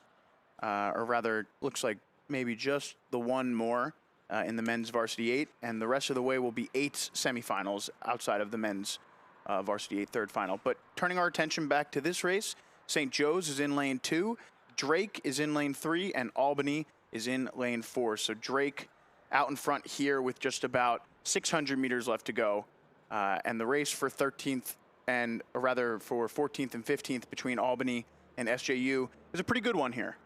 Yeah, it's a pretty good one. And, you know, we're picking up this race fairly late in the game, so we don't know exactly how this story has unfolded between this crew from St. Joe's and from UAlbany. But right now it's going the way of the Great Danes in terms of determining those last 2 places in this field of women's varsity 4s, 14 and 15. And it looks like they're in a good position to continue to hold that advantage over the Hawks as they're crossing into that last 500 meters. Drake doing a nice job again, establishing themselves in that nice boring position for this race. And again, I say that with love, and it's not meant to be sort of a disparaging term. Right. You know, that coach that told me that or said that to me was applying it to sort of the way that my team was racing at that time. That was absolutely dynastic. So it was said with love, said with affection, but also with a hint of sarcasm. Try and see exactly how these boats broke down. I think just based on lane assignment, these results make sense, given that Drake likely was the 13th finisher in the time trial earlier this morning. Try and find the official results on that real quickly here.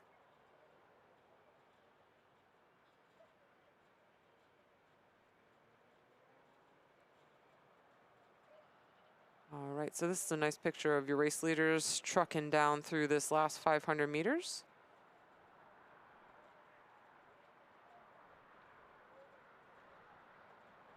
Looking pretty confident as they're coming through this last quarter.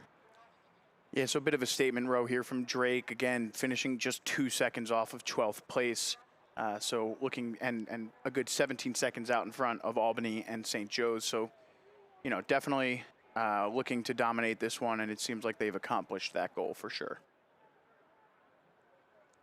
Yeah, so I clocked them coming in at about 33.5, 34 strokes a minute. Looks like we're catching them just as they're starting to wind the rate up now. Definitely a step on for this Drake program, touching that 36 range in these last few strokes as we're coming up to the finish line. And Drake crosses in 13th.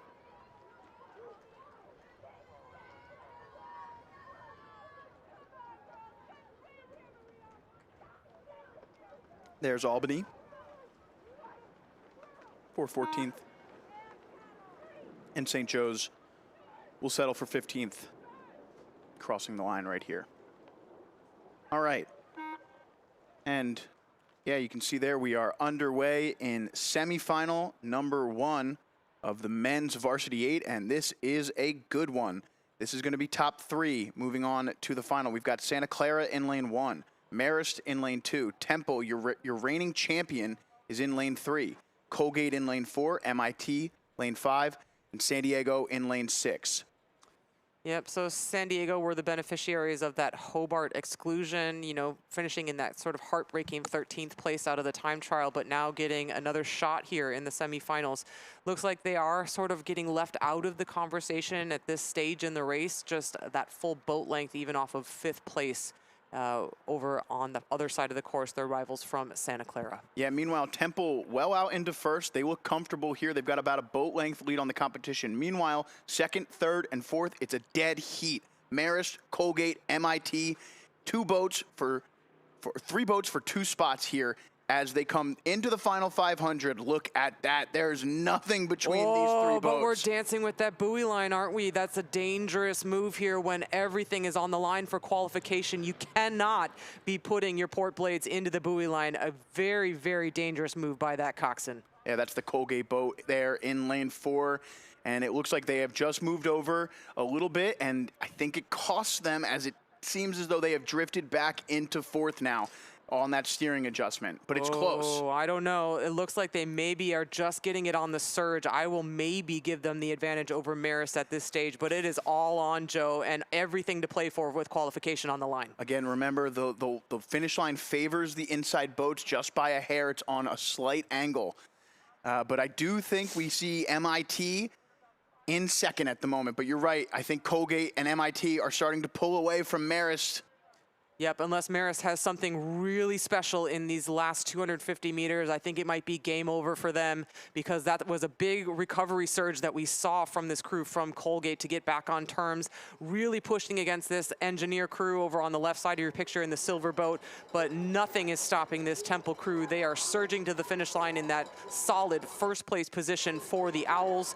Here comes your next 2 qualifiers. It's MIT followed by Colgate through this first round of semifinals for the men. Marist just missing out in 4th. And then here comes our crew from Santa Clara in 5th. Over on the far side, the Toreros of San Diego in 6th. Yeah, great race there. Temple at 5:38. They're fastest in the time trial as well. But those margins closed down just a little bit by MIT, Colgate, and Marist. So we'll see how Drexel does in semifinal number 2. Yep, no time to waste. We got to get back and pick up this next storyline for racing for the men's varsity 8. We're lucky that we're going to pick this one up fairly early in comparison. In lane number 1, it's Gonzaga. Lane number 2, St. Joe's. Lane 3, Drexel. Lane 4, LaSalle. Lane 5, Jacksonville. And lane 6, Loyola. Yeah, not much between our top 2 boats here. It appears Jacksonville also there with them, but Drexel and LaSalle looking good out of lanes 3 and 4. Again, they were 2nd and 3rd in the time trial. Drexel just 2 seconds off of Temple's pace. LaSalle about 4 seconds behind them in the time trial. At the moment, maybe a 2-seat lead for Drexel, but difficult to tell from the angle. Yeah, it's awfully close. It does look like it is that chevron just starting to form here as we've crossed that first 500 meters. You know, in the men's 8s, it's always going to be about racing early on and getting that advantage in that first 500 or even that first 1,000 meters, but it's never going to be more important as it is today, as the conditions have been continuously challenging our crews as they've gotten into the second half of these races. Does look like the very slight advantage going to Drexel as they've come into this second quarter, but it's, gosh, it's half a deck, Joe. Nothing to call. Yeah, Gonzaga looks like they are in third at the moment, but again, as you said, it's really tight. St. Joe's right there with them, so 3 Philly schools in the top 4 at the moment. The inside boats with the advantage over Jacksonville and Loyola, but those 2 boats not entirely out of it. They come by our vantage point here, and we can see Gonzaga just about 7 seats down on the Drexel boat. St. Joe's maybe about 4 seats down on Gonzaga, and that is your top 4 at the moment there. You can see a nice shot of it, maybe about an 8-seat lead. And look at LaSalle. LaSalle just about dead even with the Drexel boat. Don't count out the Explorers. No, don't count them out. It does look like the momentum has shifted. They've just launched a big attack in that second quarter as they're crossing that 1,000-meter mark. And I think we can expect a response from Drexel, though, Joe, because as we come through the middle, this is such an important part of the race strategically for these men's 8s. I think that Drexel is not going to want to wait too long before they counter this attack. Great turn-up that we're seeing from Gonzaga on the bottom of your screen just to maintain overlap with these 2 Philadelphia teams and starting to push themselves away from St. Joe's. Yeah, so these boats looking to join Temple, MIT, and Colgate in the final. Only 4 seconds separating Temple and Colgate. Not much between these lead boats here in this one. Should set up an incredible grand final tomorrow, no matter what happens here. Continued sustained effort on the top of your picture from the Explorers of LaSalle. They're just starting to extend their lead with another big push in this third quarter. Is it just 4 seats advantage now for LaSalle? Still, Gonzaga not going away. Are they just maintaining the overlap on Drexel? Yeah, Drexel's still looking calm here. It seemed like LaSalle was definitely outstroking them there into the third 500. We'll see if they respond or if this move by LaSalle will be the defining factor of this race. Not much between those boats at all, though. And I do think Gonzaga now just starting to lose their connection to Drexel there as we hit the final 500 meters. St. Joe's just about 6-7 seats down on Gonzaga. Look at this move from Drexel now. I clocked these 2 lead boats. LaSalle 38.5 strokes a minute, Drexel 37.5, but have the Dragons started to launch their sprint as we're coming through this critical section of the race. It's almost nothing to call between Drexel and LaSalle as we're coming through the last few minutes of racing. Joe, who your pick coming into this last little bit? I don't know. I think Drexel's got the speed at the moment, and you can see just taking half a seat every stroke, and there it is, Drexel just inching in front.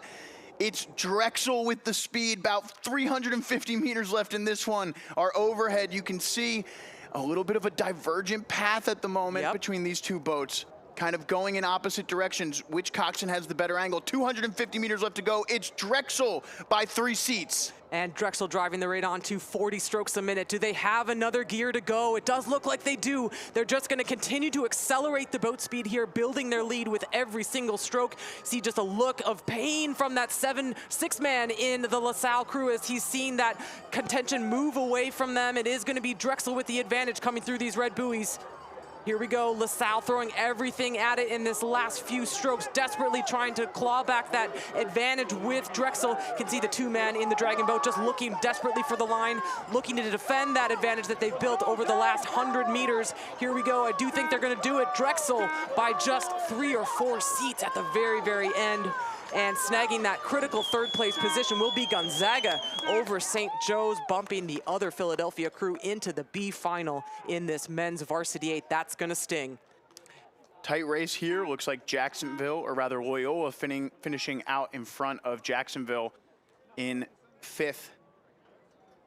Jacksonville finishing in 6th place. So look at the margins there between those boats. Just 0.4 of a second, or rather a second, just 1.2 seconds. Sorry, I can't read. No, it's the adrenaline. It's really hard to do math. I can't do it either. It's fine. 1.2 seconds between Drexel and LaSalle there in that final semifinal race.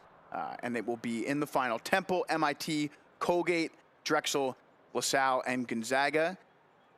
Temple, 538.9. Drexel, 539.1. Oh, love that. So Gonzaga, the sole survivor of our West Coast contingent that has challenged for a place in that A final here at the Jefferson Dad Vail. Hats off to the Zags. Meanwhile, we head back up the course to see our third final in this men's varsity 8. So these are spots 13 through, we're going to have, I think, 19 here. So they're going to let Hobart row in this one. Again, I don't know if their time will count necessarily, but we should have in lane, I think that's in lane 0 there is Hobart. Lane 1 is Mercyhurst. Lane 2, Stetson. Lane 3 is Embry-Riddle. Lane 4 is FIT. Lane 5 is Fairfield. And in lane 6 is Iona. So yeah, you can see the Hobart boat, who did qualify as one of the top 12 in the semifinal, but has been excluded from the championship races due to a coxin weigh-in error. Well, nonetheless, we have a great race on our hands. Yeah. Hobart leading the way sort of in that exhibition lane over in lane number 0. But all on in these middle lanes, it's just our crew way over on the far side. That is just not in contention. I'm sorry, I think That's Iona. I have things backwards on my heat sheet. I apologize. That's completely my bad. Yes, you're right. It's Iona. Sorry about that.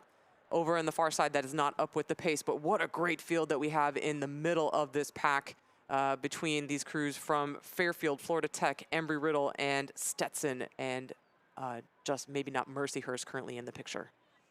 Yeah, Hobart there, you can see the lead boat at a lane 0 there. In this one, though, it appears like Stetson is in the driver's seat for 13th place, maybe followed there by Embry-Riddle. As that chevron begins to form, excluding the lane 0 Hobart boat, who is putting down a pretty fast time. Yeah, we just missed out on having Mercyhurst on picture when we were just looking at the margins there, but it really didn't tell the story because they're absolutely still up in that conversation just about bow to stern with this crew from Stetson. So lots to play for here in the midfield as we're looking at the story of this race continuing to unfold. We're just crossing that halfway mark now. Yeah, Stetson here maintaining just about 4 or 5 seat lead over Embry-Riddle. Mercyhurst sits in 3rd at the moment, but again, really tight there from Mercyhurst to FIT and Fairfield. And as you mentioned earlier, Iona off the pace at the moment. Yeah, it might be just a little bit of a trick to my eye from the drone, but Mercyhurst looked to be putting on a surge here as we've crossed into that 3rd quarter of the race. Are they just looking to build that overlap between themselves and Stetson? It does look like they're making just a little bit more progress on this crew across one lane over in Embry-Riddle, but here we're going to get just a little bit of adjustment from that picture from the drone just to see if we can get a better idea of what those overlap margins might be. But good progress, I think, nonetheless, that we're seeing from this crew from Mercyhurst. Yeah, Fairfield also rowing well out of lane 5. FIT there in the 4th lane, going with the teams as well, just drifting off into 5th place at the moment. Yeah, so it's Stetson doing really well to defend that open water gap between themselves and Mercyhurst, but it does look like Mercyhurst is continuing to incrementally move up on this Embry-Riddle crew. Is it just a few seats remaining now for Embry-Riddle to defend against this charge from Mercyhurst?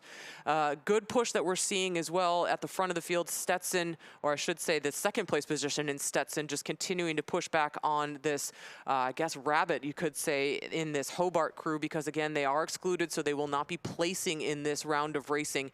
But a good benchmark for this crew from Stetson to continue to measure themselves against as we move through the 2nd half of this race. Yeah, not a horrible pacemaker here for the rest of the field from this Hobart boat, kind of giving the coxswains something to compare their teams against. And Stetson doing a really admirable job of not only winning this 3rd final, but making some inroads here on Hobart, who is just about to lay down their sprint, it looks like. All right, look at Embry-Riddle go now. They've really come alive over in that far lane, just seeing what they can do against this Stetson crew and pushing back against this charge from Mercyhurst. Really nice move from Embry-Riddle late in the game. Is Hobart finding another little surge of energy too to start to push away from this midfield as we're coming through these red buoys? Final gasps here in this third final. We're going to see Hobart cross again, rowing in an exhibition, and Stetson looking awesome into the finish line here. Didn't really get a good idea of just how big their lead has grown. And here is that Hobart boat. And they cross. Finishing in 13th place is Stetson. 14th. Ooh. Tight. I think Embry Riddle held off Mercy Hertz there, but it was close. FIT finishes in 16th. 17th goes to the boat from Fairfield.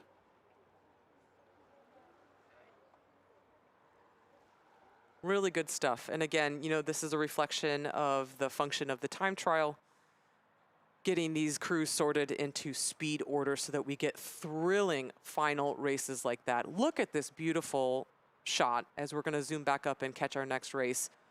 Beautiful shot of the Philadelphia city skyline. We've got the bridges, we've got the beautiful springtime trees and lawns, and oh my gosh, we are just so lucky to be here and be bringing you all the action from Jefferson Dad Vail on the Cooper River.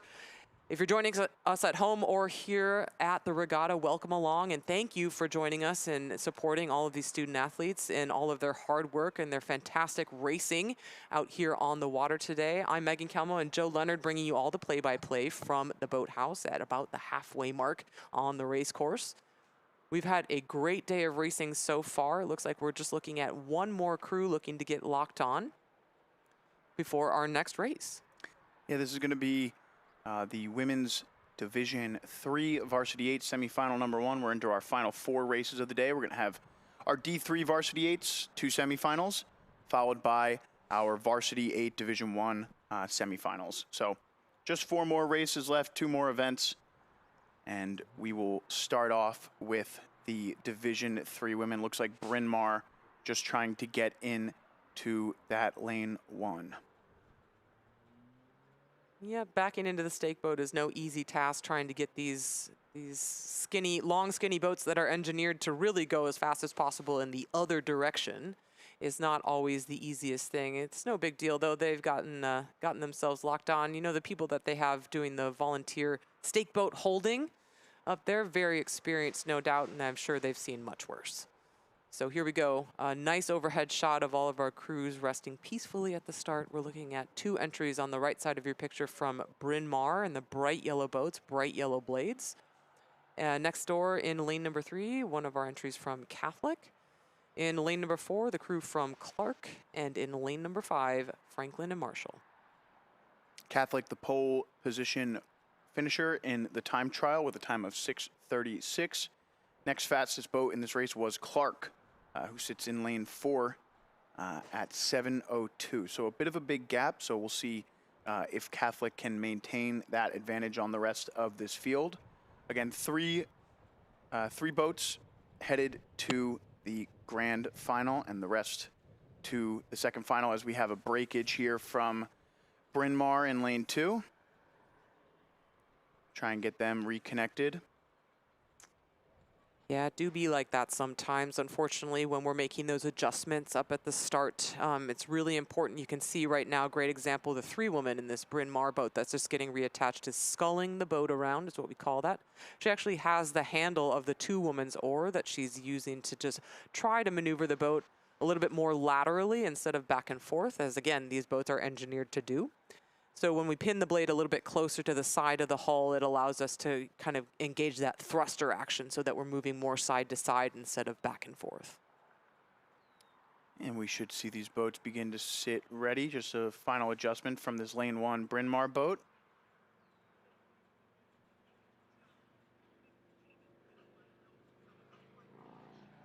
And the lane 2 boat as well. Lane 4 also making some final adjustments here.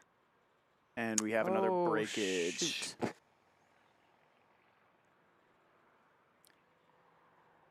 just about 5 minutes behind now, so I imagine they'll send off the second semifinal pretty quickly if they can.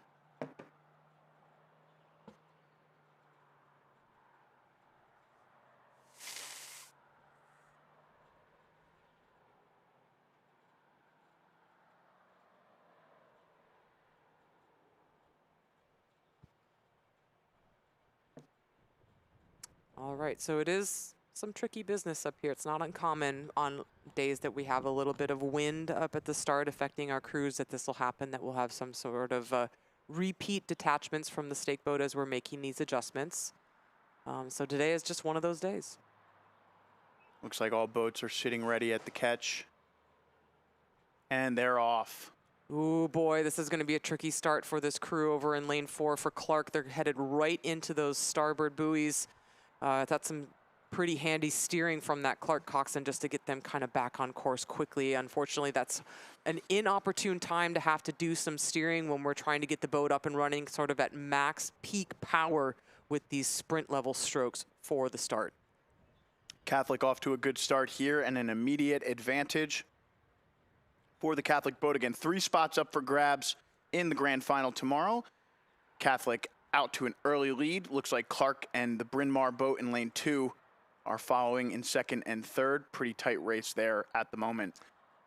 Yeah, pretty quickly developing into that chevron shape. I do think that pride is going to be on the line between these 2 Bryn Mawr entries who are right next to each other over in lanes 1 and 2. So maybe this lane 1 Bryn Mawr entry has something to say about that chevron shape, not rolling over easily in that outside lane. They're going to stick it to their teammates here in lane number 2 and really push hard in these opening meters. Pretty big gap between those 2 boats in the time trial, just 40 seconds between the Bryn Mawr boat in lane 2 and the boat in lane 1. So definitely a good fight being put up early on from that lane 1 boat. We'll see if they can maintain contact long down the river. Yeah, a little bit of danger blades happening in that lane 1 Bryn Mawr entry, just really getting a little bit close to those port side buoys. So just that little bit of adjustment that's going to need to happen from that coxswain to get themselves back on course and make sure they don't have any incidents on that port side. So maybe just ceding the advantage to their teammates in that lane 2 Bryn Mawr entry, and then now we're going to see that chevron really start to crystallize. Yeah, Catholic opening up water here. Clark in the time trial finishing out just a 1.5 seconds over that Bryn Mawr boat in lane 2. So no surprise here to see them just about dead even through 600 meters. But Catholic opening this thing up here in the middle portion of the race. And we should see them continue to open this lead up. Yeah, big statement from this Catholic crew as we're getting underway. You know, really, I think making pretty easy work of the field in this kind of first half of the race. Again, front loading the race plan, I think always going to be a good move as the conditions continue to be as they are and have been for the duration of this second part of the program here at the Jefferson Dad Vail. But it's working to their advantage here as they're crossing that 750 meter mark and not another crew in sight.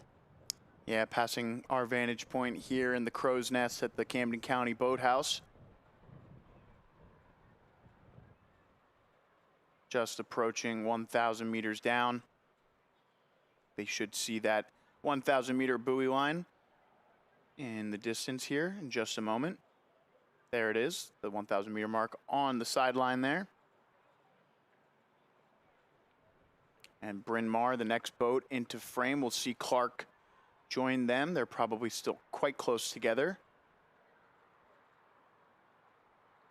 And it is Bryn Mawr by a handful of seats over Clark through the 1,000 meter mark. Yeah, so probably this chevron is going to dictate our qualification for these crews. It does look like they've separated themselves pretty significantly from the other 2 entries in this semifinal. So Franklin and Marshall should be up on the top end of the picture, but not in frame. And then, of course, our other Bryn Mawr challengers, which would be down at the bottom of your picture if they were to be in frame. But their teammates from Bryn Mawr taking advantage here with that earlier result from the time trial going in their favor, reflected here in this performance in this semifinal, coming away in that 2nd place position at the moment, just seeing what they can do to track this crew from Catholic. Yeah, big gap here between Bryn Mawr and Catholic. Looks like two boat lengths of open water at the moment. And, you know, Catholic looking really strong here. Again, they were the 1st place finisher in the time trial by a pretty wide margin over anyone else in this race. Only 4.5 seconds over Vassar, who finished 2nd. We'll see them in the next semifinal, as looks like that boat in Clark in lane 4 is just fighting some water here.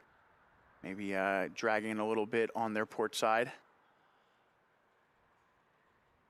Yeah, you can kind of see even from this angle that water spraying up on the port side, making a ripple effect, allowing Bryn Mawr to kind of press the advantage here into second place. But again, all three of these boats looking pretty safe to qualify for the final tomorrow. Get themselves in competition for a medal. Yeah, so Catholic doing a nice job just staying honest with the race pace. I have them clocked at about 35 strokes a minute out at the front of this field, getting ready to cross over that next landmark on the course. That's that last 500 meters. So making pretty easy work of this field and looking pretty comfortable doing it, but of course, staying honest, like I said, making sure that they're keeping the integrity high and practicing their race pace for when it comes down to final time tomorrow. Bryn Mawr now opening water on this Clark University boat and staking their claim as the second place finishers in this one, with just around 400 meters left to go for them, as Catholic hits 250 left to go. Maybe a little premature on that one for Catholic, maybe around 300 meters left for them. That's twice you've done that today, Joe. It's a good thing you're not coxing any of these boats. It's difficult on the overhead to tell how quickly that 500 meter for sure. Kind of gap closes.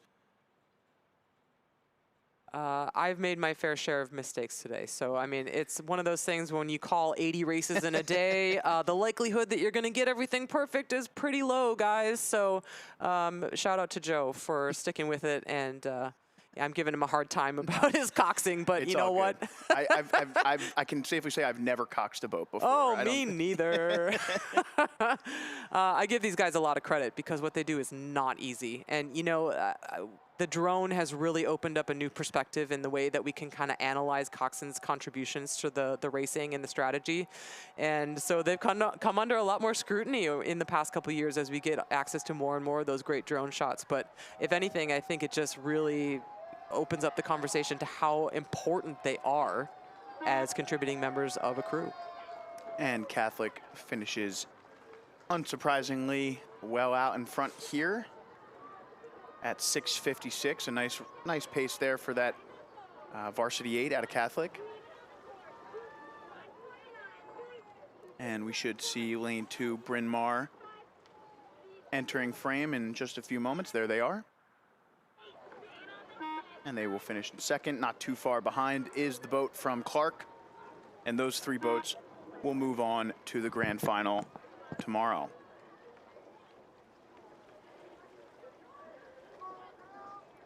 Yeah, unsure how big the gap was between our lead 3 boats and lane 1 and lane 5, Bryn Mawr and Franklin and Marshall. There is Bryn Mawr out of lane 1, finishing in 4th, not too far behind. Definitely closing the gap between themselves and their teammates from the time trial.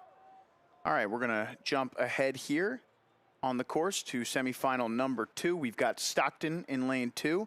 We've got Vassar in lane 3, RIT in lane 4, Stockton in lane 5, and Marietta in lane 6. The second Catholic boat has scratched. Out in front here is Vassar, who finished second in the time trial. RIT, who finished 20 seconds behind Vassar, keeping up here through the first 750 meters of the race. Yeah, so I'm just going to take a look at the ratings that we have for both of these crews. It looks pretty close just to my human eyeball, my imperfect human eyeball. But looking like Vassar is about 37 and a half. Here's a good shot, letting you know Stockton not too far behind our lead 2 boats here. And again, with 3 spots up for grabs, it looks like Stockton, Vassar, and RIT are going to stake their claim at those 3 spots to try and join the boats from Catholic, Bryn Mawr, and Clark. And Vassar starting to open up water there on that boat from RIT. Yep, we're just looking at our crews over on the far side of the race course. At the top of your picture with the checkerboard blades would be the crew from Marietta. And in the center of your picture right now, the crew from Stockton. So nice little race that we have shaping up between those 2 crews over in lanes 5 and 6.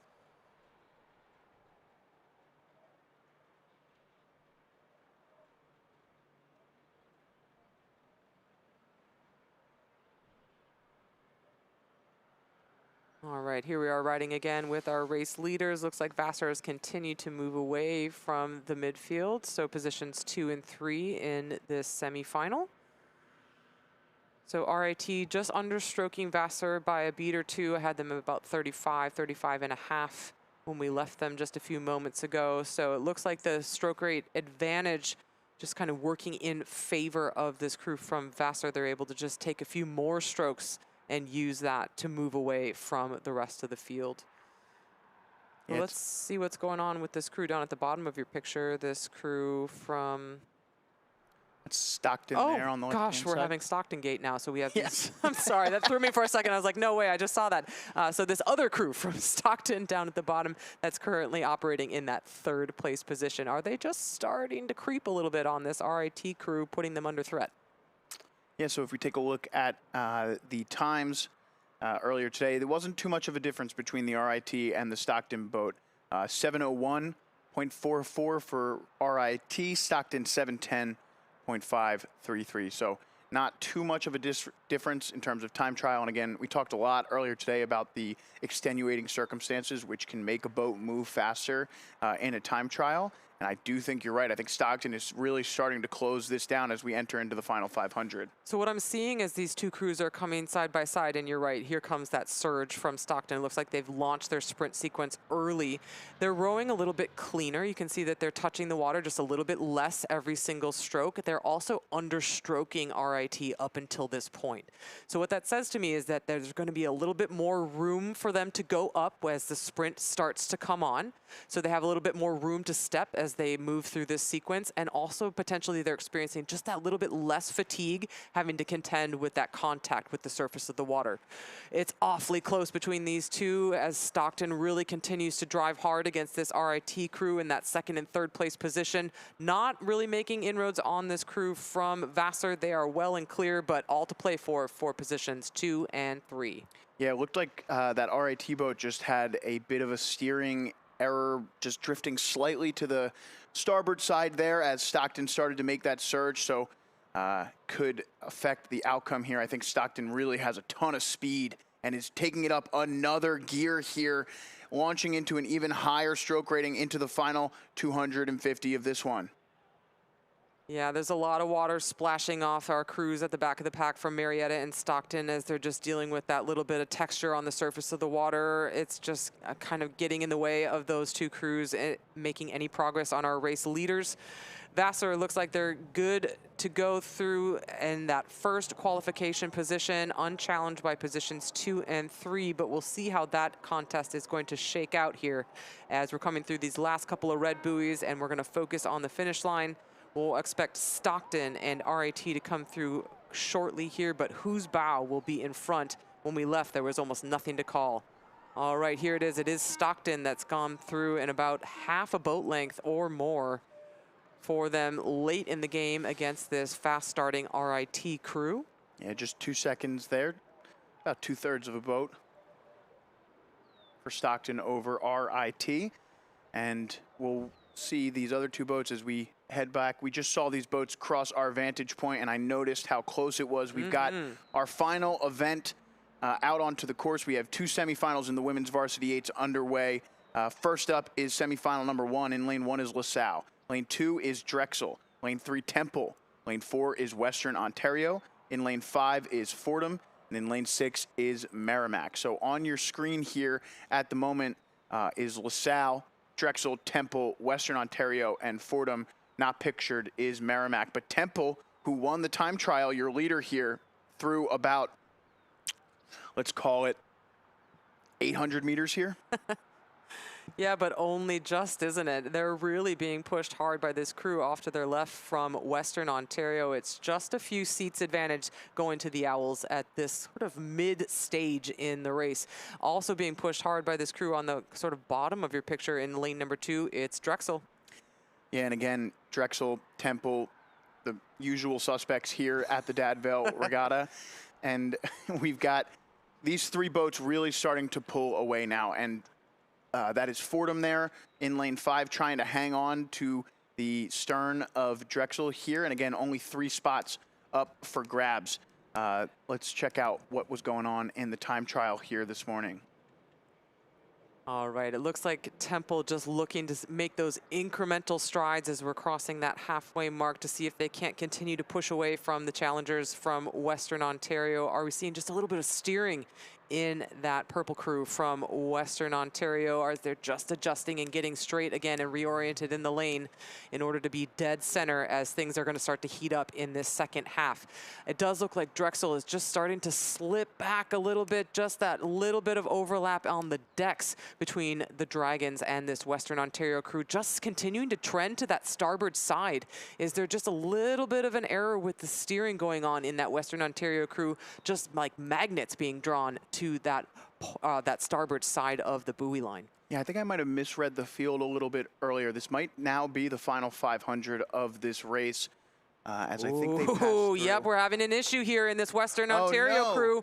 We've got a crab in that 6th seat. It looks like it's a really tough one too, maybe over the head. Oh no, this is disaster for the Western Ontario crew. She's really struggling to get it out. She's laid all the way out to try and get that oar back around. Oh, you hate to see that. That's heartbreaking for that crew that was so closely in contention with your race leaders from Temple. They've really sprung alive to capitalize on this opportunity, no longer being challenged for that first place position by Western Ontario. Will some of our other crews be able to capitalize and move through into qualification now that Western Ontario has been taken out, Joe? Yeah, it looks like Fordham was the one to capitalize out of lane 5 here. Temple's going to cross the line. I was just about to say how Western Ontario was right on the heels of 2nd and 3rd, St. Joe's and MIT. So Temple crosses the line first. Drexel across the line in 2nd after finishing 5th in the time trial. And Fordham sneaks in to the grand final just out in front of the boat there from LaSalle with a nice push at the end. And Western Ontario settles for 5th after a difficult crab. And Merrimack will finish in 6th. All right, up the course now. Our final event of the day. This is the 2nd semifinal of the Women's Varsity 8. We've got Albany in lane 1, Queens College in lane 2, MIT in lane 3, St. Joe's lane 4, Georgetown's in lane 5, and in lane 6 is Monmouth. Early doors here looks like MIT, your leader, followed by Georgetown, and then tough to call for 3rd. Maybe give the advantage to lane 1, Albany here from this angle. Are you sure this is the last race of the day? I think I could go for about 50 more. I mean, let's bring it on here, Joe. All right, but great race that we have on our hands here. No chevron in sight for these ladies. It looks like we do have our race leaders coming out of one of those center lanes. It is the lightweights of MIT really setting the pace and pushing hard, I'd say. Gosh, this is an aggressive pace that's being set by the engineers in that center lane. That backlit shot was really, I think, emphasizing the energy coming from these lightweight athletes leading the way. Yeah, so the time trial in this event was pretty close together. MIT with only about 8 seconds between themselves and Georgetown coming into this one, but they were the 2nd place finishers in the time trial, just out in front of St. Joe's University, who funnily enough, St. Joe's off the picture here a little bit. There you see lane 4, St. Joe's, so still within contact and within striking distance of one of the 3 spots guaranteed. And here's a nice shot of it. Let's call it MIT by a length over Georgetown. Georgetown sits about even there with lane 1, Albany. Then Queens College sits in 4th. St. Joe's about a length back of Queens College. And then off the pace in lane 6 is Monmouth. Jumpin' jelly beans. This is really a race that is going to be exciting all the way to the line here because everything is all on between these midfield crews that you called, Joe, because MIT is rowing away with it here, really challenging these open weight athletes just to keep up. Queens College making a nice push out of lane 2 here to draw even with the Georgetown and Albany boats. I think Queens College now overtaking Albany there on the inside lane, just about even. And Georgetown maybe give them a slight advantage on the outside. SJU now about a length back of the entire field, but 3 boats across for 2nd place. And again, with MIT running away with 1st, only 2 more spots up for grabs as MIT opens water here on Queens College. Queens College moving in to 2nd. Georgetown, I think Georgetown starting to fade a little bit on the outside. Let's see if they have anything left. to make a final push. Well, this is so tough. I mean, this is a beautiful drone shot that we're getting, but that dark colored hull of that Georgetown crew is really making it tough for us to tell exactly where that bow ball might be against this UAlbany crew down at the bottom of your picture. Great turn-up that we're seeing from the Great Danes, just to challenge for contention into the grand final here at the Jefferson Dad Vail. Just finding the pace a little bit hot from this Queens College crew as they're continuing to build that lead and move in solidly into that second place position, but making no progress on the lightweights of MIT. I would say the lightweights really, really throwing the gauntlet down against these open weight crews. 500 meters left to go for the leaders from MIT. Queens College, the next to hit the line. Looks like third there. Ooh, Albany and Georgetown are in lockstep here, and with that advantage to the inside lanes across, it was tough to tell which one hit the line first. SJU still a length back of Georgetown. Well, check this out. They just sent a goose over into that Georgetown lane. Good thing that he's continued to move off the race course. MIT scared that bird right on over into that lane. Doesn't look like it slowed the Hoyas down any, but have they continued to make progress on UAlbany from across the race course? Gosh, this is so tough when you're contending for that critical third place position, but you have a full race course between you and your next closest contender. I think the Georgetown Hoyas have come alive, and the finish line is rapidly approaching here. Maybe they've just moved into that critical third place spot, Joe. I actually think they're challenging for second once again. Queens College now starting to lose ground to this Georgetown boat. I think it is Georgetown into second place. What an incredible final 500. That's going to be a really close finish, but I think those three boats have secured themselves, barring any major issues here. We're going to see MIT make their way into the final 250 first. All right, MIT rating at 40 strokes a minute, really driving the pace on here in these closing meters of the race. Of course, we don't want to manifest any incidents because we did see just tragedy strike late in the game in this last round of semifinal racing for these women's varsity eights. Here we go, wishing clean racing for all of these athletes as they're coming through these last 250 meters. The red buoys really delineating the last few strokes for these crews. MIT really unchallenged all the way down the race course. These lightweights really taking advantage of these very quick conditions. And here we go now. It's Queens College will hold on to second. Oh my goodness, here they come. Whoa. Is it the Great Danes that have moved into the grand final? What a finish here. Wow. In the second semifinal. They came out of nowhere, and our initial result is giving it to Albany, and it's Albany by a 10th Wow! Unbelievable! This brand new varsity program making a statement here at the Jefferson Dad Vail and moving into the grand final. Outstanding. Yeah, tough for Georgetown, who again was looking to repeat as the women's points trophy, and now will have to race in the second final of the women's varsity 8. St. Joe's finishes in 5th, Monmouth in 6th. Well, we couldn't have asked for a better one to close it out. Let's wrap it up, Joe. Here we go. I was just going to say that's going to do it for our Friday racing here. We're going to be back tomorrow at 8 a.m. here on the Cooper River Park. I'll be joined on the broadcast by Whitney Powell tomorrow. Megan will be doing some man-on-the-street interviews as well as handling the medal dock announcements tomorrow. So we just want to thank everyone for watching. We want to thank the officials for keeping things moving today. Five Tribes Cinema production team for putting on a great show here. And look at this beautiful shot to end the day. Megan, any final thoughts before we sign off? No, it's been awesome. It's been my pleasure to come back to the Dad Vail. This is an event that I look forward to every single year. I mean, it's a marathon for us in the booth, covering all this racing from dusk to from dawn till dusk, I should say. But it's been a blast, and I'll look forward to catching everyone on the medals docks tomorrow. Thanks so much, Joe. Absolutely. So for Megan Calmo, I'm Joe Leonard. We'll see you tomorrow. Bye for now. Okay, we are here again today with Drexel Coxin. You are the Cox of the 3V men's 8 at Drexel, if I'm not mistaken. So tell us a little bit about who you are and how your race went today. Well, it was really good. First of all, my name is Isabella, but I like to go by Izzy. I'm a novice coxswain, fun fact. So this is my first year ever even doing this. And our time trial went really well this morning. It was really good. The conditions were a lot better than in the semi. The semi was very, very windy, but overall went really well. Blades were going in. It was awesome. It was a really fun time. That's great to hear. I love it. I know we've seen a lot of really exciting semifinals. We're really building up to these grand finals tomorrow.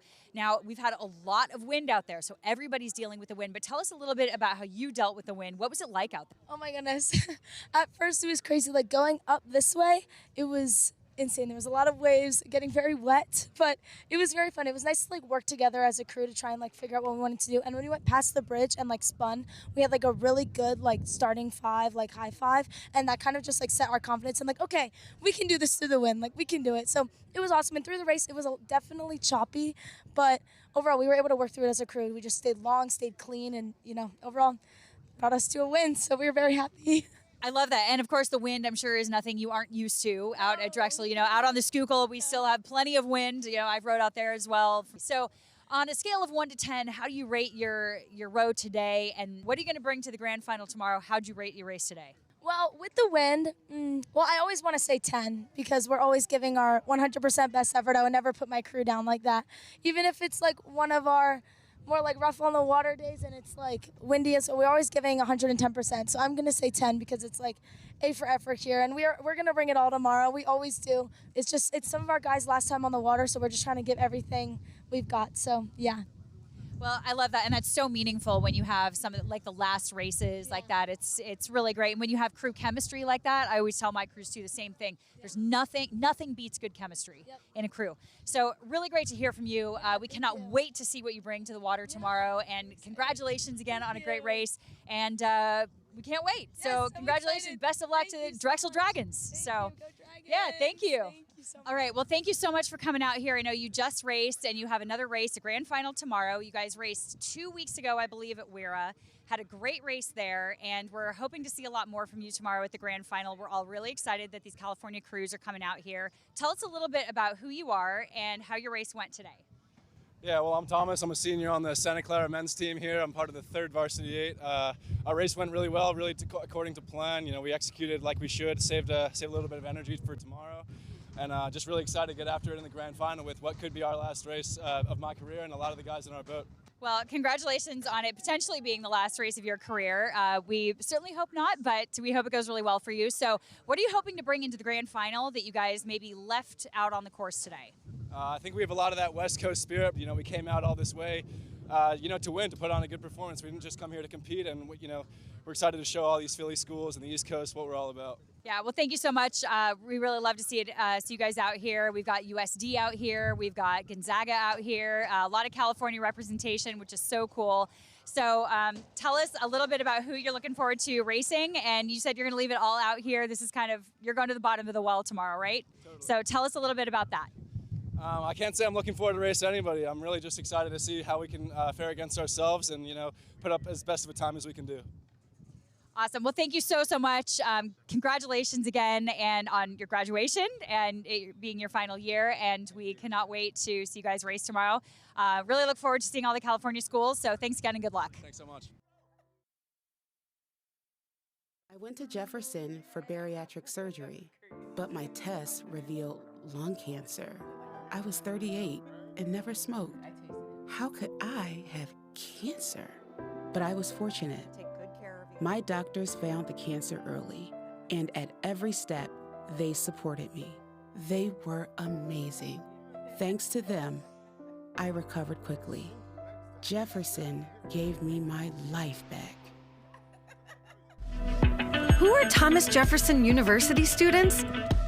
They're designers, healers, builders, but mostly they're in demand by the employers creating the jobs of tomorrow.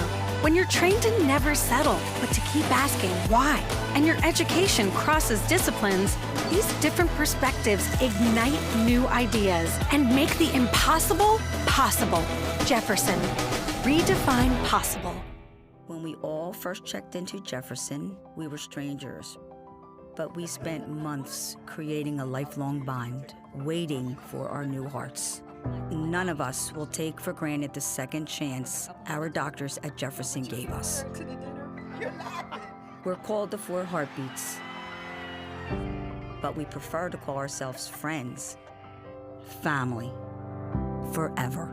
I love you guys. Love you. Love you, man. Love you too.